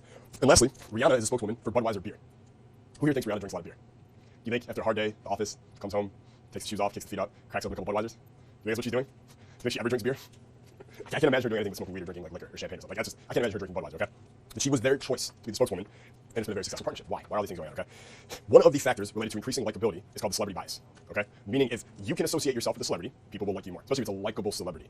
Or if you have a product, if you can associate it with a celebrity, people will like it more, okay? If you have something that you offer, a service that you offer, if you can associate it with a celebrity, people will simply like it more, right? Again, because you, let's say this is your service or product or whatever it is, and it's here, right? And if it is associated with Rihanna and DiCaprio, everyone else down here, they want to be associated with it because it makes them feel better about themselves. They feel like they're making a sound decision because celebrities do it. That is the thought process. Irrational? Yes. Proven? Yes. Does that happen every day? Yes. Okay, so whatever you're offering, you can just associate it with this is what these people use. Your idea will be that much better digested, consumed. Okay? For instance, off the top of my head, I don't know why they came by, but someone was a plastic surgeon, right? And they were offering a service of nose jobs, right? And let's say they wanted more guys to get nose jobs. Okay, I read this literally in a Dean Martin biography 6 months ago, that I didn't know this, but when he was like 25, he actually went and got a nose job. His whole nose was changed. Frank Sinatra apparently used tons of plastic surgery also. If I was offering plastic surgery and I wanted more guys to do it, I would make it very well known that some of the most manliest men of all time actually opted for plastic surgery themselves. You see what just happened there? Who here is now receptive to the idea? Oh, maybe I'll fix this, I'll change that. Because Frank Sinatra and Dean Martin did it, okay? That's crazy, but it's true, right? So just by associating it with them, it becomes more likable. It becomes more like, oh, I can do that. That sounds interesting.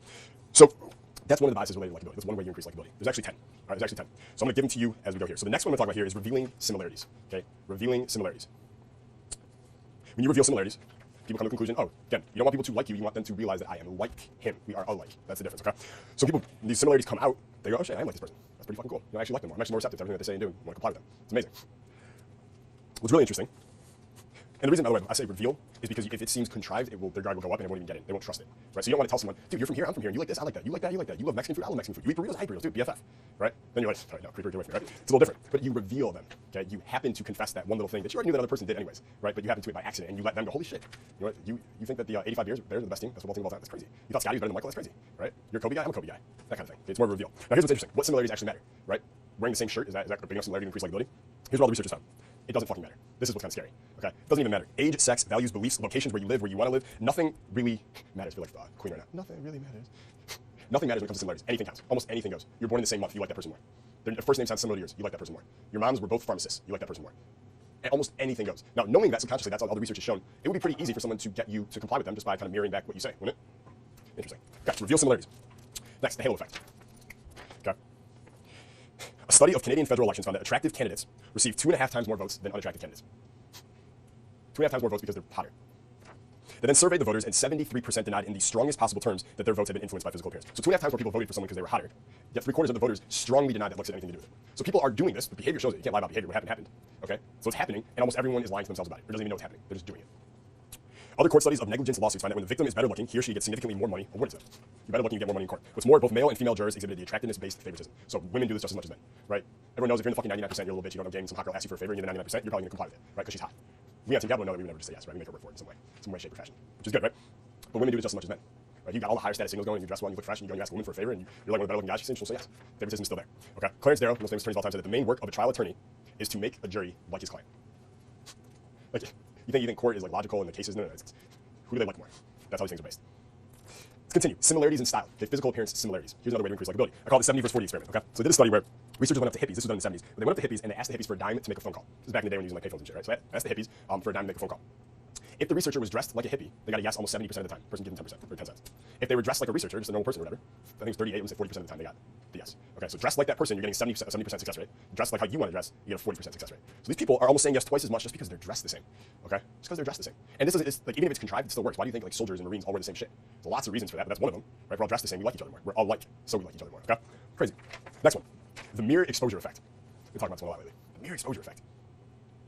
This is a really interesting study behind this one. Okay, a really interesting study. And I love the name mirror exposure because it sums it up beautifully. The mirror exposure effect, what is it? It means that simply by being exposed to something merely just a few times makes you like that thing more. Okay, makes you like that thing more. Who here has ever, like when they're younger, or even now, had a job where they met some coworker and they didn't really like the person that much or whatever, but after a while they saw them every day at work, they just got comfortable with them, they started hanging out with them, and they're just like cool with that person. They're not some people you're friends with now. You just kind of fell into it because you like that person. Do you really like them, or you're just exposed to them many times over, so you became comfortable with them? Here's what they found. The study found that your friend will prefer the picture of you as normal.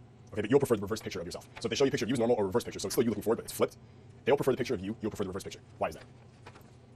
Because the reverse picture is the same as the face you always see in the mirror. Okay, the one you see in the mirror is the reverse picture of you. That's the one you're exposed to over and over again. That's the one you like more. But when they look at you, they don't see a mirror. They don't see a fucking reverse of you. They see you. They prefer that one of you. Okay, so that's one they like more. They don't like the reverse one because they're like, who the fuck is that guy? I don't know him. And you're like, no, I see that guy in the mirror every day. Literally, it's that small and it's that effective. Okay, so I'm gonna go in the next section. We're gonna talk more about techniques and how to use these. I just want to give you guys the clear kind of overhead view of them. All right, some really interesting shit, right? Some really interesting shit. Next one. Next way to trigger likability. Samesies. Okay, samesies. Same name, same birthday, same personal background stuff. For instance, you went to the same college, 10 years apart, stupid shit like that. Increases compliance via the likability trigger. It will also make you more memorable as well. All right. I'm not saying it's the reason why. Certainly not. He's a lot of talent. But my chief of operations has the same birthday as me. That worked out pretty well for him, right? He's back there just fucking around. But we have the same birthday, right? You meet someone, they have the same name as you, you will unconsciously prefer them. Unless you hate yourself, in which case you will dislike them. Okay? But in which case you'll still like them more because you will together hate yourself or hate the name. Just keep going like this, okay? Same birthday, same location. If you ever met someone that went to the same college as you and you just wanted to talk to them because you guys went to the same college, that happened to me. It hasn't happened in a while because I talk shit about college all the time. But it used to happen. If I'm in like San Diego and I meet someone who went to Michigan State, like we talk for a couple minutes. Might even grab drinks together. Why? That person didn't have that one thing. I'd put him in the category of every other fuckboy. I just would, right? But obviously likability trigger, right? If you were on vacation, let's say you're on vacation in Rome, you've been there for 2 weeks, you're by yourself, you've seen everything, it's fucking cool, it's a great time. But you haven't like met someone from home in a long time, it's kind of lonely, right? You're out at a bar one night, let's say you're from Boston, and you're out there and you're at a bar and you got a Boston accent, you sound like Matt Damon, Good Will Hunting, and the guy next to you hears it, and he's like, yo, you from Boston? And you're like, yeah. He's like, me too. And you guys start talking for a second, you grab drinks together, you spend the rest of your vacation like sightseeing and meeting girls with this guy for the next couple days. How did that all happen? You both are from the same place. That's it. If you met that guy in Boston, do you think you would hit it off? Fuck no. Well, maybe. I mean, let's be open, right? Probably not though. I'm fucking with you, right? Probably not. Likability. Okay? The same side. Same. Next one. A common goal against a common enemy. Increases likability. Okay, a common goal against a common enemy. They do all these studies where they fuck with 12-year-old boys. It's really funny.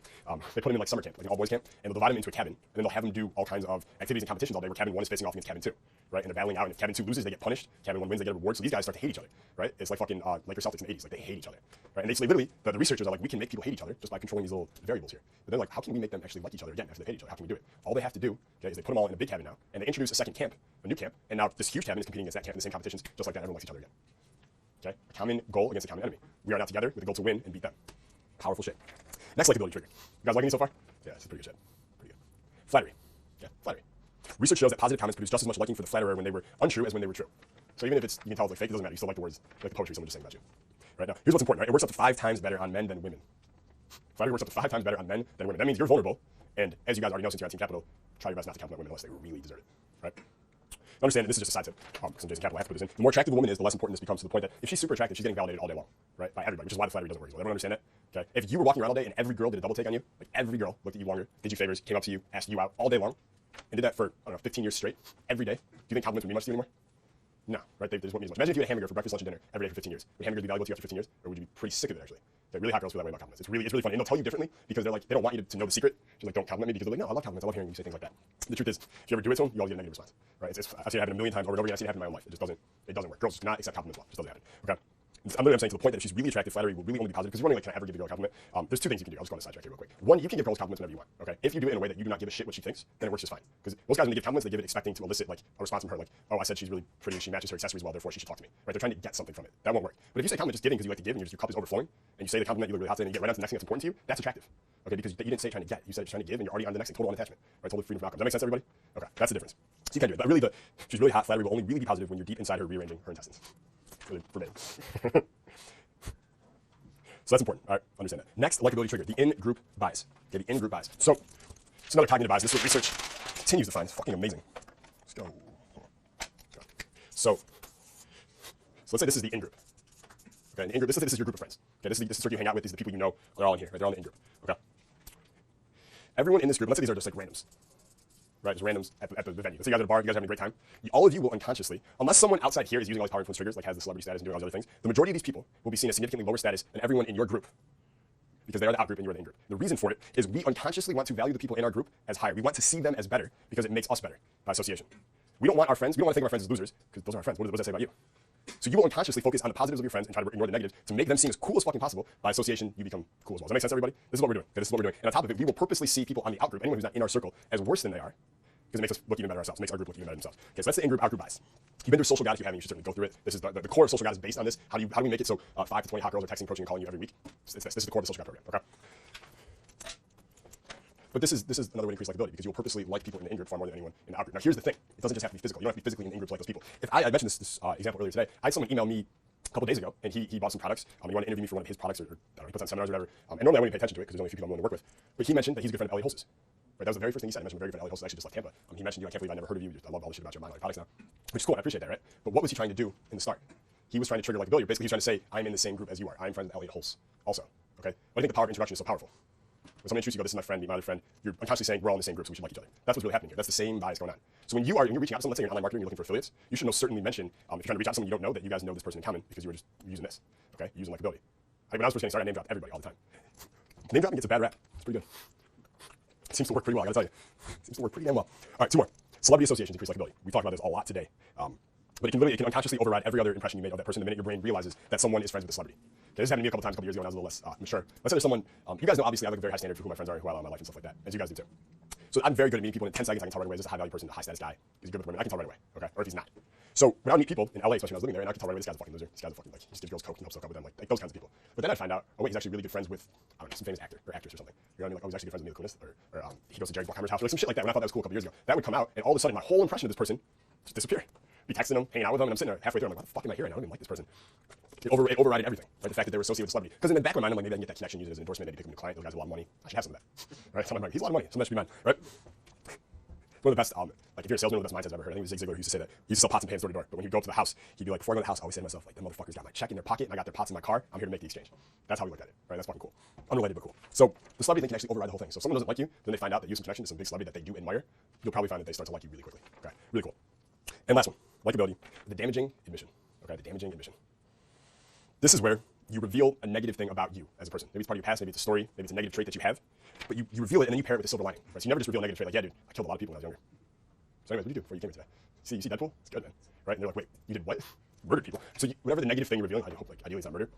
You want to make sure that you pair it with a silver lining and a connected, relatable silver lining. So for instance, one of my things that I do, and it's completely true, is I'm so fucking passionate and focused about what I do in life. Like I'm so fucking passionate about a million guys getting what they want, when they want, with who they want, transforming the world completely, letting all that growth rub off on the rest of the world, shifting the fucking culture. Like I'm that passionate about that stuff. Okay, that sometimes I tend to ignore important people in my life. Right? Like I'll go weeks without returning my parents' phone calls. Right? No wonder if I'm dead. I think 3 times a year they wonder if I died. Right? Because when they know how hard I work and they know how hard I party, so they're like, oh, we're still out there, right? But that's not like a good thing. I ignore my family sometimes. I ignore people close to me sometimes because I'm so fucking focused. Right? So what I just did there is I reveal a negative. Right? Ignore my family, people important to me sometimes, but it's paired with the silver lining. I do it for this reason. There's a balance here. There's a reason why. But simply by revealing that damaging admission about yourself and then pairing with the silver lining makes you more relatable, makes you more likable. Okay? It's a really good technique to use. I talked about before, like the hero story. Probably have a damaging admission in it, right? Make you more likable instantly. If anyone asks you, whoever's been asked the question, like, so like, what's your story? You gotten that question before? Like you meet someone new and they're like, so what's your story? By the way, like, whenever I hear someone say that, I'm like, this guy doesn't know game like, at all. That's a terrible question to ask. Like, to put someone on the spot and just be like, so like, tell me what's your story. I remember I was at a bar a couple of years ago. I was back in Michigan for like a weekend. Tell this girl I hadn't seen in years. She went to Michigan State. Her name's Caitlin. We're sitting there talking, and my buddy like used to date her. We're just like friends, and we were just catching up. And this guy came up to her, and he was like talking for a minute. And he was like decently confident to start. Like, I could tell right away, doesn't know game at all, but is like confident enough in general that he can get decent responses to start. He was talking for a minute, and he's got his beer there, and he holds it here like this, and he's like, tell me, like, Caitlin, what's your story? And I saw her whole reaction change from interested to like, wrong with him? Like, she was interested. She went from interested to completely disinterested, like instantly. Like that was it. That was the first time I noticed what's your story. Not a good question. I wouldn't ask a girl that. But anyways, if someone ever asks you that question, right, or maybe someone asks you, so how'd you get into what you do right now? What's your work? Stuff like that. You want to have a good hero story. You want to have a version of it that's 30 seconds long that has all these power influence triggers embedded into it, and should probably include a damaging admission. Fucking money. All right, fucking money. So there you have it. 10 ways to make people like you by making them realize that they are like you. Badass shit. All right, so I'll see you tomorrow. We're gonna talk about how to implement a lot of these techniques in actual everyday life. See you then, man. Peace.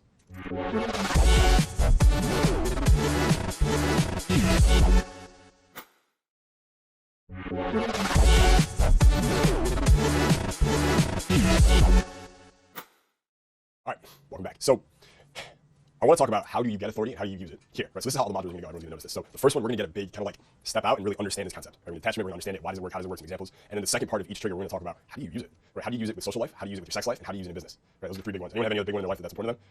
Usually for guys, sex life, social life, financial life. Right? Those are the big 3. So that's what we're going to do here. So the $1 million question, of course, is how the fuck do you get authority for yourself and how you use it, right? Especially if this is the most important thing to remember, okay? Everyone has their own construct of this hierarchy in their mind. Okay, so you have your own also. You have your own also, and right now you're putting yourself somewhere on this hierarchy. Okay? And you think everyone else sees you at that same level.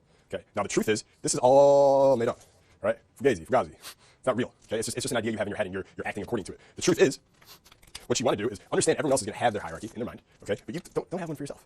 Okay. Don't have one for yourself. One of the things I thought was really cool from the last Badass Mentor retreat, one of the guys there said, Jason, one of my favorite things about Jason is that he treats everyone the same. He treats you fucking cool, right? He's like, I'm a guy. I'm a dental student. Right? I have almost no money. I bought some of his products, but he treats me like he's treating his speakers. He's joking with me. He's joking with me. He's having fun with me. He treats everyone the same. The reason for that is I'm not fucking Mother Teresa, right? You guys are well aware of that, right? I'm the opposite. However, I don't keep this thing in my mind. I don't go, oh, you're here, you're there, you're there. I don't have that. Okay? Donald Trump, Donald Faison. Doesn't matter. Okay? Who knows that reference? You know who Donald Faison is? Oh man, Scrubs, black guy? Okay, good. He's in Clueless also. Best role, in my opinion. Anyways, I treat them all the same. Okay? There is no hierarchy. And because I have no hierarchy that I'm projecting, that means I also don't have one for myself.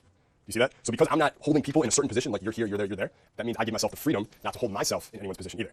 Okay, so I can put myself wherever I want in everyone else's eyes whenever I want. I can be here, I can be here, I can be here, I can move up and down. There's just total freedom with it. So your job is not to unplug people from certain levels of social conditioning and teach them about the authority bias that probably wouldn't benefit you. Okay, your job is to let go of it, understand they're still gonna have it, and then knowing that they're still gonna have it, use these tools to put yourself at the top. So everything you fucking say hits with fucking impact, right? And it works. Does that make sense, everybody? All right, cool. So very first way to get authority for yourself, it's gonna be really profound right now, is you act like it. Okay? Now I'm not just gonna be like, walk like you're the general in the army, right? That's like vague beginner advice you might get from other dating coaches and success coaches out there, all right?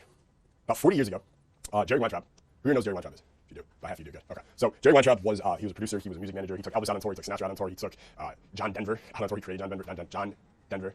He produced Ocean's 11, Ocean's 12, Ocean's 13. Oh no, he was thinking with 12 and 13. 11 was fantastic. He was a really smart guy. He was a fucking power influencer, all right, at his core. And he was a natural power influencer. So in the 1970s, he takes Sinatra out on tour, and he's getting like chummy with Vegas, right? This is like New Vegas is coming up. And he decides that he wants to do this big Hawaiian luau show in Las Vegas. And no one had ever done a Hawaiian show at all before. It was like a brand new idea. And he's like, we're gonna have fucking 10 Hawaiian girls with their fucking grass skirts and their titties and coconuts, right? We're gonna do the whole luau thing. We're gonna do it inside. I don't know if it was the Sands Hotel or whatever it was back then, Stardust. But there was a TV character that he wanted to get to be the star of the show, and he was dead set on this guy. Now, at the time, no one in Vegas or in TV knew who Jerry Weintraub was, right? He has no authority in their construct. But he wants to get to this guy who's at like the biggest TV star at the time, and he wants to talk him into, hey, leave your comfortable job here in New York and come to Vegas to do a Hawaiian luau show with a bunch of Hawaiian bitches with coconuts on their titties, okay? And leave everything at home just to do this. Okay, that's not like the best proposition ever. A lot of money involved if you get it, but it's cool, right? So he tries to get in touch with the guy's people, no one calls him back, right? Calls again, no one calls him back. So what does he do? Does he stop? No. He flies to New York. He goes to where the filming place of this guy's show is. He goes backstage. Okay, goes backstage. Before he gets there, though, he looks around and he sees that the actor's office is right there, or excuse me, his door, right? His name's on the door. There's 2 security guards that are in the hallway blocking the entrance to his door. So all that stands between him and the guy he needs to talk to, 2 security guards. What he does is fucking brilliant. He finds a clipboard with some papers on it by itself, right? So he grabs the clipboard like this, dusts himself off, makes himself look official. He goes up to the two security guards and he slaps him on the shoulder with the clipboard. And he goes, hey, how's it going, man? They're like, good. And he's like, everything going well here? You happy with your job right now? The guy's like, yeah, like everything's going well. He's like, all right, good. We've been talking about you. Think you're doing a great job. The guy's like, thank you, I appreciate that. He's like, yeah, man, keep it up. Walks right by him. Walks right by him, goes into the room, talks to the guy, nails down the deal. Pretty fucking brilliant, right? Guy's a genius, dude. What did he do though? What did he do? He acted like the authority, right? And this guy here, again, mental heuristic, mental shortcut, isn't asking himself, do I know this guy? Do I recognize his face? Where are his credentials, right? He's not looking for all these little things. He's just like, clipboard, seems official, asking how my job is doing. He's acting like he's my authority, so I will submit to him, which he totally did, right? It's pretty fucking scary to think about how like you can mind fuck anyone that easily. Okay? So he acted like it. That's how you act like it. You don't just put your shoulders up neck like you're like, a Marine or whatever, right? There's, in every situation, there's certain things. In that situation, a clipboard is correct, right? Another thing that we do, a lot of times is, let's get you guys in the secret, it's really funny. When I do big events, I usually have one security person with me, half because it's smart to have security, there's 300 guys there, things can get rowdy, but the other half is it's like a status symbol, right? So we do it, it's a total, it's a power influence thing, okay? But if there's any point where it's like, I gotta get out of there at a certain time because I gotta go be filming something in the room or something like that, which happens a lot. So let's say I leave by 7:30 after the event is over, and at 7 p.m. that's when it's done. I get bull rush right when I'm done. There's 50 guys surrounding me, right? It's hard to get away normally from 50 guys, but I want to help them, I want to hear the questions, I want to help them and everything. So what we do is, if the security guard comes up to me and he's like, Jason, you gotta go at 7:30 it's time, they kind of ignore him, even though he's dressed in like a security guard suit. They still kind of ignore him, they think they can ask questions. But instead what we do is we take this little earbud thing, you guys know that earbud, the security guard's wearing, it wraps around here, like Secret Service, you guys know what I'm talking about? So he puts that in his ear, puts it in his pocket, not connected to anything. Okay, now he comes up to me, says the same thing, he puts his finger on his ear and he goes, okay, Jason, we gotta get out of here, they need you right now, filming. Everyone disperses. It's absurd. And he's like, dude, after that, I start putting it in my ear everywhere I go with the black suit on, and I just like, there's a line for a buffet or something, I'll just walk in front of him like, excuse me. Everyone just clears the fuck out of the way. Just clears out of the way, because it seems like an authority, all right? It's fucking brilliant. Fucking brilliant. So what is one technique or one way that you can use this with your social life? All right, with your social life. All right, remember what I said, you're not gonna be frame freaks, right? You're not trying to control your friends, okay? Instead, you're an influencer, you're a power influencer. Number one way is you want to be the one giving out approval and taking it away, okay? You are the person giving out approval and the person disapproving. You're the one taking it away. Okay, think about this. Forget people's faces or names. Think about roles. Okay, think about the roles that we play. Think about roles. Who and what roles have you been conditioned to work for approval and avoid disapproval from the day you were born? What roles have you worked for their approval and avoided their disapproval? That's what you're conditioned, right? Teachers, parents, right? Teachers and parents. They approve of you, they disapprove of you, they give you grades, you work to get better grades, you're working for their approval, you're working for your parents' approval, you're avoiding their disapproval, you don't want to get punished. You spend years and years and years being conditioned for this, right? And then you go out of it as you get older and you realize that 99.9% of the time, these people had zero earned authority and their lives are in far more shambles and disarray than yours. Whoever's ever had this realization? You're like, as a kid, you're like listening to these people and then you meet them when you're a little older and your life's like the shit, and you're like, this person, I can't believe I ever listened to them. Your life sucks, right? Like everyone have a friend who tries to give you like advice with like women or something like that, and you're like, dude, you haven't seen a pussy since last time you were on Pornhub.com. Like, you got laid since Clinton was in office and you're telling me how to talk to girls, right? We all know someone like that, right? So then as you get older, and it's not parents and teachers, it becomes professionals. That's who you're trained to look for authority from, right? Experts, doctors, judges, people in TVs and movies, even celebrities who just play doctors, we assume they know what they're talking about. George Clooney used to say after ER was out, people would come up to him on the street and ask him for medical advice. He was like, first he was like, what the fuck is wrong with these people? But they subconsciously, they see him as a doctor on TV, and they're like, I know he's not a real doctor, but I assume since he plays one, he probably knows most of the stuff that doctors know. No, he doesn't know shit. You guys crazy? People are, okay? But the desired action in effect is always the same. People are trained to want approval from authorities. Okay, people are trained to want approval from authorities and trained to avoid their disapproval. So when you act this way, you are seeing it this way. So for instance, one of the greatest things you can do with women, okay, using as approval, disapproval, is you start hiring her and firing her.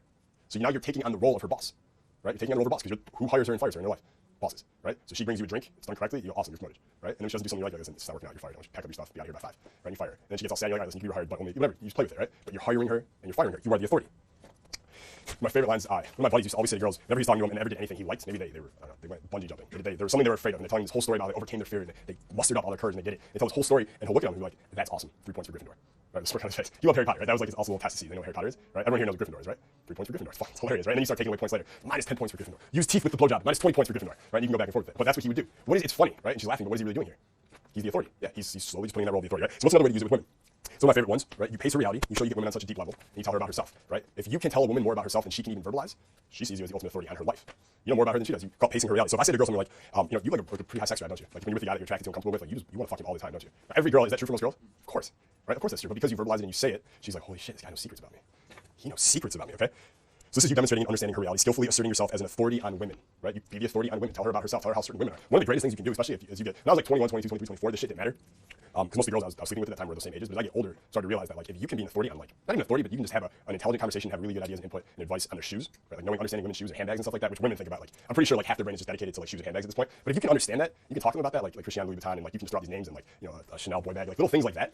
They're like, holy shit, this guy knows more about, because that's what they're interested in. And if you know more about that stuff than they do, again, you're an authority, right? She's going for a job interview, you're a power influence expert. You teach her one of these power influence figures that she could use in an interview, you are an authority, right? And all of a sudden, every time you do it, you get jacked up higher and higher and higher on that hierarchy. So what I used to do with the high sex drive one, would be like, you really high sex drive when you're like attracted and like comfortable with the guy. Of course, when I say attracted and comfortable with the guy you just met, my hand's pointing at myself, right? That's conscious shit, right? And she'd say, yeah, of course, how do you know that? And I'd be like, you ever played Cherry Farms before? Cherry Farms, what's that? You know Cherry Farms? All right, fine, I'll do it with you. And then I would do Cherry Farms there. Who here has seen Conversation Crack knows what I'm talking about? My man, right? You ever used it? Does it work pretty well? It's not even fair. So Cherry Farms is very simple. That's how I always bring it all to share with you guys now. And you at home as well, right? So Cherry Farms is, you do the whole thing I just said, and Cherry Farms goes like this. So I want you to imagine that you're walking down the street, okay? It's like a pretty afternoon, 70 degrees, breezy outside, fall, color leaves, it's nice out. And you come to this farm, there's a white picket fence between you and the farm, and you can tell it's a cherry farm, it's cherries everywhere. But there's this white picket fence between you and the farm. How high is the fence? She'll say 2 feet, 4 feet, 6 feet, 8 feet, whatever. Okay? Whatever she answers, of course. Now, okay, by the way, Actually, I'll tell you about this in a second. I want you guys to think about as I'm doing this. Also, how am I embedding myself as an authority here over her world? Okay. So I'll say, how is the fence? She tells me, I go, it's interesting. Okay, let's continue. So now you're on the other side of the fence. You're actually in the cherry farm. How many cherries are you going to take for yourself to take home? 2, 4, 100. Some girls will say all of them. If they say a lot of them, I'm just always like, oh, you're trouble. I knew it. Right? You're trouble. I knew it. So they tell me how many it is, and I see trouble. I knew it. And then I'm like, all right, final question. What about the farmer? She's like, what do you mean? What about the farmer? Obviously, you think these cherries are growing by themselves. Like the farmer comes out of his house, he sees you taking his cherries. How does he react? Right? And she'll say, oh, he's angry and he's screaming, or he doesn't give a shit because he's a weed farmer, so he's smoking weed, he's chill. Right? You get all kinds of answers. And then you're like, all right, cool. Then you ask her, do you want to know what all that means about you? She goes, yeah, okay, yeah, I want to know. Girls always love it when guys tell them about themselves. It's one of their favorite topics in the world, of course, is themselves. This is a really good way to do it embedded with the attraction thing and with you as the authority. So she goes, what is it? Well, all right, so how high the fence is actually a metaphor for how ambitious you are and how likely you are to achieve your goals. Right? Some girls, they like to say, like, if they see the fence is 10 feet high, it's even higher than they are, then they don't really think they can achieve their goals because they set them too high. It's not really achievable. Right? Some girls say that it's too low. This is 1 feet, and they didn't set their goals high enough. They're not really challenging themselves in life. So you said 4 feet, though. That's like the perfect height because you know that something is a challenge. Pointing at myself again, right? You know something is a challenge, but you still think that you can get it. It might take a little work, but you can get this if you work for it. Right? See all this subconscious shit there. It's beautiful, right? Now, no matter what she says, I'm going to say that about the thing. If she said the fence was 8 feet, I'd say girls who've never reached their goals, they say 16 feet, and then the 1 feet. I'm just going to make it seem so it's the same for everybody, okay? So after that, I'm like, so the cherries are actually one of the most sensual fruits in the world, right? The cherries are actually a metaphor for sex, right? So however many cherries you actually took is how high your sex drive is, okay? So let's say she said I took 10 cherries. I'm like, I've done this with like other girls telling me they've taken like 1 or 2 cherries, and you can tell those are like starfish in bed, like super boring, no sex drive, just lay there like a fucking starfish, like SpongeBob SquarePants, right? Like I'm glad that's not you, right? So now you're playfully disapproving it, right? I'm glad it's all you as an authority, okay? And I'll say, you took 10. Right? I've only done this with 3 other girls before I actually had this game with them. Most I ever heard, I think, was like 6 or 7 cherries. So like, and she had a high sex drive. So the fact that you said 10 cherries is like, makes you think that I'm gonna need like, you're gonna have me fucking chained to the bed eating Gatorade and shit. Like you're trouble. Like I need to be careful with you. Okay. So tons of things going on there. And of course, I'm always gonna frame her as having a really high sex drive, right? So even if every other girl said 100 cherries and she said 10, I'm still gonna tell her that most girls say less. She has a high sex drive. Okay. Because if you tell a girl that's how she is, she's likely to just act that way anyways. And then finally, I go, the farmer is actually a metaphor for how society looks at you for having such a high sex drive, for being sexually free. Like if you're like, he got pissed and I felt bad and I gave him back the cherries, that means you're letting society dictate how you run your sex life. And that's not cool, right? But she's like, I don't care what you said. You're like, I took the cherries and I went home. I'm like, that's awesome because it shows you don't really care what society thinks. You're like a free, adventurous spirit. And if you see something that you like, you're gonna go after it and you're gonna get it tonight, right? So that's the whole thing. All right, it's an amazing routine. It's really not fair, as we discussed here. It's really fucking powerful. It's really fucking powerful. But what are you doing there? That whole game. Okay, the whole game, that whole thing, all that is you demonstrating an understanding of her reality. Okay, now, granted, you use the game to tell her about herself. You don't actually know anything about her. All you know is that she said she had a medium to high fence, she picked a lot of cherries, and she said, fuck you to the farmer. And then you told her what those things mean about herself. But girls don't care. They're just listening. They're like, holy shit, that is me. Yeah, I do have a high sex drive. I don't care what society thinks. They just agree with it, right? But now you, again, are just the authority. It's so weird. I want you guys, like, if you can, at home, run this with a girl today or tomorrow, and just watch how it changes, how her eyes change towards you, where she goes from seeing you here, then you run this thing, and now you move up the hierarchy. She just looks at you differently. She just responds to you differently. And that's authority. Okay, so what's one technique or way to use it with business and money, right, with financials? You want to wrap yourself in social proof from other authorities. Okay, you want to wrap yourself in social proof from other authorities. You do it online, do it in conversation, and position yourself accordingly. So, for example, if you ever watch Tony Robbins, look at how he does this with his authority, right? Every story that he tells about what he does for a living isn't about, I do this for these people, I do that for those people. It's, 1990, Andre Agassi has this huge breakdown. They call me, I'm the guy they call. Right? I go to work with Andre Agassi. 2002, Serena Williams breakdown, I'm the guy they call. Right? Hugh Jackman getting ready for X-Men, was nervous, didn't think he could do it, I'm the guy he calls. Okay, he's not using examples from Fred the accountant. Okay, the only examples you're going to hear him use are celebrities, are famous people. Why is that? Because he's wrapping himself in authority. If he talks about how he changed Fred the accountant's life, he is subconsciously putting himself here on other people's hierarchy. Okay, but if he talks about Serena Williams, he's here. Andre Agassi, add to it, he's here. Hugh Jackman, here. Find out DiCaprio even works with him. Now he's up here. Okay? So that's the only examples he's going to use. He talks about Bill Clinton, right? He does the same thing. I do this all the time in my own marketing, right? I always talk about, look at the list of people that I've worked with who come to me for advice. Dan Bilzerian comes to me for advice. 18 million followers on social, whatever. He's creating stuff and needs help with girls. He calls me, right? I'm a Hollywood movie director. He's a client of mine, right? New York Times bestselling authors, nightclub owners, and so on and so on. And I talk about that stuff all the time. Right? You notice if I use testimonials and emails, they're usually not from just some guy. It's I always mention their title, and I'm going to make them sound as cool as possible because it makes me sound as cool as possible. I don't say, Billy whatever from Oakland, California. I say Billy who owns 2 of the most prominent nightclubs in Oakland, California. Me and him having a coaching session the other day, etc. Okay? Does that make sense, everybody? So you're wrapping yourself in that authority. So you can do that in stories, right? So even if you're not working with prestige clients yet, or whatever in your business, you don't have prestige customers, that's okay. Just tell stories. Like for instance, when I'm up here, instead of me saying, you haven't fully thought something out until you write it down, what did I say? Warren Buffett says you haven't fully thought something out until you write it down. Do you see the difference immediately? Okay? Am I as smart as Warren Buffett? No. Most people aren't, right? But all I have to do is just tell you he said it, and now it's the authority is here with the thing, whatever the piece of advice is. More importantly, because I'm saying Warren Buffett, it's the law of repetition. You just start to associate all of us at the same level. You start to associate. This is what Ty does. This is what Ty always does. This is his number one tactic is authority, right? Because he'll just tell you this person said that person said this person said this. Every famous person, Alan Keller, Warren Buffett, Charlie Munger, right? Steven Spielberg. He'll just keep saying these different names until you don't know who the fuck said what, but you know that he's somewhere around the level as well because he keeps saying it. Okay, you can do this with your friends. You can do this in a normal conversation. You do it everywhere. Okay, but it gives you authority. And the more you do it, the higher up you go, the more power you have. And here's a bonus tip just to add the value to this. All right, so I want you to start making decisions for yourself, right? Little mini decisions made by the conscious, rational you all day long until it becomes natural for you. So this could be something as small as, let's say you're driving in your neighborhood. Who's ever been driving through the fucking neighborhood and they see their neighbor up ahead, he's walking his dog, right? And you're driving up and you see him and you're passing him in a second and you're wondering like, should I wave hello? Is this one of those things where we pretend like we don't see each other? Is he gonna wave to me? And then the last minute I wave back because he waved to me, right? Like who's ever done anything like that? Thought about should I wave to him, right? It's so stupid, right? Fuck cares. So what I want you to do for example in that instance is, as an authority, as you're practicing this authority to make it a default setting for you, don't wait to see if he's gonna say hi or whatever. Just decide, are you gonna wave or are you not? And then just do it. Right? You're just gonna assert yourself first. You're just gonna decide for yourself, yes or no, you're just gonna go. You're driving, he's up there. Of course I'm gonna wave. What's up, man? And I'm on my way. I'm not waiting for someone else to be the authority and tell me how to respond. I'm gonna do it myself. All right? But those little mini decisions, those little mini commitments all day long, they add up. And after a while, they become who you are. All right? So a couple important things to know about authority before we finish up this extremely valuable section. Number one, people are terrible at predicting how they're going to react to authority. Okay, Robert Cialdini in Influence talks about this over and over and over again. We're all sitting here in this room, and everyone's jazzed up on authority. And if someone came here right now and told you to do something, everyone here would be like, "Fuck off!" Right? Clearly, right? But a week from now, in a totally different situation, when you're back home, okay, if I ask you now, if someone does that same thing a week from now to you, will you just comply or will you think about it? You're like, fuck no, I'm not gonna comply. I'm gonna weigh the pros and cons. I'm not just gonna be some mindless obedient bitch, right? And I'd go, that's awesome. But all the research shows that that's wrong. You're terrible at predicting how you're gonna respond to authority. You're great here. You think about like if I talk about a nightclub right now and everyone's comfortable in this room, and I'm like, are you gonna be impressed by the lights and the tits and the alcohol everywhere? No, of course not tonight. I don't give a fuck about that. But the minute I put you in there, you're gonna be affected by it. Okay, because we're terrible at predicting how we're gonna respond. The only way to get over that is progressive desensitization, right? So if nightclubs they make you go haywire because there's so much shit going on, the only way you're gonna overcome that is just being there a lot, right? Practice doesn't make perfect. Practice makes comfort. Okay.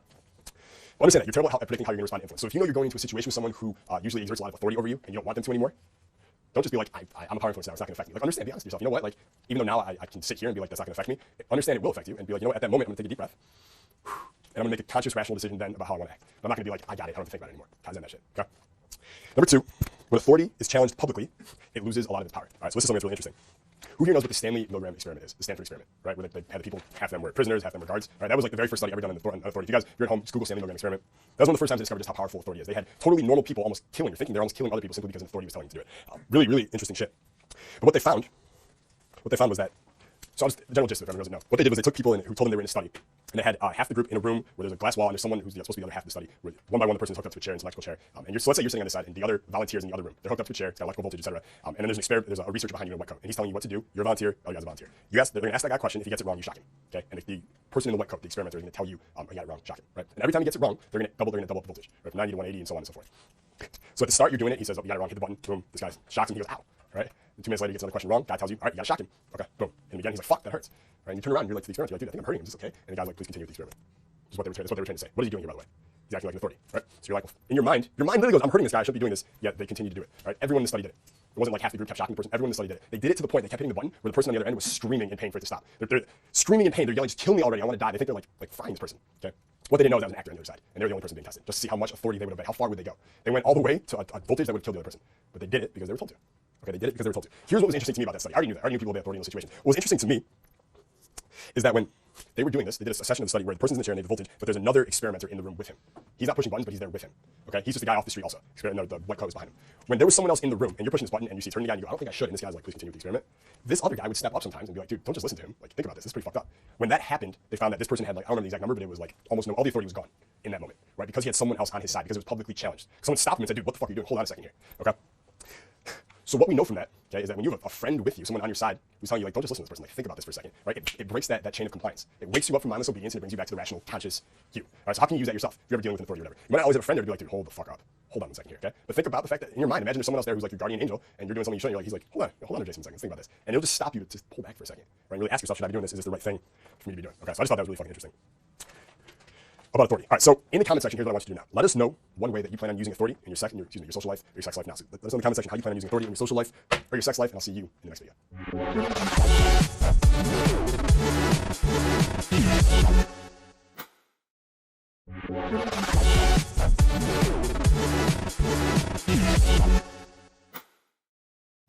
Let's begin. All right, so at this point, you are now at day 30, okay? Day 30 of power influence. And at this point, let's just recap real quick, right? We have our 3 big power influence positioning tools, right? We have authority, we have higher status, and we have celebrity, right? We use those 3 things to, in the hierarchy, everyone's not, remember, you don't have a hierarchy because you see everyone the same, but you understand everyone else does. They're not as evolved, intelligent, or team capital as you are. So they still have this. And we use these 3 tools to position ourselves at or near the top in the hierarchy of their mind. And when you're up here, every word, okay, that you say is powerful. Hey, what's up, from Jay-Z is a lot more powerful than hey, what's up, right, from Larry the Homeless Fucker. Okay, it's a lot more powerful. Larry the Homeless Fucker's down here. He says, hey, what's up, and all you're thinking is, get the fuck away from me. Right? Because there's no power there, right? So we position ourselves high. Every word, everything that we do from this position, a lot more powerful. And on top of it, the words we're actually saying are fucking badass because we know the 9 agents of influence. So we learned 4 yesterday. Actually, we learned 1, 2, 3. So we've gone over 4 of the agents so far. We've got 4 more. Did we do 5?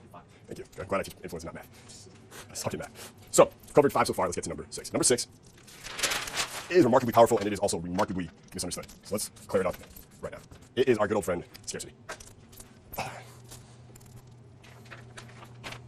Scarcity. What the fuck is scarcity? Right, we know what abundance is, we have an idea of what's scarcity, okay?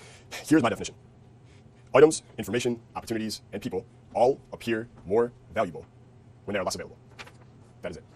Items, info, opportunities, people, whatever it is, they all appear more valuable when they are less available. All right, less available. You hit up a girl and you're like, yeah, I'd take you out for dinner anytime, right? My door is always open, same kind of thing, right? It's not very valuable. You're available anytime. Girls usually end up hooking up with the guy that's in demand by other girls. Therefore, because he's actually in demand by other girls, his time is less available. He is less available. That increases his value. Okay, that's social proof and that's scarcity. Okay, they work really well together. It's one of the things you notice they work really well together. When Apple releases their iPhones, do they have an infinite amount that they release it first? Or is it a limited availability number? Right, it's limited, it's scarce. If everyone just got an iPhone, you would $600 to get an iPhone, it wouldn't be valuable. You wouldn't have lines, right? You wouldn't have little fan people bowing down at the store like this. They're so glad that they got an iPhone. Now, here's where it comes in, it gets really interesting with human-to-human communication.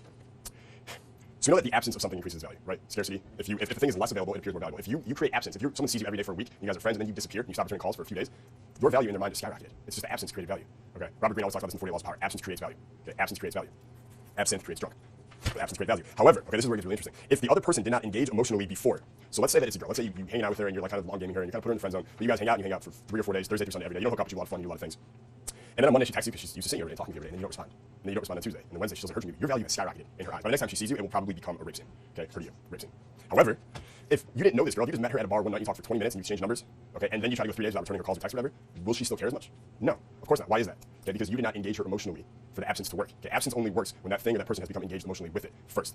So if, I remember when I was younger, if I met, especially when I was really 20 when I first starting to learn this shit and learn gaming and everything, I'd meet a girl at the bar, talk for 10 minutes and exchange, phone numbers, like texting, and then she'd text me later that night or the next morning, and I'd wait 2 days to respond to the text thinking oh, create some distance, like she really want me now. And it's like, no, dude, she already forgot about you. She doesn't remember who you are because you did not engage her emotionally. But if you've been hooking up with a chick for 6 weeks or 3 weeks, right, and then for 3 days you don't respond to her text, at that 3-week point when everything's going great, she's like really happy to be with you, but she's already starting to take you for granted, isn't she? Who here's ever felt like a girl took them for granted just because you were available to them, right? We all, every single person, dude, I could ask Leonardo DiCaprio that question, he would say, yeah, I know what you mean. Okay, that's not because anyone's bad, it's because this is human nature, right? But if you disappear for 3 days, you don't respond to a text or call or whatever to that same girl, she's taking you for granted anymore. No, dude, your values went right back up. Okay, so it's good to pepper this stuff in every so often with everyone, simply because you don't want to be taken for granted, right? You're a valuable person, you're becoming more valuable every single day. So that's important. Okay, so here's where it gets really interesting, scarcity. Okay. The reason that absence creates value and works so well only after she's become engaged with you, okay, is because a loss of freedom is seen as much more valuable and desirable than never having it at all. Okay, this is where scarcity really becomes powerful. A loss of freedom, okay, is seen as much more valuable and desirable, excruciatingly desirable in a lot of cases, than never having it at all. We don't like not having something we want. Okay? We don't like not having something that we want. Right? I want those Yeezy shoes. I don't have them. I don't like not having them. Right? But I'm okay. I don't actually want them. Shoes. That example. No, okay. Shoes are ugly. But if there's a lot of people who are like, I don't have those Yeezy shoes, those $20,000 shoes, but I don't really want them because it's not like they ever had them. Right? They're like, I'm not happy not having them, but I'm okay not having them. It's not excruciatingly painful not to have them. Okay. However, we hate having something that we like taken away from us. That's where scarcity really becomes powerful. Okay. So I don't have Yeezy shoes right now. I don't like it, but I'm cool. You give me Yeezy shoes for a week. I wear them all the time. I love them. And then you take them away from me. Now it's excruciatingly painful. That's where scarcity really. That's when the value just skyrockets. Okay, that's what we're talking about. Like the girl wants you, you guys are hooking up, and then you disappear. Now you've taken yourself away from her. Now it's excruciating for her. But before not having you, yeah, she kind of wanted you, but she didn't get you. That's okay. But she never had you. So that we're going to talk about before in a second. It's called the loss of virgin bias. But she's okay with not having you because she never had it. So she had you and then she lost you. Now you're so valuable in her eyes. Right? You had those Yeezy shoes and then you lost them. Now you want them 10 times more. Okay, this is what the research has shown over and over again. And this is why takeaways work so well early on after you've triggered attraction. That's why they work well, but they work far better after you've triggered attraction and communicated interest with the girl, right? So, or even with the person, right? So the other person has concluded that they can have it if they want it, right? Then you communicate that they might be losing out on you. So like, here's what I mean by that. So let's say you're talking to a girl. Most girls, you guys understand, we were talking about solipsism yesterday for a second, that you can say, hey, what's up, how are you, to any girl at a bar. She assumes in her mind you're ready to marry her. Don't get how like ridiculous that. Like you can say, hey, what's up to a girl, she automatically assumes you're hitting on her. They just automatically assume it. You say, hey, what's up, I'm like, and it's crazy, right? That's how they feel. They really think that, right? They think that the minute you go say, hey, what's up, they have you. Right now, that's why it's really good, by the way, when you approach women, is to always have a different reason for approaching them. So if you're like a promoter at a nightclub and you're going and talking to girls and they know you're a promoter, what do they think the reason could be why you're approaching them? For business, right? For work. So in her mind, she's not like, oh, this guy wants to hit on me. Her guard doesn't go up. Her guard stays down because he's like, he's not trying to hit on me. He just, it's good for his business, right? Of course. Why the fuck did anyone become a nightclub promoter in the first place? Okay, he wants to fuck the girl more than anyone, right? That's what's hilarious about it. But he's coming up to her, and her guard is down because she's like, at least he's not like these other guys who are just here at the club. He's here working, right? It changes the whole perception of it, which is just silly. Okay, which is why it's even better when guys approach a girl and they're like, hey, we're taking a quick survey, right? That would work better than just hey, what's up? Right? Just having a reason for being there other than wanting to hit on her will work because if you don't have that, she'll just assume that's what you're doing, and she feels like she has you. Okay.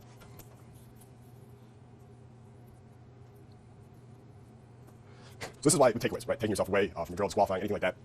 If you go up and talk to a girl for 15 minutes, right, and you guys are hitting it off and you're communicating interest in her, and you're affirming the fact that you are interested, but she's kind of interested too and it's working, and then you take yourself away, and then she sees you talking to another girl, that's the same thing. That's the girl who lost out on the Yeezy shoes, or the guy, and then he took himself away. That's why I'm like, don't use takeaways for 60 seconds because they won't work because you haven't engaged her emotionally. Does that make sense to everybody? So when you're using this stuff, right, that's why I said like the disqualification stuff, that only works better after, let's say, 20 minutes. Okay, in the first minute or two, it's not going to be effective because you haven't engaged her emotionally. Something important I want you guys to remember. Okay, so.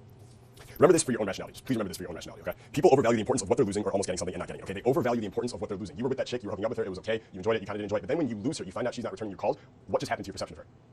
All of a sudden, you're like, you focus only on her good parts and you forget all the bad things, right? And then you finally get her back, she's sitting in bed next to you, post-coital, and you're like, fuck, why did I do that? I didn't even want her in the first place. Like, why the fuck did I do that? I've done this millions of times. And I'm just like, you have to learn that. You overvalue the importance of what you're losing, and it's only temporary. It might only be 20 minutes, a day or two, or whatever, right? But it's not you. Your brain is not that smart. You are smarter than your brain is. Your brain will overvalue her, but you do not have to, okay? The brain will, but you do not have to. Just remember that in those moments that happen, okay? In addition, we've also been trained to believe that what comes easy is shit and what's difficult to get is better. Right? What comes easy is shit, what's difficult to get is better. So scarcity just really works really well with female examples. I'm going to stay with the girl examples right now. But again, business, friends, this works everywhere, okay? But what's easy as shit, what's difficult to get is better. So let's say that there's a guy here, right? And he's a team captain of VIP, okay? And he has this girl and this girl and this girl and this girl, and they're all interested in him, right? They all are attracted to him. They're all trying to ask him questions. They're all trying to talk to him. He is, you say he's in demand in this moment? This is an in-demand guy, right? New girl comes in, okay? And she's a 10. She's a dime piece, right? She comes into the area or whatever, okay? She sees random dude here, random dude here, random dude here, random dude here. And she's going to talk with him, she talks with him, she talks with him, she talks with him. And then she tries to talk to this guy right here, okay? Now this guy gave him his full attention. He was completely available to her. Low value. She talked to this guy, he was completely available to her. And available, I mean even in that moment, that full body language, everything, right? He gave her his full body language, full eye contact, he's leaning in, anything she wants, he's fully there. He's not on his phone checking anything. He's completely and utterly available to her, okay? Which is good with someone at certain points, but you want to push and pull that, right? You give her full attention, you take it away. You give her attention, you take it away. These guys are just fully available, okay? Low value, right? Low value does the same thing, low value, low value. She gets to talk to this guy, okay? And he's not purposely trying to ignore her at certain points, but he's got 4 other damn bitches all trying to talk to him at the same time. They're all fighting over him a little bit, okay? So what's happening to her is she goes straight for this guy. Yes, there's pre-selection. Yes, there's social proof. Yes, there's a lot of things going on here. But at its core, he is the scarcest person in the venue. And scarcity means he's the most valuable, okay? He has the most value in her eyes in that moment. And it's literally a factor of other girls demanding his attention and his time. And because they take away certain resources, they take away 20% of his time, 20% of his energy, and 20% of his attention, that means that the rest of it is more scarce, okay? So scarcity and value. And the best way you can create scarcity with girls, of course, is that other girls are demanding your attention, so it's limited in its availability, right? Now you have the double whammy. You have them both working for you. Is this clicking for everybody? Okay. So one quick story I'll tell you guys real quick, related to getting something, having it taken away, how you can overvalue the importance of that stuff. So I had a buddy who was on a plane to Austria, actually, almost Austria. To Austria a few years ago. Okay, and this was, I don't know, 05 or something like that, when they just introduced internet on planes. Okay, remember planes, then you said internet, click on online, it's fucking terrible, right? So he's on the plane, and they're taking off, and right as they get in the air, they announce that, this is the first time ever this plane will actually be having full Wi-Fi on the plane. Everyone in the plane just erupts. Okay, just erupts. Okay, it's like they won a gold medal. It's like, dude, you got Wi-Fi for a few hours, like, congratulations. But they just erupted, right? Total elation. Everyone's logging on, everyone's working on the computer. He's really pumped about it. He's really pumped. About 30 minutes in, he notices that his Wi-Fi's not working. Right, Gmail crashed. Nothing else is working. He looks around, everyone's like freaking out on their laptops. Like, they're banging on the fucking Zoolander, like banging on the laptop. Work, open up, right? A couple minutes later, they announce on the speakers, we apologize, the Wi-Fi's not working, we're doing our best to see what we can do. Everyone starts booing on the plane, right? Boo, boo! Everyone sits there like this, they're all dejected. 10 minutes go by, 15 minutes go by. Finally, someone comes back on. They're like, all right, so we figured out a way to salvage the internet. We have it for the plane, however, for anyone who wants to use it for the rest of the duration of the flight, which is like 6.5 more hours, it will be 3 times the initial cost. So you can make the choice now if you want to log in. Okay. He said in that moment, everyone erupted again. Okay. Didn't care about 3 times the cost, didn't care about internet. They just started cheering, they're all logging on, high fives, drinks are being passed around. He's fucking her, she's fucking him, everyone's like having a great time, right? Such a good story, okay? Here's what I heard. Here's what I took from that story and he told it to me. It's that when they gave him the internet, right? Then they took it away. So what happens when they take it away? We overvalue the importance of it. So they take it away, and then 20 minutes later, they go, all right, we can give it back to you. Remember, now they're valuing it super high. We can give it back to you, but it's 3 times the cost. And no one blinked an eye. Everyone just paid 3 times more. Okay? Scarcity, right? Scarcity made that happen. Scarcity allowed them to charge 3 times more in that moment, right then and there. It's fucking genius, right? Now, of course, did the airline actually, was that like a brilliant marketing technique or just an accident? I'll never know. We'll never know. All right, something to think about. So why does scarcity really work on that deep level, right? It's called the loss aversion bias. Okay, the loss aversion bias. The loss aversion bias states that humans naturally prefer to avoid losses rather than to make gains. Okay, humans prefer to avoid losses than to make gains. It's usually at the rate of 2 to 1. Right? We will invest or work twice as hard to avoid something bad than to move towards something good. In fact, it's kind of interesting, but even someone losing something or even just a potential loss, like thinking about the act of potentially losing something important, has actually been shown to increase autonomic arousal far more than the act of gaining something. Okay, autonomic arousal meaning neurotransmitters, catecholamines, like your fight or flight system, you start, like that's when you get amped up, kind of like your heart starts pumping, your heart starts beating really fast. Loss. The actually losing, like you got the easy shoes, someone's taken away from you, that loss increases the autonomic nervous system in that moment, right? The fucking adrenaline starts flowing. Or even thinking about losing it, like holy shit, someone's like, listen, you don't give me 300 push-ups right now, those easy shoes are mine, I'm taking them. And that potential loss fires you up as well, okay? Versus gaining, when you first got the shoes, you didn't really have that much of a rush. Okay, so loss aversion bias, loss is much more powerful. And again, that's what scarcity can do, especially when it's in motion. Okay, so what I need you to remember, and we kind of hit on this before, but what I found with these cognitive biases, just me personally, is when I understand the science behind them, and the research behind them, and the name of them, they have far less power on me, right? Before you, like I tell you that the loss of like when you lose something, you overvalue it for the next couple of days or whatever. Like, I knew that, right? Everyone here knows that. We've all experienced that. But we didn't have any control over it. We didn't really have a way to deal with it. When you know something, oh, it's just a loss aversion bias, that's just my brain doing that. You get a lot of power over it. Okay, that's the reason I talk about these cognitive biases a lot, because they give you a lot of power over that stuff. Okay, so what you can kind of take from that is that people simply do not react symmetrically to loss and gain. Okay, it's one of Charlie Munger's favorite quotes. People do not react symmetrically to loss and gain. Okay, and there are so many ways that can work for you with women, with business, with life. Right? People do not react symmetrically to loss and gain. They go fucking crazy when they lose something, and they're barely happy when they get something. Right? You don't have to be this way, right? You can choose all you want to celebrate your gains and not give a fuck about losses because you're abundant, right? Now here's where scarcity gets good, especially in sales, right? We know how powerful scarcity is in sales. Something scarce, limited availability, the value goes up. People's desire for it skyrockets if they want it, right? You add things like urgency in there, and they have to have it now. Okay. So when can scarcity be good? Right? When can it be good in marketing? And I'm going to talk about in the next section, by the way, the difference between scarcity and abundance. Like how can you actively use scarcity in your marketing with your friends, with girls, and things like that, while at the same time practice abundance in your life for your own self, right? Because you got to figure out a balance there. So anyways, a few years ago, I was at an online marketing conference in Washington, D.C. Yanni Silver, biggest online marketing conference in the country, 5,000 people there, it's huge. And he's on stage, and he's a kind of well-known copywriter, and he's up there, and he's selling his copywriting course. And he's telling us about it in the audience, and it sounds good, right? I know copywriting would be good for me in my business. This was before I was, this was like 2011, 2012. But he mentions that he only brought 50 copies of the thing with him, right? 50 copies of I think it was called the Ultimate Online Copywriting Course or something. Look it up. But I didn't really want it when he's talking about it. I was like, I could use that, but I don't really need it, et cetera, et cetera. He mentions he's got 50 copies left, limited availability. I'm like, oh, maybe I do need this, right? Maybe I actually should get this, right? He keeps talking, and then I see a couple people run to the back of the room to get it, and I'm like, oh, fuck, lost copies, fuck. And then 10 minutes later, he mentions, okay, he's like, hey, whatever his wife's name is, Mindy or something. How many do we got left back there? And she's like, I think we only have 8 left. The minute that happened, by the way, clearly that was choreographed, right? It was beautifully done. This is before I knew all this stuff was quite as well. The minute I heard that, jumped around in my seat, didn't run. That's not my style. I walked really fast, let's say, straight to the back of the room, put down the money, got the course. It turned out to be one of the best investments of my life, right? That's a situation where scarcity can be good. Had he not done that, right, that marketing technique, that choreographed sales process, I would have never bought the product. I would never learned the copy skills. I learned the persuasion stuff, some of it you're even getting here probably with. I don't even know. It's coming to my subconscious, right? But it helped me a ton in my business. I would have never purchased it had it not been for what he did there using scarcity. So if anyone here is like concerned about, well, this just sounds really manipulative, etc. If you're doing it for a good reason and you have a good purpose that it's serving, it's actually kind of your duty to use it, right? It would be extremely irresponsible of you to let people go by who could be who need your product, who need your service, right? Or a girl who needs your dick, right? They need it. That's how we got here, right? That's how we got here. Human population hasn't doubled in the last 50 years because people aren't having sex, right? Women need dick. That's how we grow the population. So, what is scary about scarcity? I find something scary about it. Here's what it is, right? Humans' most scarce resource is also their most wasted. It's time, right? Our most scarce resource is also our most wasted. Time. Imagine the action and evolution that would take place if time were felt to be more scarce, right? We can see the scarcity of money because you have some money in your hand and then you give some away and now you have less. Now you want that money back, right? Scarcity. But you can't hold time. There's no fingertip feel to it. There's no, it's not kinesthetic. You can't grasp it. It's just an abstract concept in our brain, right? But imagine that's why I'm like, dude, if people knew how scarce time was, they would value it higher. And a lot more shit would get done. That's just something that scared me. I think I know it's changed my life. Like 6 months ago, I'll give you guys a book recommendation. Some of you probably read this by now. It's called No BS Time Management by Dan Kennedy. The best book on productivity and time management you'll ever read, bar none. I've read all of them. It's called No BS Time Management by Dan Kennedy. And the book is it's great, dude. He coined the concept time vampires. If you guys ever heard that? That was his phrase he created. The way he describes them in the book is great. Because he used to work in an office for a couple years in his 50-year career. From that point, he worked out at home. Because he's like, you're the office, and it's just fucking time vampires. And he's like, the way he describes them is great. He's like, I'm sitting in my office, and they come in slowly, and they come in like harmlessly, asking me a question how my day is. I see the vampire getting closer. I'm sitting there working, I can feel their teeth grinding up against my neck as they sink their teeth in and suck out more of my time. And once you read that picture, you're like, holy shit, this is what people are doing to you all day. They're stealing your time. And if time is more valuable than money, why aren't you mad? Would you get mad if someone came up to you and took $100 from you from your pocket and just walked away? Of course, but you can't feel time, so you don't get mad when that annoying person comes up and is just friendly, so you don't want to be a dick, and you talk to them for 10 minutes. They just took $50 from you. But you didn't feel it, you didn't think about it. So that book just changed my life in understanding how valuable my time is and how to be just boom, boom, boom, on point productivity. Really fucking good book, okay? And lastly, how is scarcity different from urgency? Okay, this is a question I get a lot from people. How is it different from urgency? Here's all you need to know. We're going to talk about urgency in a later module, all right? Urgency forces decisions and actions now. Okay, urgency forces decisions and actions now. Urgency is about now. It's about time, right? It's about now. Scarcity, on the other hand, scarcity alters value through availability. Okay? Scarcity alters value through availability.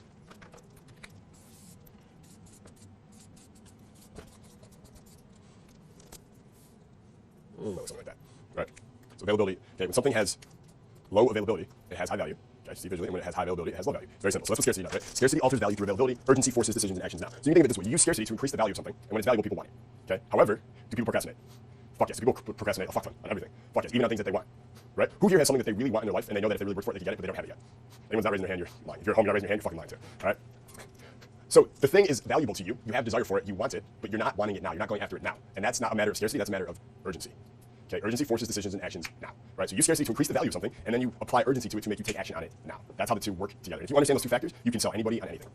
Sell any product on anything. Okay, there's people in the dating industry who do these, like, they do product releases, and they have lists of 2 million people. 2 million guys in their email list. They do this whole launch, they're using all the triggers, they try to do their best, God bless them, do their best, I appreciate it, right? And they'll sell them, they can say $150,000 in 10 days on that launch, right? That's a good launch, they celebrate it, and that's great, like, that's really good. Team Capital, the email list is about 67,000 people right now, right? We do a launch, and they do 10 days, 2 million people, 150 grand. 1 week, we've done as much as $350,000 on launch, internally, okay, to 1/25th the amount of people. Okay, I largely attribute that, 1, to my blue eyes, and 2, to the power of scarcity and urgency. Okay, scarcity and urgency. Every launch that we have, do we always have a deadline? You guys seen it, status, attraction guides, every single thing, okay? And I will never not do that. I'll never like have someone email and be like, dude, you always have a deadline, you should like mix it up sometime. Fuck you, it will never happen, okay? It will never happen. There will always be a deadline and there will always be urgency, because if there's not, then the value is low. It's not a matter of my products being amazing or not, it's a matter of human nature. Okay, there has to be limited availability. We'll talk about urgency later, okay? So, one final thing before we get to the next section.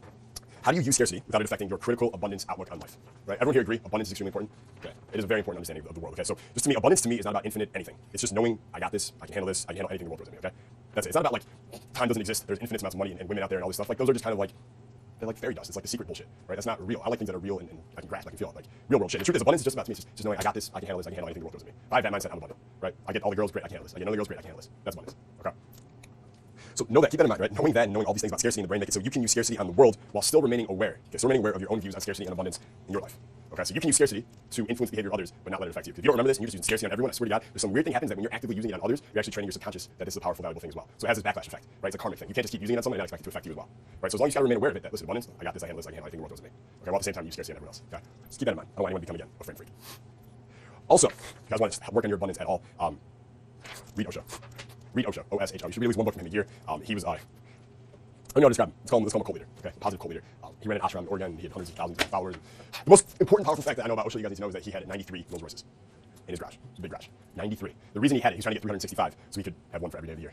Right, just to show the world that material possessions don't matter. So he'd bring in his followers, right, and then he'd be like, you don't need materials, it's a waste of time, just put your money here in my bank, right? And he'd use the money to buy Rolls Royces because he wanted to show the world that you don't need to work really hard to get money, right? You just have followers give it to you and then buy Rolls Royce Monday, Tuesday, Wednesday, Thursday, and Friday, and Saturday, and Sunday. So So on that note, I'll see you guys tomorrow. Peace, man.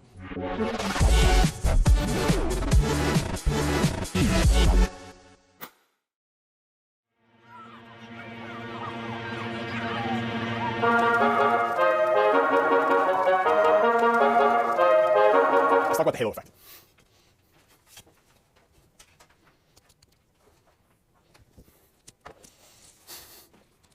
The halo effect ideally should be defined as this, okay? There's a lot of misinformation about the halo effect. Some people think that the halo effect just means if someone's good looking, they get preferential treatment. Who's heard that before?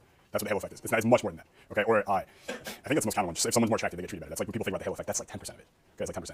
It's when one positive characteristic of a person dominates the way that person is viewed by others, okay? When one characteristic of a person dominates the way that person is viewed by others.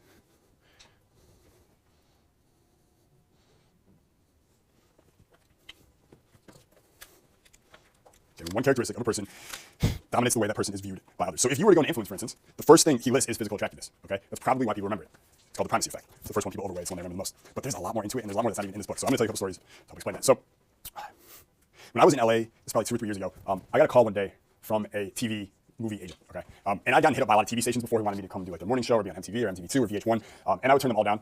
One, because driving in LA sucks, so I'd have to drive. It's literally, it's like, to go 2 miles, it would take me 90 minutes just to get to the station, then you sit there for 2 hours waiting, and you go on, you get 5 minutes airtime, and then you have to drive. It's like a 5 or 6 hour thing. It wasn't worth it to me. In addition, I didn't trust them, right? I think if I go on there and they tell me that we're gonna talk about how awesome what you're doing is, there's some tips for guys because it's Friday night, like what are some things guys should do at the bar to pick up girls? If I go in there thinking that, they're gonna come at me with some other shit, right? Of course they are. It's just a setup. That's what they do. Because media is run by women, not men, okay? So I wasn't gonna do it, okay? But he hits me up and he's like, listen, I know you have an interest in that shit, but I want to get you your own TV show. Like, I think you're amazing on camera. I think you'll be fantastic. I would love you just to like, so you can like be uncensored on fucking TV. I don't know what the show is, but if you come to the office, we can pitch out some ideas. And we had some funny ideas. We had like one idea where like a dating show where I basically take a guy who sucks with women, then I make him good with women, and then he goes out with 3 hot chicks, and then at the end he kind of like they're like at like a cliff somewhere where the 3 girls are like waiting for him, and he pulls up in a limo and he has to pick which one he wants, and then he pushes the other 2 off the cliff. That was our idea. I still think we should do that. Of course they're not gonna die, right? They land on a bed, relax, okay? But anyways, as I went to his office probably 5 or 6 times to like throw around ideas and stuff, and he sent me a lot of meetings. People came, like I produced them to my house, which was cool, but like none of it never worked, right? Just there was too many hoops to jump through. I was like, fuck this. But one thing I noticed in that whole period was I met a lot of people in that TV, Hollywood, whatever bullshit industry. And when I met someone who would name drop that they knew some other big celebrity that I liked, I noticed my behavior and attitude towards them would change instantly. So if someone mentioned that they worked with Tom Cruise and they knew Tom Cruise or Robert Downey Jr. or something like that, I would go from being unimpressed and annoyed by them to like being a little lapdog. It's like instantly, okay? It was amazing, and it took me 3 or 4 times. It was great. I was like happy to do it because I learned something about myself and I've learned something about the halo effect. Okay? Remember the definition. When one positive characteristic of a person dominates the way that person is viewed by others. So it wasn't that they were good looking. It wasn't that we had a lot of commonalities. Okay? It was that one characteristic of the person. They know Robert Downey Jr. That is the characteristic that dominated the way I viewed them. I basically looked at them like they were Robert Downey Jr. That's the halo effect. Okay? It's when one characteristic dominates the way that person is viewed. They were like they could have had everything else fucked up, right? Remember that interpersonal hierarchy? Their content could have been shit. They could have been answering all my questions, doing everything I say, and I still would have seen them as amazing. Remember the who? Because it weighs so much more. Because I was basically equating their value with Robert Downey Jr. Okay? That's what the halo effect is. What are some ways that you could use that too? Okay, what are some ways that you could use that too? We have someone who works in our company now, who's a customer for a long time. And whenever he meets guys out, he mentions he works for Jason Capital now. He's total control with them. They're like, holy shit, like Jason Capital, you know Jason Capital? Like you talk to him, you email with him, holy shit. He's like, dude, I tell everyone now. It's beautiful, like change his life, right? Like little things like that. Name dropping. It's okay. So here's my question for you. I want to get your views on this. Okay. Do you think name dropping is good or bad? Before I just told you this, would you have said good or bad? We've one honest person here. It has a bad stigma to it. It can have a bad stigma, depending on how you do it. It does have a bad stigma, right? It really does. Have you ever heard someone be like, yeah, he just name drops all the time, or she's a huge name dropper? Or how about she's a social climber, or he's a social climber? Why is that bad? Can anyone tell me? Is it? What if they're not needy? Context. They're seeking approval in a sense. Are they seeking your approval? I think it's bad because other people are jealous. Does that make it bad, or does that just make it emotional? It just makes it their problem. Right? Think about that. People are always like, oh, social climber. Really what they're doing, okay, is when they see someone going up the hierarchy, they see someone moving up in life, and they are stuck where they are, the natural response is jealousy. Okay, always. Imagine if you're fucking stuck in quicksand, literally in quicksand, and your feet are glued to the ground, you can't move, and you see a hot girl walk by, and your friend's next to you, and his feet aren't glued, and he goes and talks to her, and she's responding well, and you're like this, and you're watching him do all this. Are you gonna feel happy for him or jealous? You're jealous. It is an innate human response. So when they see someone moving up some hierarchy or improving their life in any way, their reflexive triggered response is to shame that person, hoping that by shaming them, this person will feel bad and come back down, right? Like crabs in a bucket. They're trying to pull you back down with their words, right?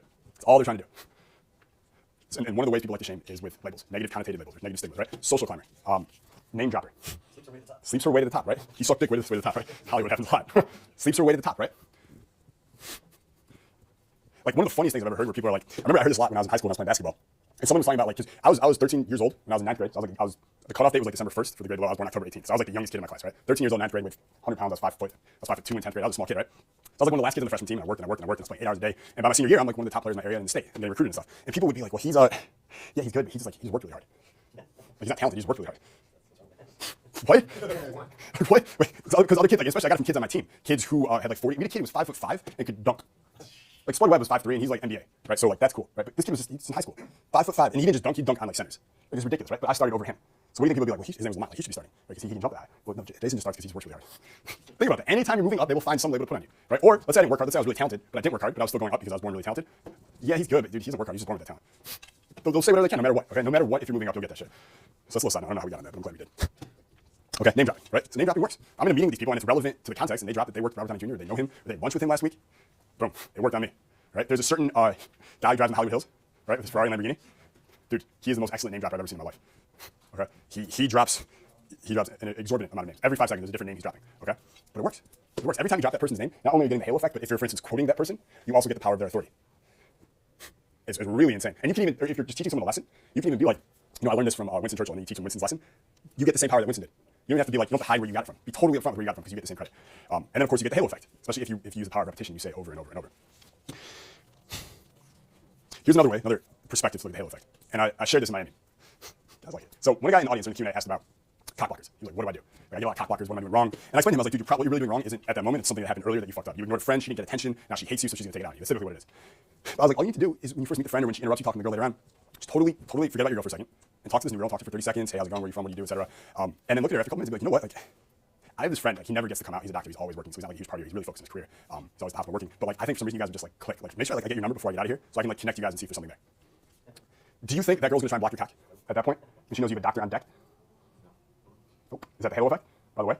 Because now her view of you went from random guy at bar to guy who has access to doctor for me. And that view of you is going to dominate her perspective of you. Use halo there. Okay? And you can replace doctor with, I don't know, some famous actor. You can replace doctor with judge. Any one of those like those titles. Okay? Works completely. Before we move on to the next one little thing I want to add here. If any of you guys are ever, you're ever getting a pitch to a group, or if you're ever talking to someone that you like, because here's the thing, you're gonna meet people who are really high level that you want to impress. Right? There's this whole thing because it's like, you know, girls you never want to qualify, they need to impress, like, they need to impress you, etc., make them work for you. But in business, we all know it. There's people you want to impress, right? When I'm grabbing fucking drinks with Richard Branson later this year, do you think I want to impress him? Of course, dude. My voice just went high. That's how much I want to impress that motherfucker, okay? Like literally, of course I want to impress him. But you need to do it in the right way. You need to do it using this stuff, okay? Not you can't just list off, right? You can't just list off your credentials or whatever. You would convey it, not say it. This is all, it's all actionable in scenarios like that. But one mistake that people make, especially like with someone like that, you're gonna have like 30 seconds of like time. I remember when I was 20 years old, I went to the seminars, undergrad marketing. No, it was a guy named Ryan. They had a seminar in Connecticut, okay? And I went to tons of seminars back then. So literally whatever money I had was just going towards literally my gym membership, Chipotle, vodka Red Bull at the bar, and then going to seminars and paying for my travel. That was it, right? And then whatever rent was like $450 a month. It was nothing. But I'm at this event, and I never go inside these seminars because they're so boring. I'm just outside networking in the hallway. And there's a guy named Mark Victor Hansen out there. You know who Mark Victor Hansen is? Yes. So he's the author of Chicken Soup, all those books. Okay. And the amount of copies they sold are just like, I think it's like 200 million copies sold or something like that. It's a multi-billion-dollar industry. Okay. So he's a pretty big deal. Okay. I didn't know who he was. Someone's like Chicken Soup, and I was like, you mean lunch? Like, I was like, I didn't know what it meant, right? So I introduced him, and my buddy Michael was also 20 years old and successful. He got introduced to him, and he asked me. He was talking to Michael, and he's like, Jason, like, what do you do? Like, what's your story? And I was like, no, let Michael talk. Like, I'll talk to you after, right? Thinking that I would talk to him in a few minutes or whatever. Do you think I ever got to talk to him again? No, I was dumb as shit. I didn't know. Everyone else I talked to like was really interested in me, so I was like, I didn't think someone this high level, like, you got fucking 3 seconds to make an impression, dude, and blow them away. So I lost that opportunity, right? It's okay. I can deal with that. It's just Chicken Soup, right? I like tomato soup anymore. Much more. So anyways, but when you get that, so 2 things. One, you get that opportunity, you need a 1-sentence description of what it is you do, what your mission is in life, whatever it is, that you can just drop right there that blows them away, but also is a super baited line and hooks them in. Okay? This wasn't even supposed to be part of it, but we're gonna work on this right now because it's so important. Okay? So when he asked me, if I get that now, and he's like, wait, so Jason, what do you do? I'm definitely not saying, oh, no, talk to my friend and then I'll talk to you after. He's like, Jason, what do you do? I'd say, well, basically I show guys how to fuck out of girls. That's my line, right? That's my 1 sentence. That's my couple hours crafting that bad boy. I'm not kidding. I'd write down like 100 different ways to say it. I show guys how to fuck out of girls. First, it was like I show guys how to be free. It was like you get higher on this bullshit, right? But you got like, who's been through status and did the high status direction exercise? Who knows what I'm talking about? And you write it and you write it and you write it until you get to the truth, right? You two will be in there very soon, right? But you get to the truth. And some guys who've done it like literally start crying when they do it because that's part of the exercise. That's what we want you to do. We want you to get so fucking true to your core, like truer than you've ever been, that you really get clear on it. That's what I had to do, right? That was my core. I show guys how to fuck out of girls. And like every word that matters. It's not I teach guys. It's I show guys. Part of the reason Jason Capital has been so successful is because in our company versus like other companies, they try and tell you what to do or they might write it, but they don't live it, right? The way when they're telling you, like, let's go back to the fucking interpersonal hierarchy. They're at content level still. They're like, here's what you say, I'm not gonna name names, but here's what you say to the girl, and here's how you tease her, and here are reasons why it works, and it's super fucking boring, right? Or it's super fucking long-winded, or it doesn't make sense. They're so focused on the content. Well, I'm up here. I want to show you what a guy who fucks a lot of hot girls looks like, sounds like, talks like. Okay? I make a lot of like arrogant jokes with you guys sometimes. If we were just hanging out, I wouldn't be that cocky. Okay, I'm not like super fucking cocky. Oh, I'm pretty cocky. Okay, I'm pretty cocky. But I wouldn't be like putting it in your face as much as I do when I'm on stage or when I'm teaching workshops. But I do it on purpose because I want you to see what a guy who fucks hot girls acts like when he's with those girls. Because that's how I would act with those girls. Does that make sense, everybody? Okay, so it's not I teach guys. No one wants to be taught. I was in college. I hated my professors. They're boring as shit, right? I want to be shown how to do something, right? If you demonstrate it for me, if you're living it in person in front of me, I get that. I can model that. So that's why highest level. Okay. So show guys how to fuck hot girls. If I said that to Richard Branson, which I will, do you think I'm gonna buy myself 3 more minutes? Probably, right? Tell me more. Well, and then immediately my follow-up sentence will be something like, I'll have to be really clear on it, actually. Be really clear. It'll be all 2 sentences to basically state my story, my backstory, and my mission in life. That will be my follow-up, right? What do you do? I show you guys how to fuck out of girls. Tell me more. It's interesting. Well, you know, I was virgin till I was 20, and my whole childhood I watched my mom walk all over my dad and take his nuts away. So it's literally my mission in life to make men a more powerful gender once again. We're doing pretty good. We're at almost 200,000 guys in over 120 countries right now. Holy shit, really? Bro, you see how quickly that works? And did I impress him? Did I give away any of my power? Okay, so this, you guys need that. Okay, you need that one sentence, that bait line that blows them away. So and by the way, this line gives you, it takes full advantage of the halo effect. Okay, so when I say I show guys how to fuck out of girls, that is going to be a positive characteristic, especially if it's a guy. Right? I do say that to girls actually. When they ask me what I do, so I don't really care. But like, when I say to a guy, you get an instant response because every guy wants to fuck out of girls. Okay, but now that characteristic can be dominates the view of me. Right? Guys don't want to piss me off because then he won't let me in on the secrets. But guys I meet just hanging out with. Right? Like, you know, it's money. Okay. So what I want to do now, and everyone at home who's working on this right now, why not? Take 60 seconds. Someone asks you, what do you do? Okay, and you got to answer that question in one sentence. And you got to take advantage of the halo effect. And you want it to blow them away, and you also need some. You don't need to explain everything you do. I show you guys how to fuck out of girls is a fucking. It's a drop of water in the ocean of what I do. But it's enough where it's big enough and it pulls them in. Okay, so I want you to write it down now. Write down a few if you have to. Pick your best one. If you're at home, you're gonna do this right now too. We'll go over them.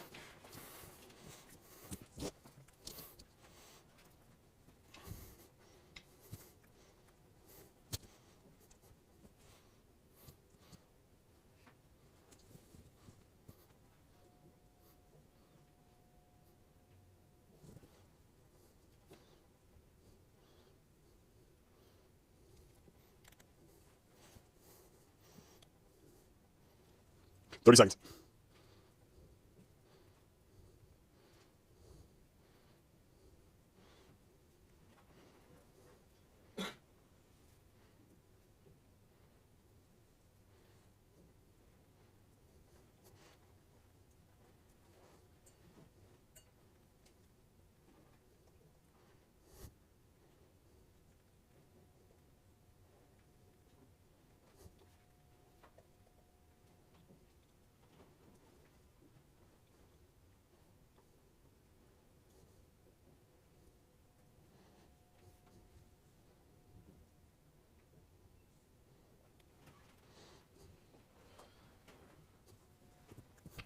All right, time's up. Who wants to share? Who wants to share first? I build profitable sales funnels for multi-million-dollar companies. I build profitable sales funnels for $1 million companies. Let's do something right now. Everyone else here, can you turn your thick skin on? Yeah, sure. Is it on? It's always on. Okay. Who here thought, we're going to say it was either, say average, good, or great? Who here thought that was great? Who thought that was good? Who thought that was average? Okay. So let's do something right now. We do something in our masterminds. We do like, it's called copy logic, where someone reads their headline and then we all kind of help them. We fix it for them. We're going to do that right now. So based on what he said, say it one more time. I build profitable sales funnels for multi-million-dollar companies. What's one thing right away that you think should change that would instantly make it more chocolate, less spinach?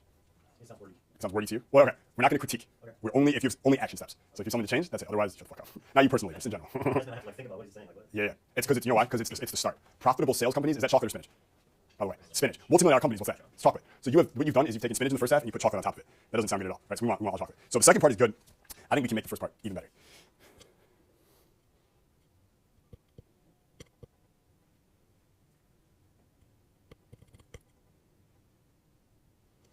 What was the first part one more time? Yeah, I build profitable sales funnels. Sales funnels? Yeah. Profitable game changer. Here's the thing. I want it, and I'm doing this myself, right? I'm working on this myself too, before I even tell you. I'm trying to stay away from words like game-changing, amazing, because it's not a metaphor. No one believes that shit. Who here, when someone tells you something's game-changing, you're like, okay, I'm going right now. I'm just being honest, right? Like, and I've used it in copy before, and I hate it every time, because I know I can do better, okay? Yeah, let's take it to the next level. Where are these levels you talk about? Where can I read about them? I always hear about this next level, but when does it end? Is it a stairway to heaven? What's going on here? So, any of the people that you work with, are any of them celebrities? Are they well-known authors? Doctors. Doctors. Are they well-known doctors? Are they published doctors?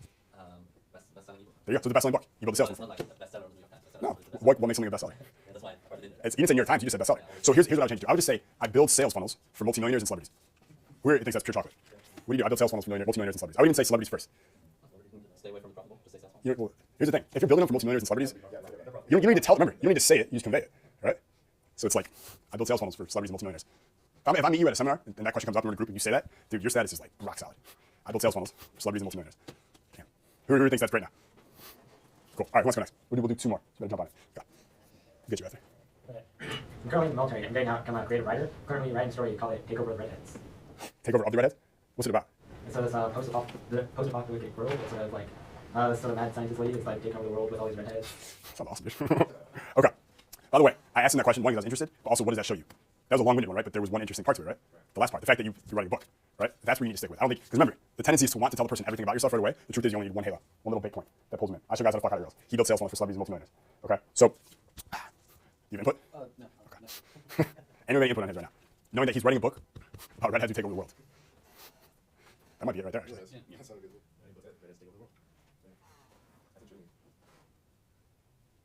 So, all right, so let's say right now that it is, I write books about redheads who are taking over the world. I'm writing a book about a redhead who takes over the world. Who thinks that's great?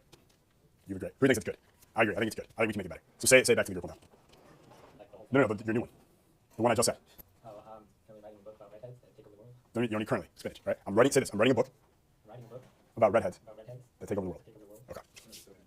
What's that? It's post-apocalyptic, right? So like you're saying in a dystopian future or... Well, I'll do that after. After, okay. Yeah. We just want to like real quick, so they start asking you questions about it, right? They start chasing. Richard Branson asks you what you do. You got to say a quick, snappy sentence that he's like, I got to know more, right? So, honestly, here's what I'll say. I won't even say I'm writing a book. I'll just say I write books about redheads who take over the world. What do you do? I write books about redheads who take over the world. Who here is interested in wanting to know more about that? I think it's pretty great. Okay, please write that down right now. I write books about redheads who take over the world. All right, Devin, what you got? I teach basketball coaches how to get their players to buy in. Okay. Who here thinks that's great? Who thinks that's good? Who thinks it's average? Good. It's exciting. You're going to make a lot better real quick. All right. So, one more time. I teach basketball coaches how to get their players to buy in.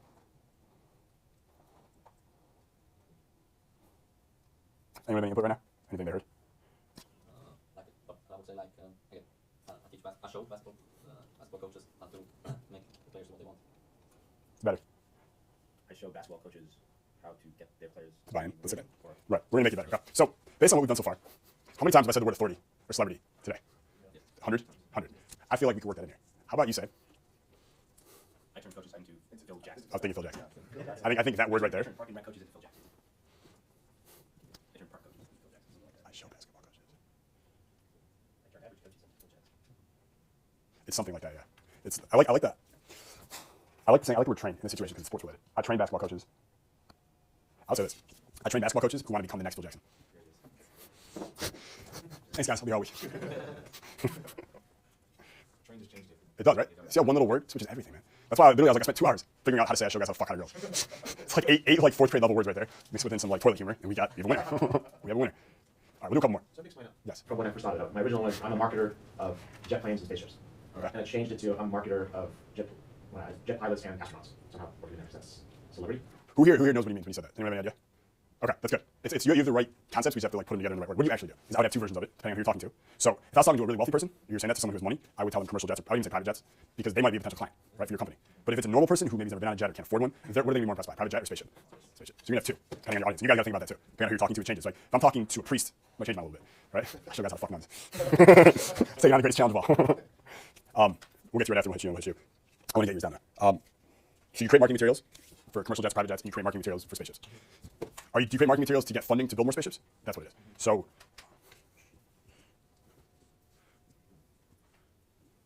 anyone have any input?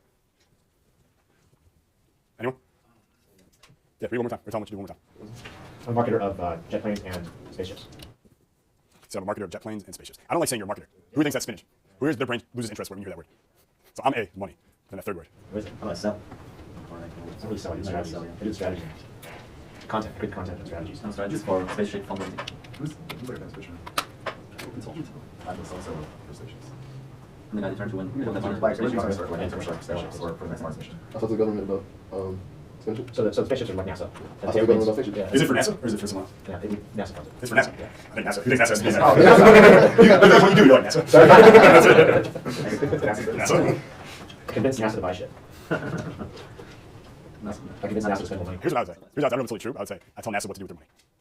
You sound like a boss, dude. What do you do? I tell NASA what to do with their money. That works actually. Does it? Perfect.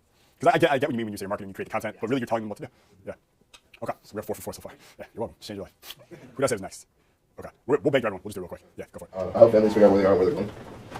What do you actually do? I work in finance, so I help them with either investing or insurance. Or You get is it all investing or is it like that stuff? insurance, like getting out of debt, and like mutual funds, stuff like that.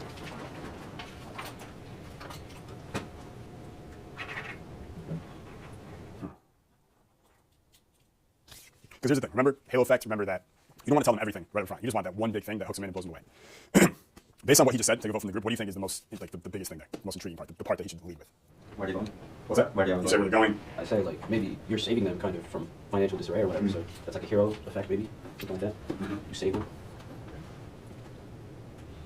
I have a friend who's a lifeguard and he tells girls I'm a lifeguard. I said kids, you know, that kind of thing. They love it. Yeah, they love it. So And also, like, so just think about, remember I was talking about you have 2 of them, right? Like everyone should. Like if I was a lifeguard, I'd say that to girls. I wouldn't say that to guys though, right? If like someone with a lot of money or some guy you want to impress asks you what you do, you say I save kids. He's probably got kids at home who he hates because he thinks they're entitled and annoying. He'll probably like, God, why don't you just let him go, dude? What are you saving them for? You know what I mean? So you gotta like tweak it, right? I help population control.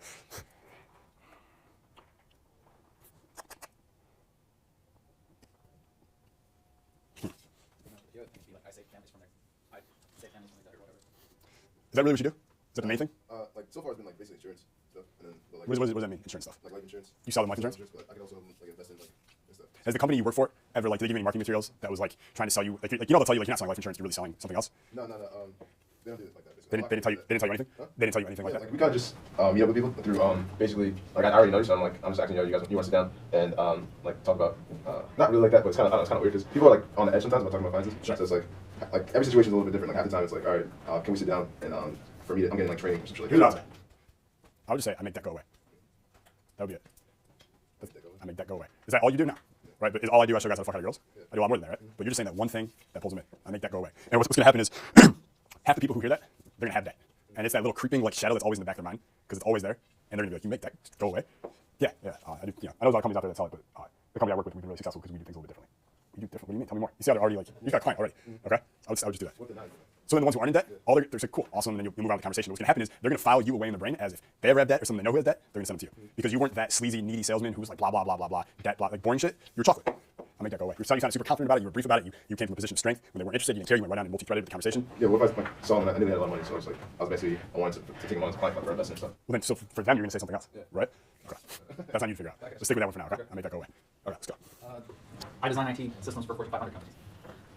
IT systems for Fortune 500. Or actually, I wrote IT. I've got systems from them. Right. Okay, so this is gonna sound funny coming from a guy who's made millions of dollars on the internet. What does IT even mean? It means. What does that mean? He's like, I don't know, dude. I've only done it my whole life. That's like, what is stats? That's such a huge thing. IT, it's basically. Here's the thing. So status, being high status, I'll call it the secret to female attraction. It makes women attracted to you. So if you were to do that for IT, how would you describe it? I mean, Fortune 500 companies communicate. That's really what IT is about. It's about. So I'm making all the communication processes easy, simple, straightforward, etc. Yeah. So you can go on Facebook and get inundated with a bunch of whatever. What do you mean? I mean, Give me an example. I do complete system design, so I do networking, which is like wireless, how everything connects. I also help with system design, so when a system fails, another system picks up the load and you don't see anything. You like pre-make that shit. Yes. I design those systems. You do it for multiple Fortune 500 companies? Your company? Or is it just one? I'd have to check to see if the last one I did it for was a Fortune 500 company or not. They may have fallen outside the. I'd have to go check. See which. What you've done other Oh, I've done things with like British Aerospace Engineering and CACI. Who's the biggest company you've done for? The biggest name? U.S. government. Really? Yeah. Okay. So I would.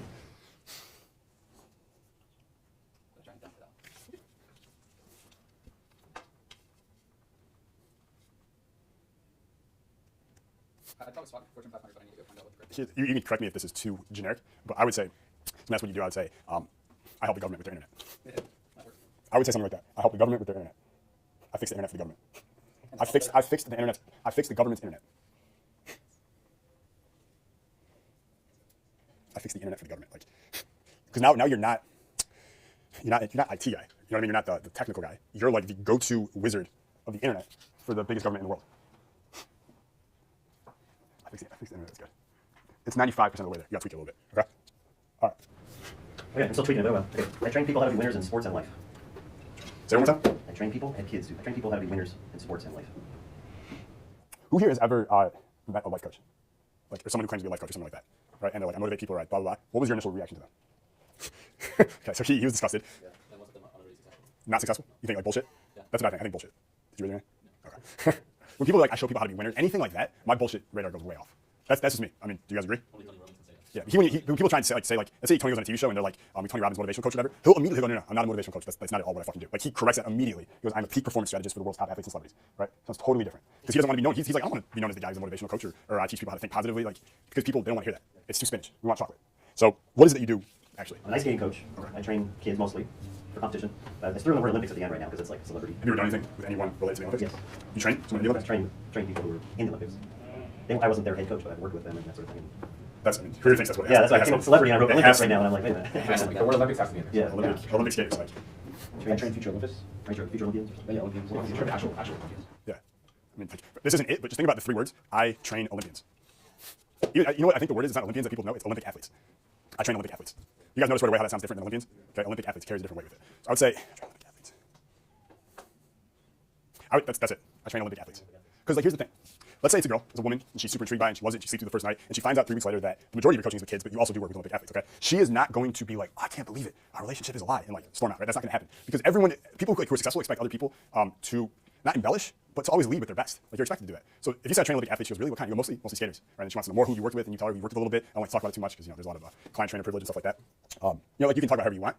But then you can say, but, you know what, I used to do a lot of that more, and now I've reached a really place, like a good place in my life where I don't need to prove anything to anyone, and I really like working with kids right now. So now you're fucking badass, and you have a good heart. Okay? I train Olympic athletes. That's your 4 words right there. All right. I'm New York's #1 closer. No. No, my 9 to 5 is very Spanish. I help people to save and invest for retirement. What I'm passionate about is making music playlists and traveling internationally, but I don't do that, so I can't really, I'm trying to think of ways to kind of spin that, but it's not like business. So just going back to work, it's helping people save and invest for retirement. I know that's a lot of Spanish there, but I couldn't really find a good flip for it. Okay, we'll find it. Who thinks right now that is great? Who thinks it's good? Everyone say average? All right, cool. Okay, say it one more time, please. I help people save and invest for retirement. If I go into too much detail, it just gets further. It's just you're throwing more spinach on the plate until they're like, dude, it's enough fiber. Okay. Well, here's the thing. Whatever you're going to say, whatever it's going to be, is going to have nothing to do with what you just said. Because what we're probably going to do is tell some kind of story instead of that. So it's like,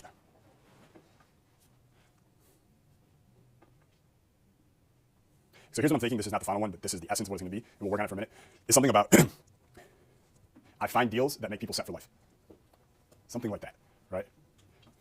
I put deals together that make people set for life. Those 3 words right there, that's what you do. Set for life. Who here likes, like, as men especially because we value like security and peace of mind, who here is like, I want to be set for life? Half the reason a lot of you want to get wealthy is so you can just relax and be set for life, right? That's part of the motivation.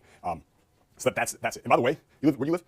In Maryland, Towson, Maryland. You're in Maryland. Okay. So can you see just how even when you go out and you're talking with you meet new people and shit, by saying that you're probably gonna pick up more clients? Absolutely. Okay. Just change from spinach to chocolate, man. So You think the word wealth should be somehow? I think set for life says it. It's, what I'm thinking now is, so we already have like the result is the outcome you create for people, which is set for life. It's talking about who you do it for. You know what I mean? What you do and who you do it for. So it's like, I was thinking at first, like I take, And there's CEOs, there's high net worth people there. and there's often, there are, right? But there's also like normal people, right? The whole spectrum. Okay.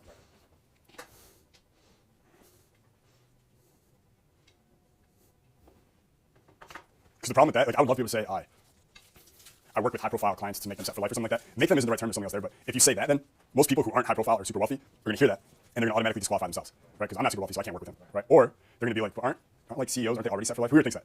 Like when you think about it, you're like, that's probably not true, but your initial reaction is the CEO, what does he need to be set for life for? He's already CEO, right? So it's like They may not know about investing and growing their nest egg. the CEO. Of course, I'm saying in actuality, they're not really. Most of them are not set for life at all. So, any input from anyone?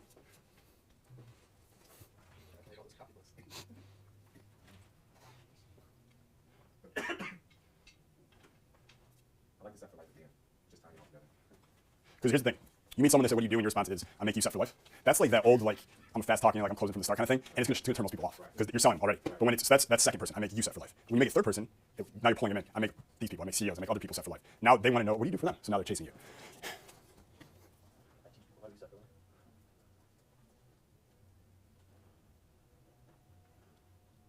Are your clients, are they bi-coastal? They all across the country? Or is it all, they are. Is it just one country, just Americans? Right, yeah, I'm only licensed to deal with US clients. Okay. So there's no like Mexican cartel? No. Okay.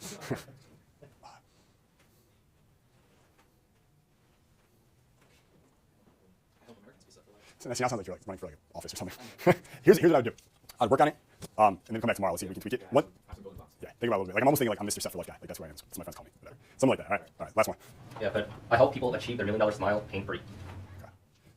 Who thinks that's great? Who thinks it's good? Who thinks it's average? Okay. Who thinks the idea is there, but it came out of spinach? You have the idea, right? Say it one more time. I help people achieve their $1 million smile pain-free. The pain-free definitely does not need to be there because it's the first sentence. Like when you're selling dental stuff, we'll talk about this. Like the pain-free is obviously huge, but in this one sentence, it's definitely not. $3 million smiles. I help $3 million smiles. What does he do? Yeah, I'm a dentist, so.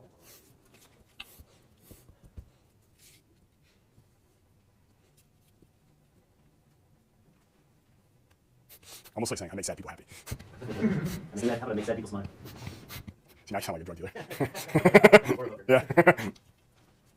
Because here's the problem, okay? You guys remember that pickup stuff where they'd be back in the day when a girl asks you what you do, you never tell her the real answer. You just tell her some shit, that like some cocky funny answer, right? I'm a fried cook at McDonald's. And you say with a straight face, like you're super confident about it, right? And the problem was, like one, they didn't get this kind of stuff. They were like still at the content level. But in addition, they'd have guys who are fucking like surgeons telling girls at the club that they work at McDonald's. And he's like, dude, you went to school for 10 years after undergrad. So you were 32, you were in school. To tell girls now that you're 36 that you work at McDonald's? Are you fucking kidding? What's wrong with you? He's like, well, the book, it said it right there. It said, don't tell girls. Yeah, that was written for normal people, not for surgeons. If you're a surgeon, you tell them, I don't know, you figure out what, you save lives, right? Do heart transplants, right? Like, what the fuck are you talking about? Fry cook. Damn, dude. I put sugar in the burger. So that, like with you, I don't want to get away from that. You know what I mean? You just graduated, right? So like, you worked pretty hard, you invested a lot. Like, you deserve to be able to tell people that. So,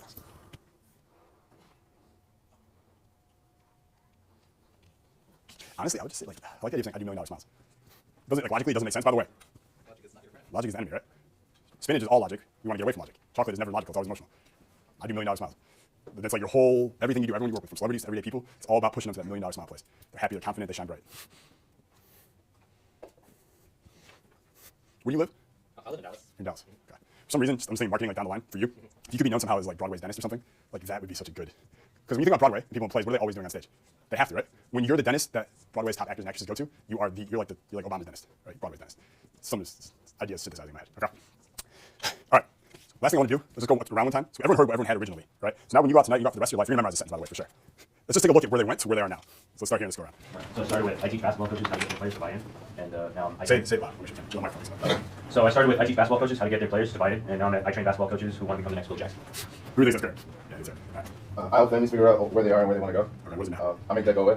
Damn good. All right. I'm a marketer of jet planes and spaceships. Now I am, I tell NASA what to do with their money. Dude, who here just already, like, just from these three in the room, if you're like, I'm in a badass room right now. Just the way they frame what they do. For real. Okay. Still a little bit of work in progress, but I started with help people save and invest for retirement, and I'm now at I help people build wealth and set them up for life. It's just off the fly. Okay. When you get small present. Okay. I don't know, I'm currently writing a story. I call it Takeover of Redheads. I write books about redheads who take over the world. I build profitable sales funnels for multi-million-dollar companies. I build sales funnels for celebrities and multi-millionaires. All right.